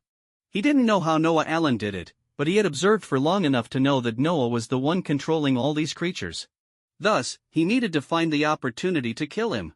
His cane was not merely a simple melee weapon. As Noah drew closer, Kingpin began to anticipate his moment of victory, yet his face remained stern. Just then, Noah abruptly stopped. He didn't know much about Kingpin, but he was well aware of his cane. He approached merely to witness the fall of a king, but fundamentally, he was a businessman who wouldn't take risks lightly. Kingpin, unaware of Noah's current mindset, felt his heart sink. "Noah Allen, do you know what will happen if what you're doing now is revealed?" Noah's expression remained unchanged as he replied, "But no one will know, will they?" He then wore a mocking smile. "Thanks to your blockade, how could such a grand spectacle occur otherwise?" Kingpin suddenly erupted in fury. His muscular face was filled with rage. "You can't hide this. The government is not filled with idiots. You will eventually be exposed." Noah Allen. Seeing Kingpin's enraged demeanor, Noah scoffed. Kingpin's actions at this moment resembled those of a seasoned hunter, but he was laid bare before his prey, who understood all of the hunter's tricks. Yet Noah continued, "Yes, it will be exposed eventually. But by then, I will have nothing to fear." All he needed was time. This world was filled with dangers, dangerous superheroes, supervillains, aliens, and even beings like Dormammu and Odin, who could crush him with a mere finger. What was even more terrifying was that he had no idea if there were other unknown dangers lurking in this world. The existence of the Brotherhood had left him unable to let go. Powerful enemies were not frightening, the unknown was the most terrifying. Thus, Noah had already descended into madness. He seemed normal, but no one knew that his mind was already on the edge of collapse. This taut string could snap at any moment. He wanted to know if Dormammu had noticed his existence and whether he would erase him. Bloodshot eyes filled with madness flashed as frenzied thoughts raced through his mind. If they wanted to kill him, then come. Kill him today. Right at this moment. He didn't want to live in fear of Dormammu suddenly crossing space to say, "You shouldn't exist here," and then casually erase him as if it were a joke. This was not the life he desired. So today, he had intentionally created this grand spectacle. Noah tilted his head back, his eyes filled with the madness of complete release. You know, right? You see it, don't you? Now, tell me your decision. Come on, kill me. He shouted, the pouring rain drenching his face. He was mad, arms wide open, quietly waiting for the power that could easily erase him to appear and take his life. However, he did not wait for it. It was as if he was performing a terrible one-man show, making him seem so ridiculous. Then Noah laughed wildly, laughed freely. Kingpin, while desperately fending off the tyrant's attacks, looked at this madman before him. He had gone mad, absolutely insane. But undoubtedly, this was his best opportunity. Though he usually came off as aggressive, only his subordinates understood just how calm he truly was. Kingpin suddenly exploded with fury, ignoring the wound inflicted by the tyrant behind him and aiming his cane at Noah Allen. Whoosh! A silent beam of light shot forth, piercing directly through Noah Allen's heart. He aimed with precision, believing everything had come to an end. Kingpin sneered, the madman had never qualified to face him. Yet at that moment, instead of collapsing in his previously tilted back position, Noah Allen slowly lowered his head, his bloodshot eyes coldly fixated on Kingpin. Then he noticed that the wound from the laser had mysteriously vanished without a trace. Noah looked at Kingpin. Looks like I won the bet. He said something that completely baffled Kingpin. I'm sorry, but you no longer hold any value. Then, Noah slowly turned around, not sparing Kingpin another glance. Behind him, an endless tide of Zerg was surging toward Kingpin, an unstoppable wave, just like the swarming insects. Noah quietly watched as Kingpin was gradually consumed by the tide of Zerg. His expression held a calmness, as if the scene before him had stirred little emotion within him. Perhaps, as people said, he truly was a madman. He began to reflect on how many people he had killed today. How many in the past? Yet, there was no flicker of disturbance in his heart. Was it because these people were not killed by his own hands that he could remain so composed? Or was this merely self-deceiving nonsense? Nonetheless, he felt a sense of relief, knowing he had successfully passed the trial set by the Ancient One. The Ancient One loomed like an insurmountable mountain, weighing heavily on his heart. That being, possessing the Time Stone and able to see through the past and future, might not have noticed the activity here before, but after he had just slaughtered so many, she would surely have sensed it. Perhaps it was the principle of existence justifying reality at work? Or perhaps the Ancient One judged that he would not destroy the Earth? In any case, she had made her assessment, and that eased his mind. This world had finally truly accepted him, and he had completely integrated into it. The sea of insects quickly vanished from the surface, and the endless biological beasts dispersed, leaving the ground devoid of corpses, save for some residual blood that testified to the fierce battle that had taken place. Except for a few deep holes in the ground, everything seemed as if it had never occurred, and soon, those holes were smoothed out. Noah wasn't worried that anyone would trace the remnants of the holes to uncover the secrets below. The area was riddled with bullet holes and craters from explosions. From the outside, there were no discernible differences. Even if someone tried to dig and search, it would be difficult to find any clues. The Zerg's lair lay nearly 100 meters underground, inaccessible to ordinary people. Moreover, today's warning was already sufficient. As long as he remained here, even if someone discovered something unusual, no one would dare to conduct a thorough investigation. To ensure that no further issues arose, he planned to stay in this location for a while.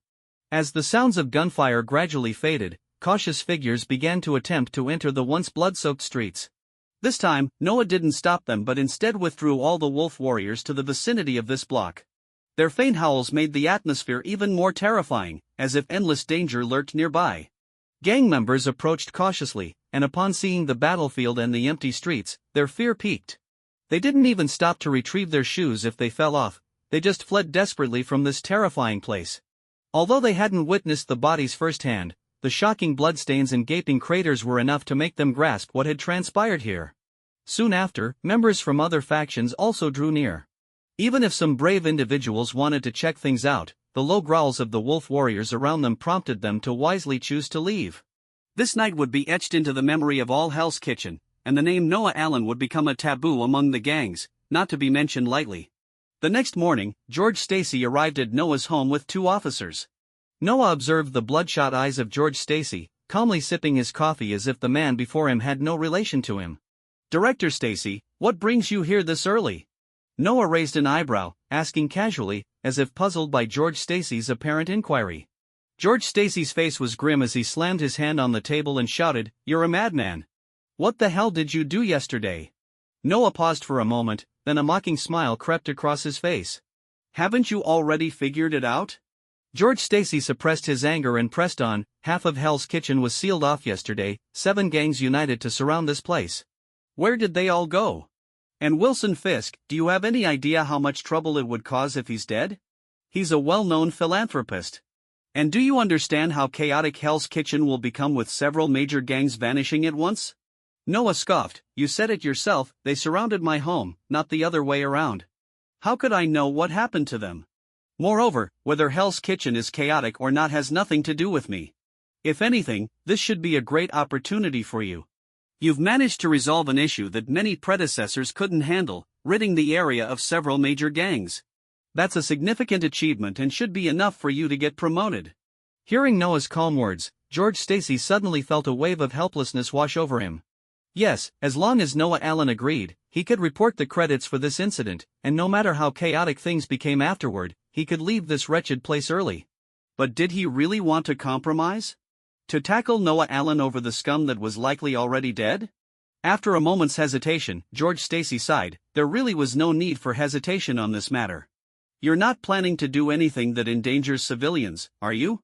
George Stacy couldn't help but ask. Even though he knew his question was powerless, he still hoped to hear something reassuring from Noah Allen. Noah looked at him oddly. "That's an interesting question. I'm a businessman, not a bloodthirsty killer." After saying that, he stood up and made a gesture indicating it was time for George to leave. Noah had initially found some interest in the father of Spider-Man's girlfriend, but now he had completely lost that interest. Not to mention George Stacy, even if Spider-Man himself appeared here, Noah wouldn't give him a second thought. After sending George Stacy away, Noah began to seriously consider the gains from this encounter. Although he had accepted the transformation from the Blacklight Virus, that did not mean he would let it develop unchecked. On the contrary, subsequent research was of utmost importance. He needed to develop a suitable evolutionary path, determine the capabilities and limits of the Blacklight Virus, and assess any potential dangers. All of this was crucial. However, this was a long-term goal. For now, he put the research on the Blacklight Virus on hold and shifted his attention to Kingpin's genes. Looking at the brief analysis data provided by the system, Noah frowned slightly. Indeed, Kingpin's genes had mutated, and it was a highly dangerous mutation. The fact that Kingpin could survive was nothing short of a miracle. While using Kingpin as a base for the Tyrants could bring significant enhancements, the danger of this mutation was uncontrollable and challenging to improve. This meant that even if he successfully applied Kingpin's genes to the Tyrants, the success rate would be relatively low. However, that was not a problem for him. At worst, he could cultivate on a large scale and then modify the successful individuals. Although this would increase costs, he had enough resources and power to support it. Next, he began to focus on Lady Gao's genes. He was very interested in her genes, suspecting a connection to the dragon bone. After reviewing the foundational research data, a look of satisfaction emerged in Noah's eyes. There indeed existed a special gene within Lady Gao's cells. Although this gene didn't enhance combat ability, its research value was extremely high. If even Lady Gao, modified by the dragon bone, possessed such a unique gene, then what about the dragon bone itself? Noah's eyes narrowed slightly, a strong curiosity rising within him. If given the chance, he would definitely seek out the dragon bone to uncover the secrets it contained and whether it truly held the secret to immortality. If he could develop a drug that extended life, those in high government positions would likely go mad for it. After all, few could resist the temptation of immortality, especially those who had reached the pinnacle of power. After assessing his gains, Noah began to plan for future developments. He suddenly felt a sense of optimism about the future. As a businessman, he understood the importance of making money. During this time, he had nearly spent all his earnings and had even taken out a loan from the bank just to keep the company running. Perhaps he could sweeten the deal for the military? The prototype Tyrants should have performed well for the military. Now was the time to present the mass-produced and elite versions to see if he could gain greater profits in the military market. Noah is currently in a state of big trouble not present, but small troubles keep coming. The government is clearly not foolish, they come to investigate from time to time, which has caused him quite a bit of trouble. A few days later, Tony Stark arrived in his imposing Iron Man suit. Originally, Noah was secretly guessing whether he was there to bring him Red, but as soon as Tony Stark landed, he started roaring at him. With a grim expression, Tony Stark said, "Are you out of your mind? Do you have any idea what you've done? Thousands of people disappearing at once. Don't tell me you're responsible for this. Do you even know how big of a mess this is?" Tony Stark was aware of the things he usually did, so he wasn't surprised. After all, people elsewhere might not know much about it, but this incident had already stirred up a storm in Hell's Kitchen, with various speculations circulating everywhere. And it was hard to say whether Tony Stark had a penchant for eavesdropping. Everything that came from him had backdoors left. As far as he knew, many government departments were using Stark Industries' smart devices, and if Tony Stark wanted, those devices could become his eyes and ears. It was indeed me, Noah directly admitted. There was no need for any rebuttal on this matter, it was impossible to hide it, so it was better to be straightforward. Moreover, he was not worried that Tony Stark would snitch, as at this time, Tony was not yet the future leader of the Avengers. In terms of killing, he had likely killed just as many terrorists as Noah had. Seeing Noah admit it so quickly, Tony Stark's expression froze for a moment. Noah's straightforwardness completely caught him off guard. However, he quickly regained his composure, and although he felt a bit angry, he still said, "You're so cold-blooded. That's thousands of people. And with so many dead, the trouble you're going to face will only get bigger. The gangs behind this all have their own forces backing them, otherwise, they wouldn't be so arrogant. Even I wouldn't dare to intervene easily without knowing the specifics of Hell's Kitchen. Now that those gangs have suddenly disappeared, Hell's Kitchen will definitely fall into chaos." Sigh. Tony Stark's face was full of helplessness. With his intelligence network, how could he not know about such an event happening right at his doorstep? However, every place has its own rules and order, and after careful judgment, he made the decision to remain inactive. He believed that in this situation, doing nothing was the best choice. Noah remained silent for a moment before slowly replying, "I understand everything you said. However, these gangs have crossed my bottom line. Not only did they want to take action against me, but they also conducted investigations near my home for a long time. This is my bottom line, and I absolutely cannot tolerate it. Even if Hell's Kitchen becomes chaotic because of this, I will not allow those people to infringe upon anyone related to me." Noah's voice was cold and firm, his eyes shining with an undeniable light. He had deployed a large number of hidden biobeasts in the vicinity. No one could escape his sight once they entered a few kilometers around. This was also one of the reasons he had such murderous intentions against those gangs. His family was his bottom line, and no one could touch that. If anyone dared to harm his family, there would only be one outcome: death. No matter who they were or how powerful they were, he would show no mercy. He wanted everyone to understand that while there might be a slim chance of survival if they opposed him, anyone who dared to touch his loved ones would only meet a dead end. He wanted all known and unknown enemies to feel fear, to understand that before he died, they should never touch his family. And everything that was happening now was just the beginning. Tony Stark noticed the killing intent in Noah's eyes and frowned slightly, feeling that something was off. But since Noah had saved him more than once, even though he felt uneasy, he did not try to persuade Noah. He only thought to himself that if Noah really went down the wrong path, he would have to bring him back. "Alright, this is your problem. Red has already been brought to you," said Tony Stark, taking a briefcase from behind and handing it over while saying, "Inside is Red's core main program. You can load her sub-programs for convenience. Of course, I won't be responsible for any maintenance afterward." Noah's eyes instantly lit up. He finally got it. The last piece of the puzzle for the hive was complete, and getting Red made him particularly happy. He even enthusiastically invited Tony Stark to have lunch at his place as a reward. However, he was not at all good at cooking, so lunch had to be takeout. And since Caroline, his secretary, already had a lot on her plate, she could only occasionally steal some time with him. Otherwise, Noah would genuinely have a headache. He did not want to be tied down by a woman, as the outside world was a wonderful place. Unfortunately, Tony Stark was completely uninterested in his invitation, bluntly stating that he had already made plans with 2 young models. Noah chuckled. Although he occasionally flirted with a few women, they were all carefully selected, unlike Tony Stark, who seemed to only care about looks, turning into a human cannon on wheels. With a sense of disdain for Tony Stark in his heart, the two parted ways. At this moment, Hell's Kitchen was completely deserted, with not a single pedestrian on the road, giving it a very desolate feel. Noah drove at full speed and soon arrived at the company, where he called for Ivan Vanko. "Ivan, this is the artificial intelligence program I got from Tony Stark. Can you take a look for me? I don't want that guy leaving any back doors." Upon hearing this, Ivan Vanko's face immediately showed excitement. This was an excellent opportunity to understand Tony Stark up close, and he didn't hesitate to take it on. Of course, Noah didn't pin all his hopes on Ivan Vanko, so he also spent a high price to invite several top hackers. The so-called backdoor was essentially a system vulnerability, and one of the hacker's abilities was to find and exploit these vulnerabilities.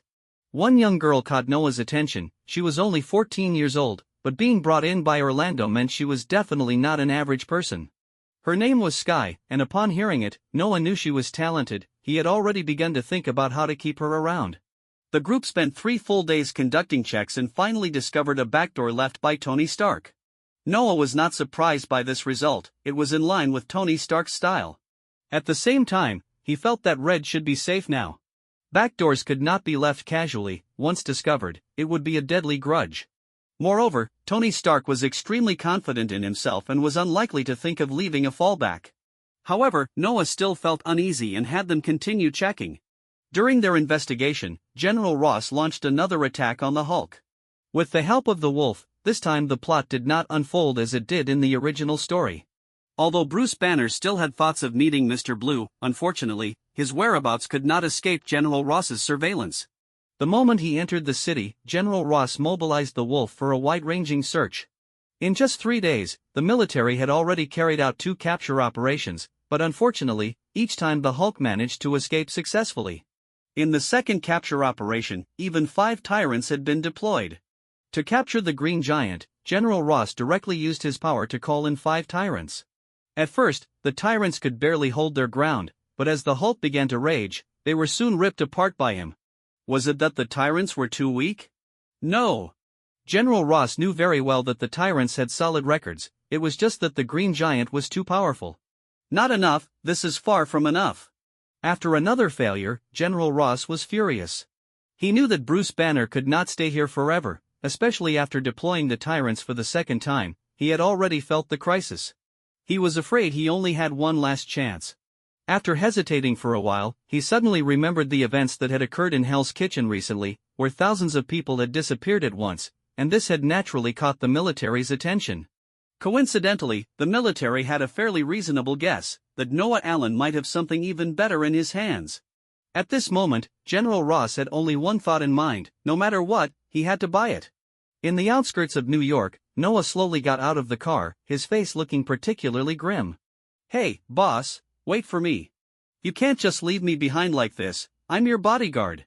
If any enemies show up, my chest is always open for you. Anyone who dares to harm you will have to go through me first." The incessant chatter of Wade filled his ears, and Noah silently vowed that when he returned to the company today, he would definitely relieve Wade of his bodyguard duties. At this rate, he feared he would go crazy from this annoying voice before he was ever assassinated by an enemy. Before them stood a building that wasn't particularly tall. Although it was filled with a sense of technology, it lacked any luxurious atmosphere. This was the Hive. After such a long time and with Red now in place, the Hive had officially begun operating. Entering the Hive, near the hall, was the arc reactor built by Tony Stark's people. Noah then took Wade directly to the underground levels via the elevator. This was the main part of the Hive. Upon arriving at the laboratory, Noah first went to the Innocent Giant laboratory led by Professor Connors. "Professor, how's the progress?" Noah asked. A fervent light sparkled in Professor Connors' eyes. "You can't even imagine how excellent the genes of this organism are. The Goliath we've created is just the basic form. We've discovered a special genome within this organism, and if we can crack it, we might truly achieve the miracle of limb regeneration." Noah nodded with a smile, then turned his gaze to Professor Connors' arm. "How does the mechanical arm feel? Is it easy to use?" Hearing this, Professor Connors snapped back from his thoughts on the Innocent Giant genes and looked at the mechanical arm attached where his limb was lost, exclaiming, "I never expected such a useful mechanical arm. To be honest, in terms of research efficiency, this arm might even outperform my own." "Of course. This is the latest technological breakthrough from the company. It's a pity the cost is too high, making mass sales on the market very difficult, Noah replied with some regret. This mechanical arm was developed under Ivan Vanko's lead, or rather, it was an accessory to Ivan Vanko's research on mechas. Controlling it required an internal intelligence support system, which had immense practical uses but was astonishingly costly. It must be said that Ivan Vanko was indeed very clever. He set his sights on creating a suit similar to Tony Stark's, aiming to defeat Tony Stark under the guise of legitimacy. However, Ivan Vanko was still focused on developing his first-generation armor, while Tony Stark's Mark series had at least reached the fourth generation. Although Tony Stark had not explicitly stated this issue, Noah estimated that he must have found a new energy source. Comparing the two made the gap even more apparent. But it didn't matter, Ivan Vanko's armor was merely a supplementary means for Umbrella, not the key focus. Noah hoped that once human enhancement technology matured, the company could have a special forces unit centered around super soldiers, equipped with Iron Man suits.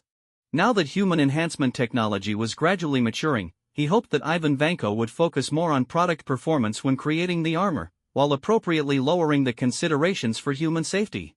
However, he couldn't say these things at this moment. At least he needed to wait until Ivan Vanko realized the disparity between them before he could shift his mindset. The research progress of the innocent giant was satisfactory, although its upper limit was relatively average. If Deadpool's genes were added, Noah was full of expectations for the results that Professor Connors could produce. After leaving Professor Connors' laboratory, Noah made his way to where Elvis was located. The focus of the lab in the city had completely shifted here. The T-virus remained a top priority for Umbrella. "Boss, our new product has been developed, but unfortunately, this is just a rapidly ripened experimental version. Once activated, it will experience gene collapse in at most 3 hours. However, the official product is already in cultivation. Would you like to test the new product's data?" Hearing this, a glint of light flashed in Noah's eyes as he looked at Deadpool. "Wade, do you want to give it a try? New product?" Wade was somewhat curious. He was confident in his own abilities, so he straightened up immediately, saying, "Don't worry, boss, leave it to me." Elvis looked at the confident Deadpool, feeling a bit reluctant, but ultimately gave him a sympathetic glance. He knew this guy wouldn't die easily, but that was precisely why his subsequent experiences would be even more tragic. Was the boss possibly seeking revenge on this mouthy guy? Although Wade hadn't been with the company for long, he had already become a well-known figure within Umbrella. However, this fame was not a good thing. At this moment, Wade was constantly bearing the resentment of hundreds of people in the company. If the dispatched personnel and the Annabella people also knew about his actions, that number would at least multiply several times. Watching Deadpool enter the testing area, Noah smiled slightly, then said fiercely, "Elvis, release our new product and give him a good lesson." "Yes, boss." Elvis's eyes sparkled with excitement as he decisively pressed a button. The piercing alarm immediately sounded, and a massive protective shield slowly descended. Meanwhile, Deadpool was still expressing his astonishment loudly. Finally, as the fire shield fell, the lights turned on, leaving Noah and the others in the observation tower smiling. Wade shouted from inside, "Boss, hurry up and release your new product. I can't wait to let it kiss my fifth limb." Noah opened the intercom, saying, "Don't worry, you will definitely be satisfied." After finishing, he pressed the control button, and the next moment, a protective door in the testing ground slowly opened, revealing a nearly 3-meter-tall giant humanoid creature in front of everyone. Its strong body and explosive muscles radiated an intimidating aura. Deadpool licked his lips, seemingly finding this creature quite interesting. "Hey, big guy, want to spar with me?" As soon as he finished speaking, the terrifying humanoid creature suddenly let out a roar, its height surging again, and its body instantly expanded significantly. Roar! The deafening roar echoed, and then it took heavy strides, charging menacingly toward Deadpool. Although its body appeared clumsy, it had incredible speed, and in the blink of an eye, it was already in front of Deadpool. Wade hurriedly drew the two swords from his back, but before he could strike, the massive creature had already grabbed his head with one hand and his shoulder with the other. Deadpool looked completely bewildered, thinking to himself, "Is this progressing a bit too fast? Can we start over?" In the next moment, with a sharp crack, the terrifying humanoid creature suddenly exerted force, and Deadpool's head was brutally torn off. As he was thrown away, Deadpool stared blankly at the giant monster, involuntarily uttering, "Motherf." In the observation room, Noah maintained a calm expression, watching the scene in the testing area with composure. On the side, Elvis kept exclaiming in amazement, "I really don't know how this guy managed to survive in such a state, it's simply illogical. Professor Connors and I previously studied his genes, and those genes are incredibly stubborn. We could hardly find any clues." After expressing his thoughts, Elvis turned to Noah and introduced, "Boss, this is our latest product, the Emperor Tyrant, created using the base genes you brought back earlier. We cultivated 100 clones, but only 3 successfully formed. We already conducted one test, which caused the genes in the first experimental subject to collapse. This is the second successful experimental subject. The Emperor Tyrant possesses terrifying strength and can easily crush most enemies without relying on other skills. Moreover, during the cultivation process, we implanted a combat awareness into the base." "Combat awareness? You can actually implant that?"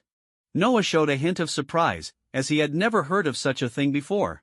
Elvis smiled and explained, "Well, it's not a complete implantation. It's more about influencing the subconscious, allowing the Emperor Tyrant to possess some basic combat techniques. Perhaps due to the influence of the T-virus, the Tyrant's learning ability is quite remarkable.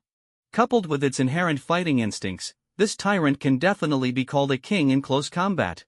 It's even more powerful and terrifying than T-103. We believe the Emperor Tyrant can reach a level comparable to the Pursuer."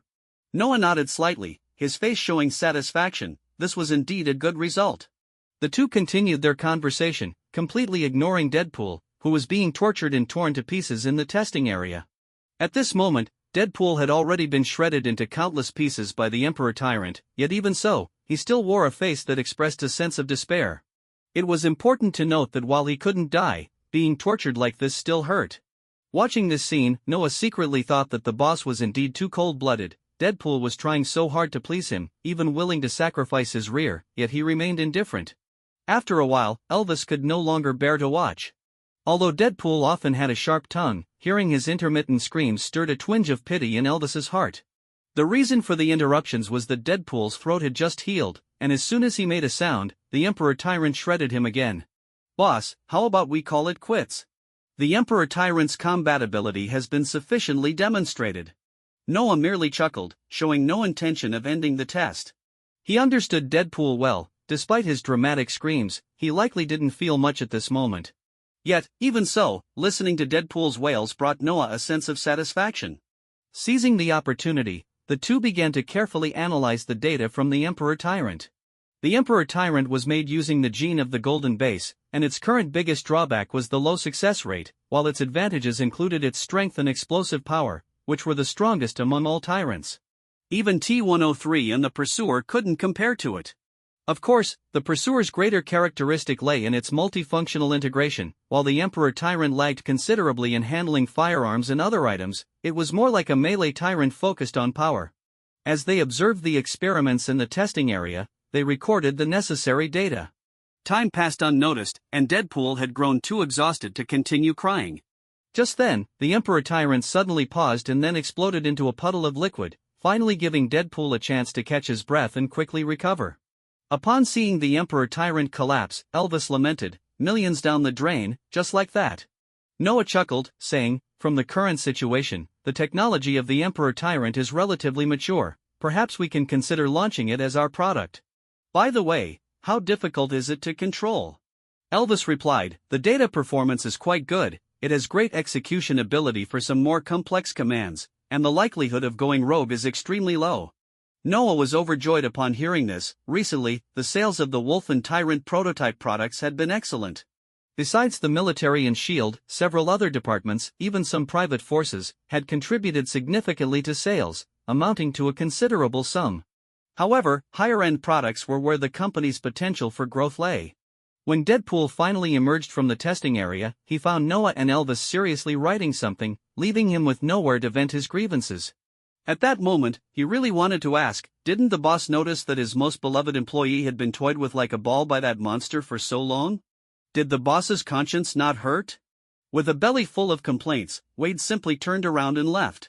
After all, he was Noah Allen's personal security advisor. With high access privileges, the laboratory offered him little in terms of defenses aside from some special experimental areas.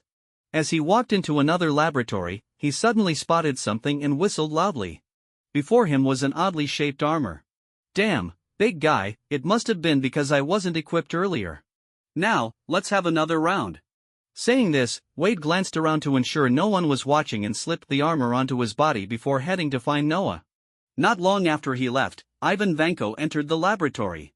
When he saw that the armor he had previously placed was missing, his face instantly darkened. That was his war machine armor. Meanwhile, Wade had already arrived at the laboratory where Noah and the others were. Noah immediately recognized the source of the armor he was wearing, while Deadpool excitedly exclaimed, "Boss, release another one of those Emperor Tyrants. This time I won't lose." Noah sighed and said, "You don't think the Emperor Tyrant can be blocked by something like that, do you? That's Umbrella's masterpiece, it's not that easy to handle." Hearing this, Wade's excitement dimmed a bit. After some thought, he realized it was indeed very likely. Since he brought his girlfriend Vanessa over, he had taken this job very seriously. He wasn't overly concerned about the Emperor Tyrant, but having his head treated like a ball made him feel a sense of crisis. He wasn't foolish, he knew he currently lacked the ability to protect Vanessa and even struggled to understand the true identities of the enemies he faced. The deeper he dug into the matters behind it, the more troublesome it felt. Noticing the change in Wade's expression, Noah's mind stirred. Although the Emperor Tyrant is strong, I have a very simple enhancement method here. If successful, the Emperor Tyrant should no longer be your opponent. The only side effect might be a bit painful. Are you willing to try? Wade's eyes brightened. It's just a bit of pain, that's not really a side effect. What do I need to do? Noah smiled and said, there are two methods. One is the T serum injection, which is a product still under development in the lab. It has a certain degree of danger, but with your recovery ability, it's nothing to worry about. The second is much simpler. We can remove all your existing bones and replace them with indestructible alloy bones.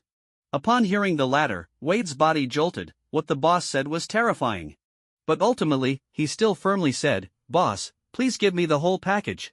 Noah nodded slightly and then turned to Elvis, saying, "Get ready. Start with T1, then T2, and finally T3, proceed with the injections in order." Elvis hesitated and replied, "Boss, isn't that a bit too much? Each of these 3 T-virus enhancement serums has different manifestations, and once injected into the human body, it could produce irreversible severe consequences." Noah calmly replied, "We still haven't been able to fully analyze Deadpool's recovery ability. We'll start with T1 for observation, and if successful, we can temporarily abandon the later ones." But he gently shook his head. It's important to note that each of these 3 T-virus enhancement serums has different focuses and manifestations, with the only commonality being their shockingly low success rates. So even though the serums had been developed, human trials had never been conducted. To be honest, he had no hopes of Deadpool succeeding at all. From his observations, Deadpool's recovery ability exhibited a unique crisis response mechanism. If his recovery ability normally rated at 1, it could rapidly increase to 5 or even higher in times of crisis. Otherwise, although Deadpool's recovery ability wasn't weak, in a world filled with powerful entities, he was actually quite vulnerable. He still remembered how Deadpool had once caught a cold. It was absurd for someone who could instantly recover from a head injury to catch a cold. But if the cold was classified as harmless by his special recovery factors and didn't trigger a self-healing response, then it made sense. Therefore, when facing a cold, Deadpool had a simple treatment method: give himself a stab in the chest.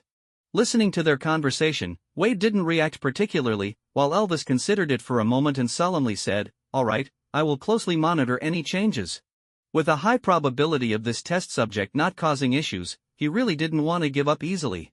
As for safety and moral considerations, they could all go to hell. The preparations by the staff proceeded quickly. Looking at the various instruments bound to him, Wade felt a bit confused and asked, "Boss, didn't we agree that just 1 injection would be enough?" Noah reassured him, "You only need 1 injection, but since you're the first test subject, we need to collect some relevant data." "Don't worry, nothing will happen." Upon hearing this, Wade felt a tightness in his rear, sensing that the boss's last statement sounded rather dangerous. However, driven by his powerful recovery ability and strong desire for the future, he ultimately surrendered. Please be gentle, okay? Even though I've given to Vanessa, my rear can still contribute." "No, my rear has decided to dedicate itself to you, boss, you just do what you want." With that, Deadpool struck a generous pose. The people around felt a chill, and some even had the thought of injecting all 3 serums at once, just to let him collapse from gene failure, this guy was simply too disgusting. Deadpool closed his eyes, filled with anticipation. He wasn't a fool and was well aware of the dangers involved. However, he was very eager for some miraculous changes in his body. Professor Connors had already told him that his body was almost fixed in its current state, and any damage to the cells would regenerate in an extremely unscientific manner. Who knows, maybe he could chop off a leg every day and sell the meat for a good profit.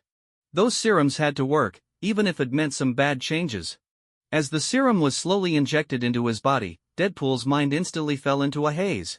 Noah and the others watched the instrument's data change with tension, and soon, the data began to show abnormalities. This scene made everyone's hearts leap into their throats, and the atmosphere became exceptionally tense. In just a few seconds, Wade's body started to convulse uncontrollably, as if he were having a seizure. Elvis immediately reacted, swiftly directing his subordinates to take emergency action. Meanwhile, Noah fixed his gaze on the data changes, noticing that Deadpool's crisis response had clearly been successfully triggered, and his self-healing factors were in full effect.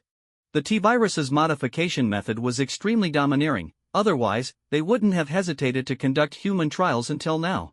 But now it seemed that before Deadpool's powerful recovery ability, the T-Virus was like a paper tiger that couldn't withstand a single blow.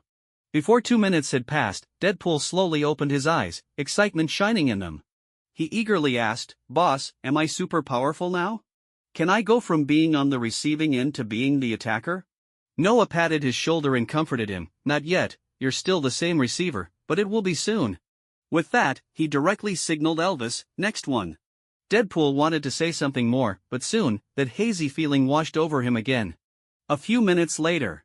"Boss, this time am I?" Noah interrupted him, expressionless, saying, "Don't worry, you're almost there." After finishing, he turned to Elvis, "Continue."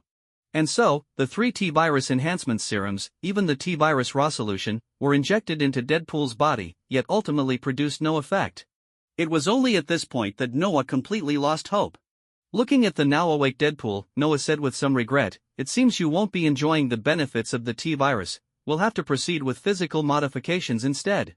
But we appreciate your contribution to T-Virus research, perhaps the progress of the company's enhancement serum research can be accelerated significantly. The company won't forget your contributions." Deadpool. The so-called physical modifications naturally referred to replacing his bones with alloy ones. Initially, Noah intended to give Deadpool vibranium bones, but unfortunately, vibranium was just too expensive, and finding Ulysses' claw wasn't easy either. As for directly going to Wakanda, he wasn't that crazy yet. However, even just replacing them with super alloy bones would significantly enhance Deadpool's combat capabilities. Listening to Deadpool's cries during the bone replacement process, Noah displayed a hint of compassion. The pain was akin to purgatory, something that ordinary people could not endure. Several hours later, looking at Deadpool standing in front of him, looking refreshed, Noah fell silent for a moment before unable to help but exclaim, "Damn, what a madman."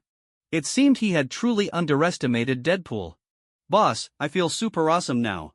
I want to go find that Emperor Tyrant and have another fight," Wade said excitedly, his eyes sparkling with enthusiasm, as if he couldn't wait to showcase his power again. "Super alloy bones, huh? If you have the guts, try pulling my head off again and kicking it around."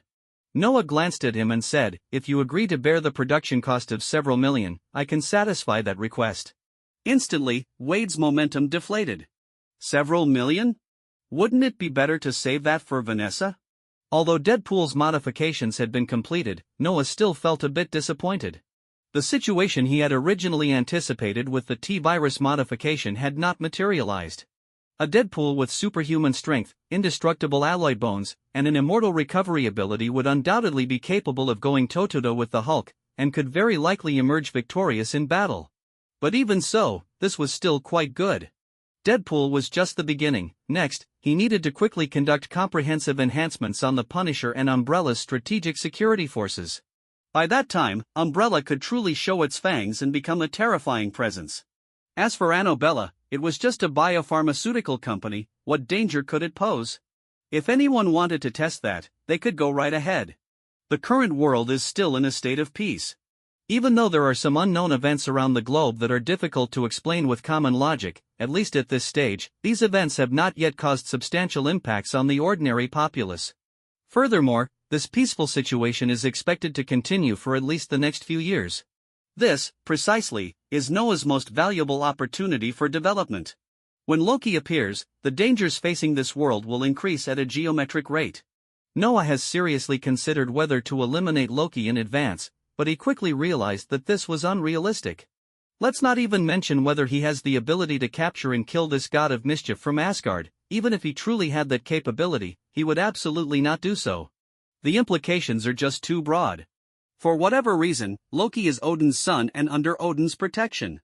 Even if Loki commits crimes, Asgard cannot simply allow him to be killed. After all, he is a prince of Asgard. If Noah were to take action, it might even provoke Odin's direct attack. Ancient One might not necessarily come to help. Even if she was willing to assist, Noah could not ignore the potential consequences that might arise from such actions. Ancient One is currently defending Earth against evil forces from many dimensions, having invested most of her power into this task. If he were to turn Odin, a natural ally, into an enemy, then Earth would likely find itself in a precarious position. Moreover, since the world already has the Fantastic Four, it is very likely that an incident involving the Devourer of Worlds could occur. Would Ancient One intervene? Does she have the capability to intervene? At least from Noah's perspective, the way to defeat the Devourer of Worlds in the movies seemed a bit childish. He cannot gamble on these possibilities. Perhaps at some point in the future, he will still need Asgard's support. Therefore, Asgard must become an ally he seeks to win over. He is also a human from Earth and must consider these long-term matters. If Earth is doomed, he will have no other option but to wander the universe. But that is definitely not the outcome he desires. Most importantly, he longs to obtain that gem. To change the outcome of Thanos snapping his fingers, the simplest and most direct way is, of course, to split the gem in advance. He does not trust anyone. In his view, the safest option is to keep the gem in his own hands. Not only the Mind Stone in Loki's possession but also the Space Stone held by S.H.I.E.L.D. and the Time Stone in Ancient One's hands have all become his targets. Obtaining something from Ancient One is not an easy task, so his primary goal at the moment is to get the first two. However, these are still just plans for the future. What he can do now is to develop himself to the fullest. Only when Umbrella grows into a behemoth that cannot be ignored by anyone, and when Annabella can significantly impact the economic lifeline of Earth, will he have enough ability and strength to covet those precious gems. Therefore, even though he is currently developing very quickly, he is still far from his ultimate goal.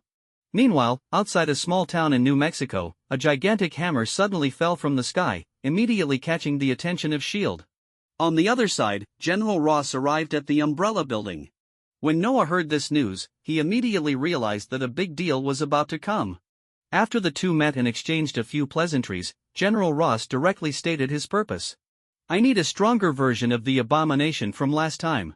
Hearing General Ross's straightforward words, Noah couldn't help but feel that he was indeed a high-ranking military official, clearly more generous than General Reynard, who didn't even mention the price. With a smile on his face, Noah thought to himself that it would be a shame not to take advantage of this general. "General Ross, last time when I was chatting with General Reynard, he mentioned you. I heard you used the abomination to capture that Hulk?" General Ross's expression did not change at all as he replied, "That's right, those abominations were indeed effective, but still somewhat lacking. This time I'm here, and I want something better, something faster and stronger.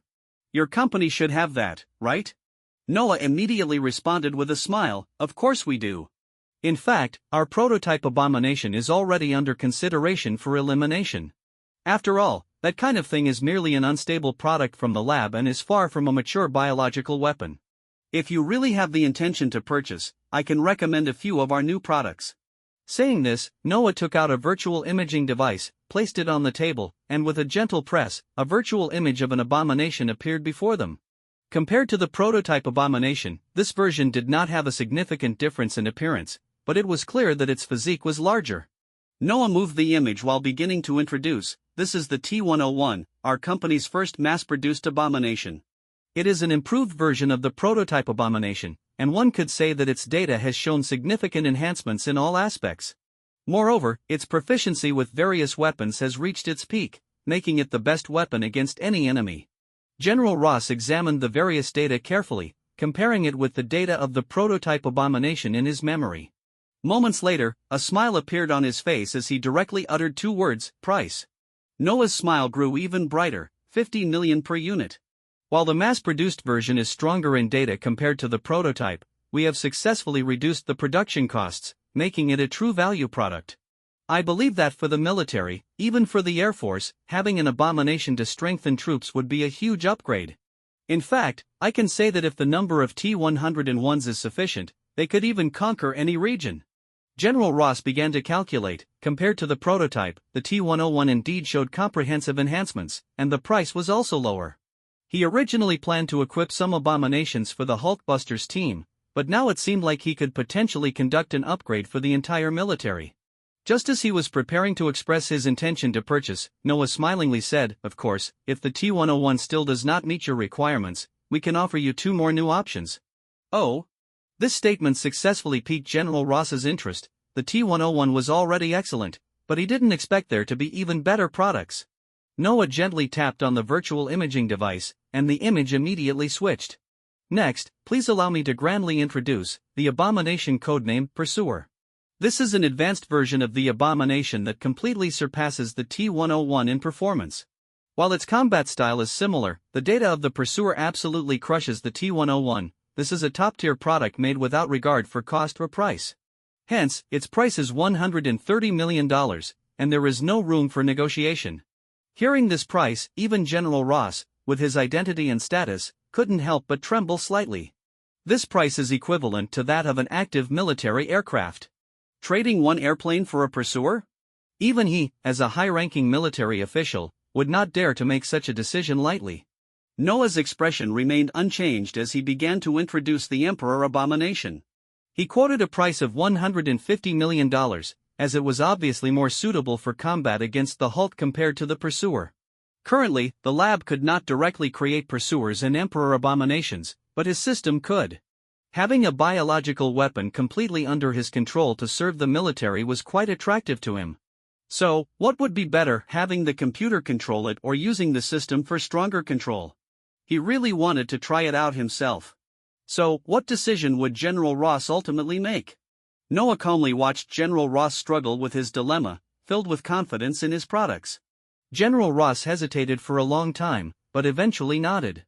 "I'll temporarily trust you based on the previous abominations. I hope your products won't disappoint me. Equip me with 1 Pursuer and 1 Emperor Abomination. Also, I want 30 T-101s at a price of $45 million each. You should understand that the Air Force doesn't have much demand for these, but if their value is high enough, you'll get more orders from the Army." General Ross's tone was extremely domineering, leaving Noah no room for rebuttal.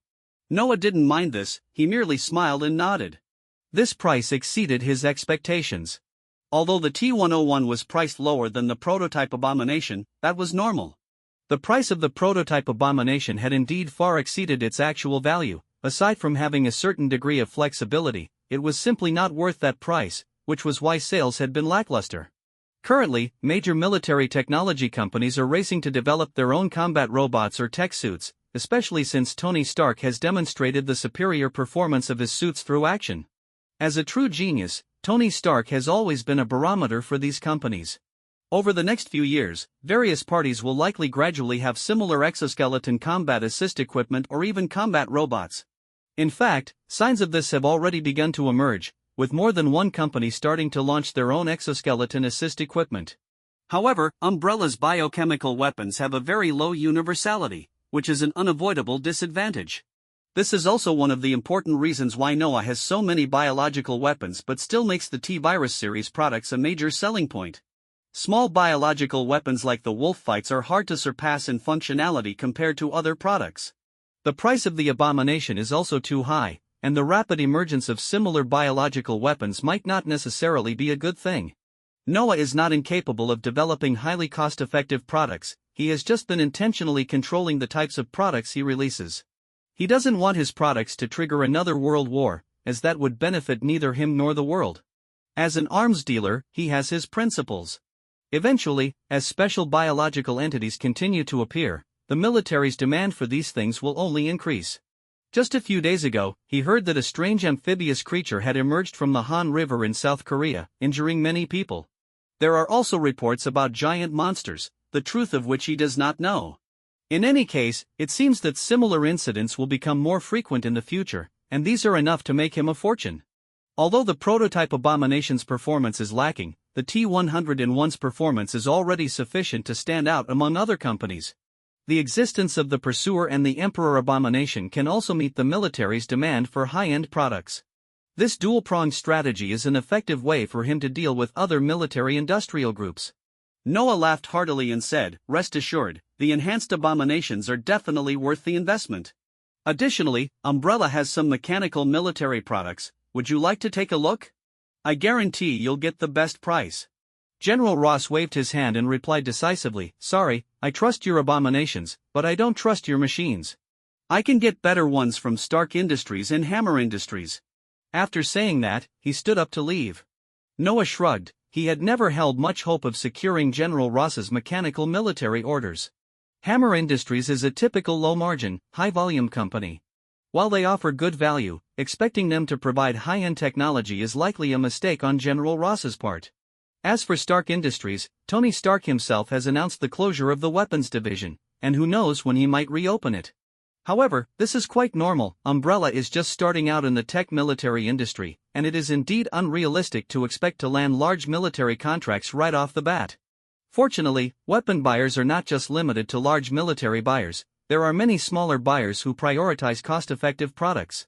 Umbrella is ultimately focused on biological weapons, with tech military products serving merely as a supplement. Once General Ross left, Noah's smile completely blossomed. This order amounted to a significant sum, and importantly, General Ross was right. The Air Force's demand for these things is low. The Army is the main market. Once the Army learns about the performance of the T-101, he can naturally make a substantial profit, and with future maintenance fees, it will undoubtedly be a lucrative income. Umbrella is currently in a phase of rapid development, and every revenue stream can be transformed into enormous profits. At S.H.I.E.L.D., Nick Fury stood before Natasha, Coulson, and a few others.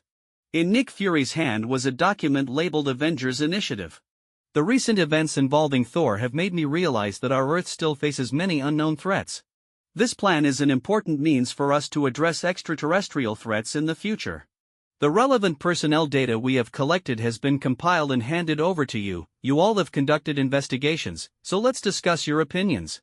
Coulson immediately spoke up. "Director, Noah Allen is extremely dangerous. The incidents in Hell's Kitchen have proven that he is a ruthless character. Although the assessment shows that Noah Allen's danger is controllable, I still believe he should not be involved in the Avengers Initiative." As the S.H.I.E.L.D. member who has had the most contact with Noah, he gave his evaluation. Natasha chimed in, "Tony Stark is frivolous and lacks stability in his actions. There are no suitable adjectives for him other than arms dealer. Even if he is not selling weapons now, he is inherently a born arms dealer." The implication was clearly to also dismiss Tony Stark. Nick Fury closed his eyes, well aware that both of these individuals have their own strengths and weaknesses. As highly intelligent people, both possess unique advantages in biological technology and military technology. If he could bring both into the Avengers Initiative, the benefits for the entire plan would be self-evident. After some consideration, Nick Fury slowly said, "Noah Allen is to be excluded for now. As for Tony Stark, I believe he will become a hero. His issues are mine to handle." He thought of the information he had been secretly holding onto. According to intelligence, Tony Stark has recently been drinking chlorophyll juice, which doesn't taste very good. Connecting that with previous information, it was clear that Tony Stark had become aware of his palladium poisoning, making this the best time to reveal the truth to him. Nick Fury felt a sense of calm, believing he was perfectly in control of everything. Then he turned to Coulson and said, "By the way, we recently unearthed a World War II military aircraft, along with some things that I think you will be very interested in. Would you like to take a look?" Coulson responded with little enthusiasm, "Director, you know me, I only have a slight interest in collecting Captain America's personal memorabilia." Nick Fury, with interest, said, "What if what we dug up is Captain America himself?" "What?" Coulson instantly became excited. Nick Fury continued, "We did indeed find Captain America, and it seems his condition is quite good. Would you like to go take a look?" "I knew it. I knew the captain was still alive.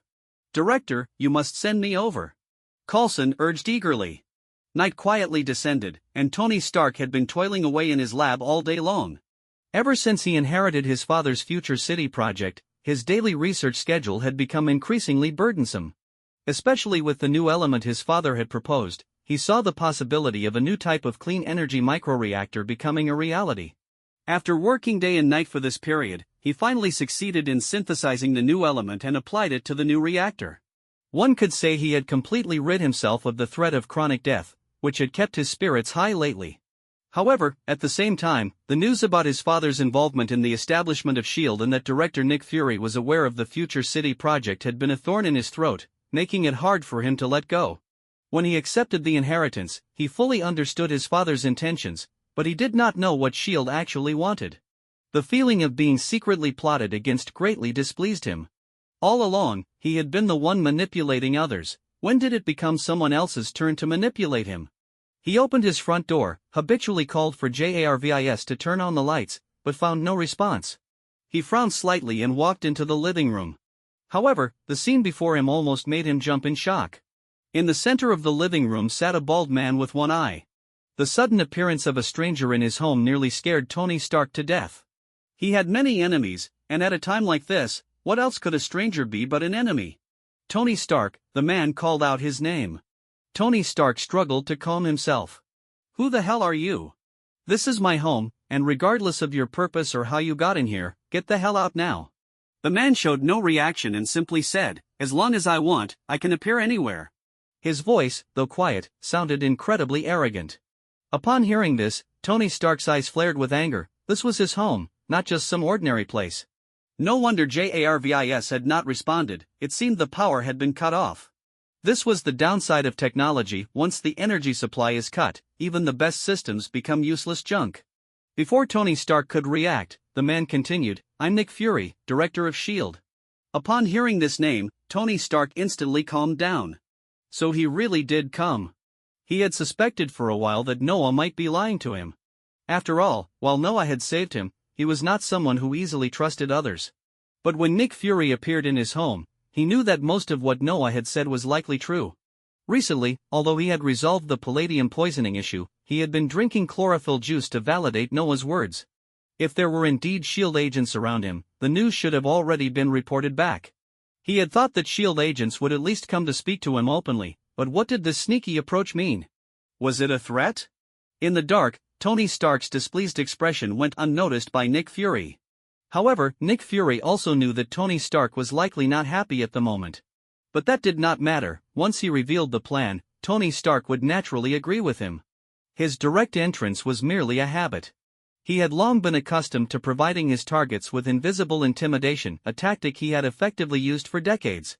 He had simply underestimated Tony Stark's pride and did not expect that Tony Stark had already resolved the palladium poisoning. His trump card had become ineffective. He continued speaking to himself, I think you already know that the thing in your chest not only sustains your life but is also slowly killing you. So what? Tony Stark did not hide his disgust for Nick Fury. He was never one to mask his emotions. What if I said I could help you solve your palladium poisoning problem? Nick Fury continued, speaking slowly as if everything was under his control. Tony Stark chuckled, you're talking about the future city project, aren't you? His words cut off what Nick Fury was about to say next. Nick Fury widened his single eye, how do you know about this plan? This was completely different from his previous expectations. That's none of your business. If you're just here to talk to me about this, then you can leave. This is my residence, Jarvis, initiate the special emergency protocol. Tony Stark shouted. In the next moment, the lights instantly returned to normal. How could he not think of something as simple as the power supply? Emergency special protocol has been initiated. Target locked. Should we proceed with handling? Jarvis's emotionless voice rang out. At the same time, several cylindrical objects had appeared at various corners of the room without him noticing. This situation caused a bead of cold sweat to form on Nick Fury's forehead. He had been sitting under the gun's muzzles all along. Tony Stark did not respond to Jarvis's question, just coldly stared at Nick Fury. Although things were slightly beyond his control, Nick Fury was still the director of S.H.I.E.L.D., and he quickly reacted, pulling up his collar and whispering, don't make any sudden moves.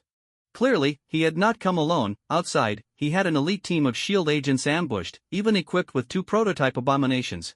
Tony Stark also spoke up, maintain the lock and scan for armed forces within a 200-meter radius. If there's no warning, shoot to kill immediately.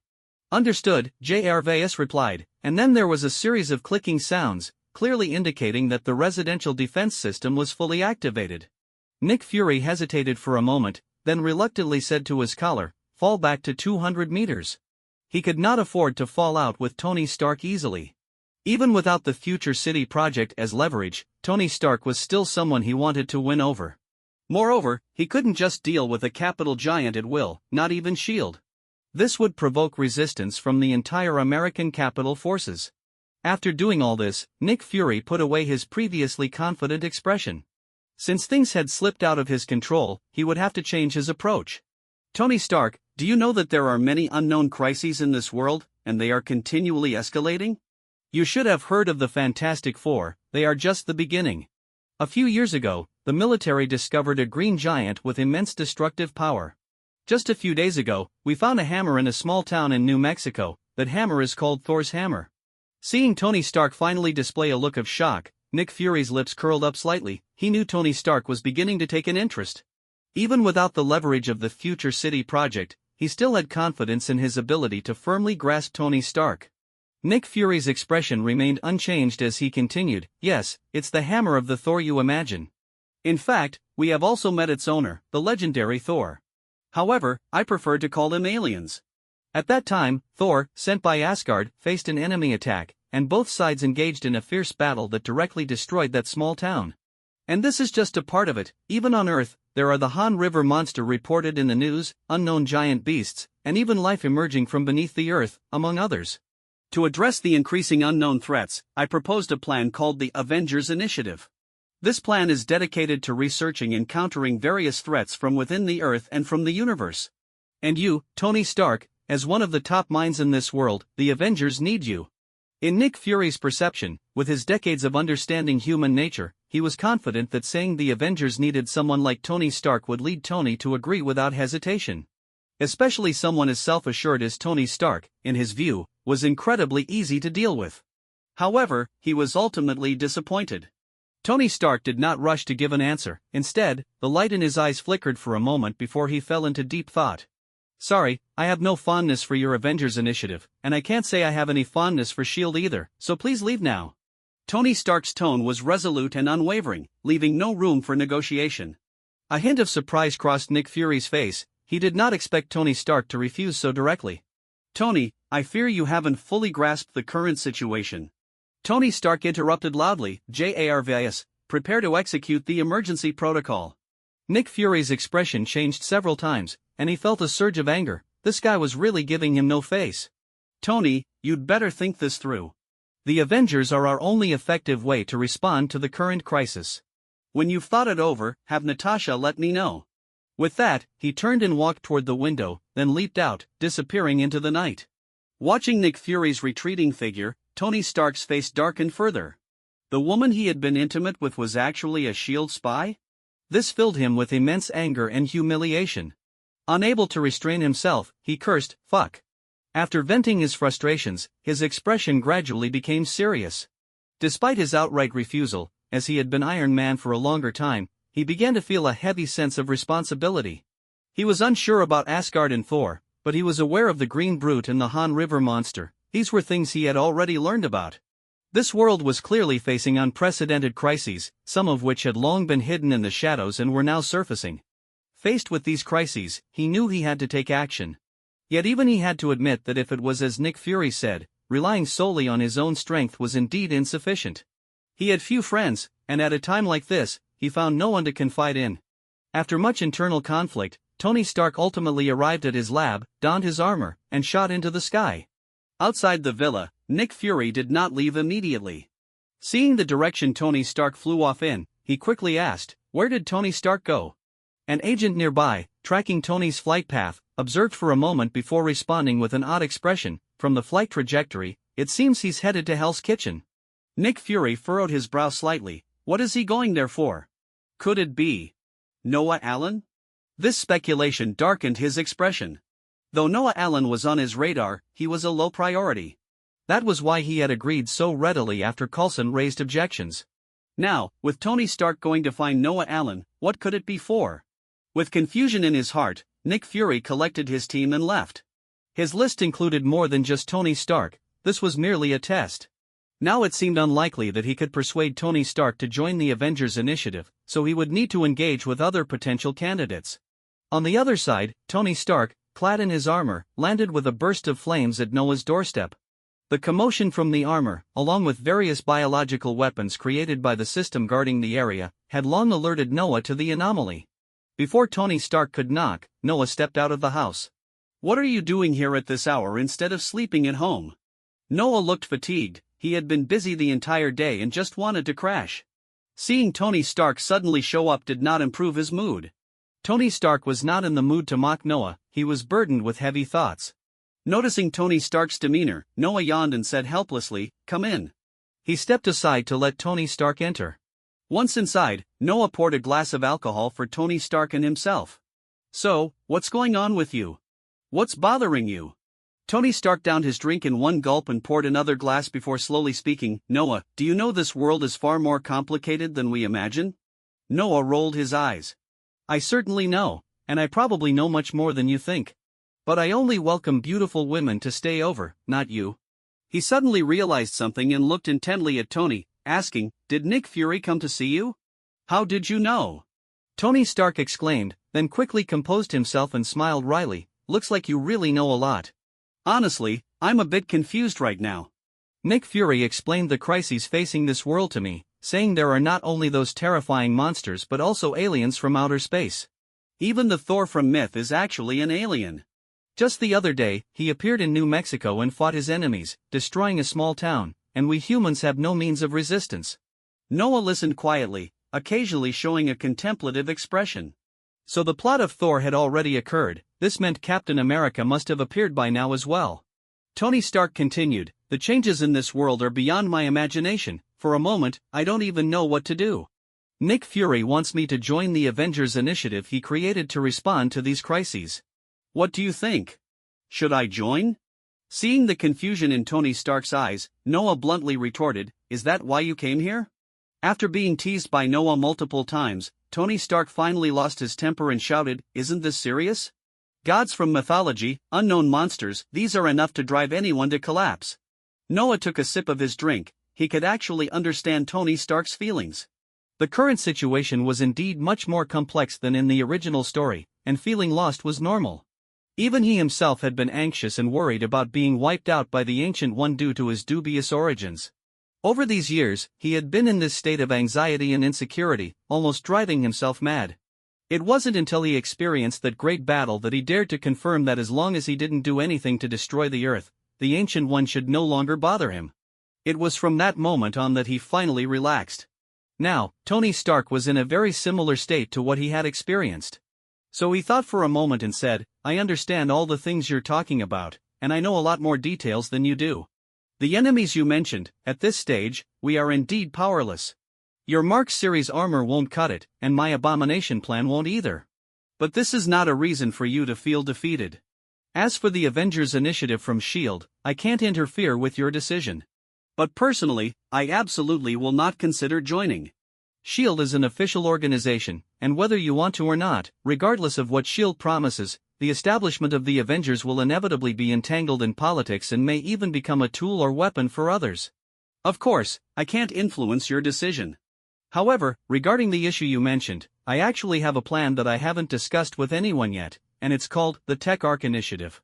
Noah spoke slowly. This was something he had contemplated for a long time. He was also human and couldn't stand by and watch the Earth fall into crisis without taking action. But he absolutely did not want to become someone else's pawn or do the work for others. Since S.H.I.E.L.D.'s Avengers initiative was unreliable, he would create an organization led by himself. As long as this organization could be successfully established, with the system and his foresight, he would have the confidence to firmly grasp the power of discourse within the organization. His life and death should not be controlled by others. And the Tech Arc initiative was the product of his careful consideration in this situation. Tech Arc? Upon hearing this name, a spark of interest flickered in Tony Stark's eyes. Noah narrowed his eyes slightly and began to explain, "In my view, any official organization carries uncertainty and cannot be fully trusted. However, the existence of global crises is unavoidable, so we must possess the power to resist. Rather than handing that power over to others, I prefer to keep it in our own hands." The Tech Arc initiative was born from this idea.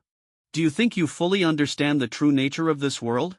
Noah fixed his gaze on Tony Stark and continued, "In reality, this world is far more complex than you currently know. Do you think the gods of Asgard are the greatest threat to Earth? No, in fact, beyond the crises you are aware of, there are even more terrifying dimensional crises waiting for us. This world is not only home to the Asgardian gods, there are also hellish beings, and even entities like God and Lucifer may not be fictitious. All of this is firmly kept outside of Earth, so ordinary people have no way of knowing. What I want to do is unite some trustworthy top tech moguls to collaborate on resource sharing and crisis support, forming a tight-knit secret alliance to expand our strength in the technological field. The ultimate goal is to eliminate threats and protect Earth. Asgard is undoubtedly our ally. But what I want to emphasize is that humanity's fate should not be determined by others, it should be firmly in our own hands." Upon hearing Noah's plan, excitement flashed in Tony Stark's eyes. Compared to the Avengers Initiative, the Tech Arc Initiative Noah proposed was exactly what he had in mind. Tech Arc Initiative? That sounds really good. You're right, regardless of whether we are protected by others, we must have our own defense capabilities. Tony Stark's spirits lifted. He had previously been overwhelmed by the sudden influx of unknown events, feeling somewhat lost. But now, hearing Noah's plan, he seemed to have found a new objective, filling him with vigor. As one of the smartest people on Earth, Tony Stark was acutely aware of his abilities and value. This plan presented him with broader space for development and possibilities. Noah nodded gently, internally contemplating. If the timeline were to proceed normally, a similar organization would indeed emerge in this world, and it would likely be called the Illuminati. But unfortunately, from what he understood, the Illuminati had hardly played any positive role in addressing various events. The members of the Illuminati were often too intelligent, so intelligent that their arrogance led to poor judgments and decisions when handling events, resulting in the opposite effect. However, this time, he had established the Tech Arc Initiative in advance. Most of the superheroes of this era were still in their infancy, with some yet to appear. Their personal hero ideologies had not been fully established. Ideology is not something that can simply be decided by intelligence, it requires the tempering of experience and practice. As long as he could seize the opportunity, leveraging his advantages to gain the trust of other members, he would ultimately be able to steer the direction of the Tech Arc's actions. Under the cover of the Tech Arc, all his actions could be perfectly concealed. This was his true goal. He did not want to become the ruler of Earth, even though he had enough power to do so. Rulers are often lonely, and his current life was so enjoyable that he did not want to lose that enjoyment. For instance, teasing Tony Stark from time to time was one of the great pleasures in his life. But he certainly did not mind possessing the power to withstand any threat. The Tech Arc was an important avenue for achieving that goal. He even preferred the plan to be named the Noah's Ark Initiative, but that name was too direct and blunt. "Is there a detailed plan?" Tony Stark asked after quickly calculating in his mind. Noah nodded and replied, "The invitees for the Tech Arc Initiative are top tech moguls or scientific geniuses like you and me, we don't need too many. As of now, I have 3 preliminary candidates in mind, Norman Osborn from Oscorp, Reed Richards from the Fantastic Four, and Hank Pym from Pym Technologies." Upon hearing Noah mention these 3 candidates, Tony Stark frowned slightly. Norman Osborn? Although he only spoke the name, Noah could see his dissatisfaction from his expression. Sure enough, in the next moment, Tony Stark said, "Norman Osborn is just a pure businessman, what qualifies him to join this plan? In terms of intellect, he's not even as smart as a hamster, in terms of wealth, can he even compare to Stark Industries? The latter too, I have no objections to." Hearing Tony Stark's words, Noah inwardly sighed, feeling a bit regretful. In his opinion, Norman Osborn was an important figure who could be brought on board. Moreover, regarding the genetic disease in the Osborn family, he believed he was close to overcoming it. Once that happened, he would gain Norman Osborn's full support, which would be a natural boost for him in the Tech Arc Initiative. However, he also understood that a genius like Tony Stark might have reservations about a pure businessman joining their plan. Noah's inquiry was merely a test to gauge Tony Stark's attitude. Since he had already seen Tony Stark's stance, he did not elaborate further, simply stating, "For now, this plan is merely a prototype. The world has begun to face crises, but the conditions are not yet mature. Just know about this for now, don't share it outside. When the conditions are right, we can invite others to join." Tony Stark nodded in understanding. Even so, necessary preparations still need to be made. But, what exactly are these dimensions? And do God and Lucifer really exist? Having resolved his earlier doubts, Tony Stark's curiosity was piqued again. Although he had no religious beliefs, the existence of beings like God and the devil felt somewhat absurd in his understanding. Noah began to explain patiently. The concept of dimensions refers to other dimensional spaces. Within the endless dimensions, there are some powerful beings known as dimensional lords. According to my conjecture, God is likely one of these dimensional lords, at least hell exists in reality. Among these dimensional lords, some powerful beings even possess the capability to destroy Earth. Upon hearing the words destroy Earth, Tony Stark's pupils constricted sharply, a strong pressure surging within him. The existence of such enemies made him realize the depth of the crisis facing Earth. Then Noah continued, of course, they are not our main enemies at the moment. Earth has its own guardians, and Odin, the king of Asgard, is actually an ally of ours on Earth. Right now, we need to deal only with some other minor threats. Of course, even the most powerful beings can't protect us forever, so we need to grow rapidly to avoid being caught off guard when the real enemies arrive. Tony Stark remained silent for a moment after listening, then nodded. Even someone as confident as he was, hearing so much unprecedented information made it difficult to accept all at once. Noah raised his glass, took a sip of his drink, and quietly waited for Tony Stark to digest the information. He knew that the impact of this revelation was significant and required time for Tony Stark to come to terms with it. But if such a significant impact did not occur, how could he attract a genius as proud as Tony Stark? Noah smiled slightly, feeling a sense of pride. Everything was under his control. However, he also understood that it was still early to consider these things. Not to mention threats from beyond Earth, he still had no clue about issues within Earth. The Tech Arc initiative was merely a plan, its true establishment would take time. Time for the target members to feel a sense of crisis, and for him to continuously grow and improve. With the help of the system, he was confident that his pace of development would surpass others. At the very least, he needed to grow to a level where other members could not ignore him before he could truly take the lead in this plan. Otherwise, without sufficient strength, even with his advantage of foresight, what right did he have to lead the smartest and most arrogant people on Earth? Time. Everything needed time. After briefly discussing the ARC technology plan with Tony Stark, Noah couldn't help but ponder to himself as he watched Tony Stark, filled with excitement, soar into the sky like a rocket. Was this brother really so easily swayed that he had lost his senses? This was not the outcome he had hoped for. However, the result of today's conversation was fairly good. It seemed that Tony Stark had stabilized. But he didn't intend to give up easily on Norman Osborn. In an organization, the importance of having a voice is self-evident. Even if Norman Osborn's influence in the organization was destined to be limited, bringing him on board would definitely be a huge support. This matter, however, needed to be planned carefully, so as not to provoke any resistance from Tony Stark. The key was to first solve the hereditary disease in the Osborn family. If that couldn't be resolved, then everything else would just be talk. As he contemplated these matters, Noah let out a long sigh, fully aware that without sufficient strength, any further thoughts would be in vain. Over at S.H.I.E.L.D., Nick Fury's face, as dark as coal, concealed his innermost thoughts, almost as if it were a natural protective layer. Noah Allen has had a profound impact on Tony Stark. In this situation, the first person Tony Stark turns to is actually him. The partnership of these two geniuses is definitely not a good thing. With crises around the world escalating, it seems we must accelerate the establishment of the Avengers Initiative. Just as he was thinking this, someone suddenly walked in. Nick Fury stood up. Dr. Eric, you finally made it. I invited you here because I want you to participate in a top-secret research project. Dr. Eric nodded. In fact, he had known about this for quite some time. Then, Nick Fury took Dr. Eric by plane to a massive base. The scale of S.H.I.E.L.D.'s base stirred up an uncontrollable excitement in Dr. Eric. The two walked deeper into the base and eventually arrived near a huge platform. Dr. Eric looked in shock at the sight before him. In his view was a gigantic robot encased in ice, and beneath this massive robot, hundreds of researchers were engaged in various calculations. Nick Fury noticed his gaze and spoke. This was found near Captain America's location. It is speculated that this robot has been frozen for far longer than the time Captain America has been encased. Moreover, we have discovered that this robot seems to be alive. After a moment's hesitation, Nick Fury still used the term alive.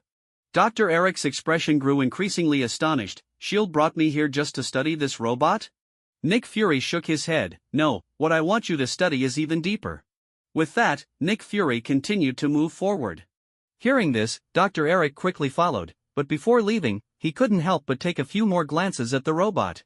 He had already seen Captain America when he arrived, so he wasn't surprised by the captain, but the existence of this robot completely exceeded his imagination.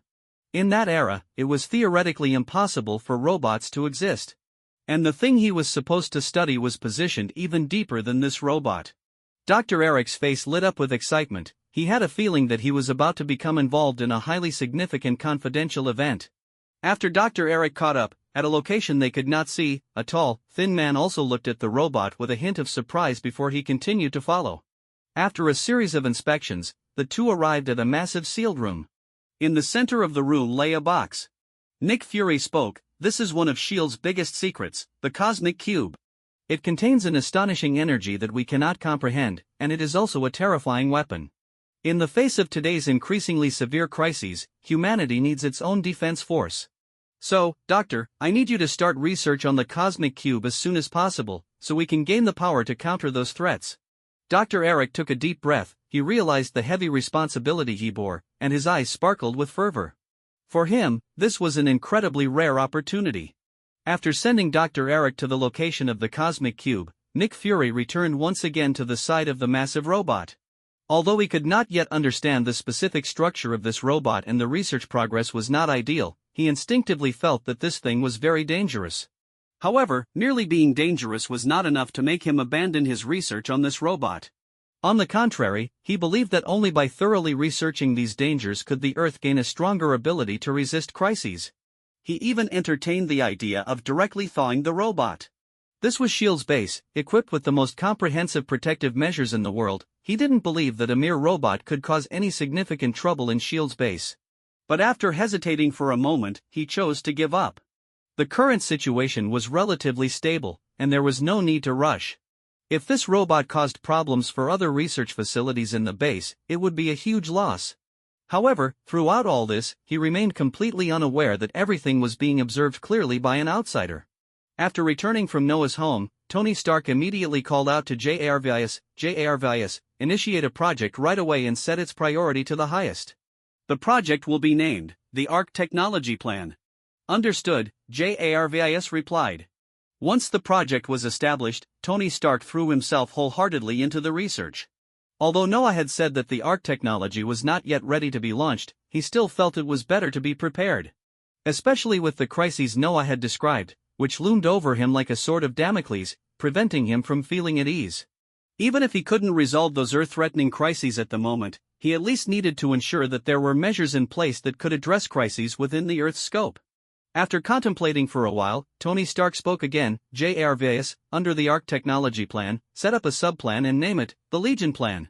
He was aware that relying solely on the Mark series could no longer provide him with enough security, so he intended to create an Iron Legion. If one Iron Man couldn't solve the problem, then let a group of Iron Men work together to resolve it.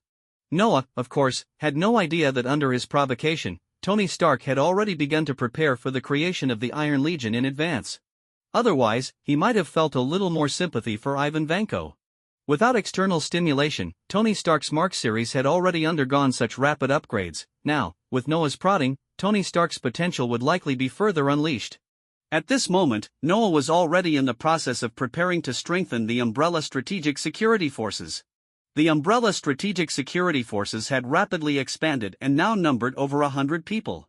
However, their actual combat capability was very limited. They were not needed against ordinary enemies, but they could not exert their proper function against special foes. Strengthening this defense unit, which was extremely important for Umbrella, had become an urgent necessity. After gathering everyone at Umbrella's outskirts base, Noah spoke. Everyone, the Umbrella Strategic Security Defense Forces have been established for some time now.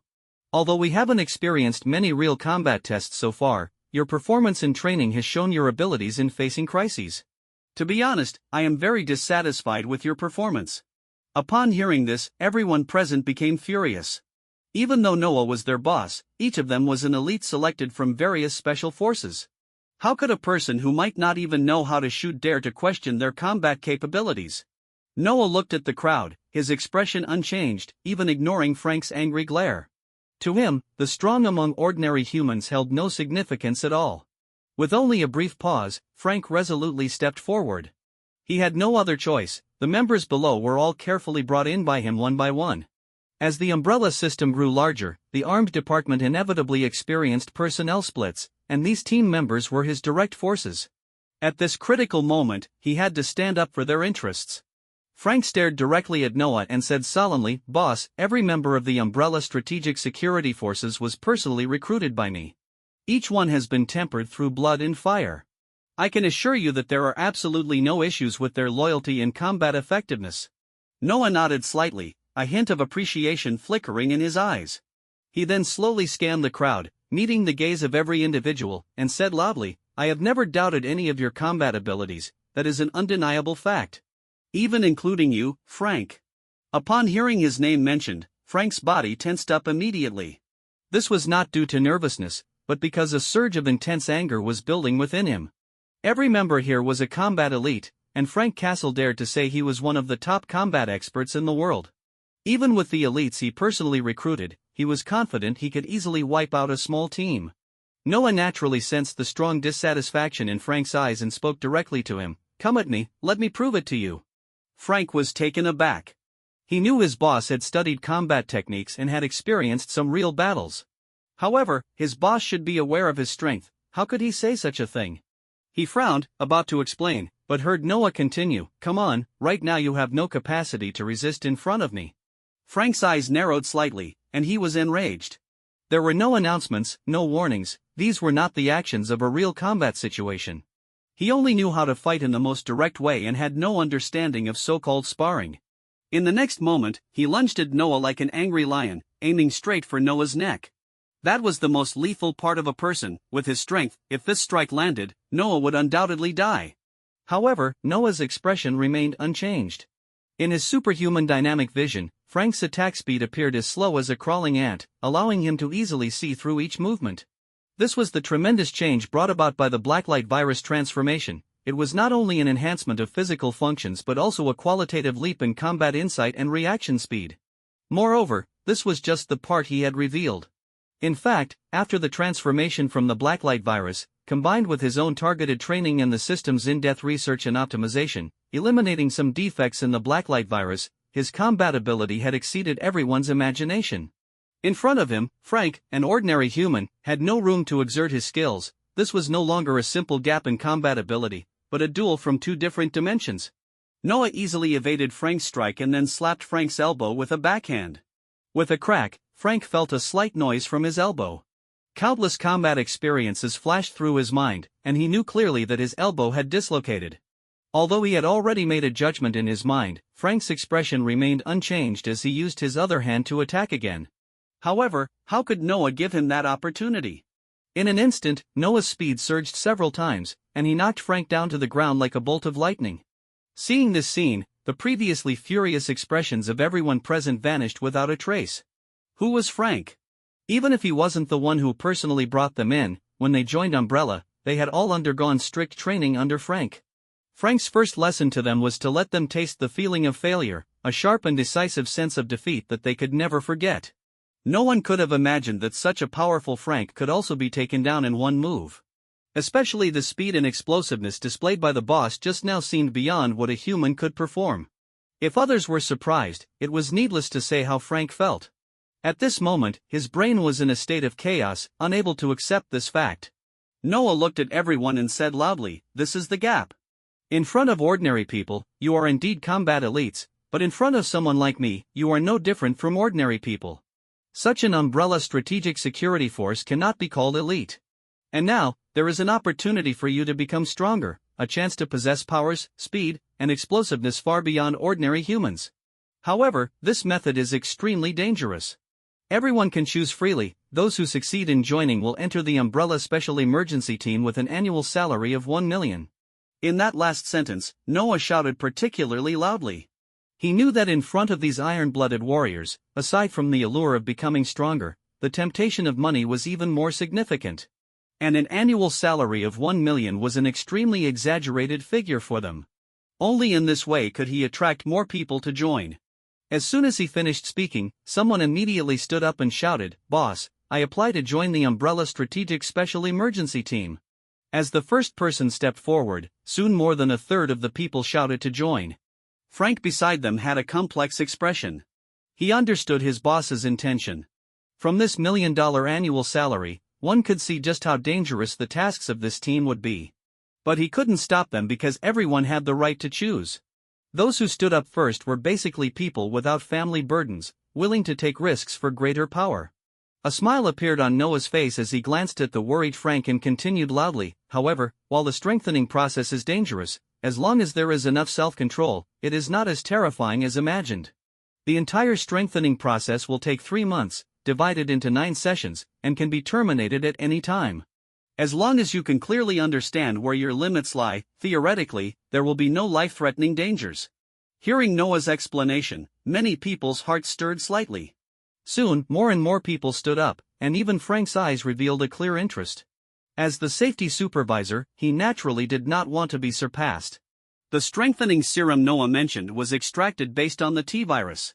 The dangers of the T-virus were undeniable, but Noah had divided the serum, which could pose a huge risk with a single injection, into 9 injections through methods like separation. According to the system's simulation results, as long as the individuals were in good health, they should be able to withstand at least 1 injection. However, as the number of injections increased, the danger would gradually rise. 1 injection might not seem like much, but if one could withstand 5 or more injections, they could approach the limits of human capability, reaching level 3. If one could endure 9 injections, they would possess level 4 superhuman qualities. This was the kind of member he envisioned, though he also knew that it was still too early to discuss this. While Noah was busy selecting outstanding members, Bruce Banner was caught in deep hesitation. After much contemplation, he finally decided to take the risk and meet Mr. Blue. Mr. Blue understood his situation very well. Only by communicating with him could he better resolve the Hulk issue. His circumstances were extremely perilous, and he could not wait any longer. After contacting Mr. Blue by phone, Bruce Banner, who had just left New York not long ago, sneaked back into New York once again. However, his movements were soon discovered by General Ross, and at this moment, New York had already become like a web of traps surrounding him. In the deep night of New York, the dazzling lights illuminated the entire world as brightly as day. Bruce Banner cautiously navigated the corners of the city, filled with unease and uncertain whether he had already been discovered. The calmer the surroundings seemed, the stronger his inner turmoil grew. However, the relentless training he had undertaken to better control the Hulk had not been in vain. At this moment, his heartbeat remained steady. Yet, before heading to meet Mr. Blue, he hesitated for a moment and made his way to his girlfriend Betty Ross's house. Although he was well aware of the potential dangers ahead, he still yearned to see Betty one more time, unsure if he would have the chance to return safely. He evaded the ever-present cameras and finally arrived at Betty's doorstep. After ensuring the surroundings were safe, he gently knocked on her door. Little did he know that not far away, in a command vehicle, General Ross was watching the intimate moments between them on a surveillance screen. This scene nearly drove him to the brink of madness, and he almost ordered an immediate attack. However, this time, he decided to be more cautious. He aimed to capture Bruce Banner, or rather, the Hulk, without a hitch. At the same time, he was eager to know Bruce Banner's true intentions for being there. He had considered that Bruce might return, but he never understood the reason why, believing it could be crucial for him. Thus, General Ross kept a close watch on the surveillance screen, witnessing a brief argument after the two shared some affectionate moments. After the short dispute, the two left hand in hand. A dangerous glint sparkled in Ross's eyes as he immediately issued orders, "Follow them. Assemble the Hulk strike team, all tyrants in position. Prepare for the wolf to engage in lockdown and tracking. This operation must succeed without fail." In an instant, a massive armed force sprang into action, unbeknownst to Bruce Banner and Betty Ross, who were being monitored by this extensive military presence. When they reached the location designated by Dr. Blue and confirmed it, the two quietly entered. Inside the mobile command vehicle, General Ross squinted slightly and commanded, "Everyone, take your positions. Secretly lock down the entire block and prepare for the capture operation." He wanted to keep things quiet to avoid alerting Bruce Banner. He needed enough time to meticulously arrange the capturing personnel. Meanwhile, he also kept a close eye on the two, assigning Blonsky to conduct close surveillance to prevent any sudden movements. Once Banner and Betty entered the room, they met Dr. Blue. However, when they saw that the entire room had been transformed into a laboratory and Dr. Blue was cultivating his cell tissues, both were taken aback by the sight. Bruce Banner nearly became overwhelmed with excitement and transformed into the Hulk, but he managed to restrain his impulse, repeatedly warning Dr. Blue about the dangers of his blood. Samuel Stern raised an eyebrow and ignored Bruce Banner's warnings, shrugging nonchalantly, "Well, if you insist so much, then I'll proceed with this." Bruce Banner looked at Samuel Stern's expression, feeling uneasy but had no choice but to nod reluctantly. Then, Samuel Stern excitedly said, "In fact, since our last contact, I've made some new discoveries. You should come take a look."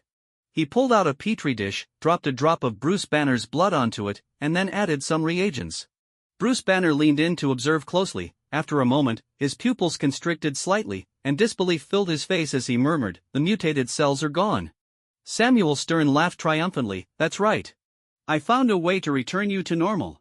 Betty's face lit up with excitement. She and Bruce had been troubled by the Hulk issue, nearly giving up hope, but now they finally saw a glimmer of light. Without any hesitation, Bruce Banner decided to accept the injection. He could hardly wait to return to his former self. He lay down on the examination table, signaling Samuel Stern and Betty to bind him. Just as the two were about to act, a flash of green suddenly crossed Bruce Banner's face, and his expression turned monstrous. The two were taken aback, and Bruce Banner shouted, "Quick! The Hulk senses danger and wants to come out." In the next moment, a deafening roar of the Hulk echoed in the room. Outside, Blonsky and the others, who had been quietly waiting, instantly changed their expressions. Without hesitation, Blonsky kicked the door open with force. Inside the room, Bruce Banner and the Hulk were fiercely battling for control over their body. Despite Samuel Stern and Betty Ross's efforts, they could not completely restrain the Hulk's movements. Gritting his teeth, Samuel Stern rushed forward, grabbed a serum, and jabbed it into Bruce Banner's arm, which was nearly fully transformed. Roar! The Hulk roared angrily, breaking free from the restraints. The two were drenched in cold sweat. Just when they thought everything was doomed, the Hulk suddenly vanished, and Bruce Banner collapsed weakly. At that moment, Blonsky and his team charged in. In the next second, greed and madness gleamed in his eyes. Outside, with the Hulk's roar, General Ross anxiously ordered everyone to prepare for battle. The military's entry into the city had already drawn considerable attention, and now this situation thrilled the reporters who had arrived on the scene. They keenly sensed that something big was about to happen. Sure enough, in the next instant, a terrifying giant monster leaped out of the room. Its massive body and terrifying strength instantly sent everything around it flying. It was beyond exhilarated, finally gaining the power it had long sought after. This was what it had always pursued. "Hulk, come out. Show yourself," it roared loudly, venting its anger, eagerly wanting to face off against the Hulk, letting him know that it, Blonsky, was the strongest existence in the world. General Ross's expression changed drastically. Although he did not understand what had happened, he knew he had to deal with this terrifying monster first. "Everyone, free fire. Unleash everything to kill this monster." With his command, various heavy and light weapons, even including tanks, began to attack the creature. However, these attacks only provoked the monster's rage further. It let out a fierce roar and charged toward a tank, sending it flying with a thunderous crash. The terrifying strength made General Ross's hands tremble. Even the Hulk seemed to lack such overwhelming power. "Get the Tyrant team to the front." General Ross knew the situation was critical. Although he did not want to easily deploy the trump card prepared for the Hulk, there was no time to hesitate now. At Stark Industries headquarters, Tony Stark was lounging comfortably on a cozy sofa, enjoying a moment of peace. However, when an urgent news alert suddenly flashed on the TV, he shot up from the sofa as if electrocuted, especially when he saw the terrifying monster on the screen. His face instantly turned grave, as if shrouded in a shadow. "JARVIS, what's the current completion status of my Iron Legion?" Tony Stark asked urgently. "The current completion rate is 73%, with an estimated total completion time of 11 hours and 48 minutes, JARVIS replied in a calm and steady voice. "Can't wait that long." Tony Stark decisively abandoned the idea of waiting for the Iron Legion to fully form. Since it wasn't ready for deployment, he had no choice but to take matters into his own hands. He understood the terrifying potential of that monster and couldn't sit idly by, unsure of the devastation it might wreak in the city. Meanwhile, Noah also keenly noticed the shocking news. When he saw the grotesque form of the abomination, a glimmer of cunning light flashed in his eyes. He had been waiting for this moment for so long. The thrilling battle was finally about to begin. The blood of the Hulk and the abomination were both extremely valuable research materials for him. In a battle of this magnitude, ordinary combat power was simply not to be relied upon. After quickly arranging a few matters, he smirked, leaped into the air, and transformed into a black streak, disappearing into the night towards the battlefield in New York. On the streets of New York, an intense battle was underway. 6 enhanced T-101 tyrants were engaged in a fierce confrontation with the Abomination, showcasing the tyrant's formidable combat capabilities to the fullest. However, the horror of the Abomination far exceeded anyone's expectations. Even these stronger T-101 tyrants appeared relatively powerless against it, and the battle unfolded in a manner that felt overwhelmingly one-sided. Above, several oblivious news helicopters hovered over the battlefield, continuously broadcasting the tense situation on the ground. From their vantage point, they believed themselves to be quite safe, hovering several dozen meters above the chaos. Typically, no one could harm them at such heights, nor could anyone participate in the fierce battle between the 6 tyrants and the Abomination. As a result, much of the military strength began to withdraw to a defensive posture, focusing on maintaining basic order in the city. On the other side, a small team suddenly burst into the room where Bruce Banner and Betty Ross were, forcibly dragging the two out before they could escape. As for Samuel Stern, he had mysteriously vanished by the time they entered. The two, bewildered, looked at the chaotic and intense battle scene before them. "That's Blonsky!" Betty exclaimed in surprise. Upon hearing her words, the surrounding soldiers displayed shocked expressions and turned to look in the direction she pointed. Blonsky? How could that be? When they had rushed into the room, they indeed hadn't seen Blonsky's figure, and most of the other soldiers had already been killed by that terrifying monster, with the remaining soldiers rendered unconscious. At the same time, Bruce Banner weakly spoke up, "Those must be the monsters used to capture me, and there are so many of them." However, no one responded to him. Compared to Betty, he was merely a prisoner at that moment, with no one caring for his feelings. A group of soldiers brought Bruce Banner and Betty Ross before General Ross. The general examined the haggard Bruce Banner and let out a cold laugh. He had received relevant communications and was well aware of the current situation. "I hear you can no longer transform into the Hulk? What an interesting result. But don't worry, we will continue to dig deeper and release that monster again," General Ross said, then ordered, "Take him back." After saying this, he glanced at his daughter, hesitated, and added, "Take Betty with you as well. This is a battlefield, it's not a place for her." The battle raged on, and the tide was increasingly turning against humanity. 2 tyrants had already been brutally torn apart by the enraged Abomination, its terrifying roar seeming to announce its arrival to the entire world, sending chills down spines. General Ross furrowed his brow tightly, fully aware of the critical situation. It seemed it was time to deploy his trump card. With Bruce Banner captured and unable to transform into the Hulk, he no longer needed to be as cautious. Just as he was about to give orders for further action, a dazzling streak of light shot across the sky, followed by a series of deafening explosions. The Abomination let out a shriek of pain. It had intended to counterattack but was tightly entangled by the tyrants. At this moment, Tony Stark's voice slowly emerged. "Where did this monster come from? This world is becoming increasingly dangerous." As he spoke, Tony Stark landed smoothly beside General Ross. The general's frown deepened upon seeing Tony Stark. As a staunch military hawk, he had always looked down on the playboy arms dealer, even disliking him more than Bruce Banner. "Tony Stark, what are you doing here on the battlefield?" General Ross questioned. Tony Stark's helmet slowly retracted, revealing his determined face. "Perhaps you haven't heard my other title, Iron Man. I'm here to deal with this troublesome monster," he said, glancing at General Ross's sullen expression with no fondness in his heart. As the top-tier arms dealer, he had long been aware of General Ross's military style and held a very low opinion of him. During their conversation, the Abomination seized an opportunity, suddenly extending a massive claw and grabbing one of the tyrants, unleashing its terrifying strength upon the captured tyrant. In just a few seconds, the third tyrant was brutally killed. The Abomination was exhilarated. Although the tyrants were strong, they appeared insignificant in its presence, allowing it to fight with great satisfaction. However, it felt a twinge of regret, wishing there were more enemies to face. Despite the numerous wounds on its body, Blonsky didn't care. To him, this was the essence of real manhood and the battle he had always pursued. Standing atop the tyrant's corpse, the Abomination roared again, its terrifying roar causing the reporters and the hovering news helicopters to pale. They had never witnessed such a horrifying scene.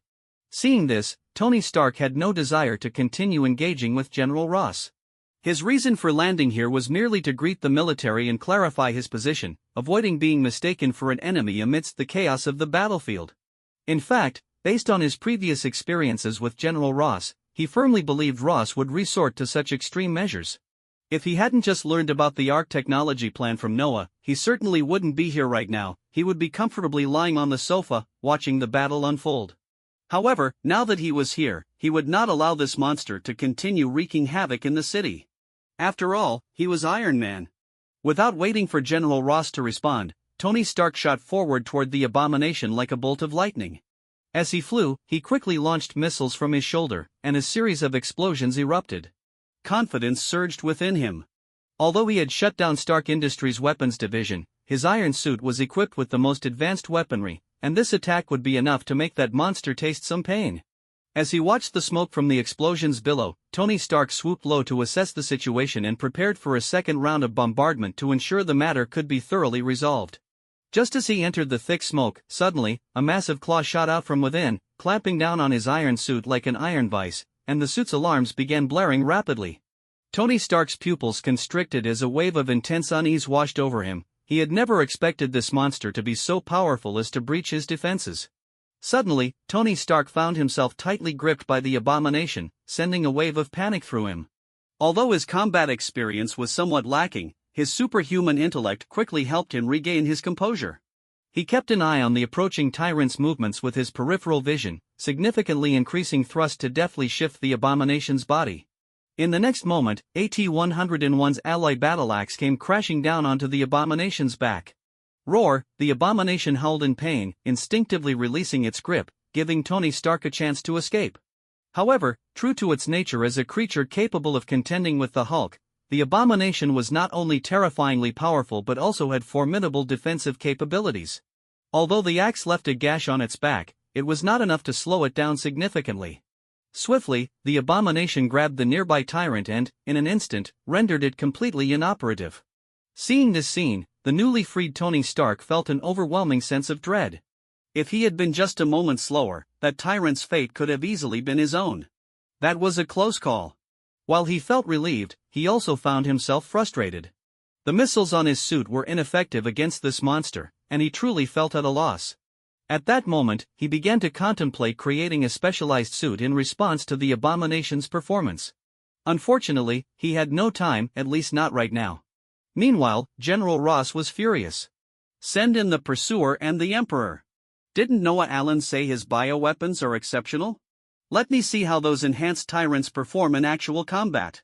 Just as he finished yelling, Noah's voice, laced with amusement, echoed in response. General Ross, it seems you're not quite satisfied with my products. Upon hearing the voice, Ross turned to see Noah Allen leisurely approaching. Although he was puzzled about Noah's presence here, he expressed his dissatisfaction, saying, "This guy is not the Hulk, and your so-called impressive products were easily torn apart like toys when facing Blonsky." Noah remained unfazed. General Ross, you must have seen the combat capabilities of this monster. Even the real Hulk may not be its match. The T-101s are indeed excellent, but against a creature of this caliber, victory can only be achieved through overwhelming numbers. Honestly, deploying just 6 T-101s is far too few. The T-101 is merely a mass-produced model and is far from capable of handling this level of combat. It was important to note that the T-101 was classified as a level 4 bioweapon, while the abomination's power was at least close to level 5 or 6. Although levels are just numbers, when there's a gap in levels, one must seek external assistance, either find the opponent's weakness or get powerful reinforcements. Clearly, merely increasing the number from 1 to 6 was far from sufficient to create a qualitative change. As Noah glanced at Iron Man in the sky, he added with a smile, "Just look at Stark, he's in no better position either." General Ross followed Noah's gaze to Tony Stark, who was already showing signs of damage, with sparks flying from various parts of his sleek suit. While part of this could be attributed to Tony Stark's carelessness, it was enough to demonstrate the abomination's tenacity. With a click, the recording had been completed. Perhaps noticing Noah's gaze and actions, Iron Man re-entered the battle. At that moment, the Pursuer and the Emperor Tyrants also began to move. In this fierce combat, the Emperor Tyrant clearly held the advantage as it was the true melee king. Upon approaching the battlefield, both tyrants simultaneously activated their awakened forms. In this state, their abilities would significantly enhance, but the downside was a lack of endurance. Yet, against such a horrifying monster, prolonging the battle was meaningless. The strong offensive capability in an awakened state was the best solution to ending the fight. At this point, only two T-101 still retained some combat effectiveness, but with the addition of the Pursuer and the Emperor, the overall strength of the Tyrants not only remained intact but increased. As the most powerful, the Emperor Tyrant could briefly hold its ground against the Abomination. Noah squinted, having deduced the Abomination's level through the disparity between them, level 6. This was the first time he had witnessed level 6 combat power in action. Although the Emperor Tyrant could momentarily match the Abomination, its disadvantages were very apparent. If even the Emperor Tyrant struggled, it was needless to say how the other models would fare. Boom! The terrifying clash continued, with the battle between the Abomination and the Tyrants appearing exceedingly fierce. Debris flew everywhere on the ground, and anything touched by them was instantly obliterated. Even Tony Stark felt utterly powerless in the face of this situation. With his most potent attacks rendered useless, he could only provide some support. At least before the Pursuer and the Emperor joined, his assistance had some effect. The Tyrant's combat style was somewhat rigid, but once the two joined in, they displayed remarkable synergy, leaving Tony Stark feeling sidelined. Seeing Noah standing beside General Ross, Tony Stark flew over and removed his helmet. Just as he was about to say something, he spotted Noah holding up the commemorative photo he had just taken. Tony Stark's expression darkened instantly. JARVIS, initiate an intrusion and destroy that photo. In truth, his current state was likely already broadcasted to countless viewers, but seeing Noah holding that close-up photo made him quite displeased. Noah chuckled lightly. Don't forget, my Red Queen was developed by you too. Fuck! Tony Stark muttered under his breath, feeling extremely frustrated by this humiliation. Noah chuckled again. Looks like your suit really isn't up to par. Maybe you should pay more attention to how my tyrants perform. Tony Stark scoffed. Once my Iron Legion is deployed, you'll understand what true power looks like. He felt somewhat stifled. His Iron Legion had already integrated the new element reactor and the latest suit technology, meaning this suit would be obsolete in just a few hours. This battle had come too suddenly. He hadn't had time to prepare anything. Otherwise, he certainly wouldn't be feeling so helpless. Noah had no intention of truly mocking him. Technology's greatest strength lay in its potential for infinite growth. However, the most troublesome aspect was that research required time. What Tony Stark lacked the most at that moment was time. Like Tony, although Noah had his supporting system, at the end of the day, he was still a researcher. Therefore, he too needed time. Researchers couldn't become those who cheat their way to success. They could only rely on their efforts, gradually improving their technology and ultimately translating that technology into their own strength. Just then, a loud thud echoed as Bruce Banner landed not far from the battlefield. Noah's expression grew slightly serious. It seemed his arrival had not changed the final outcome. The Hulk was finally about to appear. Roar! With a thunderous roar, the Hulk slowly stood up. In his eyes, anger seemed to be the eternal theme. Even though he had not fully descended into true rage yet, anger had already become his essence. The Hulk breathed heavily, scanning his surroundings, and his gaze clearly caught sight of General Ross and Noah among others. The moment he saw General Ross, his anger flared up like a raging fire. He remembered all too well that this man had been trying to harm him. Just as the Hulk was about to take down General Ross, the Abomination erupted into a fit of maniacal laughter. Hulk, you've finally come out. As he spoke, he unleashed a surge of power, even tossing the Emperor Tyrant aside. In his eyes, there was only the Hulk. This guy seemed to be his obsession, and he felt no fear even when facing the Emperor Tyrant. Of course, the Tyrants would not easily let him retreat, but at that moment, General Ross issued the command, "Don't stop Blonsky, let him go fight the Hulk." With that order, several Tyrants immediately retreated, clearing a battlefield for Blonsky. Tony Stark furrowed his brow slightly, sensing something was off, but he didn't fully understand the situation, so he remained silent, watching intently. Noah raised an eyebrow, a knowing glint in his eyes. He understood that this was a prime opportunity, but he had a premonition that the outcome of this battle would likely further escalate the Hulk's rage. As the Tyrant stepped back, Blonsky grinned viciously. "Come on, Hulk. I'm going to beat you." His dark yellow, grotesque form looked especially terrifying in the sunlight, towering like a moving mountain. No one doubted his confidence, and the Hulk roared back at Blonsky. Although he didn't speak, his temper was notoriously volatile, and at that moment, it was filled with the desire to fight. The two monstrous figures charged at each other like heavy tanks. Boom! At the moment of impact, an overwhelming force erupted, sending shockwaves that shattered the asphalt beneath them as if it were glass.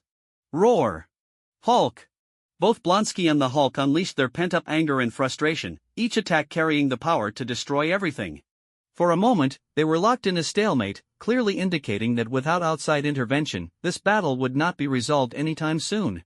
Tony Stark observed the battle with increasing gravity, glancing thoughtfully at the calm Noah, a sense of unease swelling within him.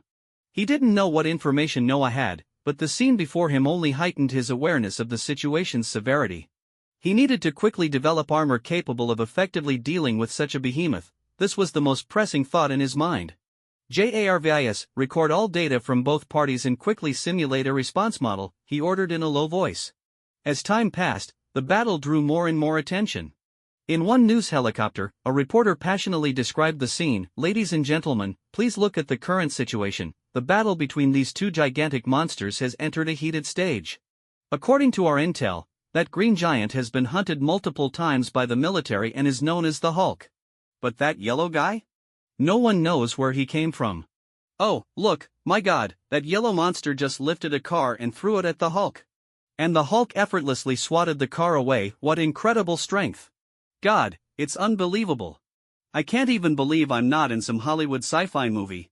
The military has not taken action. We don't know what they're thinking. Do they hope for the Hulk and the yellow giant to take each other out? Or are they simply powerless? I hate to speculate, but the current situation makes me feel somewhat helpless, even desperate. Do we ordinary humans stand a chance against such terrifying creatures? With monster incidents occurring frequently across the country, can humanity really remain safe from these terrifying assaults? Right now, we can only hope that the military's new weapons can be effective, but honestly, I don't hold out much hope. Perhaps our US military will remain disappointingly ineffective. I think the government should issue evacuation orders. The reporter spoke passionately. He was a rookie, only 2 years in and still without much fame, but he felt this was his chance. If he could perform well, perhaps he could rise from a rookie reporter to a top-tier one. As for danger, he hardly considered it. Their news helicopter was over 30 meters high, and at that altitude, how could the battle below possibly reach them? However, hesitating momentarily, especially recalling the scene where the yellow giant casually threw a car, he decided to turn off his microphone and said to the pilot, "Dolly, raise the altitude by another 10 meters. I just feel a bit uneasy." Dolly's expression didn't change, but he chuckled at the young man's cowardice. Their helicopter was already the highest among the news helicopters present. How could they grab the spotlight by flying higher? But he was just a pilot, so flying higher didn't affect him, and he complied with the order. Just as the helicopter began to ascend, Blonsky hurled a car again, but this time the target was not the Hulk but those news helicopters. He was a warrior, not a clown seeking attention. He wanted to send those guys a warning. Whoosh! The thrown car zipped past beneath their helicopter like an arrow, generating a strong gust that jolted the helicopter. The crew's expressions changed drastically, and just then came an ear-splitting crash. Boom! A news helicopter was struck directly by the car, leaving everyone stunned as they stared at the wreckage. "Oh, damn it, Ray, you saved our lives!" they exclaimed, feeling incredibly fortunate. Blonsky turned his gaze back to the panting Hulk, excitement glimmering in his eyes. He felt the immense power coursing through him. He now possessed strength that rivaled the Hulk's, along with his own proud combat skills. "Hulk, I'm going to kill you!" he roared, charging once more at the Hulk, showcasing his terrifying power and combat prowess. This time, he finally seized the opportunity to pin the Hulk down, raining down blows with his massive, spiked fists, each strike sending waves of exhilaration through him. At that moment, chaos erupted around them. The expressions of everyone turned grave, and General Ross could hardly believe that Blonsky had actually gained the upper hand, appearing to have a real chance at victory.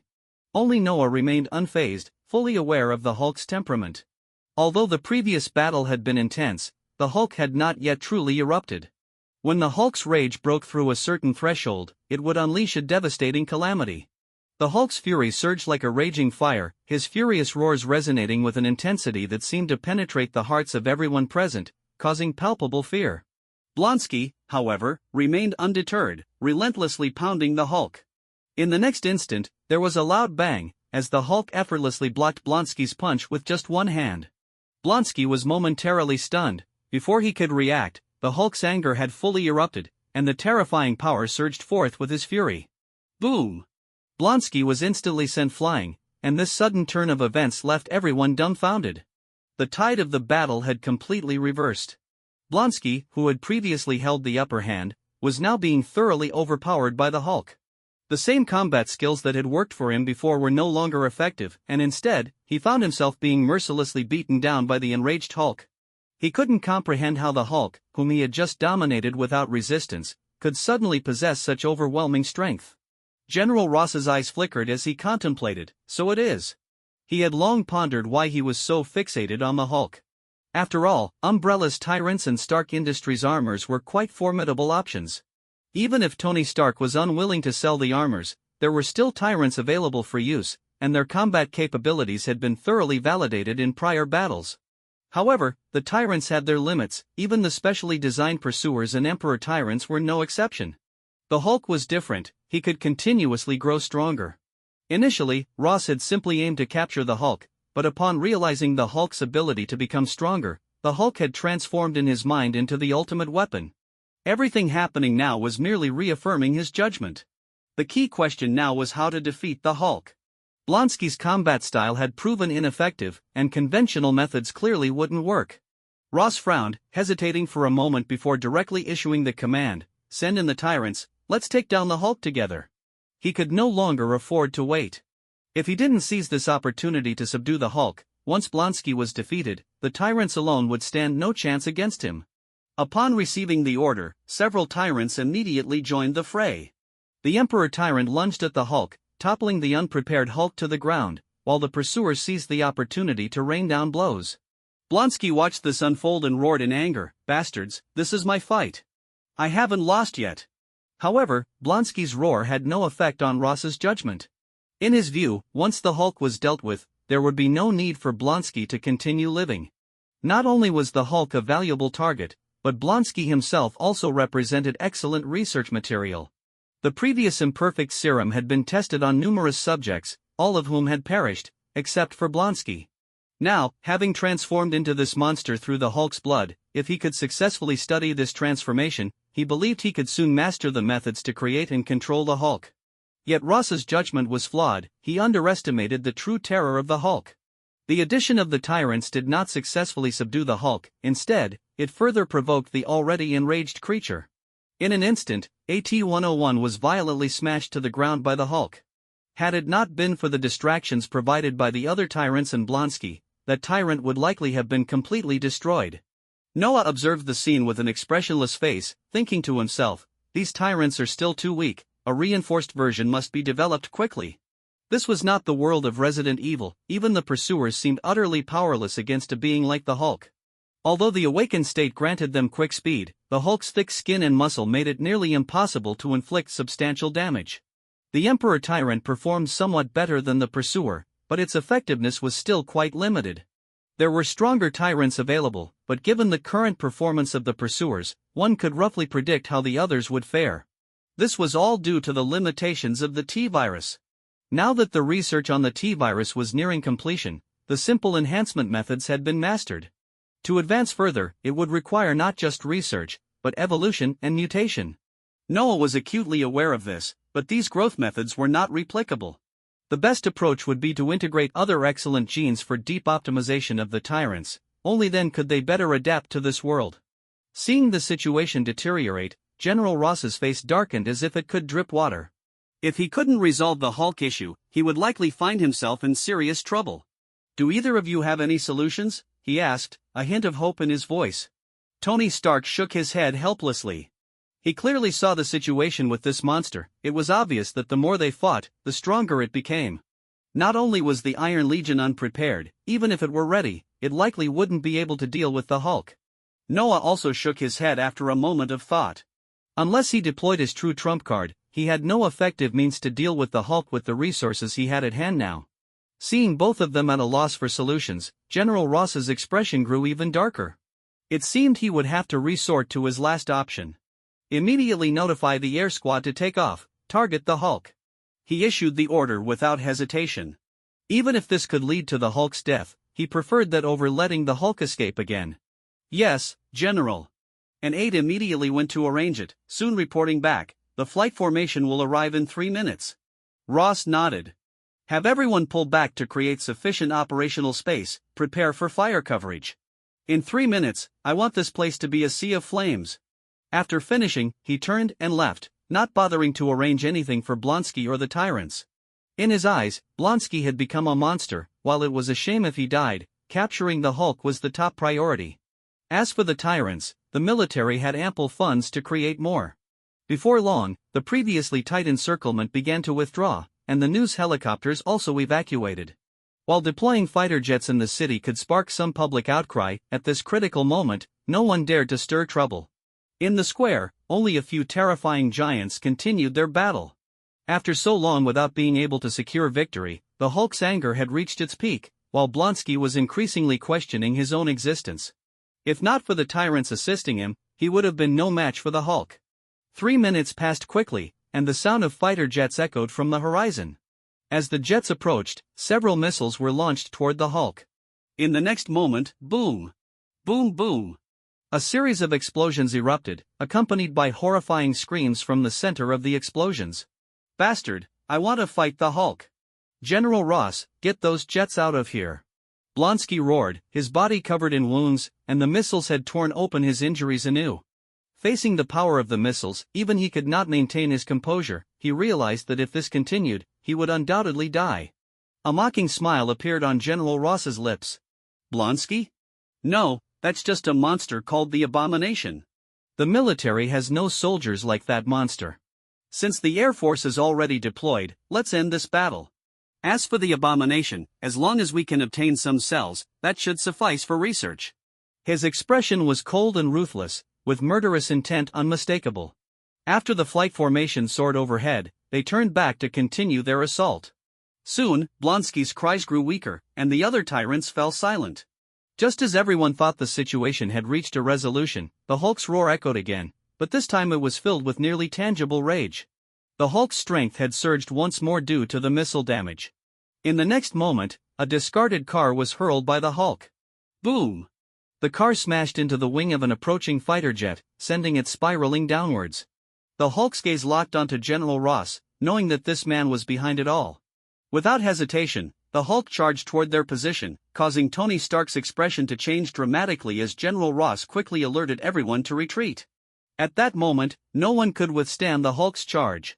Only Noah remained standing, his brow furrowed. He knew there was no escaping now, and he had no intention of running away. As the Hulk's wrath intensified like an unquenchable wildfire, his furious roars seemed to resonate with an intensity that struck fear into the hearts of everyone present. Blonsky, however, remained undeterred, continuing to pummel the Hulk without pause. In the next instant, a thunderous bang echoed as the Hulk effortlessly blocked Blonsky's punch with a single hand. Blonsky was momentarily stunned. Before he could react, the Hulk's rage boiled over, and a terrifying power surged forth with his anger. Boom!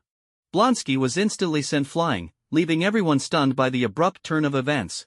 The tide of the battle had completely shifted. Blonsky, who had previously held the upper hand, was now being completely overpowered by the Hulk. The same combat tactics that had previously worked for him were no longer effective. Instead, he found himself being mercilessly beaten down by the enraged Hulk. He couldn't comprehend how the Hulk, whom he had just dominated so effortlessly, suddenly possessed such overwhelming strength. General Ross's eyes narrowed as he contemplated. So it is. He had long wondered why he was so fixated on the Hulk. After all, both Umbrella's Tyrants and Stark Industries armors were formidable options.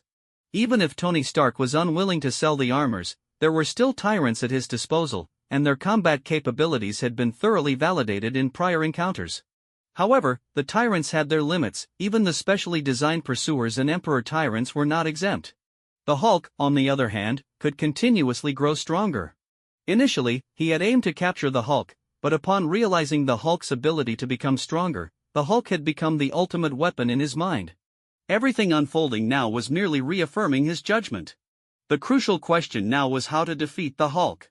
Blonsky's tactics had proven ineffective, and conventional methods were obviously futile. Ross frowned, hesitating briefly before issuing a command: "Send in the Tyrants, let's take down the Hulk together." He could no longer afford to wait. If he didn't seize this opportunity to subdue the Hulk, once Blonsky was defeated, the tyrants alone would stand no chance against him. Upon receiving the order, several tyrants immediately joined the fray. The Emperor Tyrant lunged at the Hulk, knocking the unprepared Hulk to the ground, while the pursuer seized the moment to unleash a flurry of blows. Blonsky watched in fury, roaring, "Bastards, this is my fight. I haven't lost yet." However, Blonsky's roar had no impact on Ross's judgment. In his eyes, once the Hulk was dealt with, there would be no need for Blonsky to continue living. Not only was the Hulk a valuable target, but Blonsky himself also represented excellent research material. The previous imperfect serum had been tested on numerous subjects, all of whom had perished, except for Blonsky.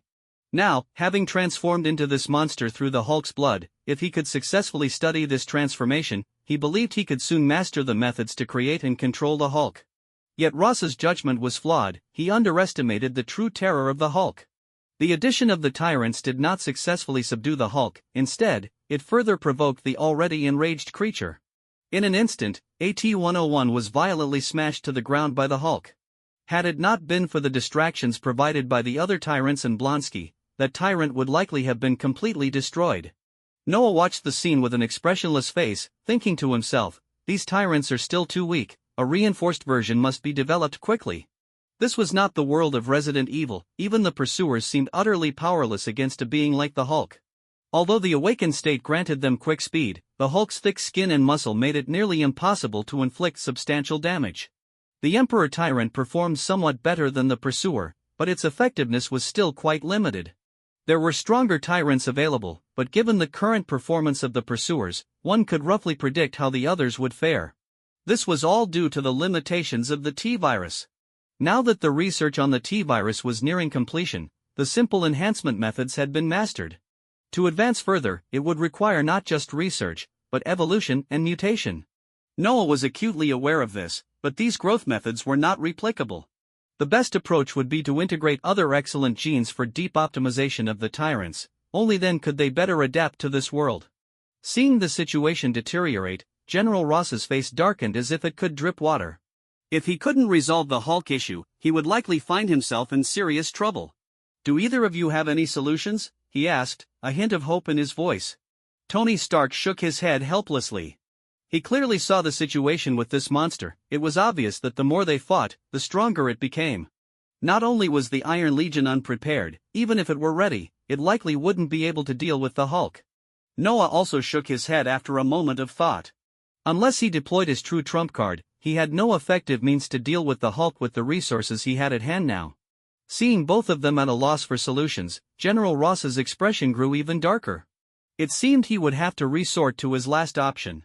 Immediately notify the air squad to take off, target the Hulk. He issued the order without hesitation. Even if this could lead to the Hulk's death, he preferred that over letting the Hulk escape again. "Yes, General." An aide immediately went to arrange it, soon reporting back, "The flight formation will arrive in 3 minutes." Ross nodded. "Have everyone pull back to create sufficient operational space, prepare for fire coverage. In 3 minutes, I want this place to be a sea of flames." After finishing, he turned and left, not bothering to arrange anything for Blonsky or the tyrants. In his eyes, Blonsky had become a monster. While it was a shame if he died, capturing the Hulk was the top priority. As for the tyrants, the military had ample funds to create more. Before long, the previously tight encirclement began to withdraw, and the news helicopters also evacuated. While deploying fighter jets in the city could spark some public outcry, at this critical moment, no one dared to stir trouble. In the square, only a few terrifying giants continued their battle. After so long without being able to secure victory, the Hulk's anger had reached its peak, while Blonsky was increasingly questioning his own existence. If not for the tyrants assisting him, he would have been no match for the Hulk. 3 minutes passed quickly, and the sound of fighter jets echoed from the horizon. As the jets approached, several missiles were launched toward the Hulk. In the next moment, boom! Boom boom! A series of explosions erupted, accompanied by horrifying screams from the center of the explosions. "Bastard, I want to fight the Hulk. General Ross, get those jets out of here." Blonsky roared, his body covered in wounds, and the missiles had torn open his injuries anew. Facing the power of the missiles, even he could not maintain his composure. He realized that if this continued, he would undoubtedly die. A mocking smile appeared on General Ross's lips. Blonsky? No, that's just a monster called the Abomination. The military has no soldiers like that monster. Since the Air Force is already deployed, let's end this battle. As for the Abomination, as long as we can obtain some cells, that should suffice for research. His expression was cold and ruthless, with murderous intent unmistakable. After the flight formation soared overhead, they turned back to continue their assault. Soon, Blonsky's cries grew weaker, and the other tyrants fell silent. Just as everyone thought the situation had reached a resolution, the Hulk's roar echoed again, but this time it was filled with nearly tangible rage. The Hulk's strength had surged once more due to the missile damage. In the next moment, a discarded car was hurled by the Hulk. Boom! The car smashed into the wing of an approaching fighter jet, sending it spiraling downwards. The Hulk's gaze locked onto General Ross, knowing that this man was behind it all. Without hesitation, the Hulk charged toward their position, causing Tony Stark's expression to change dramatically as General Ross quickly alerted everyone to retreat. At that moment, no one could withstand the Hulk's charge. Only Noah remained standing, his brow furrowed. He knew there was no escaping now, and he had no intention of running away. Ah, that's quite an interesting proposal.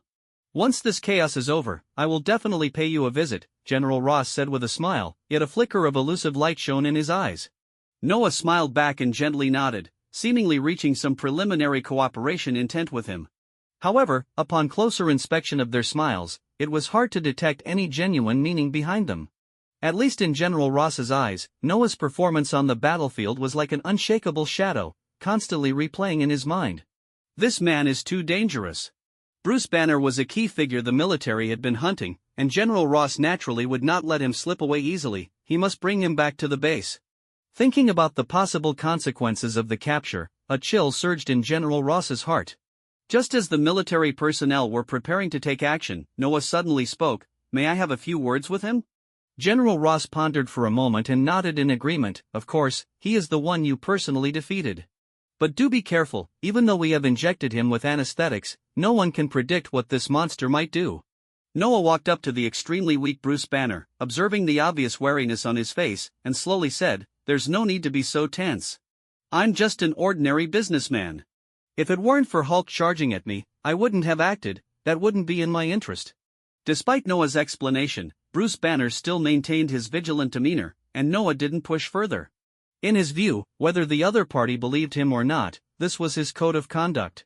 Although he had killed countless people, they were all those who opposed him. Therefore, even when faced with the lives of these soldiers, he felt pity, as they were not his enemies. Of course, he didn't care about others' opinions, whether they thought it was crocodile tears or the compassion of a strong man. It had nothing to do with him. His purpose for coming here today was merely to obtain some of Hulk's blood and the Abomination's blood. As for taking action, while it was within the range of his expectations, it was not part of his plan. All of this was just a coincidence, and the effects he created could be said to be both good and bad. Standing in front of Banner, Noah leaned in and whispered in a voice only he could hear, "Have you considered another possibility, such as attempting to communicate with Hulk?" After saying this, Noah turned and left, not caring about Banner's expression. He believed that Hulk must still remember his earlier performance, and even if Hulk had the ability to appear now, he would not reveal himself in front of him.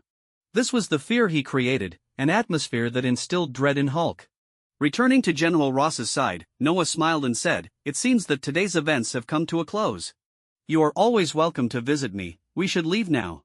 Tony Stark nodded in agreement and then removed his mask.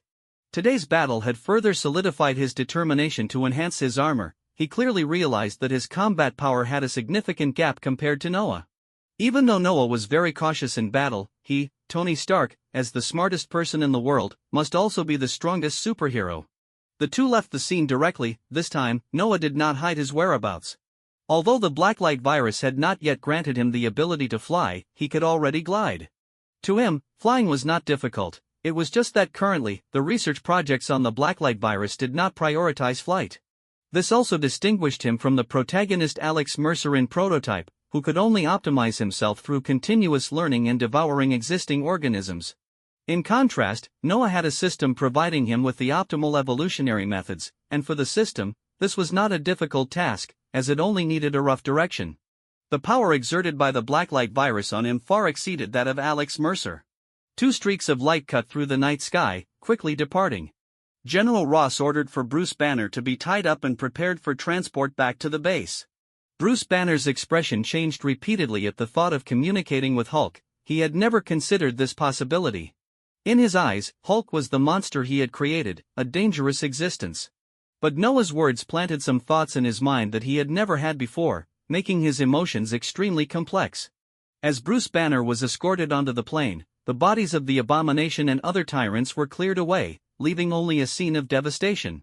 In Hell's Kitchen, Tony Stark followed Noah here.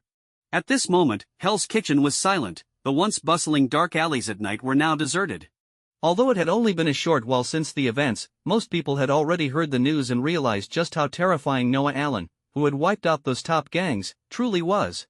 If nothing unexpected happened, Hell's Kitchen would soon enter a period of quiet. The two ignored the unusual surroundings and directly returned to Noah's home. After staying here for a while, Noah began to consider moving away. Honestly, I thought the most you should be doing right now is going home and burying yourself in research, Noah rolled his eyes and said helplessly.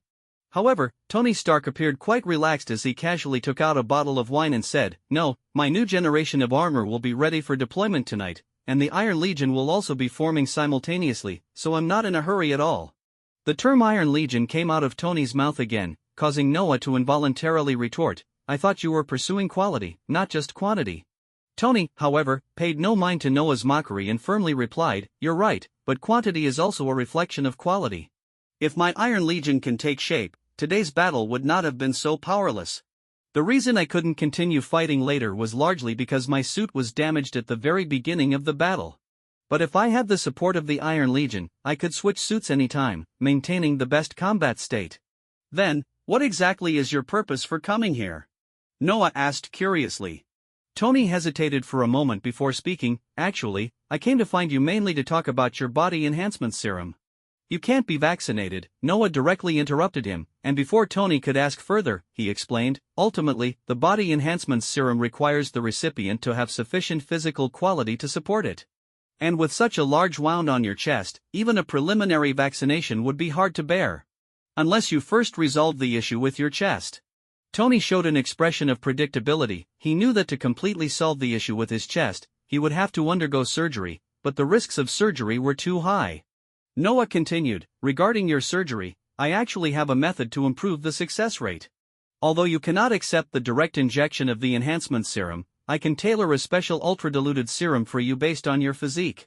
This serum can only work for a short time, enhancing your cellular vitality and cardiopulmonary function. Injecting it before surgery would significantly increase your success rate." Hearing this, Tony hesitated for a moment. He didn't know how much the success rate could improve, but he still said, "Reserve one for me." Noah narrowed his eyes, revealing a sly smile. Even brothers need to settle accounts clearly. "Since it's a special order, the price is a bit steep. Sincere price, $60 million.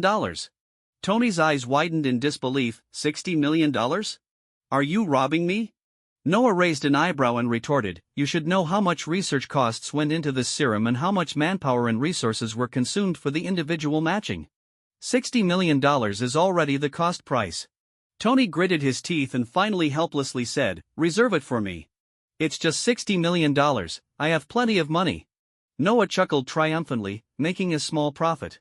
Then, Tony Stark added, "I came here mainly for the arc reactor project. In fact, a couple of days ago, I went to find Reed Richards." Upon hearing this, Noah was momentarily taken aback and couldn't help but silently complain, "Damn. This guy is really unreliable. Didn't we agree it wasn't the right time? How could he just turn around and go find someone else?" Noah's brow furrowed tightly. Tony Stark's actions had completely disrupted all the plans he had meticulously devised. He felt a pang of regret, realizing that relying on these so-called geniuses to obediently follow his arrangements was utterly foolish. He eagerly asked, "What exactly did he say?" Tony Stark shrugged, nonchalantly replying, "He agreed, but we had some disagreements on the direction of the arc reactor project." Noah rubbed his temples in frustration. This was an unexpectedly perplexing answer. In the comic book setting, both of these guys were members of the Illuminati, and it was surprising that they would have a divergence over the project direction. The change could not have come from Reed Richards, but rather from Tony Stark, who had the most frequent contact with him. Although Noah had some suspicions, he couldn't show any signs of it. He asked, slightly puzzled, I thought you two, being geniuses in the field of technology, would have a lot in common. After all, you're both among the smartest people in the world." Tony Stark gave Noah a deep look.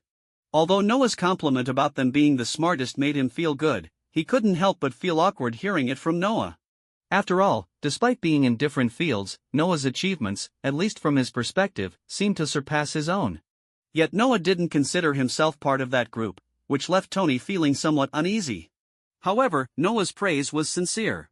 He was indeed smart, but without the help of the system, the excellent researchers at the lab, and his own relentless efforts in organizing his work, he would never have achieved such success.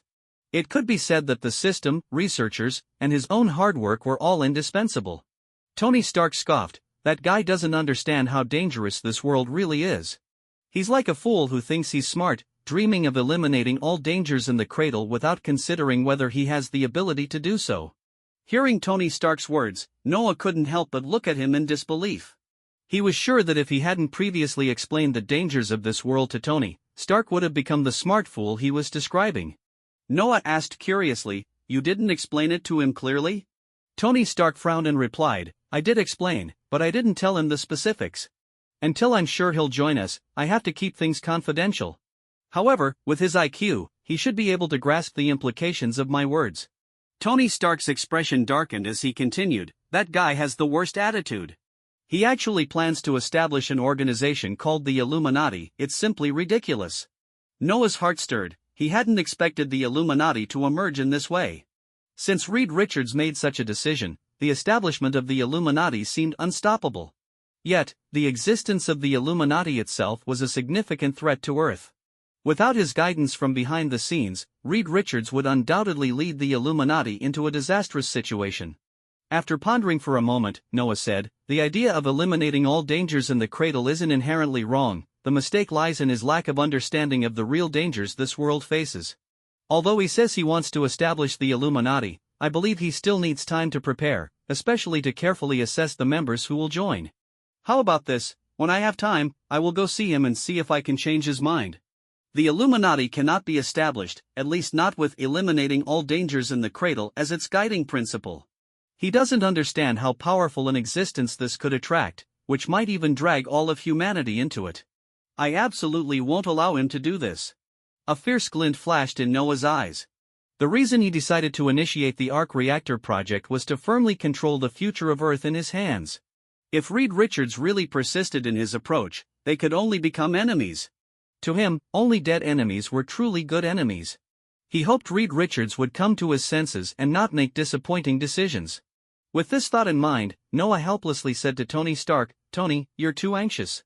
I told you before that now is not the time. We need to wait for other potential members to recognize the dangers of this world before we gradually bring them in. Reed Richards clearly hasn't realized this yet." Tony Stark expressionlessly picked up his wineglass, took a sip of red wine, and then said, "This wine is indeed good. Let me guess, this isn't part of your collection, is it?" Seeing Tony Stark starting to joke again, Noah decided not to dwell on it any longer. He understood that with Tony's arrogant personality, similar situations would likely happen frequently in the future, and he would need to guide and correct him. Noah wore a somewhat helpless expression. He knew that unless he truly intended to go against the entire world, keeping Tony Stark in his camp was still more beneficial than harmful for him. After sending Tony Stark off, Noah began to seriously contemplate the issue of the Fantastic Four. He was still somewhat envious of them. Mr. Fantastic, Reed Richards, was a very tricky character. He was incredibly intelligent, possibly even smarter than Tony Stark. But the common flaw of intelligent people is arrogance. They always believe they can solve every problem. Compared to Tony Stark, Reed Richards' arrogance seemed more like an innate nature, making it hard to perceive his growth. Unlike Tony Stark, who, despite his arrogance, kept evolving and ultimately became a superhero in everyone's eyes. You might not like Tony Stark, but you had to admire his courage and perseverance. As for the other three members of the Fantastic Four, each had their own characteristics, especially Invisible Woman, Susan. He had seen her photo in the news, and her graceful figure was still difficult for him to forget. However, all of this was just a matter for the future. The most important thing now was to complete the Super Squad project as soon as possible and resolve the issues with Osborn Industries. With the support of Osborn and Stark, his arc reactor project could officially commence. Additionally, he needed to continue his in-depth research on the Hulk gene replacement, which was fundamental to enhancing his power. With this thought in mind, a glimmer of anticipation flashed in Noah's eyes. He could hardly wait to see the tremendous changes brought about by the Arc Reactor project. Walking into the basement, Noah slowly took out 2 blood samples, one from Hulk and the other from the Abomination. He placed both samples into the system for identification. The genetic sample from Hulk showed a level of 7, which was not beyond his expectations. Hulk's powerful expressiveness and immense potential were enough to prove this. However, even though Hulk might possess strength far exceeding level 7 when enraged, Noah had always found the system's methods of assessment somewhat inscrutable. On the other hand, the genetic sample from the Abomination was rated at level 5, which genuinely surprised Noah. This level was far too low and was seriously inconsistent with the Abomination's demonstrated level 6 combat abilities. The Abomination was highly similar to Hulk, and in Noah's view, its genetic level should at least reach level 6 to match Hulk's combat power. Even if the system excluded the parts that showed high similarity to Hulk during the conversion assessment, it was unreasonable to do so during the identification process. However, the system was beyond Noah's control. Perhaps in its assessment criteria, the Abomination's genes were simply regarded as inferior. Noah shook his head helplessly. Looking at Hulk's system integration data, he understood that cracking the formula for infinite rage would not be an easy task. It was quite normal. If it were so easy to solve, Hulk wouldn't be a unique existence. The same went for the Abomination. Being a mutant of Hulk, its research value was similarly low. Faced once more with the research dilemma of Marvel's mutated genes, Noah felt a deep sense of helplessness. These genes weren't inherently bad, but the time invested in researching them often did not yield proportional returns. Because these genes belonged to special mutants, they had almost no replicability, and the research directions were inherently complex. The system could offer him very limited assistance in this area. In contrast, he preferred the genes of organisms that inherently possessed powerful abilities and simpler structures, such as the direwolf or the pure giant. Both of these organisms had detailed data in their genetic systems, making them much easier to study. Of course, if he had the chance in the future to acquire the genes of the Asgardian gods or frost giants, that would also be worth exploring. Forget it, let's proceed with gene replacement, Noah thought, reigniting his interest after feeling disheartened. After all, this was Hulk's gene, and there probably weren't many genes on Earth that could reach level 7. He chose to replace Hulk's gene, and the system began to flash rapidly. Soon, a new genetic sample appeared before him. Gene source, Smaug the Dragon, Middle-earth, level 7, value 143,800 cell sources. His luck seemed decent. He had drawn the gene of a level 7 organism. However, upon seeing that the gene belonged to a dragon from the Lord of the Rings, Noah frowned. Smaug was an impressive 141 meters long, and its genes were undoubtedly powerful. Yet, Noah truly didn't know how he could utilize this gene. Where would he even keep such a large creature? He felt a sinking sensation in his heart, realizing he had acquired another difficult-to-handle specimen. However, he quickly reconsidered. This gene seemed to have its uses. For instance, he had always been concerned about the issue of magic. Magic indeed existed in the Marvel universe, and Smaug, as a creature from the magical world, must possess some resistance to magic, along with its invulnerable scales and fire-breathing abilities. This had enormous research value and could also provide possibilities for the further evolution of the Blacklight Virus. With this thought, Noah smiled. Although it wouldn't be easy to bring the dragon back to life, with Smaug's gene, he had officially begun to touch upon the realm of magic. Even if he didn't understand magic, as long as he could ignore its damage, he would possess the ability to counter magic. When he applied this magical gene to all the biological weapons in his hands, it would mark a transformative moment for his strength. Of course, Smaug's magic was just the beginning. The magic of this world was far from simple. Moreover, who said a dragon couldn't be resurrected? A slight smile crept onto Noah's lips as he formulated a simple modification plan in his mind. He intended to create a truly super biomagic dragon. However, actually bringing this creature to life would require a massive amount of resources, and the time spent would likely be very long. By the time this dragon was born, he had heard that there were many monsters in this world, and perhaps this world was in need of a true monster hunter. The genes of those giant beasts might also serve as excellent materials. Feeling a surge of excitement, Noah temporarily set aside the Smaug gene and placed the Abomination's gene into the replacement space. As the system flashed, a new genetic sample appeared. Gene source, blood orchid, level 4, value, 2385 cell sources. Seeing this result, Noah was slightly taken aback. If he remembered correctly, the blood orchid was a plant from the movie Anaconda, said to contain the secret to eternal life. How could something that could grant immortality only be rated at level 4?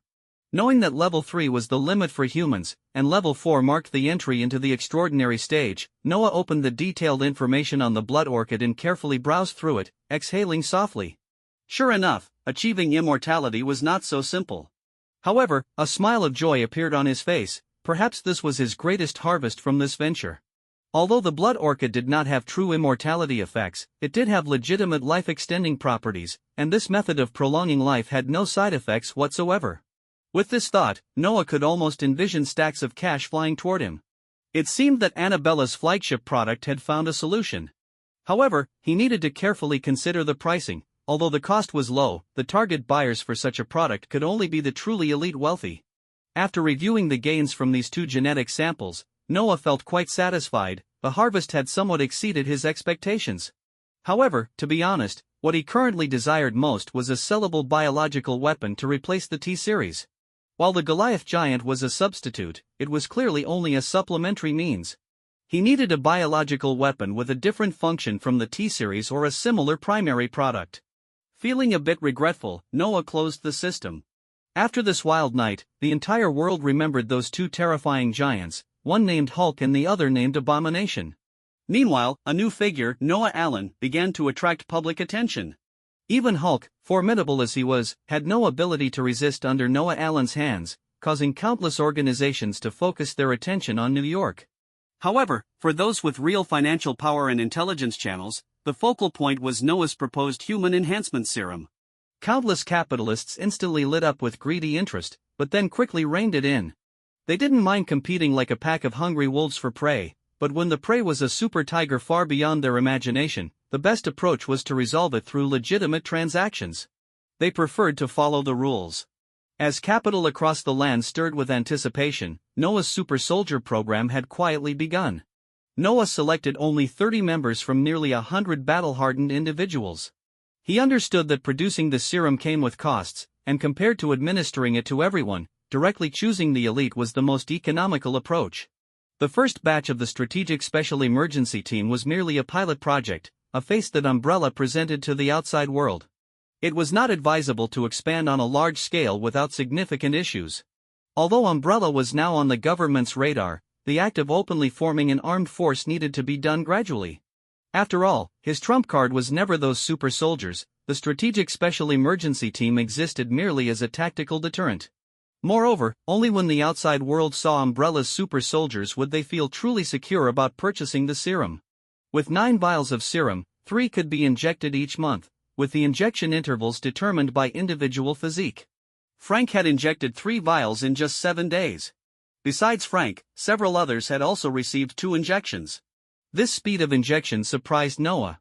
However, he understood that a fast injection rate did not signify much. As the dosage increased, the post-injection reactions would also become more intense.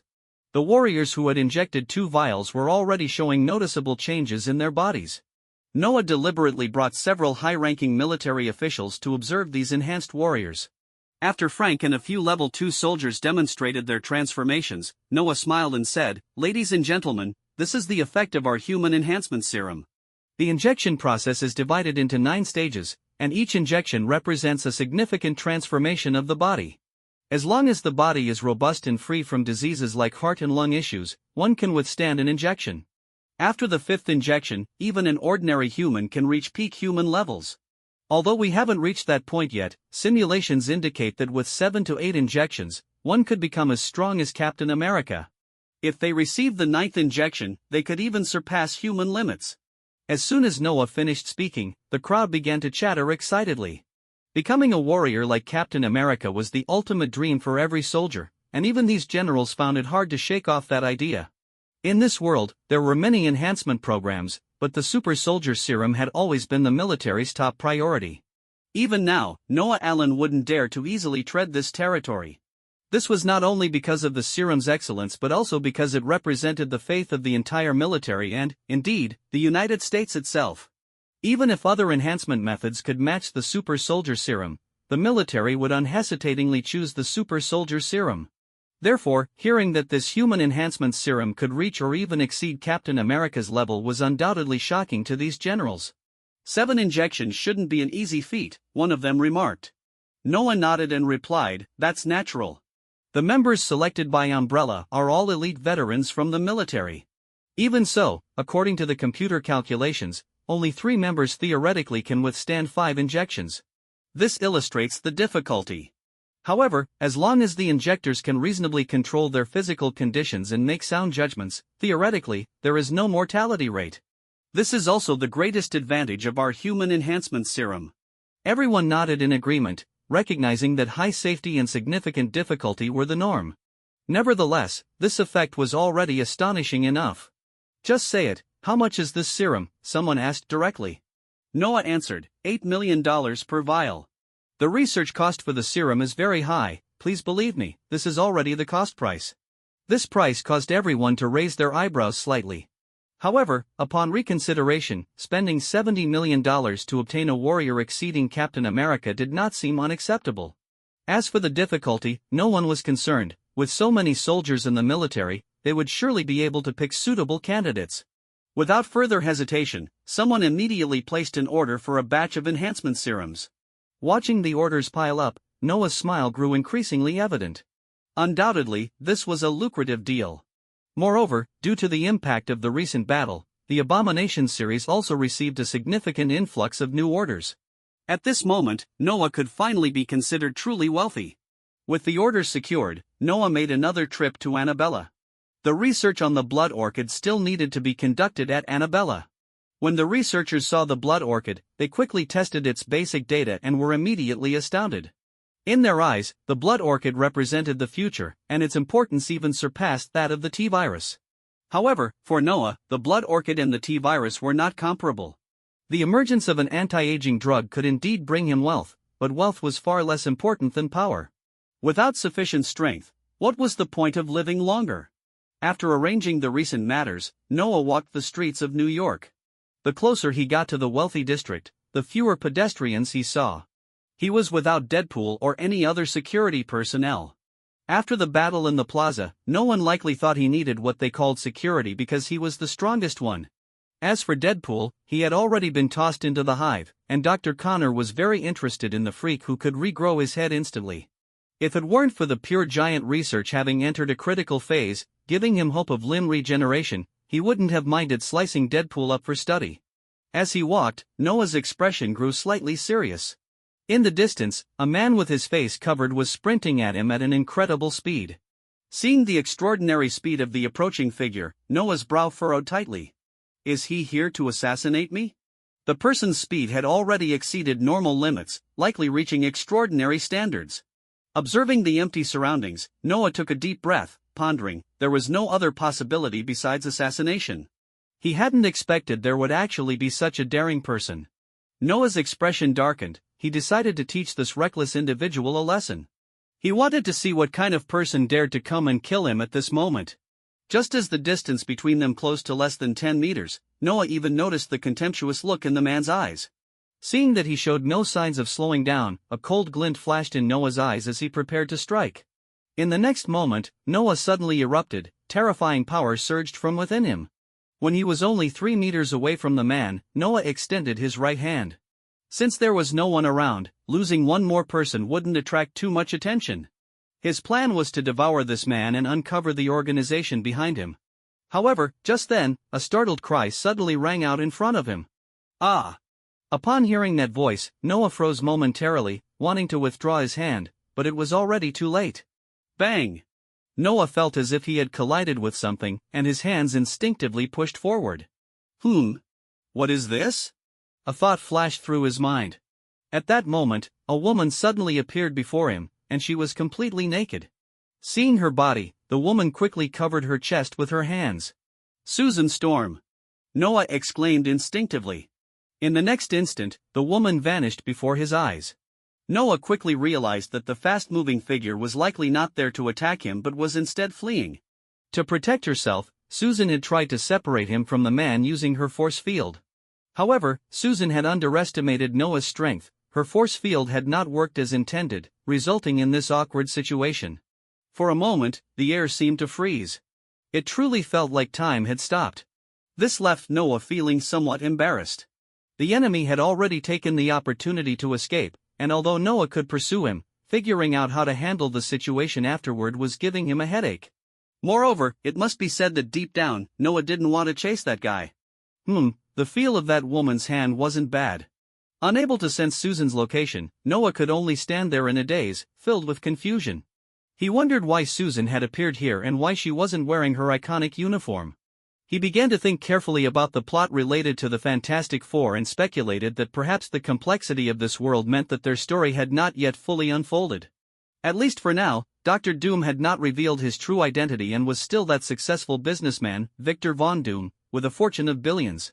However, the Fantastic Four had already resolved several minor and major incidents, and with Johnny Storm's extensive publicity, they had earned the title of the Fantastic Four. Noah had been closely monitoring the situation of the four of them and had a fair understanding of their circumstances. It was evident that the current Fantastic Four had yet to form a mature team. The Thing, Ben Grimm, had already clashed multiple times with Johnny Storm in public, and the relationship between Susan and Reed still seemed rather ambiguous. Of course, this was just Noah's judgment based on the information he had. It might not be entirely accurate. But at least he could confirm that the uniforms for the Fantastic Four should have been completed by now. Why had Susan left without saying a word? That possibility certainly existed. Noah hadn't had a chance to ponder further when a voice broke through his thoughts. "You look somewhat familiar, you must be Noah Allen from Umbrella?" Upon hearing the voice, Noah quickly turned to look in its direction, but found no one there. This made him feel a bit awkward, and he awkwardly replied, "Yes, that's me. Were you pursuing that man just now? I apologize for delaying your business." "It's nothing." Susan seemed unwilling to discuss the matter further, simply stating to Noah, "Please keep today's events a secret, it was just an accident." Noah naturally wouldn't refuse. He smiled and nodded, saying, "Of course, it was an accident. A rather pleasant accident, I might add." Susan Storm's face instantly turned red. She felt a wave of embarrassment, realizing that the accident had been somewhat too significant. In this awkward situation, Susan had no desire for small talk, and after a brief greeting, she hurried away. Noah stood there, unable to help but chuckle softly. Their brief conversation had revealed some clues to him. It seemed that the relationship between Mr. Fantastic and the Invisible Woman was not progressing as quickly as he had imagined. However, Noah didn't dwell on it too much. Everyone liked beautiful women, but taking things further often became quite complicated. The events of today were merely a minor interlude for him. He teased himself inwardly, did the Invisible Woman have some sort of special quirk? Shaking his head with a hint of mischief, Noah continued on his way home. Meanwhile, Susan Storm was already using her force field to lift herself into the air. Just as Noah had guessed, her relationship with Reed was indeed unstable. Although she had feelings for Reed, he always prioritized work and had never expressed his feelings for her, leaving her feeling lost and unsure about their relationship. Upon returning to the Baxter building, Susan got dressed and encountered her brother, Johnny Storm. Seeing her brother's attire, she frowned slightly and said, "Johnny, put on your clothes properly." Johnny Storm watched Susan's retreating figure with a puzzled expression before adjusting his outfit. Today, he had plans to hang out with a few pretty girls. In the lobby, sure enough, Reed was completely engrossed in calculating some formula, while Ben Grimm lay bored on the couch. The high-quality couch, having been laid on by Ben for several days, had clearly begun to show signs of being compressed. "Susan, you're finally here. I think I might have found a solution," Reed exclaimed excitedly. For him, the thing he took the most pride in was his intelligence. As for superpowers, they were secondary. He even worried that these abilities might affect his health, much like Ben Grimm's condition. Hearing Reed's words, Susan, already feeling irritable, became even more agitated. "Don't you want to know what I encountered today?" Reed finally snapped back to attention, looking at Susan and noticing her displeased mood. "Sorry, I was too engrossed. You can tell me now."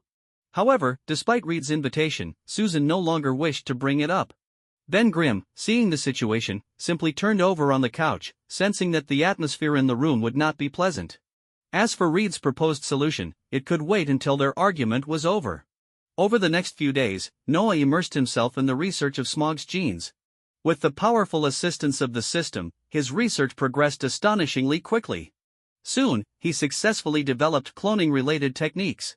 With the technology in hand, all he needed next was sufficient resources to achieve cloning. Cloning the entire Smog would naturally be quite challenging, but if he made some adjustments to Smog's genes, the difficulty would be significantly reduced.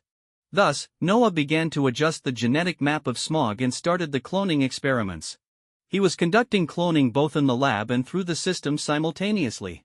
After all, the clones cultivated in the lab would inevitably have some defects, while the organisms cloned directly from the system could avoid these issues.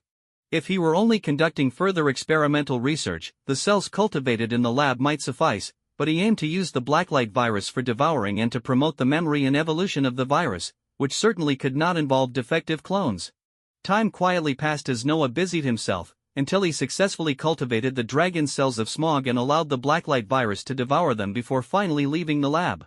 He had accumulated quite a few matters to handle recently. The gang issues were far from over, and he certainly did not plan to back down easily. Although he had killed Madame Gao, the dragon bones in his possession made him realize that she might have already been resurrected. With Kunlun hard to find, he did not want to confront that unfathomable dragon. Thus, acquiring the dragon bones from the hand had become his immediate goal. The super soldier program was also progressing steadily. From what he understood, Ivan Vanko's suit was nearing completion. Once the enhanced super soldiers were equipped with their suits, he would have a powerful armed force to resolve many troubles for himself.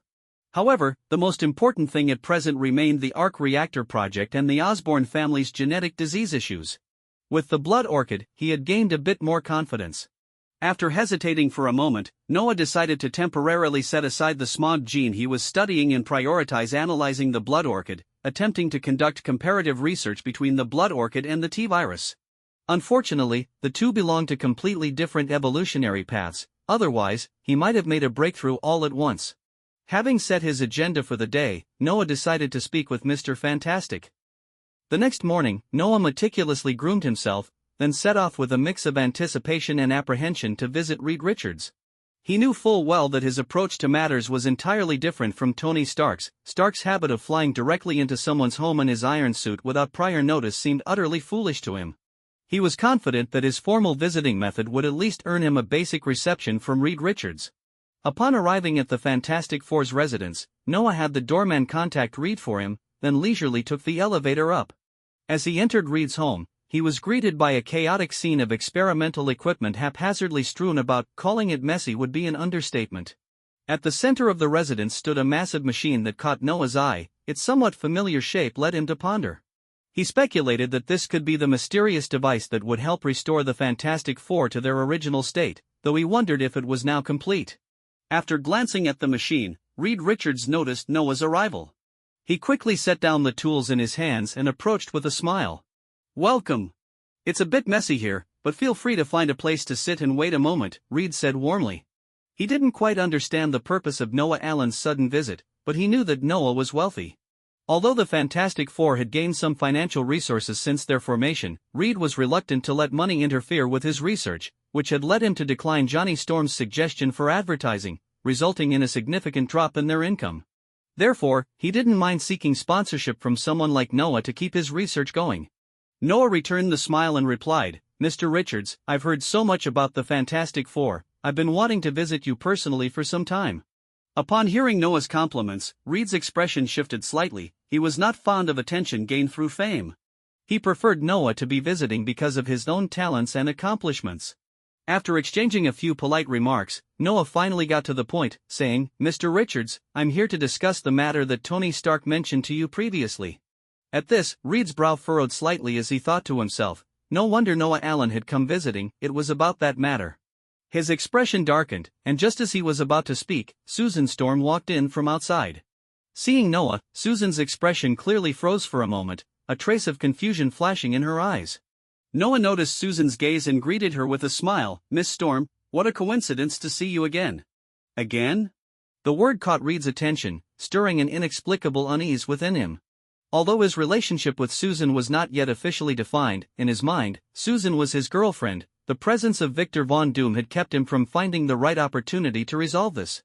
Now, seeing Susan's reaction to Noah made him feel sensitive, as if his territory had been infringed upon. "You two know each other?" Reed asked intently, fixing his gaze on Susan.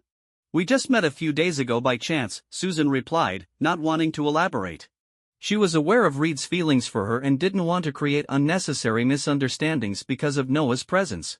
However, it was evident that Reed was very much concerned, his eyes reflected his inner unease and confusion, and the atmosphere grew heavy. Although Noah was unsure of what had transpired between them, he could sense the shift in the atmosphere. He quickly chuckled, breaking the awkward silence. "Mr. Richards, I heard from Tony Stark that you have thoughts about forming an Illuminati?" Recognizing that Noah had successfully shifted the topic and alleviated the tension, Reed let out a sigh of relief. Although he was reluctant to be rescued by Noah, he had to admit that the earlier situation had left him somewhat flustered. Feeling slightly more at ease, his attitude toward Noah remained cold. "Yes, since you share the same thoughts as Tony Stark, I see no need to continue our discussion.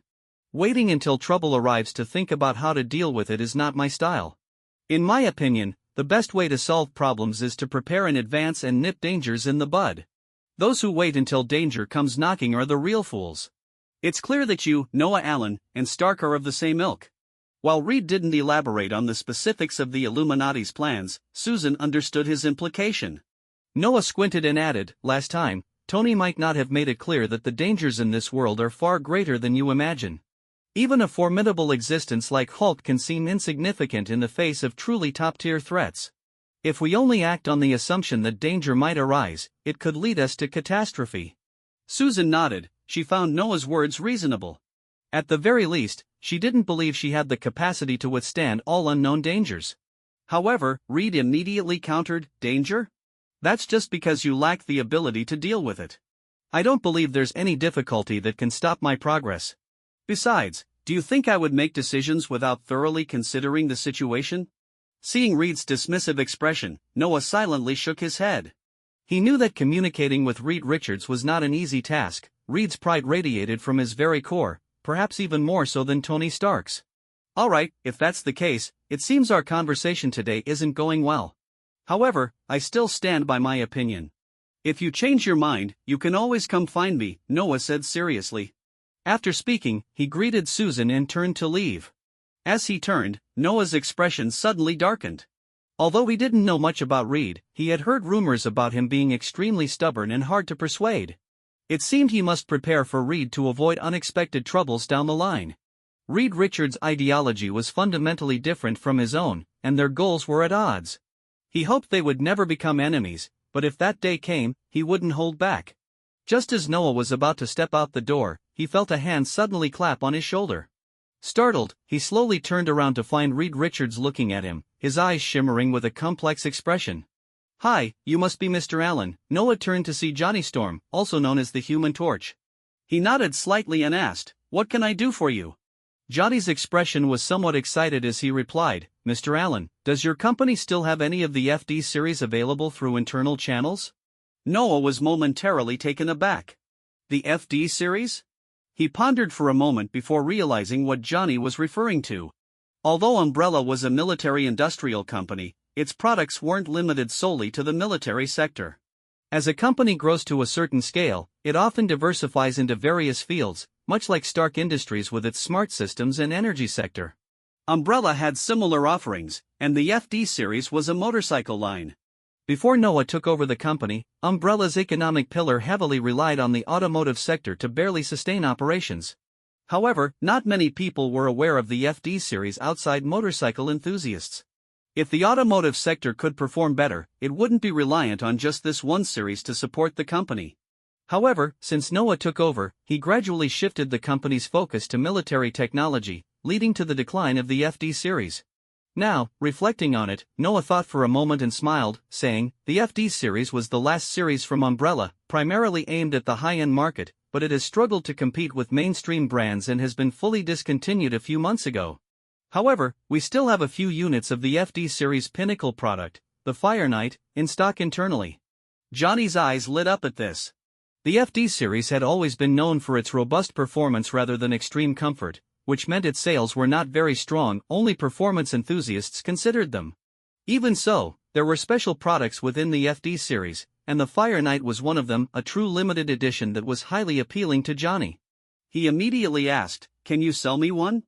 I can promote your company for free." Noah chuckled and said, "Since you're Susan's brother and the famous Human Torch, I'd be happy to give you one." Upon hearing Noah's words, Johnny's expression brightened even more. His identity as the Human Torch indeed brought him numerous advantages. Noah noted this and began to formulate some thoughts. Johnny's youthful exuberance and lack of restraint were undoubtedly flaws, but they also made it easier to win him over. The abilities of the Fantastic Four were strong, and while Reed Richards was intelligent, bringing other members on board could also be beneficial. A motorcycle gathering dust in the company's basement was nothing to Noah. He was more than willing to do this favor. After Noah's promise, Johnny's tone noticeably changed, filled with admiration for Noah, claiming that he was a real man. When they discussed Reed, Johnny's dissatisfaction was quite evident. If it weren't for his sister liking that guy, he would have nothing to do with Reed. The expression on his face amused Noah. He couldn't help but think that someone as smart as Mr. Fantastic couldn't even manage a small group like the Fantastic Four. How could he aim to save the world with such shortcomings? Exiting the Fantastic Four's building, Noah felt quite pleased. Although things with Reed Richards hadn't gone well, he now had a good grasp of the internal issues within the Fantastic Four and even had Johnny keep an eye on Reed's movements, promising to notify him of any abnormalities. Johnny confidently promised it was a small task for him. He even mentioned that if Noah was interested in his sister, he could help make introductions. To this, Noah firmly declined. Nonetheless, Noah still gifted Johnny a piece from his personal collection. Susan Storm? Well, her figure and looks certainly aligned with Noah's aesthetic. Noah stretched lazily, then leaped into the air, a pair of black dragon wings sprouting from his back. Whoosh! In the next moment, with a flap of his wings, he soared into the sky. Watching Noah fly away, Johnny's eyes widened in surprise. He hadn't seen any news about this ability before.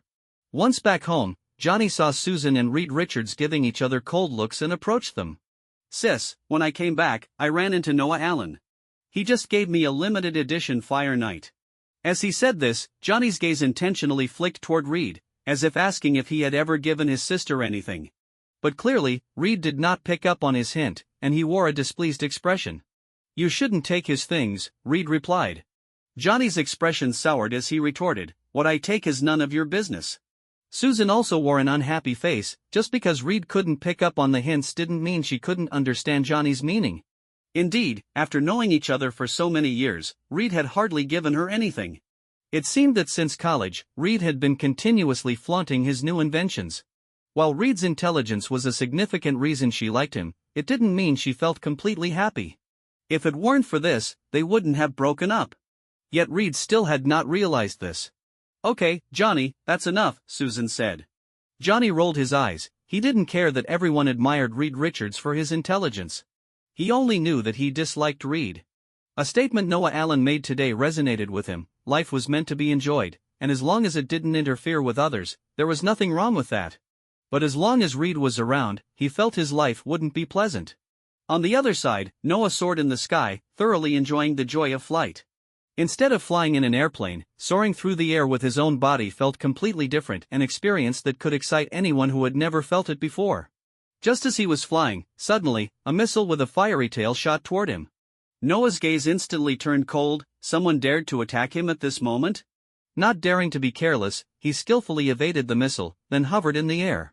His keen dragon eyes, evolved from the Blacklight Virus, scanned the surroundings, but after a moment, he found no traces. Noah's expression darkened. This was New York. How could someone launch a missile attack in such a place? Who could it be? On his way home, Noah was suddenly attacked by a missile, causing his mood to plummet. However, the worse the situation became, the more he forced himself to stay calm. He understood that enemies who had not yet revealed themselves should not be hastily labeled as such. He couldn't simply create new enemies based on his own assumptions. Despite feeling quite annoyed by this passive predicament, he realized he had to keep this matter to himself for now. The next morning, Ivan Vanko cheerfully brought Noah some good news. His first-generation iron suit had finally been successfully completed. Upon hearing this, Noah's earlier displeasure seemed to vanish in an instant. He thought to himself, it was just a missile after all. Even if he had been hit, it would have been like being bitten by a mosquito, just a minor annoyance. However, the successful development of Umbrella's armor brought enormous profits. While Tony Stark was unwilling to sell his suits, Noah had no such concerns. Most importantly, compared to the paltry maintenance projects for biological weapons like the Abomination, the upkeep for the Iron Suit was far more complex, allowing for considerable income with each maintenance session. After observing Ivan's demonstration, Noah pondered for a moment. He knew that Ivan had not gone out for a long time while developing this suit and was unaware of the changes happening outside. In fact, the performance of the K1 was now considerably outdated. Ivan was still excitedly saying, "Boss, look. How's my K1 Iron Suit? I've compared it to Tony Stark's Mark series, and the K1 is just as good as Mark III. The best part is, the weapon systems on the K1 can easily outclass the Mark III." Looking at Ivan's excited expression, Noah couldn't help but feel a bit of pity. The kid was too naive, he had no idea how much the world outside had changed. Sighing, Noah spoke directly. "Red, show Dr. Vanko the performance of Tony Stark's Mark series." "Yes, Mr. Allen." As Noah's words fell, a virtual display screen lit up in the lab, showcasing the various performance metrics of the Mark series suits one by one. At this moment, Tony Stark's Iron Legion had taken preliminary shape, and the dazzling array of suits left Ivan Vanko dumbfounded. How is this even possible? He was somewhat dazed. How could Tony Stark develop so quickly?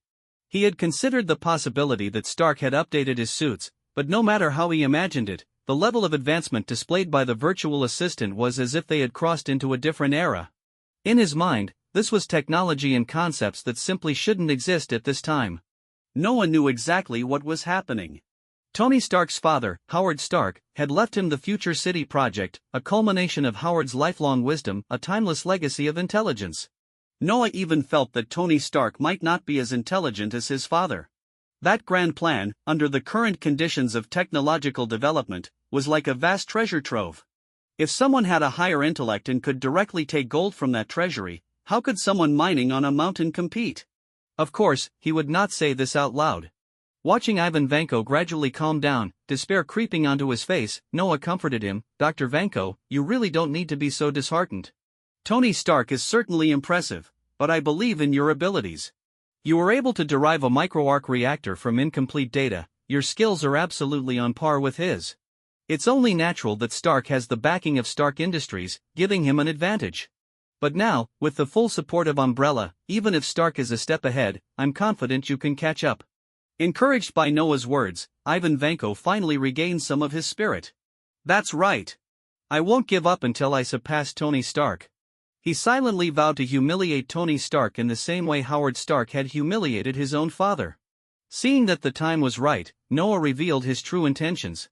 "But Dr. Vanko, have you considered other possibilities? Like combining the Iron Suit with Umbrella's resources?" "What?" Ivan Vanko looked at Noah in confusion. Noah explained, "While I may not have extensive knowledge about machinery, it's clear that both you and Tony Stark's suits possess a significant limitation, namely, the condition of the person wearing them. In dangerous battles, the human body is always the weakest link. But what if we could transform this weakness into a strength?"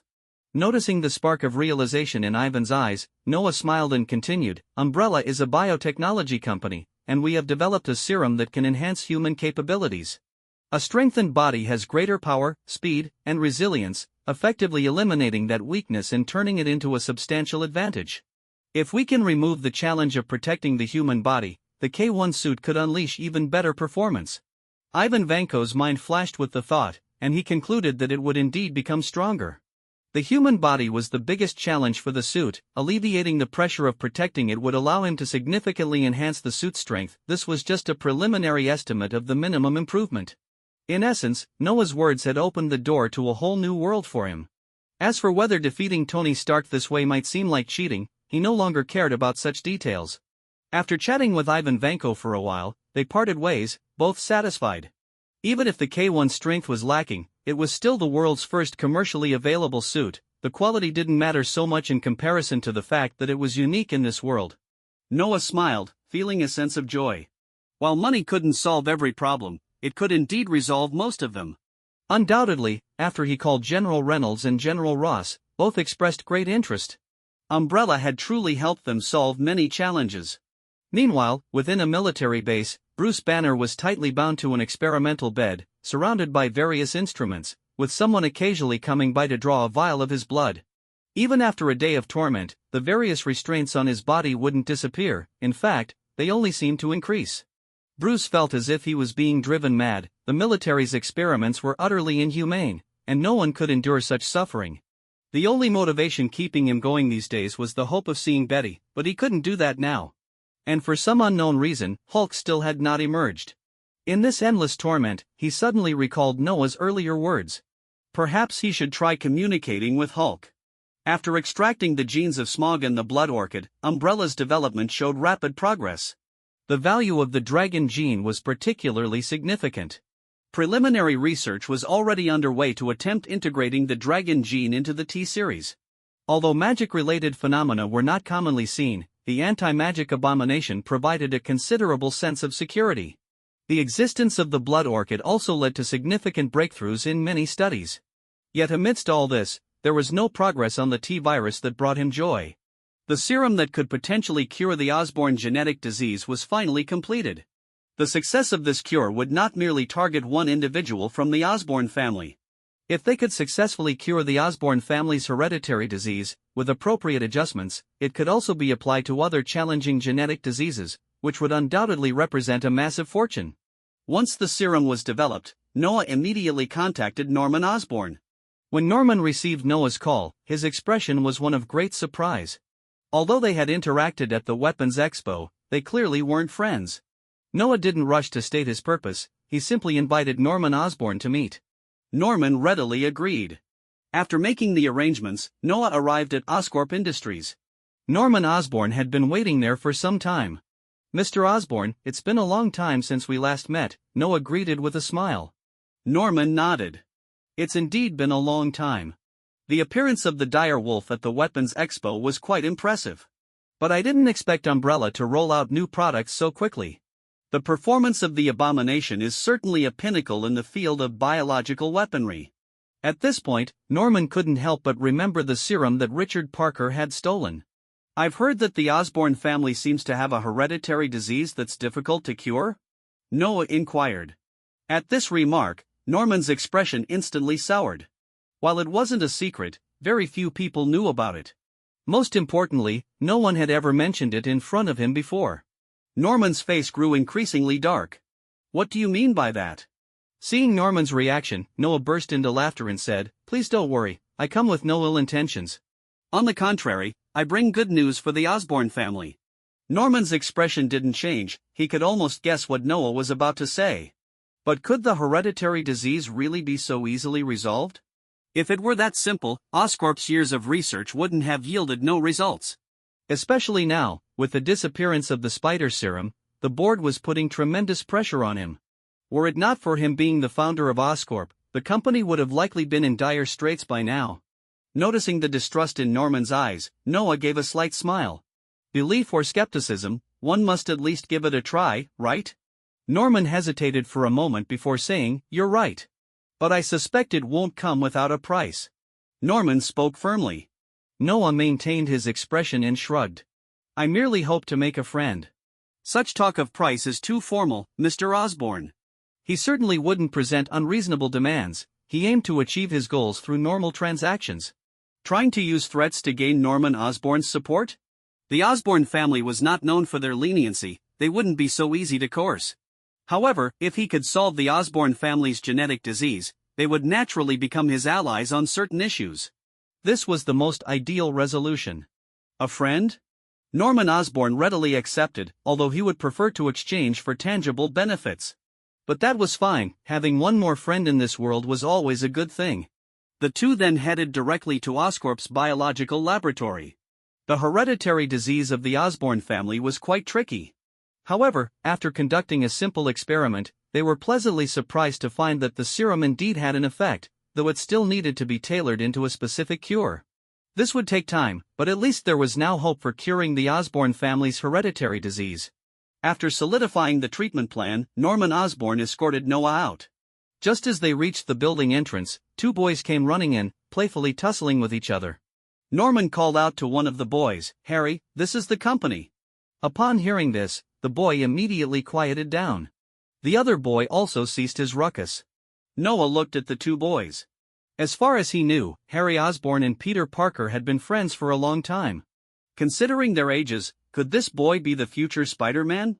With this thought in mind, as he brushed past the boy, Noah's fingertip suddenly transformed into a sharp spike, quickly piercing the boy's neck to extract a drop of blood.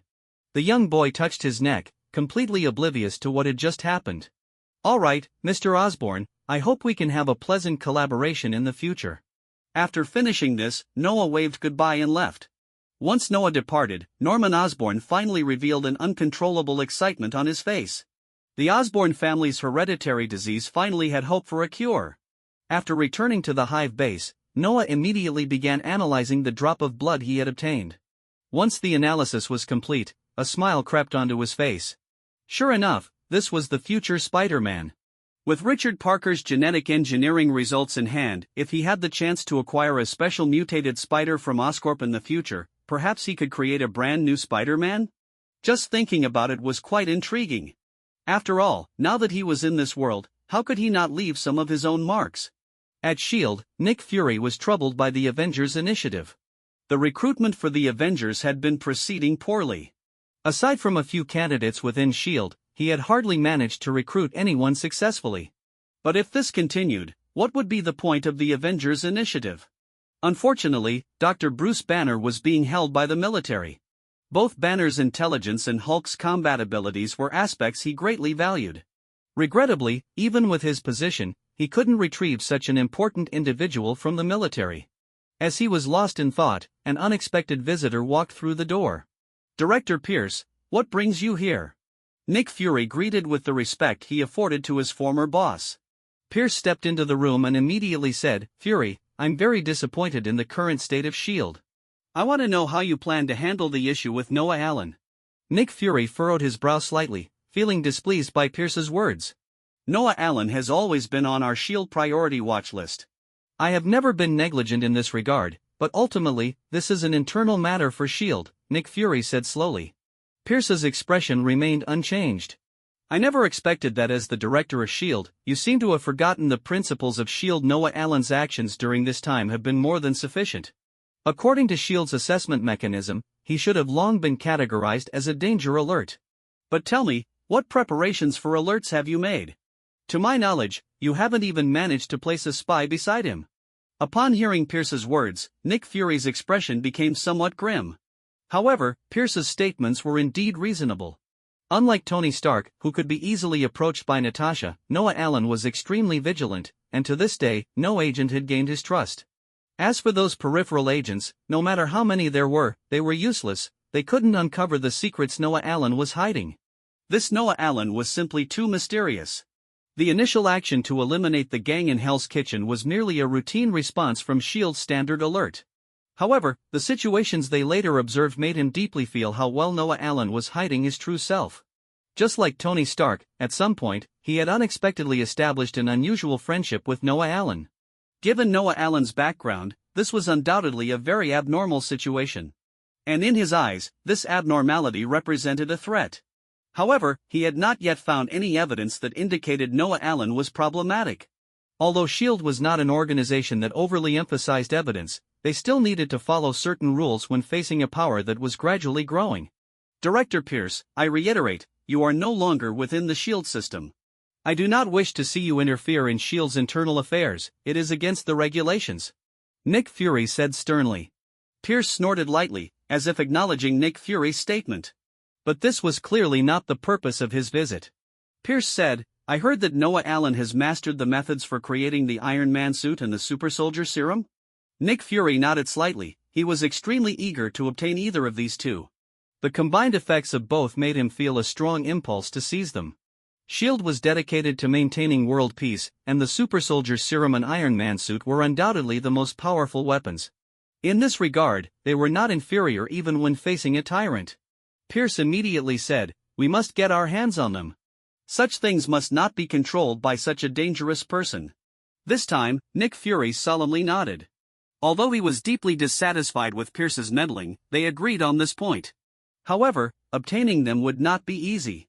Pierce said ominously, "Umbrella's hive base is located on the outskirts of New York.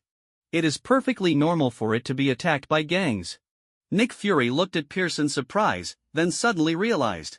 That's right, it's indeed very normal. But Noah Allen is not so easy to deal with. Pierce narrowed his eyes, secretly pondering. He of course understood this point. Even though missiles could be easily avoided by him. To obtain these things, there is no need to confront Noah Allen directly. Now is not the time to tear the facade. Nick Fury pondered for a moment, then a smile appeared on his dark face. You're right. Coincidentally, S.H.I.E.L.D. has a research project that may need Noah Allen's assistance for reference. After saying this, the two exchanged glances, and everything was understood without words. Pierce turned to leave, a cold light flashing in his eyes. The super soldier's serum and Iron Man suit. Besides that, there was one more thing, a treasure that even Nick Fury had never heard of, which was his main target, Blood Orchid. That extremely mysterious plant, even with S.H.I.E.L.D.'s intelligence network, had only heard its name by chance. It held the secret of immortality and was the enemy of death. Unfortunately, now was not the time to deal with Nick Fury. Otherwise, with just one order from him, S.H.I.E.L.D.? Ha! Hydra forever! As they saw an approaching S.H.I.E.L.D. agent, the two whispered in unison, uttering the slogan. That day, Noah received a call from Nick Fury. Mr. Allen, we have encountered a problem in the field of biology and hope you can come to help us solve it. Hearing Nick Fury's words, Noah felt a hint of doubt. His few contacts with S.H.I.E.L.D. had only been occasional collaborations. In fact, their relationship was not good. He always charged S.H.I.E.L.D. a higher price than the military. So in Noah's view, his next friendly contact with S.H.I.E.L.D. would likely have to wait until S.H.I.E.L.D. faced an insurmountable problem. Noah narrowed his eyes, suspecting if Nick Fury had ulterior motives. He asked, "Why is it me? You are the top biological expert in the world, is there anything wrong with finding you?"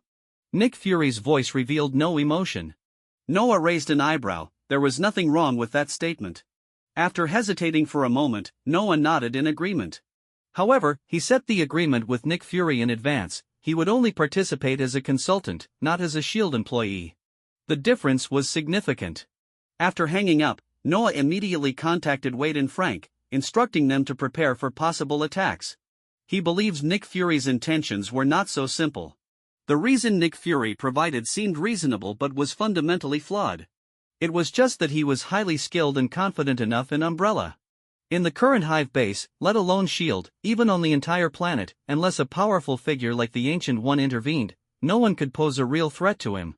At his command, Umbrella's defense mechanisms were instantly activated. Meanwhile, Noah also deployed sufficient warning forces near the community where his parents lived.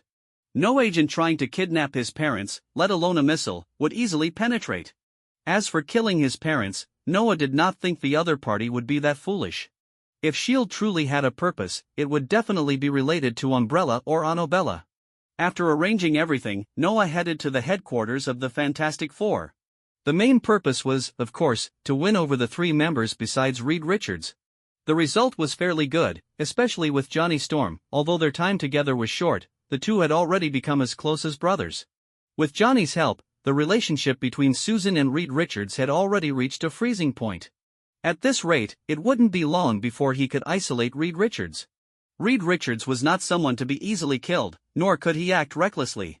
But as long as the timing was right, he certainly wouldn't mind eliminating the other. Opportunities always arise. After leaving the headquarters of the Fantastic Four, Noah once again contacted his important clients. Before setting off, he needed to finalize this transaction. Currently, Umbrella's weapon list was already quite extensive. To facilitate this deal, Noah specifically invited them into Umbrella's Hive base, the testing area. Noah presented the list of Umbrella's weapons, prominently featuring the Tyrant, Goliath, Lickers, Iron Man suit, and Super Soldier serum, among others. Additionally, the T-Series products and various auxiliary combat gear completely filled the paper. Upon seeing these items, the military generals displayed expressions of excitement. Most of them were familiar with the products on the list, each possessing considerable capabilities. However, there was one item they were puzzled about: what exactly was a liquor? Noticing their confusion, Noah decided to give them a demonstration. To do this, he specifically brought in Deadpool. In the testing area, Deadpool stood in the center, knives on his back, guns at his waist, and cursing loudly. Clearly, this was not an easy task, reminding him of the time he was beaten by the Tyrant. As the Lickers gradually approached him, Deadpool showed no signs of fear and continued to shout, "Hey, boss, if I turn your pets into soup, you won't mind, right?" His voice was amplified through the loudspeakers to the observation deck. Noah shrugged helplessly. "Don't worry, as long as you can do it." Turning to the buyers, Noah introduced, "This is Deadpool. Although he talks a lot of trash, trust me, his combat ability is not weak." Maria Hill looked thoughtfully at Deadpool. In S.H.I.E.L.D.'s intelligence system, Deadpool was known to exist. It was said that he had a body that could not die and was a mercenary. However, because his actions did not pose a significant threat to society, they allowed him to operate freely. They didn't know much about his involvement with Umbrella, so this was a chance to observe his abilities and further assess the threat level posed by Noah Allen. The others appeared indifferent. Deadpool? Was he strong? In the next moment, Deadpool took the initiative to attack. Although the super soldier's serum had no effect on him, his combat skills were not to be underestimated. Countless battles had honed his most effective killing methods. Fearless of life and death, he acted without restraint. Especially now, with his adamantium skeleton, his defense had reached its peak. Originally, he would have worried that missing limbs would affect his combat ability, but now, he had only one thought in mind: take one down first. He drew the two knives from his back and chose to engage directly. The Lickers, noticing his aggressive move, wasted no time in retaliating. Perhaps they thought Deadpool posed no threat. One of the Lickers charged at him without hesitation. Upon contact, a gruesome scene unfolded. The Licker swiped at Deadpool, leaving him with a gaping wound in his chest. The generals in the observation room were left speechless. Was this what powerful combat capability looked like? Was Noah Allen really trying to prove how strong his Lickers were by sacrificing a human life? If that was the case, then Noah Allen was underestimating them. Such a display made them feel foolish. Noah simply smiled and remained silent.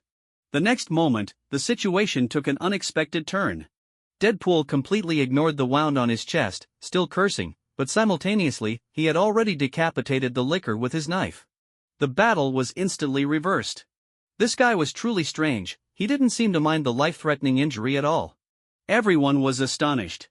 But this still did not showcase the Licker's strengths. At this point, the generals were left with only one thought: coming to witness this experiment was the most foolish decision they could make. Noah continued to smile. This was just the beginning.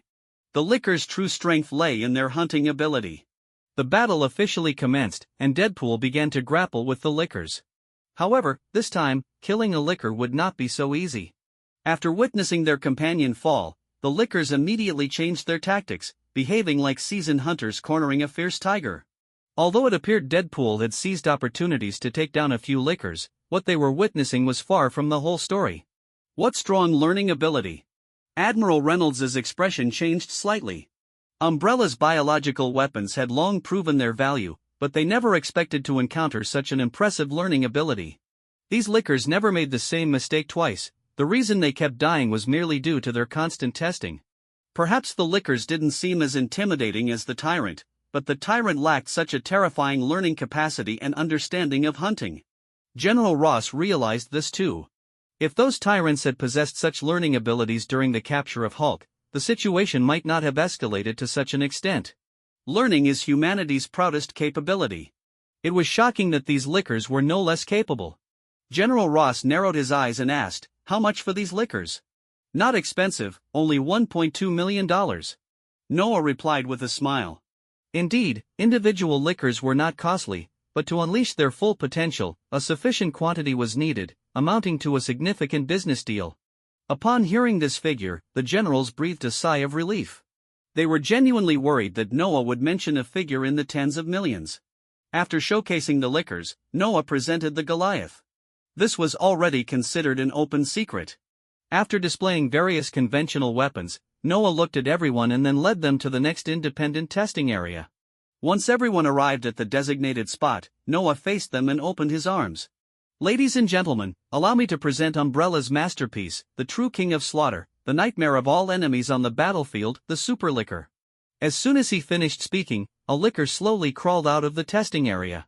Unlike ordinary Lickers, this one stood at over 10 meters tall. Even while crawling, its height exceeded that of a 3-story building.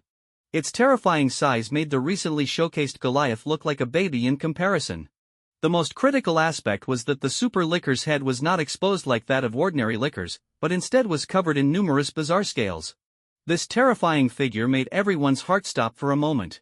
Roar with a roar, everyone instantly felt suffocated, and some even began to tremble. Once they regained their composure, the shock transformed into excitement. If it was as they imagined, then this monster was indeed the absolute ruler of the battlefield.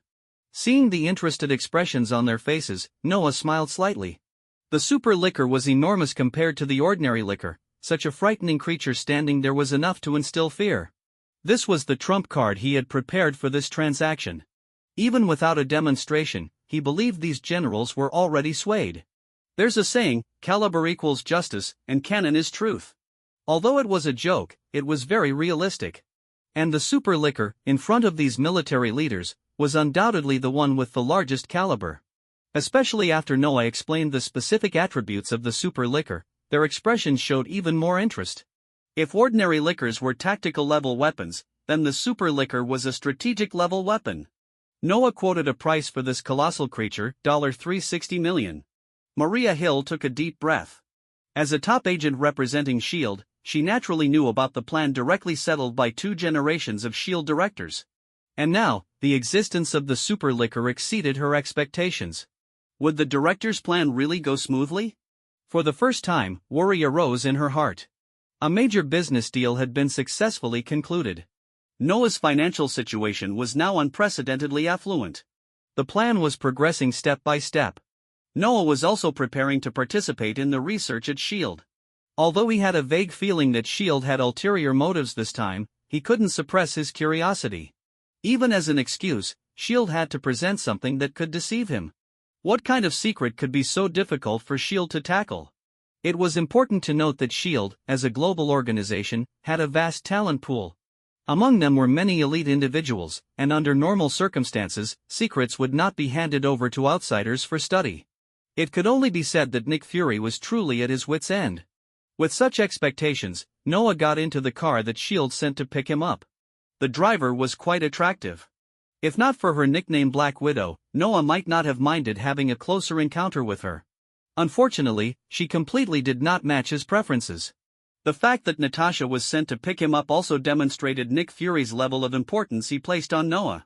Throughout the ride, Natasha maintained a poker face, as if he did not exist at all.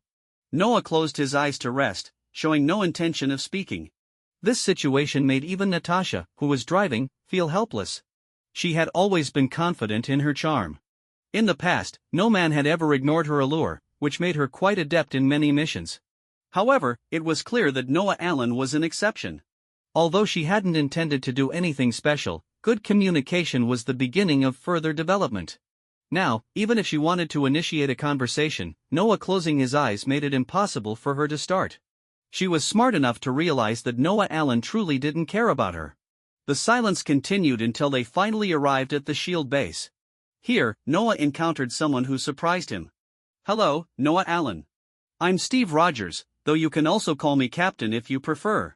Steve Rogers spoke with a smile.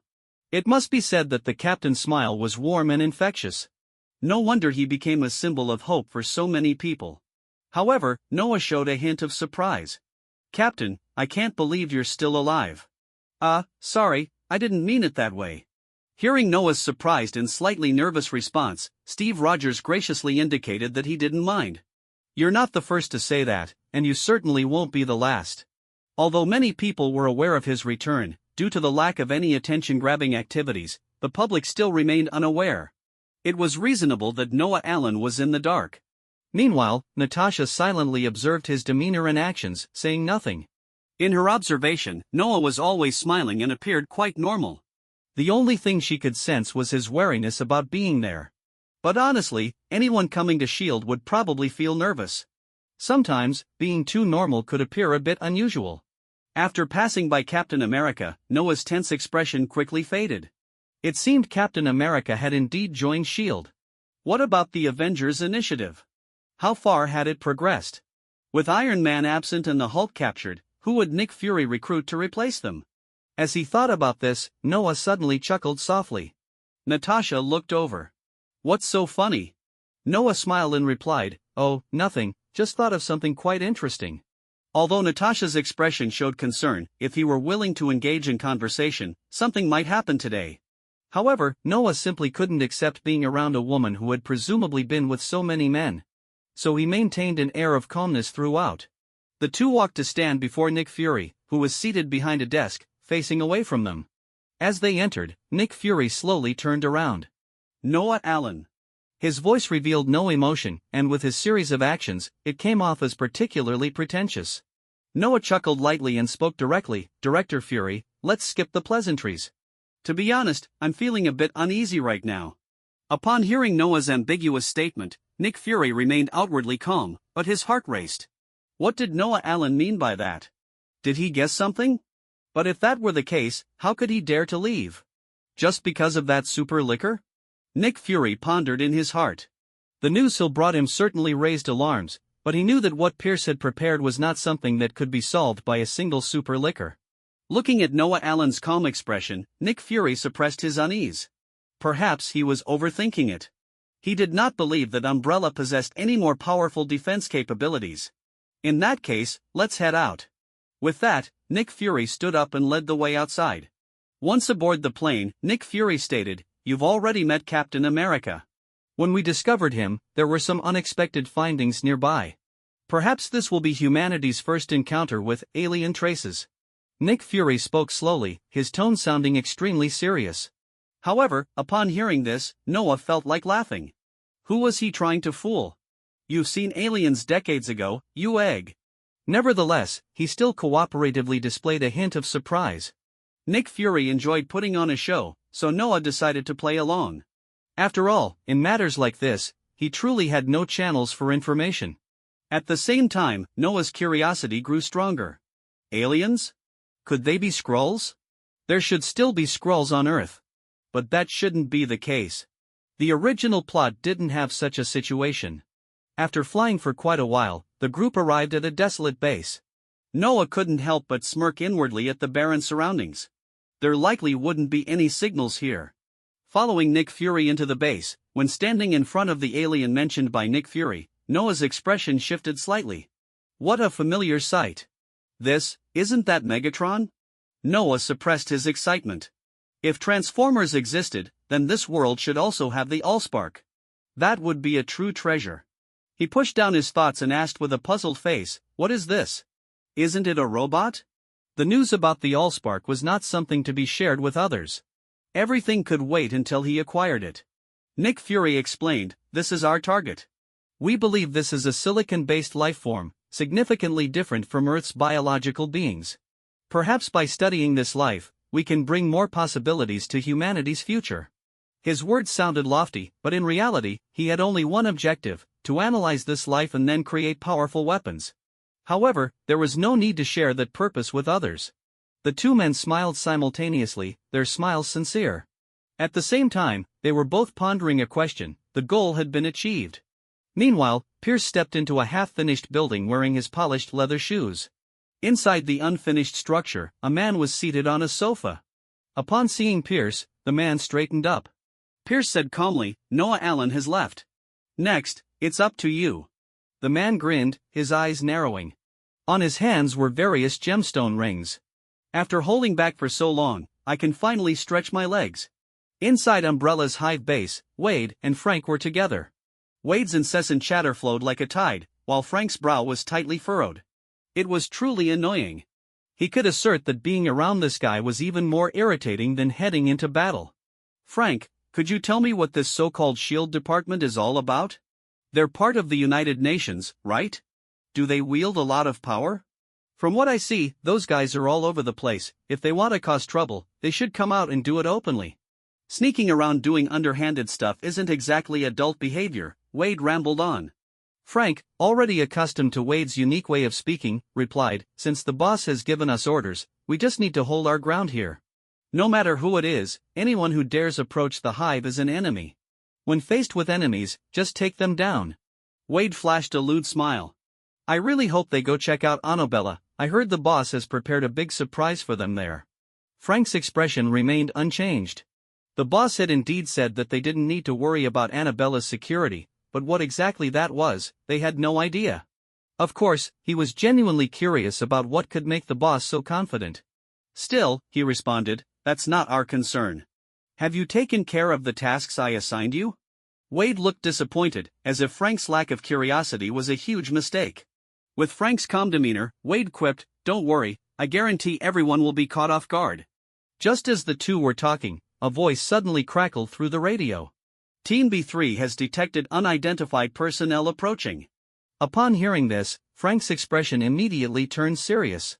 The boss had just left, and the other party had already gotten the news. It seemed that the situation was more critical than he had anticipated. Continue monitoring and find out if they are lost or here for reconnaissance, Frank ordered, then began pondering the next course of action. Wade, however, excitedly said, I've got to see who these little treasures are. Without waiting for Frank's intervention, he dashed outside. Frank could only shake his head helplessly. He had expected that this guy wouldn't listen to his commands. As long as he didn't get himself killed, let him go. Outside the hive base, the area was vast, as it was an expensive project built by Noah. And this was only the above-ground portion, the main part of the hive was underground. The research areas resembling a beehive were the true face of the hive. Even from the surface, it appeared incredibly grand. At that moment, several shadowy figures were cautiously approaching the hive base. Each of them was armed, their eyes glinting with a fierce light, clearly indicating that they were not ordinary individuals. Keep moving forward, we must ascertain the situation in this area. Don't worry, no one would expect us to be here. By the time those guys realize what's happening, they'll probably be dead. The person speaking had a mocking expression. Suddenly, a voice came from behind them. Oh my god, I really didn't see that coming. Are you guys planning to do something sneaky to my rear end? A chill ran down their spines as they felt an icy sensation rise from their backs, causing their hairs to stand on end. They quickly turned around to see a man in a tight suit striking an extremely annoying pose. But at that moment, they had no time to feel disgust. The coldness made their limbs feel ice cold, and they couldn't figure out when they had been discovered. Kill him! The squad leader shouted after regaining his senses. Since they had been discovered, they couldn't just sit and wait. As he issued the order, the gun in his hand spat fire, and the low, muffled gunshots rang out. Their weapons were equipped with silencers for reconnaissance missions, but in this situation, he felt that silence was unnecessary. Their mission had already failed, the only option left was to kill this person and report back. Under the barrage of bullets, the man in the tight suit showed no signs of fear. He was hit multiple times. The squad leader's lips curled up slightly, revealing a hint of madness in his eyes. He relished the feeling of killing. But then, Wade's performance left him disappointed. Wade touched the bullet holes on his body and made an exaggerated hit gesture. At first, the group thought it was real, but within seconds they realized that this guy in the tight suit was completely unharmed. Bang! Bang! Bang! A series of gunshots rang out again. They couldn't believe that he was truly bulletproof, or perhaps they had no other choice left. After taking so many bullets, Wade suddenly said, "Now, you're done shooting, right? Next, it's my turn. Don't worry, I'll treat you like my third leg." With that, a few gunshots rang out, and Wade's bullets mercilessly struck the group. His shooting skills were well practiced. As he saw bullet holes appearing on their bodies, Wade blew on the gun barrel and said, "Phew, Deadpool, nice shooting. But don't get cocky, you'll do even better next time." Then he twirled his finger, preparing to tuck the gun back into his waistband. Bang! The handgun accidentally discharged, hitting one of the men, who had only been shot in the thigh, in the chest. Wade hurried over, panic-stricken. "Hey, buddy, are you okay? I didn't mean it, I swear I've done this before and never had a problem." The man's eyes were vacant, life clearly gone. Seeing this, Wade froze and suddenly began cursing. "Shit! I said I treat you guys like my third leg, if you all die, then I," as he cursed, Wade glanced down at himself, suddenly shivering, then looked around. When he saw that one person was still alive, he quickly drew his gun and shot again. Now it's okay, no one saw it, so it's all good." In the distance, a large-scale unit quietly waited. After the gunfire erupted, the leading man frowned slightly. "Looks like they've been discovered. Well, since they're already onto us, let's go for a strong attack." The expression on the man's face showed no concern. With his strength, he could take the base down by himself. No matter how heavily guarded it was, in the face of absolute power, everything seemed meaningless. Next to him stood a burly man, who was none other than SHIELD's senior agent, Locke Rumlow. Umbrella is not to be trifled with. Are you just going to charge in recklessly? The man said with a smirk. Umbrella has no ability to resist in front of the 10 rings, just remember our deal. With a command given, a large number of 10 rings members surged toward the Umbrella base like a tidal wave. Relying on their overwhelming numbers, they didn't need any meticulously planned strategies. Inside the hive base, Frank watched the approaching crowd, a glint of coldness flashing in his eyes. These guys were indeed well prepared. It seemed they were in for a serious challenge. All teams, take cover and cover each other, eliminate them decisively. Frank thought firmly to himself. He had absolute confidence in his subordinates. To reinforce Umbrella's defenses, all members of the Special Emergency Strategic Unit had gathered here. Although there were only 22 of them, these individuals not only possessed excellent physical abilities but were also clad in Iron Man suits. Coupled with a well-equipped strategic security force of over 100, under such a defensive system, no one could easily breach the hive. As Frank issued the command, the Special Emergency Strategic Unit, already prepared, began to spring into action in an orderly manner. At the same time, the conventional Strategic Security Force also quickly joined the fight. The 10 Rings members had initially thought they could win easily, but they soon realized they were mistaken. Frank and his team were not to be trifled with. They would show these enemies that they not only had sharp teeth but that those teeth were exceptionally long. In the next instant, whoosh whoosh sharp sounds cut through the air. The advancing 10 Rings members suddenly discovered, to their horror, that countless missiles had flown in from above. These terrifying small missiles poured down like a torrential rain, instantly blowing the 10 Rings members to pieces, limbs scattered everywhere. Push forward, storm into Umbrella, a battlefield commander shouted hoarsely. Though his face remained calm, a hint of unnoticeable tension flashed in his eyes. They had anticipated this situation. After all, Umbrella was a military-industrial enterprise and wouldn't lack defensive capabilities. But no matter what kind of defense it was, it seemed meaningless in the face of their elite weaponry. If not for concerns about damaging what their boss wanted, they would have already launched large-scale missiles. A group of 10 Rings members screamed in a frenzy, rushing forward recklessly.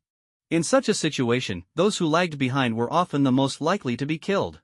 No one knew how long the missile barrage would last. They had to break through Umbrella's defenses as quickly as possible. Just as they furiously charged ahead, the missile rain suddenly stopped. Many people were momentarily stunned, a sense of ominous foreboding swelling within them. Then, in the next moment, a large number of members from the Special Emergency Strategic Unit, dressed in Iron Man suits, descended from the skies like deities. Unlike Tony Stark's suits, Umbrella's suits were designed and manufactured specifically for war, equipped with various terrifying weapons engineered to take lives. The firepower of the Iron Man suits exploded in an instant, causing even more losses for the 10 Rings. Some attempted to retaliate, but they quickly realized their bullets were utterly useless. Bullets hitting the specially alloyed suits felt like mosquitoes trying to bite a hard rock, ridiculously ineffective. Meanwhile, Deadpool darted around the battlefield like a specter. His mouth was still running, but when it came to killing, he was quick and efficient, like a grim reaper sent to collect souls. The commander of the 10 Rings, seeing this situation, felt his face turn extremely grim, but without hesitation, he immediately dispatched their true elite unit, a special team armed with the most advanced technology. When this special unit collided with the Special Emergency Strategic Unit, the expressions of the latter instantly changed. The weapons these people wielded were actually capable of posing a threat to them. This discovery made everyone more cautious in their combat approach. There were only 22 of them, and compared to the large numbers of enemies, they had no real advantage. Seeing this, Frank turned to Caroline and said, "You'll handle the command here." Caroline nodded solemnly. She wasn't a novice who knew nothing about battle. In fact, although she was a woman, she had injected 5 doses of the super soldier serum, only slightly behind Frank in progress. After giving his instructions, Frank picked up a weapon nearby and stepped out without hesitation. He chose not to wear a suit. In his opinion, while the suits performed well, they also reduced flexibility to some extent, which he absolutely could not tolerate, especially since he had already injected 7 serums. His physical abilities were now comparable to Captain America, and wearing a suit would be counterproductive. With Frank joining the fray, another top-tier killer was added to the jungle. He targeted enemies wielding top-tier weapons without mercy. Although Umbrella's forces numbered less than 200, under Frank's command, the battle remained heavily one-sided. In the distance, watching the battlefield through cameras, Masterman was increasingly dissatisfied. Pierce was his ally, and Brock Rumlow was an ally's subordinate. After spending so much time, not being able to breach the door of a military-industrial base made him feel utterly humiliated. Brock Rumlow chuckled lightly, feeling disdainful. To him, these people were trash. If they couldn't even get through the door of the Umbrella base, how could they be expected to deal with Umbrella's biological weapons? Fortunately, they hadn't pinned all their hopes on these people. He turned to one of his subordinates and said, "Looks like it's our turn to step in, get people ready." His subordinate nodded silently and then turned to leave. Masterman looked at his commander with dissatisfaction. Sweat was forming on the commander's forehead as he gritted his teeth. Those people's Iron Man suits are causing us significant trouble. "Boss, I think we need to use some unconventional forces." Masterman pondered for a moment and then shook his head. "Let's wait a bit longer. This is New York after all. Even though we have made arrangements, using weapons on a large scale will still cause significant trouble. Let's see what our friends can do first." Soon, 7 or 8 Tyrant T-101s slowly approached. Masterman looked at these T-101s. He was not unfamiliar with them, just never had the chance to acquire them. Using tyrants? It's a great idea to use Umbrella's own assets against them, Brock Rumlow said, a smug smile creeping across his face. To him, a few tyrants were nothing to Hydra. If Nick Fury found out, he would probably be so furious he'd spit blood. After all, some of the T-101s bore the S.H.I.E.L.D. insignia, meaning they were bought with money from S.H.I.E.L.D. and now had become someone else's toys. Go, tear the enemies apart. With Brock Rumlow's order, the tyrants accelerated. They were the kings of slaughter on the battlefield, and now it was time for them to kill with abandon. Boom! Boom boom! The battle raged on, becoming more intense and desperate. Frank continuously assessed the situation, meticulously arranging the tactical maneuvers of the two units. Wade, on the other hand, acted like a nimble troublemaker, wreaking havoc on the battlefield and creating chaos for the enemies. Just as Wade was enjoying his killing spree, a heavy thudding sound suddenly echoed. He turned around to find a tyrant charging straight at him. Before he could react, the T-101 rapidly closed the distance and grabbed him by the head. Wade felt no fear. Instead, a glimmer of curiosity flashed in his eyes. He even wore a nostalgic expression, recalling the last time something similar had happened when his head was kicked around like a ball. "And now, you garbage, if you have the guts, pull my head off and kick it like a ball," Wade provocatively shouted at the tyrant. The T-101, of course, couldn't understand his taunts, but the tyrant didn't know what it meant to hold back either. With a powerful crack however, Wade's head remained firmly on his shoulders.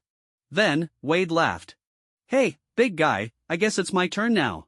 As soon as Wade's words fell, he wasted no time and swung his blade toward the tyrant T-101.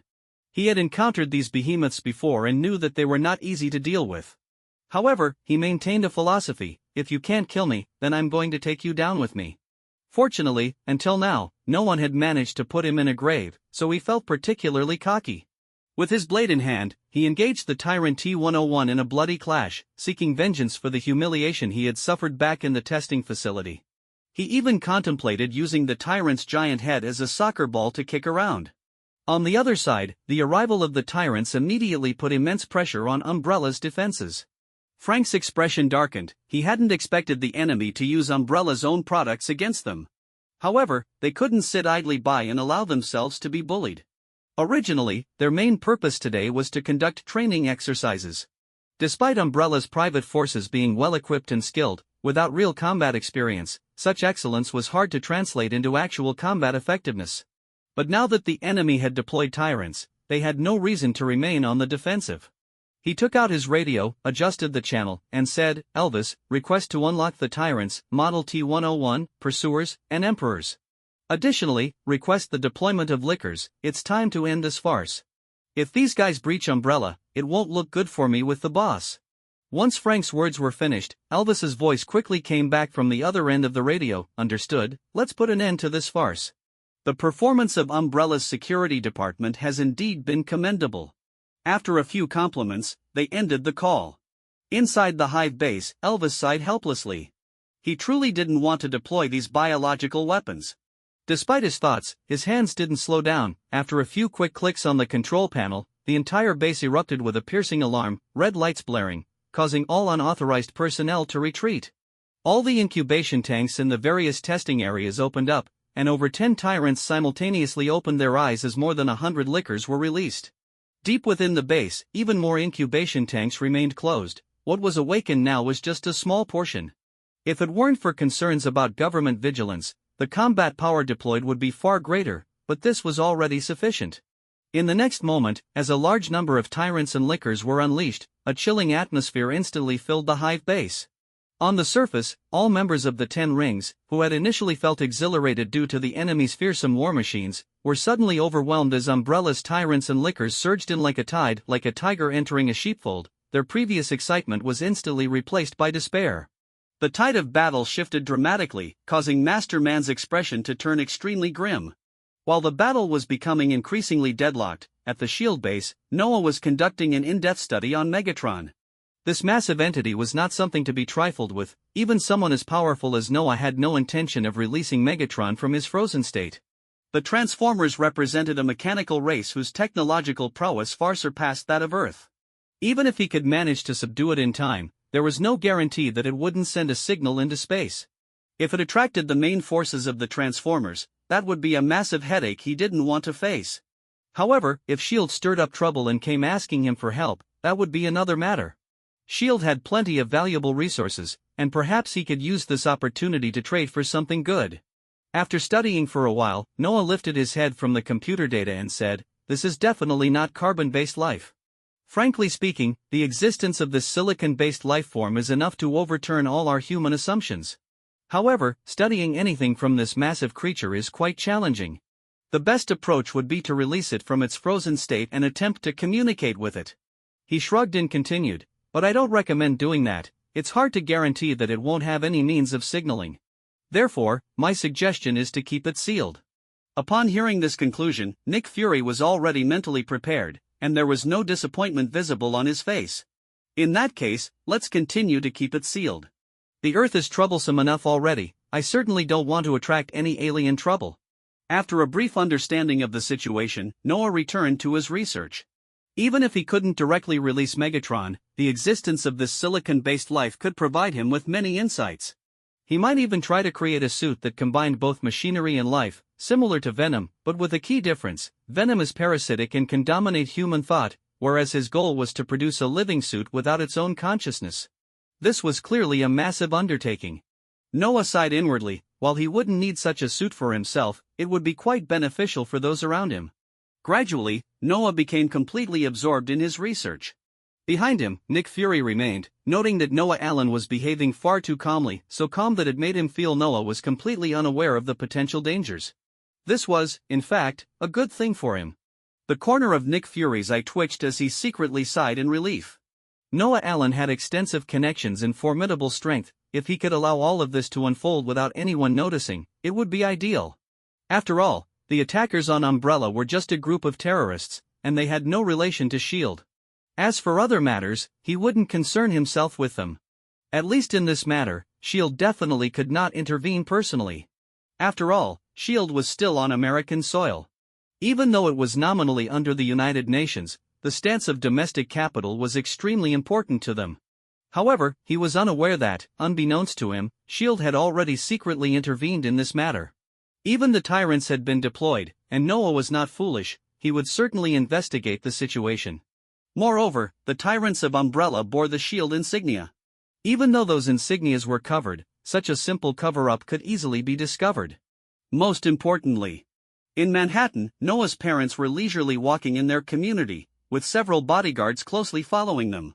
Suddenly, one of the guards' earpieces crackled with noise. He then whispered a few words to the others, and the guards quickly surrounded the two, saying, "We need to head back." Although the couple felt confused, they didn't ask many questions.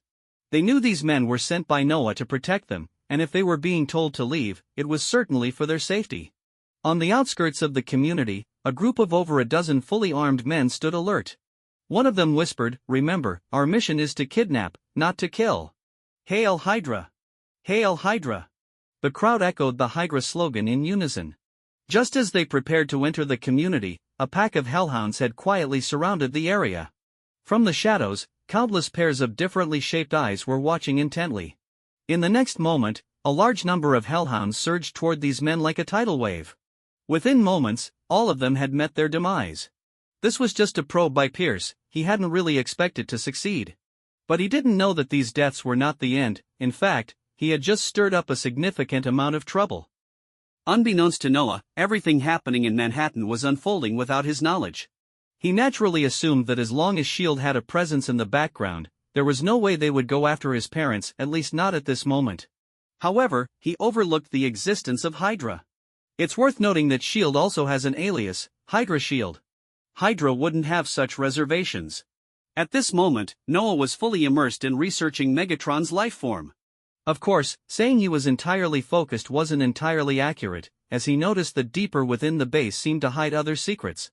Something even more mysterious than the Transformers? This made Noah think of the Tesseract.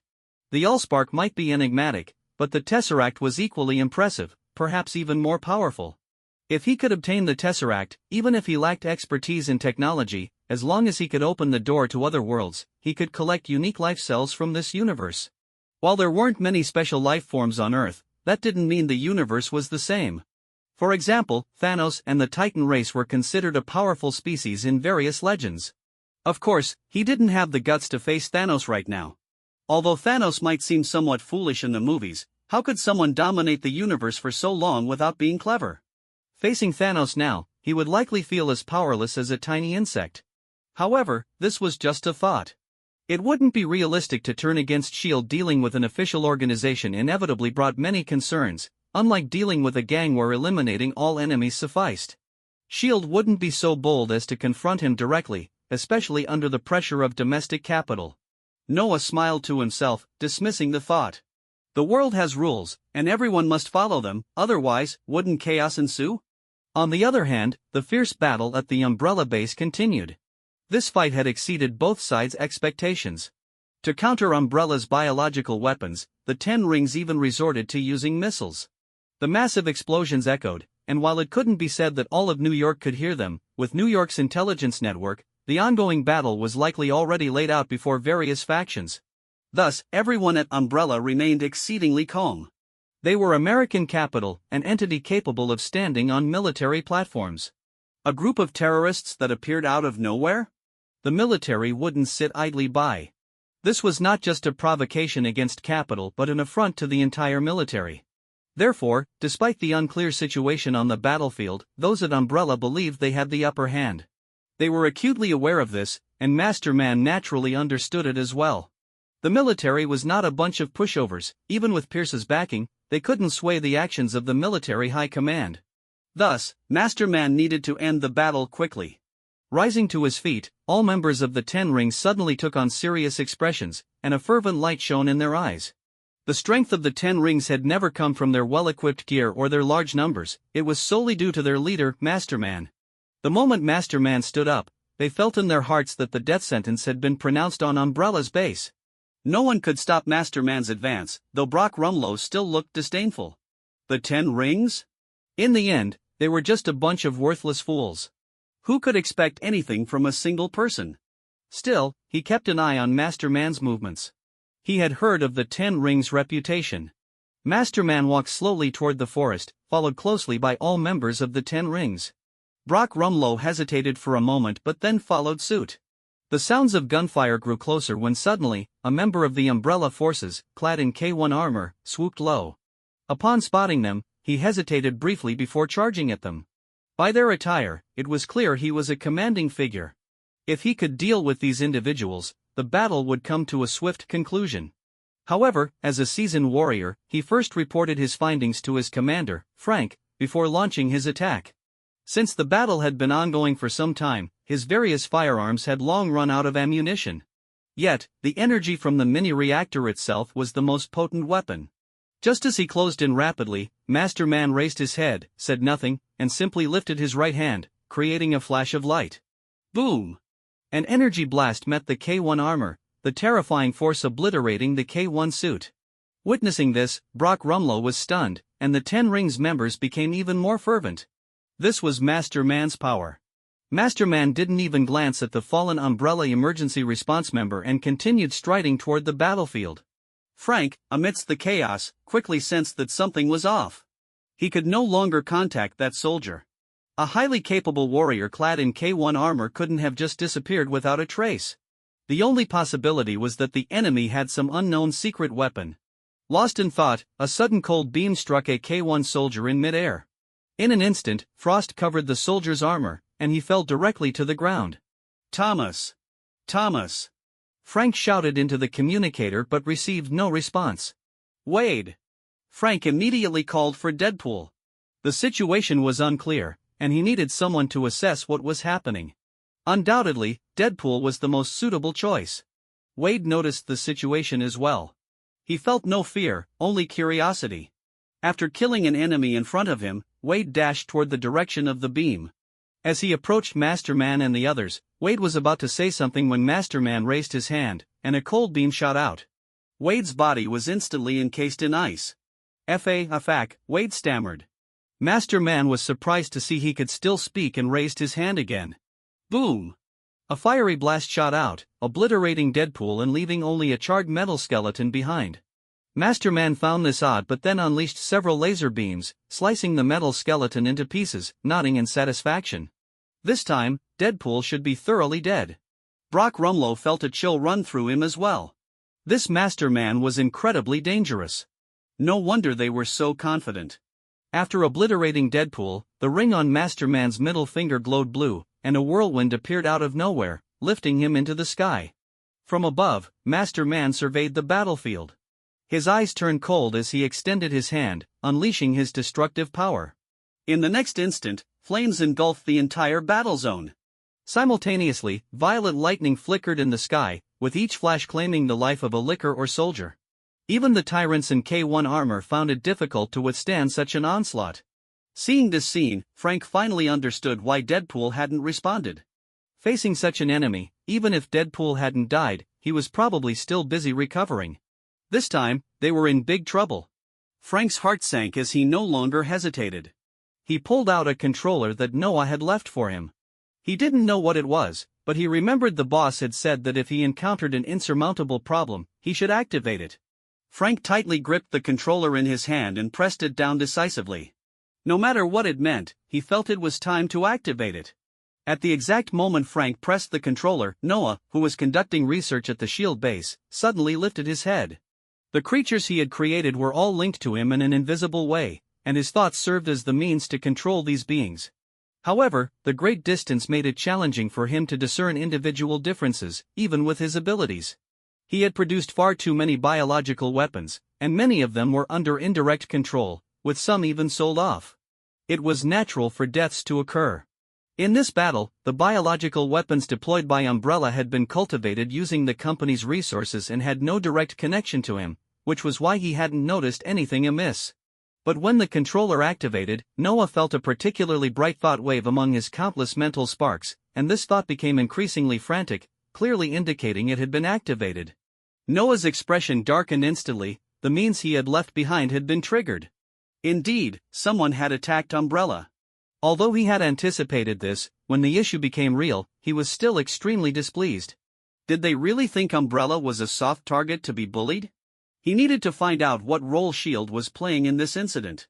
Even if his current power wasn't enough to directly overthrow S.H.I.E.L.D., he wouldn't mind throwing some obstacles in their way, making Nick Fury regret today's actions for a lifetime. Putting aside his research, Noah strode toward the exit of the base. With his home being attacked, what was he still doing here? Just as he was about to leave the base, Natasha hurried over. "Mr. Allen, where are you going?" Noah replied with a forced smile, "There's nothing left worth researching here. But I sense something has gone wrong at Umbrella, so I need to return to deal with it." Natasha's expression shifted slightly, and a smile appeared on her face. Her stunning beauty combined with the smile drew eager glances from several passing agents. "Mr. Allen, Umbrella is a military-industrial company with extremely strong defensive capabilities. No one would dare to trouble Umbrella. The research here has just begun, and we've recently found several top scientists in biology and mechanics outside. We hope you can continue participating in the joint research. Perhaps you can unravel a significant mystery of the universe." Noah's expression remained unchanged. "No need for that. While Umbrella's defenses are good, I can't just stand by and watch others invade. Let's discuss the research another time. With that, a cold glint flashed in Noah's eyes. Or is S.H.I.E.L.D. trying to stop me from leaving? The attackers on Umbrella shouldn't have anything to do with S.H.I.E.L.D., right? Natasha's face slightly changed. She didn't know the specific situation but still said, "That's naturally impossible." "Let's hope so," Noah scoffed and bypassed Natasha, heading straight for the exit. Behind him, Natasha's expression fluctuated. She didn't believe Noah Allen's reasoning, but director Nick had tasked her with keeping Noah Allen around for at least 5 days, and only a day and a half had passed. Grinding her teeth, Natasha chased after him again. Just as she was about to speak, a sudden surge of dark energy radiated from Noah, and he transformed into a mass of black, flowing light, forming a terrifying figure reminiscent of a demon. "Get out of the way, don't make me kill you." This roar stunned Natasha, and the murderous intent in Noah's eyes made her feel as if she had fallen into an ice pit. After intimidating Natasha, Noah turned and walked away without looking back. Even Hulk would bow before his current stance, let alone Natasha. Once Natasha regained her senses, she quickly contacted Nick Fury. She wasn't clear on why Noah had suddenly left, but Nick was different. He just couldn't understand how Noah Allen could perceive the situation in New York while being in a S.H.I.E.L.D. base with all signals completely blocked. It was important to note that New York was half a globe away from here. However, he didn't feel worried. Although facing a threat like Noah Allen, his ideal solution was to eliminate it in advance, but without absolute certainty, he could also choose to maintain a balance. Noah was a capitalist, and capitalists had to obey the rules. Most importantly, Noah Allen was not alone. As long as there was no evidence of S.H.I.E.L.D.'s direct involvement and as long as he still had family, he was controllable. This was his consistent approach to dealing with threats, and fortunately, this method had always been effective. "A distance of half a globe is far enough," Nick Fury muttered expressionlessly, yet he was confident that everything was under control. At that moment, Noah had already leaped into the air, dragon wings unfurling behind him. With a flash, his speed surged, quickly breaking the sound barrier.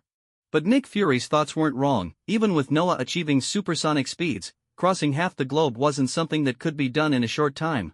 Still, Noah's return wasn't for rescue, he just needed to handle subsequent matters. Because he knew that no one could threaten Umbrella's safety. Outside New York, after Frank pressed the controller, a series of rustling sounds quickly filled the surroundings. On the battlefield, while the sounds weren't loud, they were densely packed enough to catch everyone's attention. "What's happening?" Many members of the 10 Rings showed wary expressions. There had already been enough unexpected events today. Masterman, hovering in the air, frowned. He also heard the sounds. Sizzle, rustle, the chaotic noises grew louder and more numerous. Suddenly, at the edge of the battlefield, a 10 Rings member coughed up blood, and in the next moment, a palm-sized bug emerged from the back of his head, causing those around him to shiver in fear. Watch out for the bugs. They didn't know what kind of bugs these were, but just knowing they were dangerous was enough. After the warning, everyone heightened their vigilance. But in the next moment, everyone was stunned as a torrent surged toward them from afar. Bugs? No, it couldn't be bugs. But what could it be? As the torrent approached, countless screams erupted from the crowd. In the sky, swarms of oddly shaped flying insects charged toward Masterman. The overwhelming scene obscured the sky, and in an instant, the ground was plunged into darkness. Frank and the other Umbrella members halted their attacks. The impact of this scene was too great. If Frank hadn't warned them beforehand, they might have mistakenly thought these were enemies as well. Just the thought that these monsters could potentially be enemies sent shivers down their spines. Masterman surveyed the torrent on the ground and the swarm above, his face filled with rage as he cursed loudly, "Bastards!" The warriors here were all his elite forces. In the next moment, the rings on Masterman's hands began to glow, and various energies poured out into the surroundings. The flying insects fell like raindrops, and the torrent on the ground also dissipated in chunks. Masterman laughed maniacally. "Is this your trump card?" He laughed with utter derision, believing that with these things, they couldn't hope to defeat him. What he didn't know was that this swarm was merely a vanguard. Within the torrent of bugs, there were numerous T-virus-infected creatures, Goliaths, and countless other monsters mixed in. Without a doubt, a major battle was about to unfold. Just then, large trees began to twitch, and the entire ground started to tremble. Roar! A deep, rumbling sound erupted from underground, so low that it made one question if the sound was even real. Masterman's expression shifted slightly, and the next moment, whoosh! A tree root shot up from the ground at terrifying speed, striking at him. The horrific speed left him no time to react, piercing through his shoulder blade, and excruciating pain instantly consumed his senses. In the next moment, the ground seemed to transform into a porcupine, instantly covered with countless protruding tree roots. This was Umbrella's true defensive power, the giant tree. On the surface of the earth, everywhere one looks is a scene of devastation, with gnarled and intertwined traces spread all around. Fierce flames burn all around, yet those scorching flames do not harm these tree roots in the slightest. It feels as if time has come to a standstill at this moment, tranquil yet eerie. Suddenly, Master Man roars in anger, and the ring in his hand instantly emits a dazzling array of lights. Since obtaining the 10 rings, he has rarely suffered such serious injuries, let alone wounds of this severity. Various energies, under his control, relentlessly attack the protruding tree roots like a raging wind.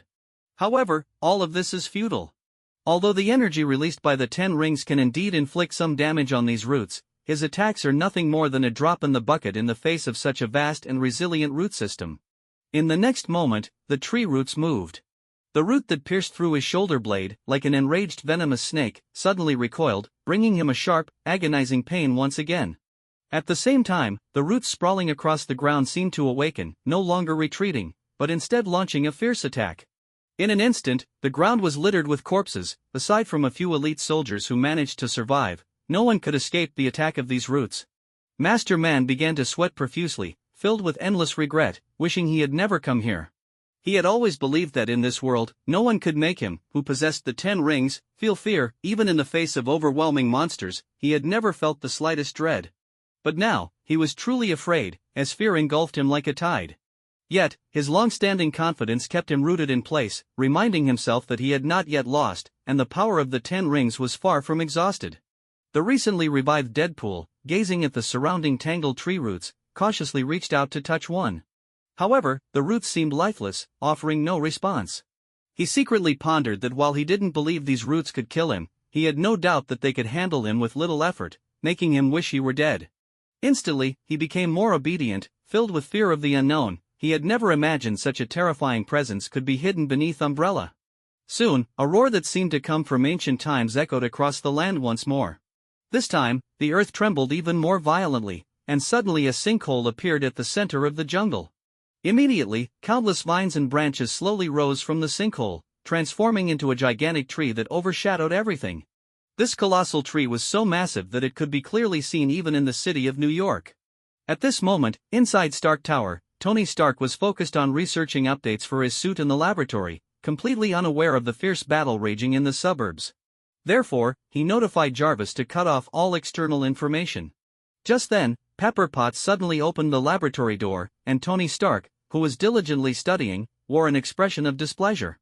However, before he could scold her, Potts quickly interjected, "Jarvis, display the footage captured by the alert system."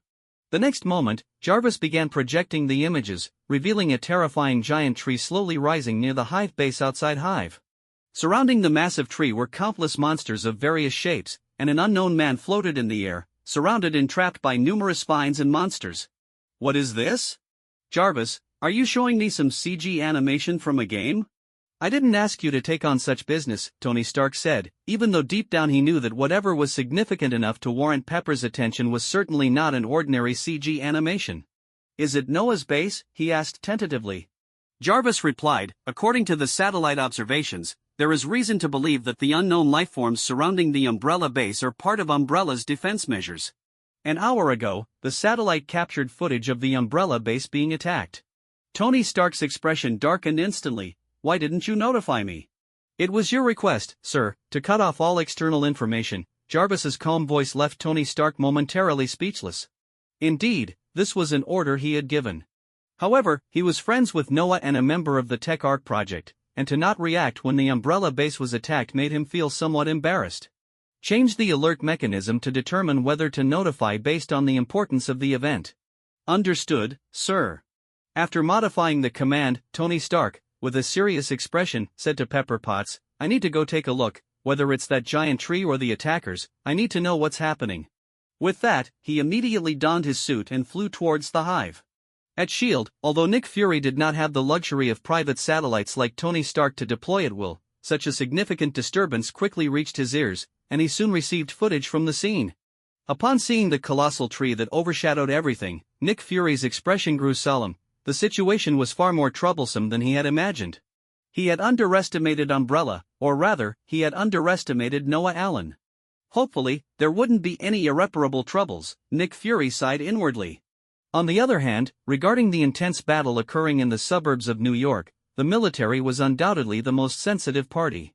Especially after both sides had used heavy weaponry like small missiles, the military quickly took action, assembling over 3,000 soldiers who, armed with heavy weapons, trudged towards the suburban base. They intended to make everyone understand that this was New York, and no one could attack a company closely linked to the military on its own territory. Moreover, the military even contacted the Air Force. General Ross directly ordered that fighter jets had been dispatched and were speeding towards the outskirts of New York. When a flight formation approached, they suddenly encountered a towering giant tree over 100 meters high. The branches dancing in the air brought them an immense sense of oppression, nearly causing them to attack immediately. Fortunately, General Ross reacted quickly, instructing them to remain calm and observe the situation, thus avoiding a misunderstanding. Countless New Yorkers who witnessed the scene stopped in their tracks, exclaiming, "Oh my God, is this still our world?"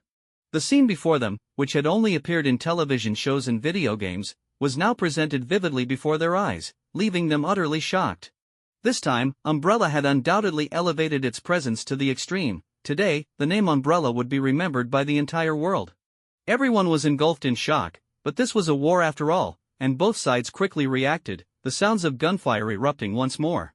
The surviving members of the Ten Rings gang no longer held any illusions of winning this battle. Their only thought was to escape and never have any dealings with Umbrella again. The various advanced weapons in their hands were fired wildly with this sole purpose in mind. However, all of this was in vain, in the face of the tight defense of Umbrella's security forces, amidst the endless swarm of insects and monsters, and before this giant tree, everything they did seemed utterly powerless. Even someone as strong as Master Man was trapped upon seeing the giant tree. However, Master Man was not ready to give up. He wielded the 10 rings, unleashing various abilities to deal with the attacking giant vines and flying monsters. Finding an opportunity, he did not hesitate to fully activate the whirlwind ring, summoning a gust of wind beneath him that propelled him towards the giant tree. He secretly calculated that as long as he could deal with this giant tree, he would have a chance to escape, at least to save his own life. Upon successfully approaching the giant tree, a sinister smile appeared on Master Man's face. He thought to himself, what if it's big? In the face of the power of the 10 rings, nothing is unbeatable. In the next moment, the ring on his right hand's ring finger glowed for the first time, and a cutting beam shot towards the giant tree like lightning. The cutting beam struck the trunk of the giant tree, instantly severing the branches entwined around it. However, this was merely the beginning. The trunk of the giant tree was not even scratched. Master Man's eyes displayed disbelief. This was a cutting beam.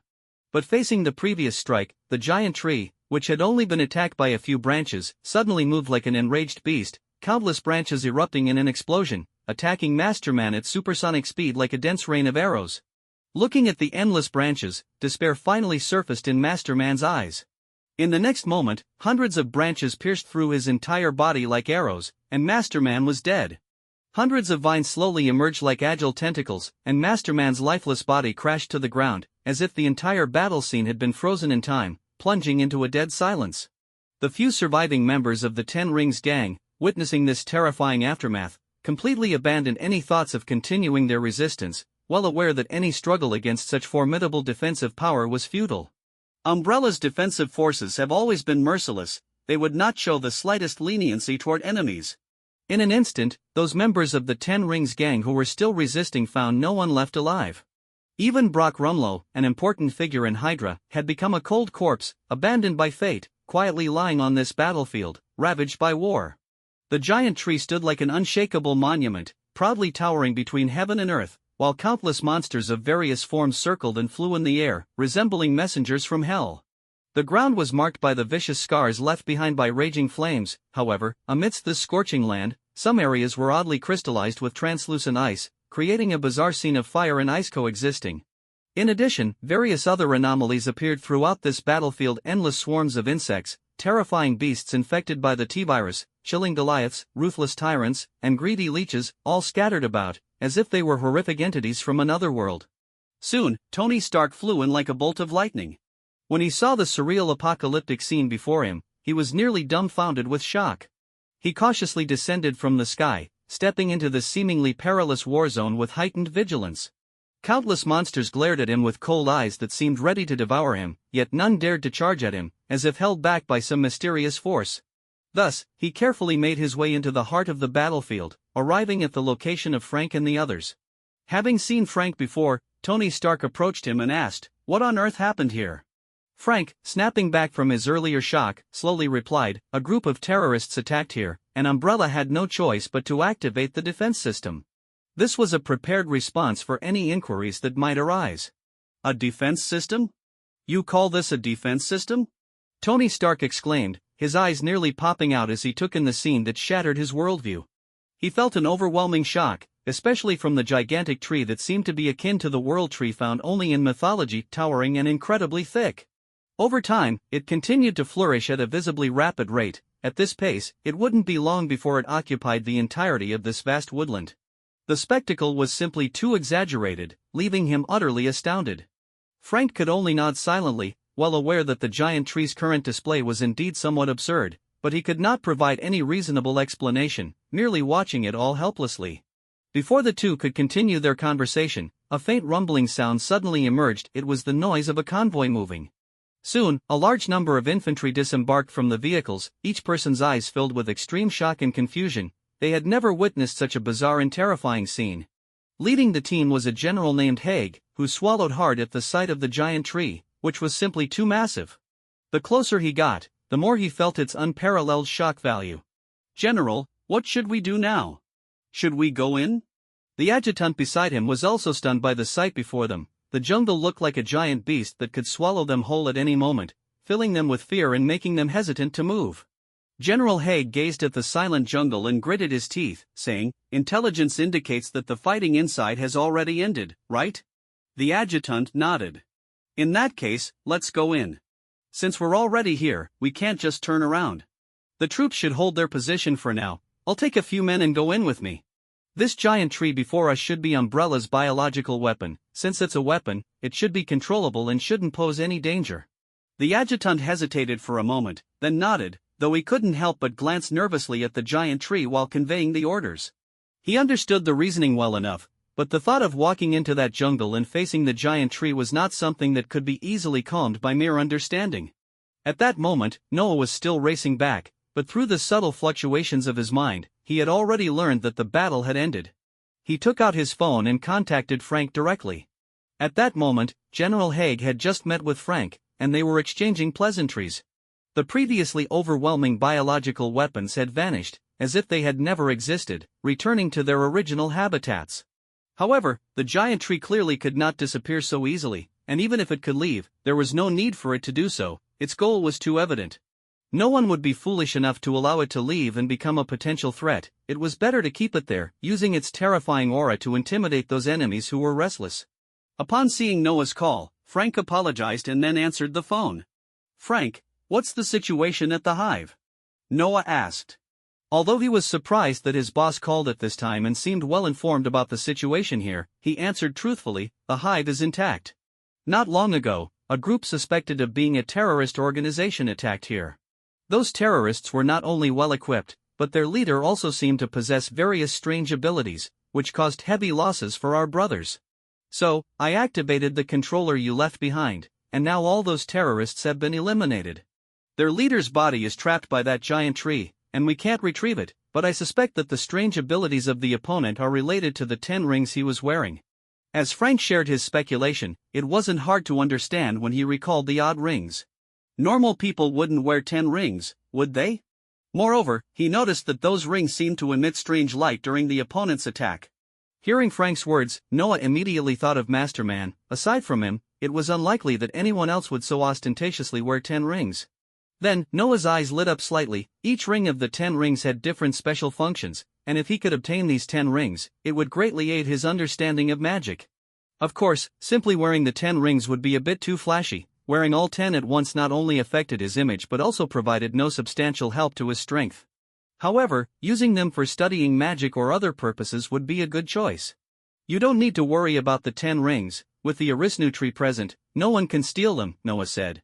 The Arisna tree was the pinnacle of biotechnological creation that Noah had developed after arriving in this world. He had devoted all his knowledge of enhancement methods to this Arisna tree, including the Blacklight Virus he had never used on any weapon before.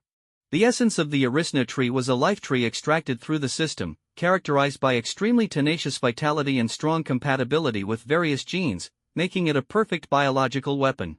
Through the combined efforts of various means, the Arisna tree had attained its current stunning form. Furthermore, the Arisna tree possessed the ability to continue evolving and growing. Perhaps one day, it could truly grow to become a being comparable to the legendary World Tree. Not only in Umbrella, but also in Annabella, there was a similarly powerful biological weapon. Regardless of the enemy, in the face of these two formidable biological weapons, they would be torn to shreds with no chance of retaliation. As Frank listened to the name Arisna tree, he marveled silently. After hesitating for a moment, he said, "Boss, there's one more thing. I just received news that Manhattan was invaded, but the intruders didn't even get into the community before being dealt with."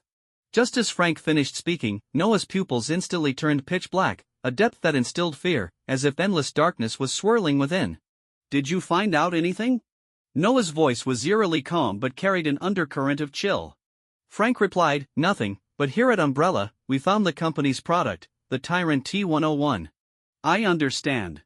Noah's voice was laced with a chilling intensity. The Tyrant T-101 was the latest generation of biological weapons sold by the company, and aside from a few specific official departments, no other forces had the right to possess it. "Everything, we'll discuss when I return." With that, in the next moment, Noah's speed surged several times, racing away like a black lightning bolt. His bottom line had been crossed, and he had to hurry back to Umbrella to uncover the truth and give those who dared offend him a severe lesson. What exactly is a bottom line? A bottom line is an absolute taboo that cannot be touched.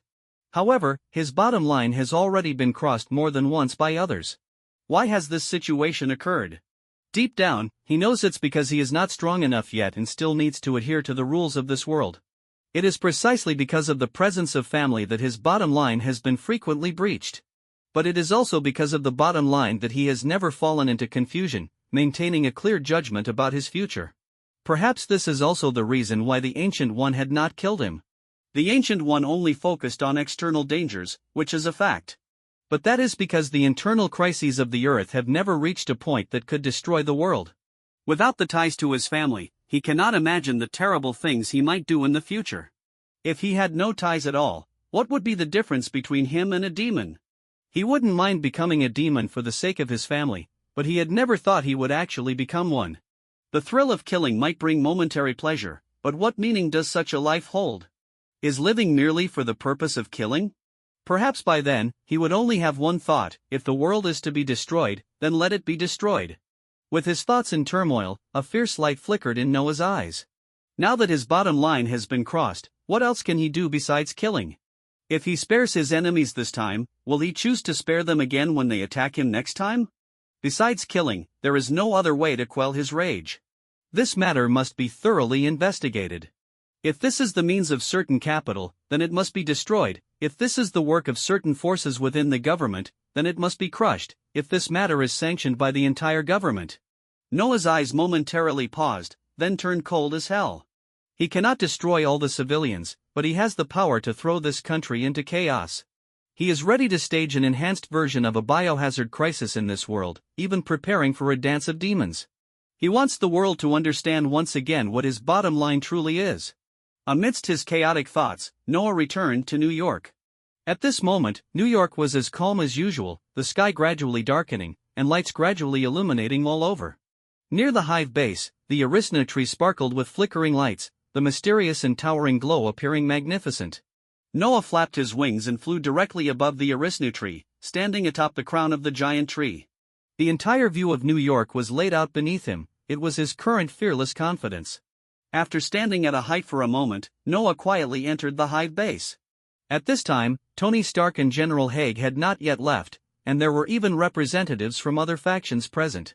Even Susan and Johnny hurriedly arrived. Due to the presence of the giant tree, everyone knew that what had happened today had escalated significantly. The attack was by no means the end, rather, it was the true beginning of trouble. Noah Allen would not easily compromise, American capital would not compromise, and the military certainly would not compromise. Looking around, Noah smiled, but there was a hint of bitterness in that smile. I apologize for the surprise, but I didn't expect that someone would use heavy firepower to assault this place in the outskirts of New York. I think this is more than just a personal provocation against me. As the military representative, General Haig nodded and said sternly, "That's right, this umbrella incident affects the image of the entire American government. This is a provocation against the government, and more importantly, a provocation against the military. This matter cannot be allowed to simply fade away." General Haig's words were resolute. Tony Stark frowned and said, "The forces behind these terrorists are probably not small, otherwise, they wouldn't have access to such advanced weapons that could be delivered to New York without anyone noticing. I checked those weapons, and most of them are unknown models, even the technologies I've never seen before, making it difficult to trace back to which faction they belong. However, on several tyrants." Here, Tony Stark paused and shot a glance at Noah. Noah knew that things were complicated, but he still spoke up, "Tony, just say it. No matter where they come from, it's not a reason for them to launch a full-scale assault on the hive." His words were firm and powerful. Seeing this, Tony Stark could only say, "I found the SHIELD logo on the Tyrant T-101. Tony Stark's words undoubtedly captured everyone's attention. They were all familiar with the name SHIELD. This matter actually involved SHIELD? Noah's eyes were filled with murderous intent. Nick Fury? As soon as he finished speaking, Noah narrowed his eyes. He believed there was a shadow of SHIELD behind this matter, but if SHIELD wasn't afraid of exposure, they wouldn't have deliberately sent him away. So, Nick Fury might very well be in the dark about this. But was it Hydra? Noah immediately reacted, previously thinking that Hydra wouldn't stir up trouble at this time. Now it seemed he had been negligent. If it was Hydra, then it made sense that his parents had been attacked. However, all of this was merely speculation.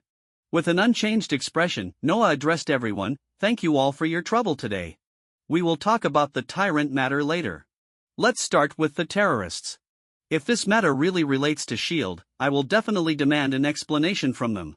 In his heart, Noah had another thought. This matter was inextricably linked to Nick Fury. Even if it had nothing to do with Nick Fury, he would make Nick Fury regret not keeping his subordinates in check. After the military and capital representatives left, Tony Stark said, "Noah, SHIELD is not a simple organization." Noah nodded, "I understand, but I have my own bottom line. Today's events have already caused trouble for my parents. If it turns out that SHIELD is involved, I will let them know just how terrifying I can be when I go to any lengths." Noah's voice was filled with killing intent, showing no signs of concealment. Tony Stark, upon hearing this, had nothing more to say. It would be abnormal to not be angry when his parents' safety was threatened. "If you need anything, let me know. I'll stand by you. The two of us together will make even SHIELD think twice." After speaking, Tony Stark glanced at Susan, curious about why the invisible woman, Susan Storm, was present. Then Susan walked over, asking, "Are you okay here?" "Not much, just that my trump cards have been exposed, and there may be some trouble in the future. But I have long anticipated that this day would come." The two exchanged a few simple words before Susan and Johnny left. They knew that Noah needed time to handle this matter, whether it was investigating or dealing with other issues. Once everyone had left, Noah turned to Frank and the others, saying, "Thank you for your trouble this time. Get me all the footage, and I need detailed information on SHIELD as well." After finishing his words, Noah transformed into Black Wing and leapt towards the giant tree. Beneath the giant tree, Master Man's body still lay. No one knew what the Blacklight Virus truly was, nor did anyone know that it could consume memories. No one could escape his reckoning. Under the Arisnu tree, Noah slowly sifted through Master Man's memories. Soon, he accurately pinpointed the connection to Pierce. As suspected, Hydra was behind this, and Noah couldn't help but let out a sigh. The trouble with Hydra was that they were too well hidden, no one knew their true identities, making it impossible to trace them. However, unfortunately for them, Noah was the only one who knew a thing or two about Hydra. At least, with Pierce being a public figure, once he absorbed Pierce's memories, he would understand everything clearly. Since that was the case, he would start with Pierce. Killing Pierce outright? That wouldn't be difficult for Noah. But he couldn't do that, because without solid evidence, no one would know it was him. Therefore, he not only needed to eliminate Pierce but also ensure that everyone understood this was the work of Noah Allen. Only in this way could everyone clearly realize that certain things must never be done. Besides Pierce, many others were involved as well. That night alone, over 10 blood incidents occurred, each involving powerful figures. By the next morning, the news of these blood incidents had engulfed all of New York, leaving the public in a state of panic. No one knew what had really happened, and everyone worried whether a serial killer was active in the city. Only a few had vague suspicions, but even they didn't dare to be certain. The events had unfolded too quickly. The attack on Umbrella had just happened, and logically speaking, let alone retaliation, even the investigation would likely take a long time, perhaps months, before any conclusions could be reached. Many forces that harbored hostility toward Noah eagerly awaited to see him humiliated. However, the blood incidents from the previous night had plunged all of New York into silence. If these blood incidents were not Noah's doing, that would be one thing, but if they were, it meant he possessed extraordinary tracking and investigative capabilities. Many sought to deal with Noah, but no one believed they could kill him, nor did anyone think they could evade his assassination attempts. Thus, the best way to counter him was to suppress him through the rules. Yet, there were always some who closely watched Noah's weaknesses. Undoubtedly, his parents were his greatest vulnerability. However, those targeting Noah did so for their own interests, and no one would want to touch that bottom line if it came at the cost of ambiguous lives. At that moment, almost everyone felt a chill, secretly praying that the bloodshed was not Noah's doing, for that would mean Noah Allen had become utterly unrestrained. Later that afternoon, 2 government officials were reported dead in their homes. This news triggered a rapid mobilization of police forces across New York, causing all factions to tremble with fear. Had Noah Allen lost his mind? Some slammed their fists on tables, while retaliation was understandable. Such reckless slaughter raised concerns about killing the wrong people. Who could guarantee that those individuals were indeed connected to the events? In that moment, everyone felt endangered, terrified of becoming the next target. Subsequently, both the military and New York police entered the Hive base to have a conversation with Noah. As for the outcome of that conversation, no one knew. But at least, the killings had temporarily ceased. Just as everyone breathed a sigh of relief, Noah had quietly arrived at the entrance of S.H.I.E.L.D. The previous killings were merely an appetizer. In the presence of someone of Pierce's caliber, those he had eliminated were hardly significant. As for why he had stopped the killings, it was because the military had intervened, and he still wanted to give them some face. Anyway, he had already done enough killing. As for the remaining individuals, let them live a few more days. His revenge was just beginning. Inside S.H.I.E.L.D., Nick Fury was overwhelmed by a wave of unease. What frightened him even more was that in front of him lay some documents, intelligence he had never been aware of. He felt an urge to curse out loud. This was S.H.I.E.L.D., and he was the director, yet he discovered so much information within S.H.I.E.L.D. that he was completely oblivious to. Most terrifying of all was that he did not know who exactly was involved. He couldn't even determine which of the top agents he had trusted were still worthy of that trust. Brock Rumlow was a senior agent he had trusted, yet even such a high-ranking agent could betray him, making it hard for him to imagine the loyalty of other agents. Especially alarming was the fact that among those who attacked Umbrella was their own Tyrant T-101. One could explain Brock Rumlow's involvement, but the mobilization of a biological weapon like Tyrant T-101 required layers of approval, making it hard to believe that he, as director, would be completely unaware of it. This placed him in an extremely awkward position. The most troublesome thing now was how to deal with Noah Allen. Nick Fury pondered his next actions, deciding to hide the secret investigation documents and ensure they didn't leak out. Although many people already knew some of the ins and outs due to the Brock Rumlow and Tyrant T-101 incidents, the longer he could keep things hidden, the more enemies he could root out. The current situation made him feel for the first time that things were slipping out of his control. However, this was S.H.I.E.L.D., an organization created to protect the world from superhuman threats, and that would absolutely not change. Even when facing Noah Allen, he could not show any signs of weakness. Nick Fury's single eye gleamed with sharpness. As he was deep in thought, the doors of S.H.I.E.L.D. were suddenly burst open, and Noah walked in. "Noah Allen, what are you doing here?" Nick Fury's expression turned grim upon seeing Noah. However, due to his stern demeanor, Noah did not pick up on his true emotions. Noah replied quietly, "Your people wouldn't let me in, so I had to come in myself." Nick Fury's expression changed dramatically. "Where are they?" "Don't worry, they're not dead." Noah's voice held a hint of coldness. "The one who was hurt the most only had a few bones broken. I didn't intend to kill anyone here." Indeed, Noah had not killed anyone. The most heavily injured had merely suffered broken bones. Anyone from S.H.I.E.L.D. he had seen had received such treatment, with the number being around 100. Nick Fury visibly breathed a sigh of relief. Since the worst injury was just a few broken bones, it seemed others should be fine. He was genuinely worried that Noah would do something extreme, but now it appeared that Noah Allen still had some reservations. Noah fixed his gaze on Nick Fury, speaking, "Although I'm just a civilian, isn't what S.H.I.E.L.D. is doing a bit excessive?" Nick Fury's expression remained unchanged. What has S.H.I.E.L.D. done? His calm demeanor was enough to make anyone questioning him feel ashamed. But Noah clearly wasn't buying it. He scoffed. S.H.I.E.L.D. cooperated with and even directly participated in the terrorists' attack on Umbrella. Don't tell me you didn't know about this. Upon hearing this, Nick Fury's expression turned serious. I am still investigating this matter. Please trust me, I will provide you with a reasonable explanation. But I can assure you that this matter has nothing to do with me or S.H.I.E.L.D. Noah laughed scornfully at this. Nothing to do with you? It's impressive that you can say that. I must say, it truly is the case that a person without shame can indeed become invincible in this world. The shamelessness of this black egg reached a cosmic level, as you simply couldn't see any change in expression on his face. Are you trying to imply that S.H.I.E.L.D. is not under your control as the director? Nick Fury's expression remained calm, as if the affairs of the world had nothing to do with him. S.H.I.E.L.D. is naturally under my control, it's just that certain individuals have used some special means to hijack the Tyrant T-101. An internal investigation is already underway within S.H.I.E.L.D., and I believe we will have results soon, Noah responded, a slight smirk forming on his lips, though his face remained unchanged, only darkening slightly. New York City was indeed too dangerous now. Perhaps he should move his parents to a safer place to prevent similar distressing incidents from occurring in the future. As he pondered this, Noah spoke up, "We both know you're just looking for excuses to shirk responsibility. If your people had merely attacked Umbrella, I wouldn't bother with you.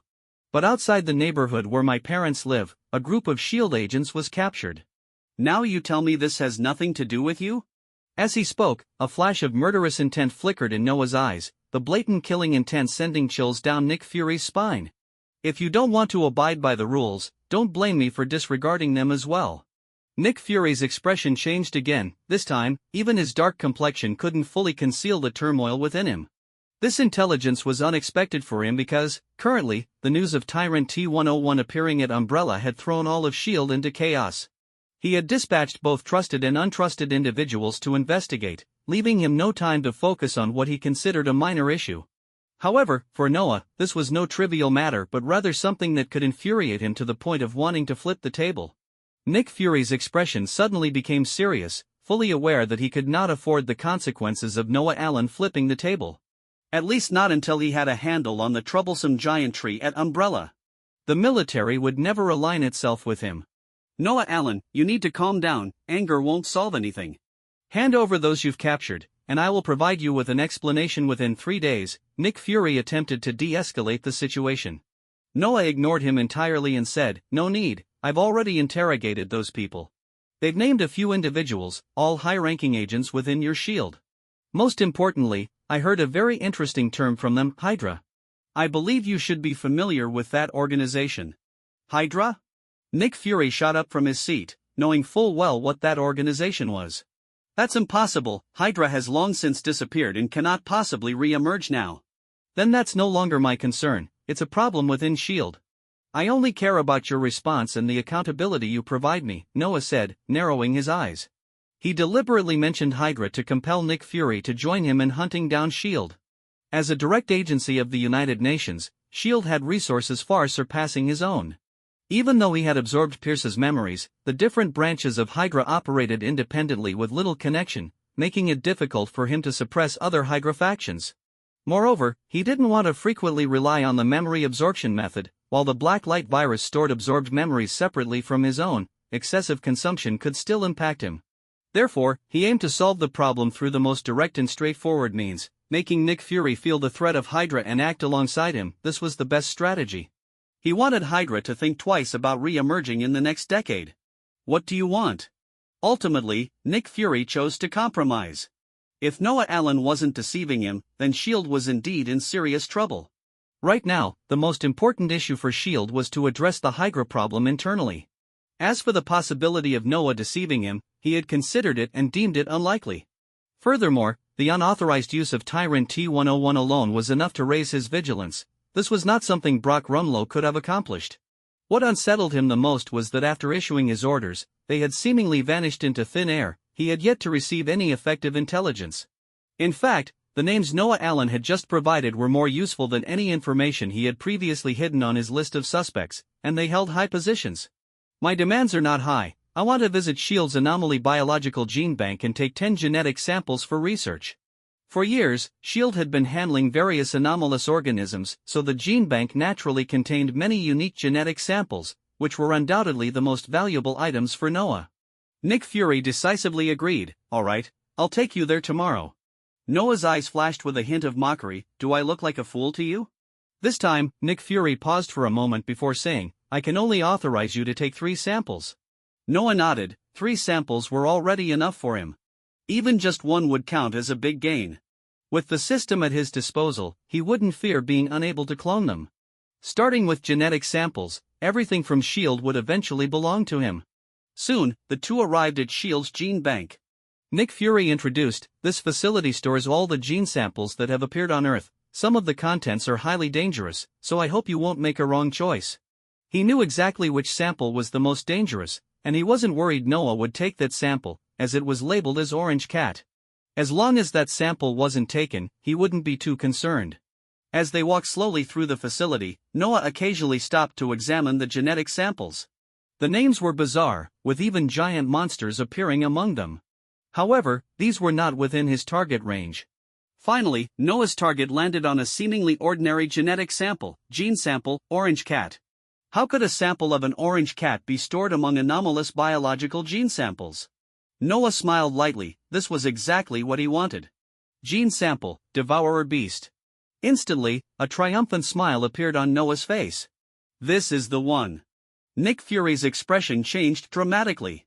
He had never expected Noah would choose the Devourer Beast genetic sample, which was a massive headache.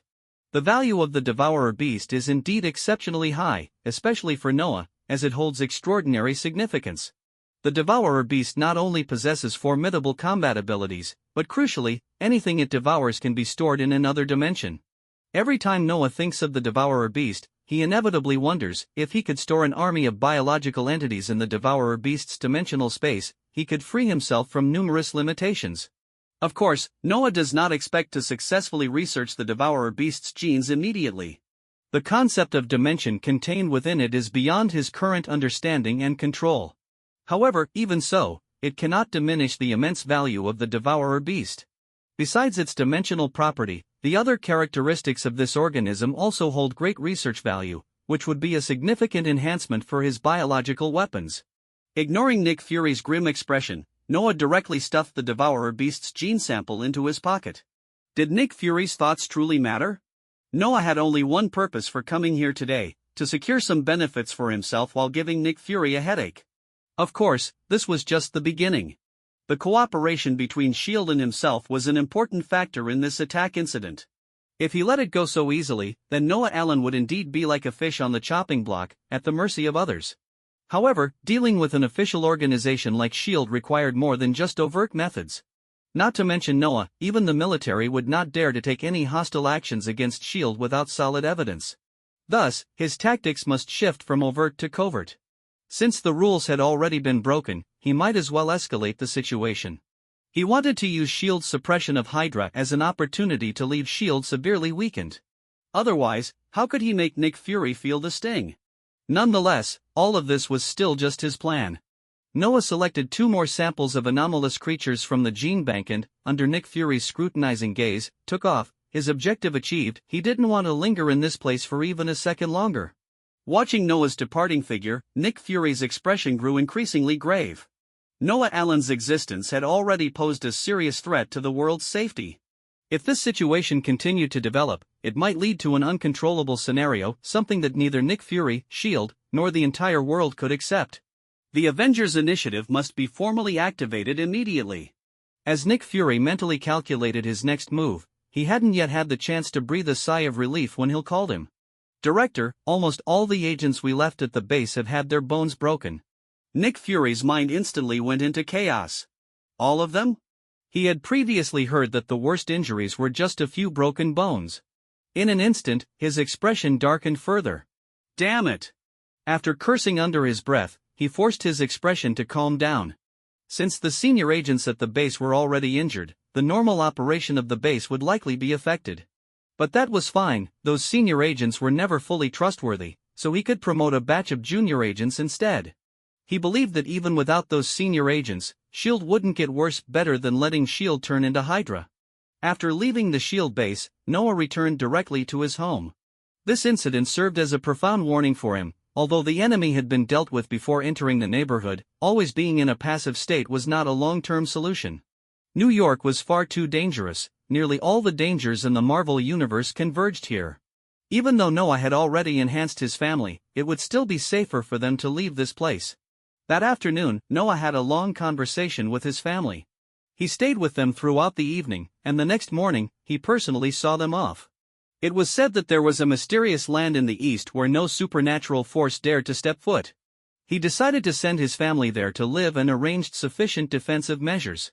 This way, their safety could be better ensured. After completing these tasks, Noah finally breathed a sigh of relief. It felt as if all the shackles on him had fallen away at that moment, and he felt an unprecedented sense of lightness.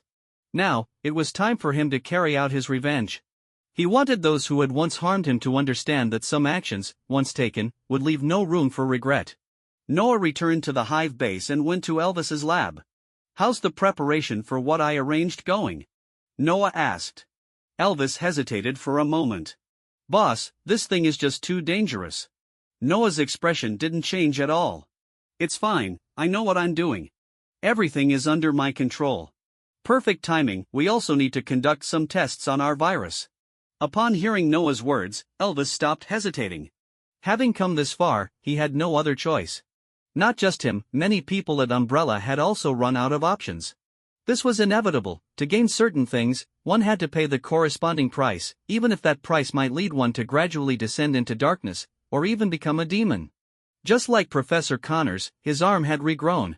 Moreover, this arm possessed incredible strength, high flexibility, and accuracy, even capable of changing freely.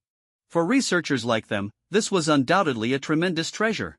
Although the boss had once said that once one had that arm, one would never be able to betray again, Professor Connors still chose to install it to regain a complete set of limbs. After all, although the limb regeneration experiment had been making continuous progress, no one knew how long it would take to truly complete and yield results.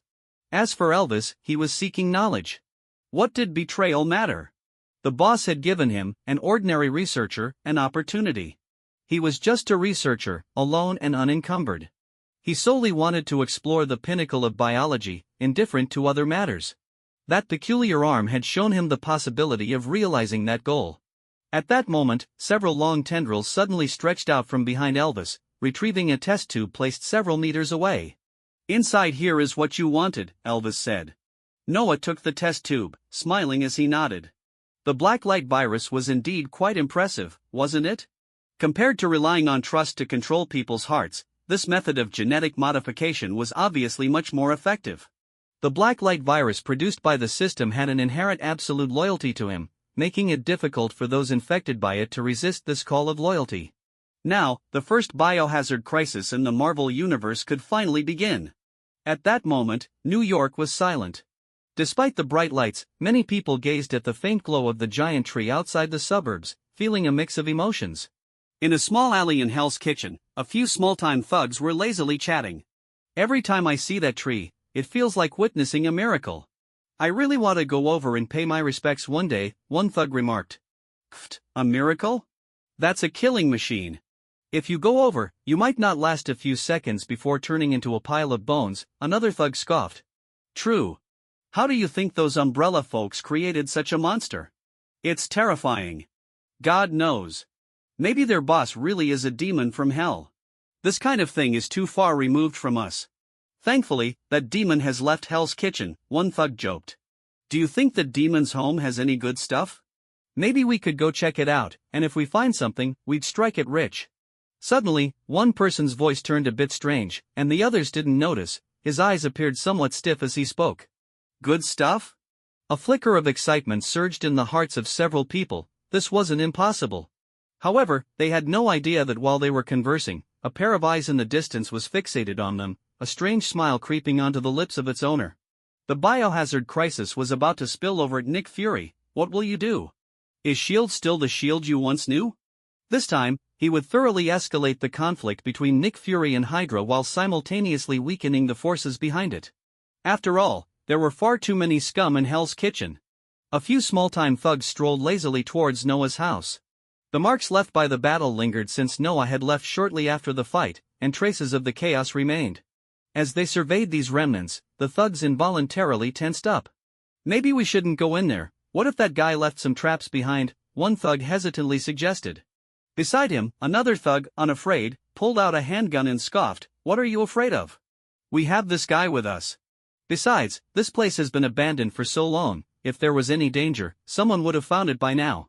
Who knows, maybe someone else has already been inside."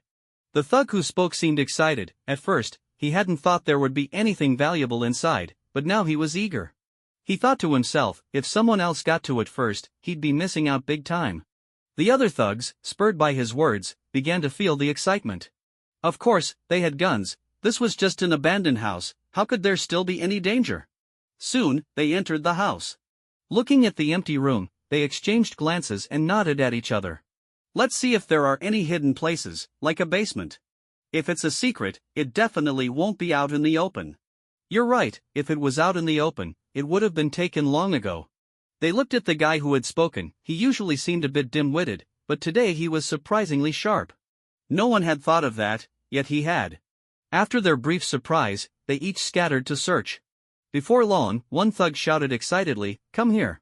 I found a basement." The others rushed over to see, and sure enough, they found what looked like a hidden basement. A heavy lock secured the door tight. Seeing this, their faces lit up with excitement. A lock meant no one had been inside, and perhaps there were indeed treasures hidden within.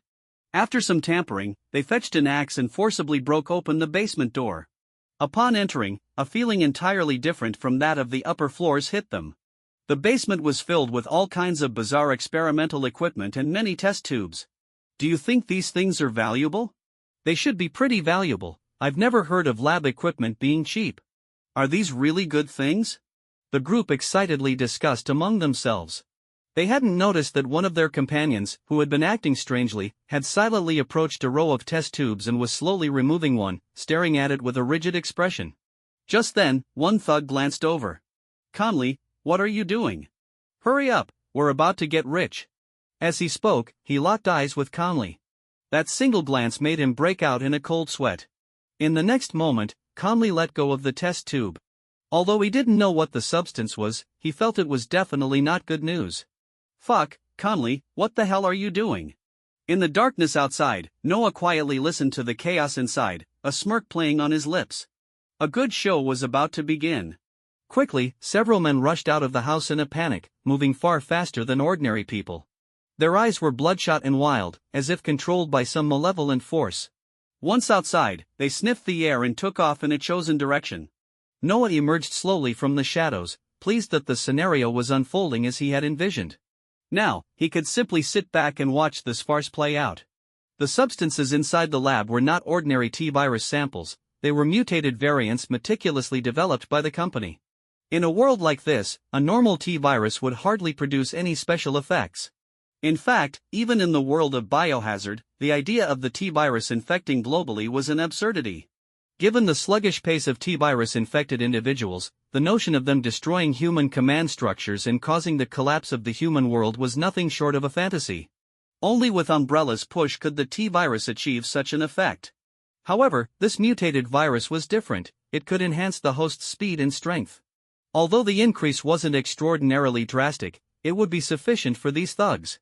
After all, Noah simply wanted to clean up this trash, not to bring about the end of the world. A scream echoed from a distance. "Fuck, what do you want? Damn it, spare me!" The piercing cries rang out in the still night sky, quickly fading into silence. In the quiet darkness, the voice rang clear. The residents of Hell's Kitchen, accustomed to chaos, merely assumed it was another gang attack, sympathizing with the unfortunate victim while quickly shutting their doors. In this cesspool of crime, there was no need for compassion, pity was not permitted. But they did not realize that such an outcome would ultimately herald the arrival of death. That night, screams filled Hell's Kitchen, and the entire area fell into a state of fear. No one understood what was happening. Inside the Clinton Police Department, the new chief received dozens of emergency calls, infuriating him to the point of nearly jumping out of his skin. Under George Stacy, they had never encountered so much trouble. With Hell's Kitchen lacking the deterrence of top gangs, it already seemed chaotic, and now they had no idea which gang had stirred up such a significant mess. "Pips, gather the men, we need to find out what's going on." Having heard that George Stacy had been promoted to deputy chief of the New York Police Department due to his feats in Hell's Kitchen, the new chief wanted to test his own abilities. After all, Hell's Kitchen was at its weakest right now. Pips ran in. "Boss, most of the staff at the precinct have been sent out, and no one has reported back yet." "Damn it, who else?" "Get everyone up, even those on leave, they need to get back immediately. This is no time for carelessness." Pips shook his head helplessly. "All right, you're the chief, you call the shots." When they arrived at the first reported incident, everyone was stunned. Blood was everywhere, and several people were hunched over a corpse, seemingly doing something. What struck them as odd was that the person they thought was dead suddenly moved after a few seconds. "Fuck! What the hell is going on? Am I seeing things? Does that guy have a hole in his chest?" The chief nervously pulled out his gun as he noticed those strange individuals all looking at them in unison. The next moment, those beings lunged at them. "Shoot, shoot," the chief yelled. He finally understood why no one had responded until now. Bang, bang. The gunfire rang out, but soon the scene fell into silence. That night would be marked as a night filled with bloodshed. The man stared at the zombies rushing past, his face filled with seriousness. Undoubtedly, something significant was happening in Hell's Kitchen at that moment. In a place that existed like a garbage dump in New York and even across the United States, it usually went unnoticed, especially in the dead of night when there were hardly any observers. Therefore, even as the killings rapidly increased, the outside world remained completely unaware. However, news would eventually spread. Even if most of the residents of Hell's Kitchen fell victim before they realized what was happening, the survivors would often contact the local police department first. But there were always those who could get the information out, like this man, an intern lawyer. In New York, lawyers were considered influential figures, and most of his classmates couldn't understand why he didn't leave this Hell's Kitchen-like place.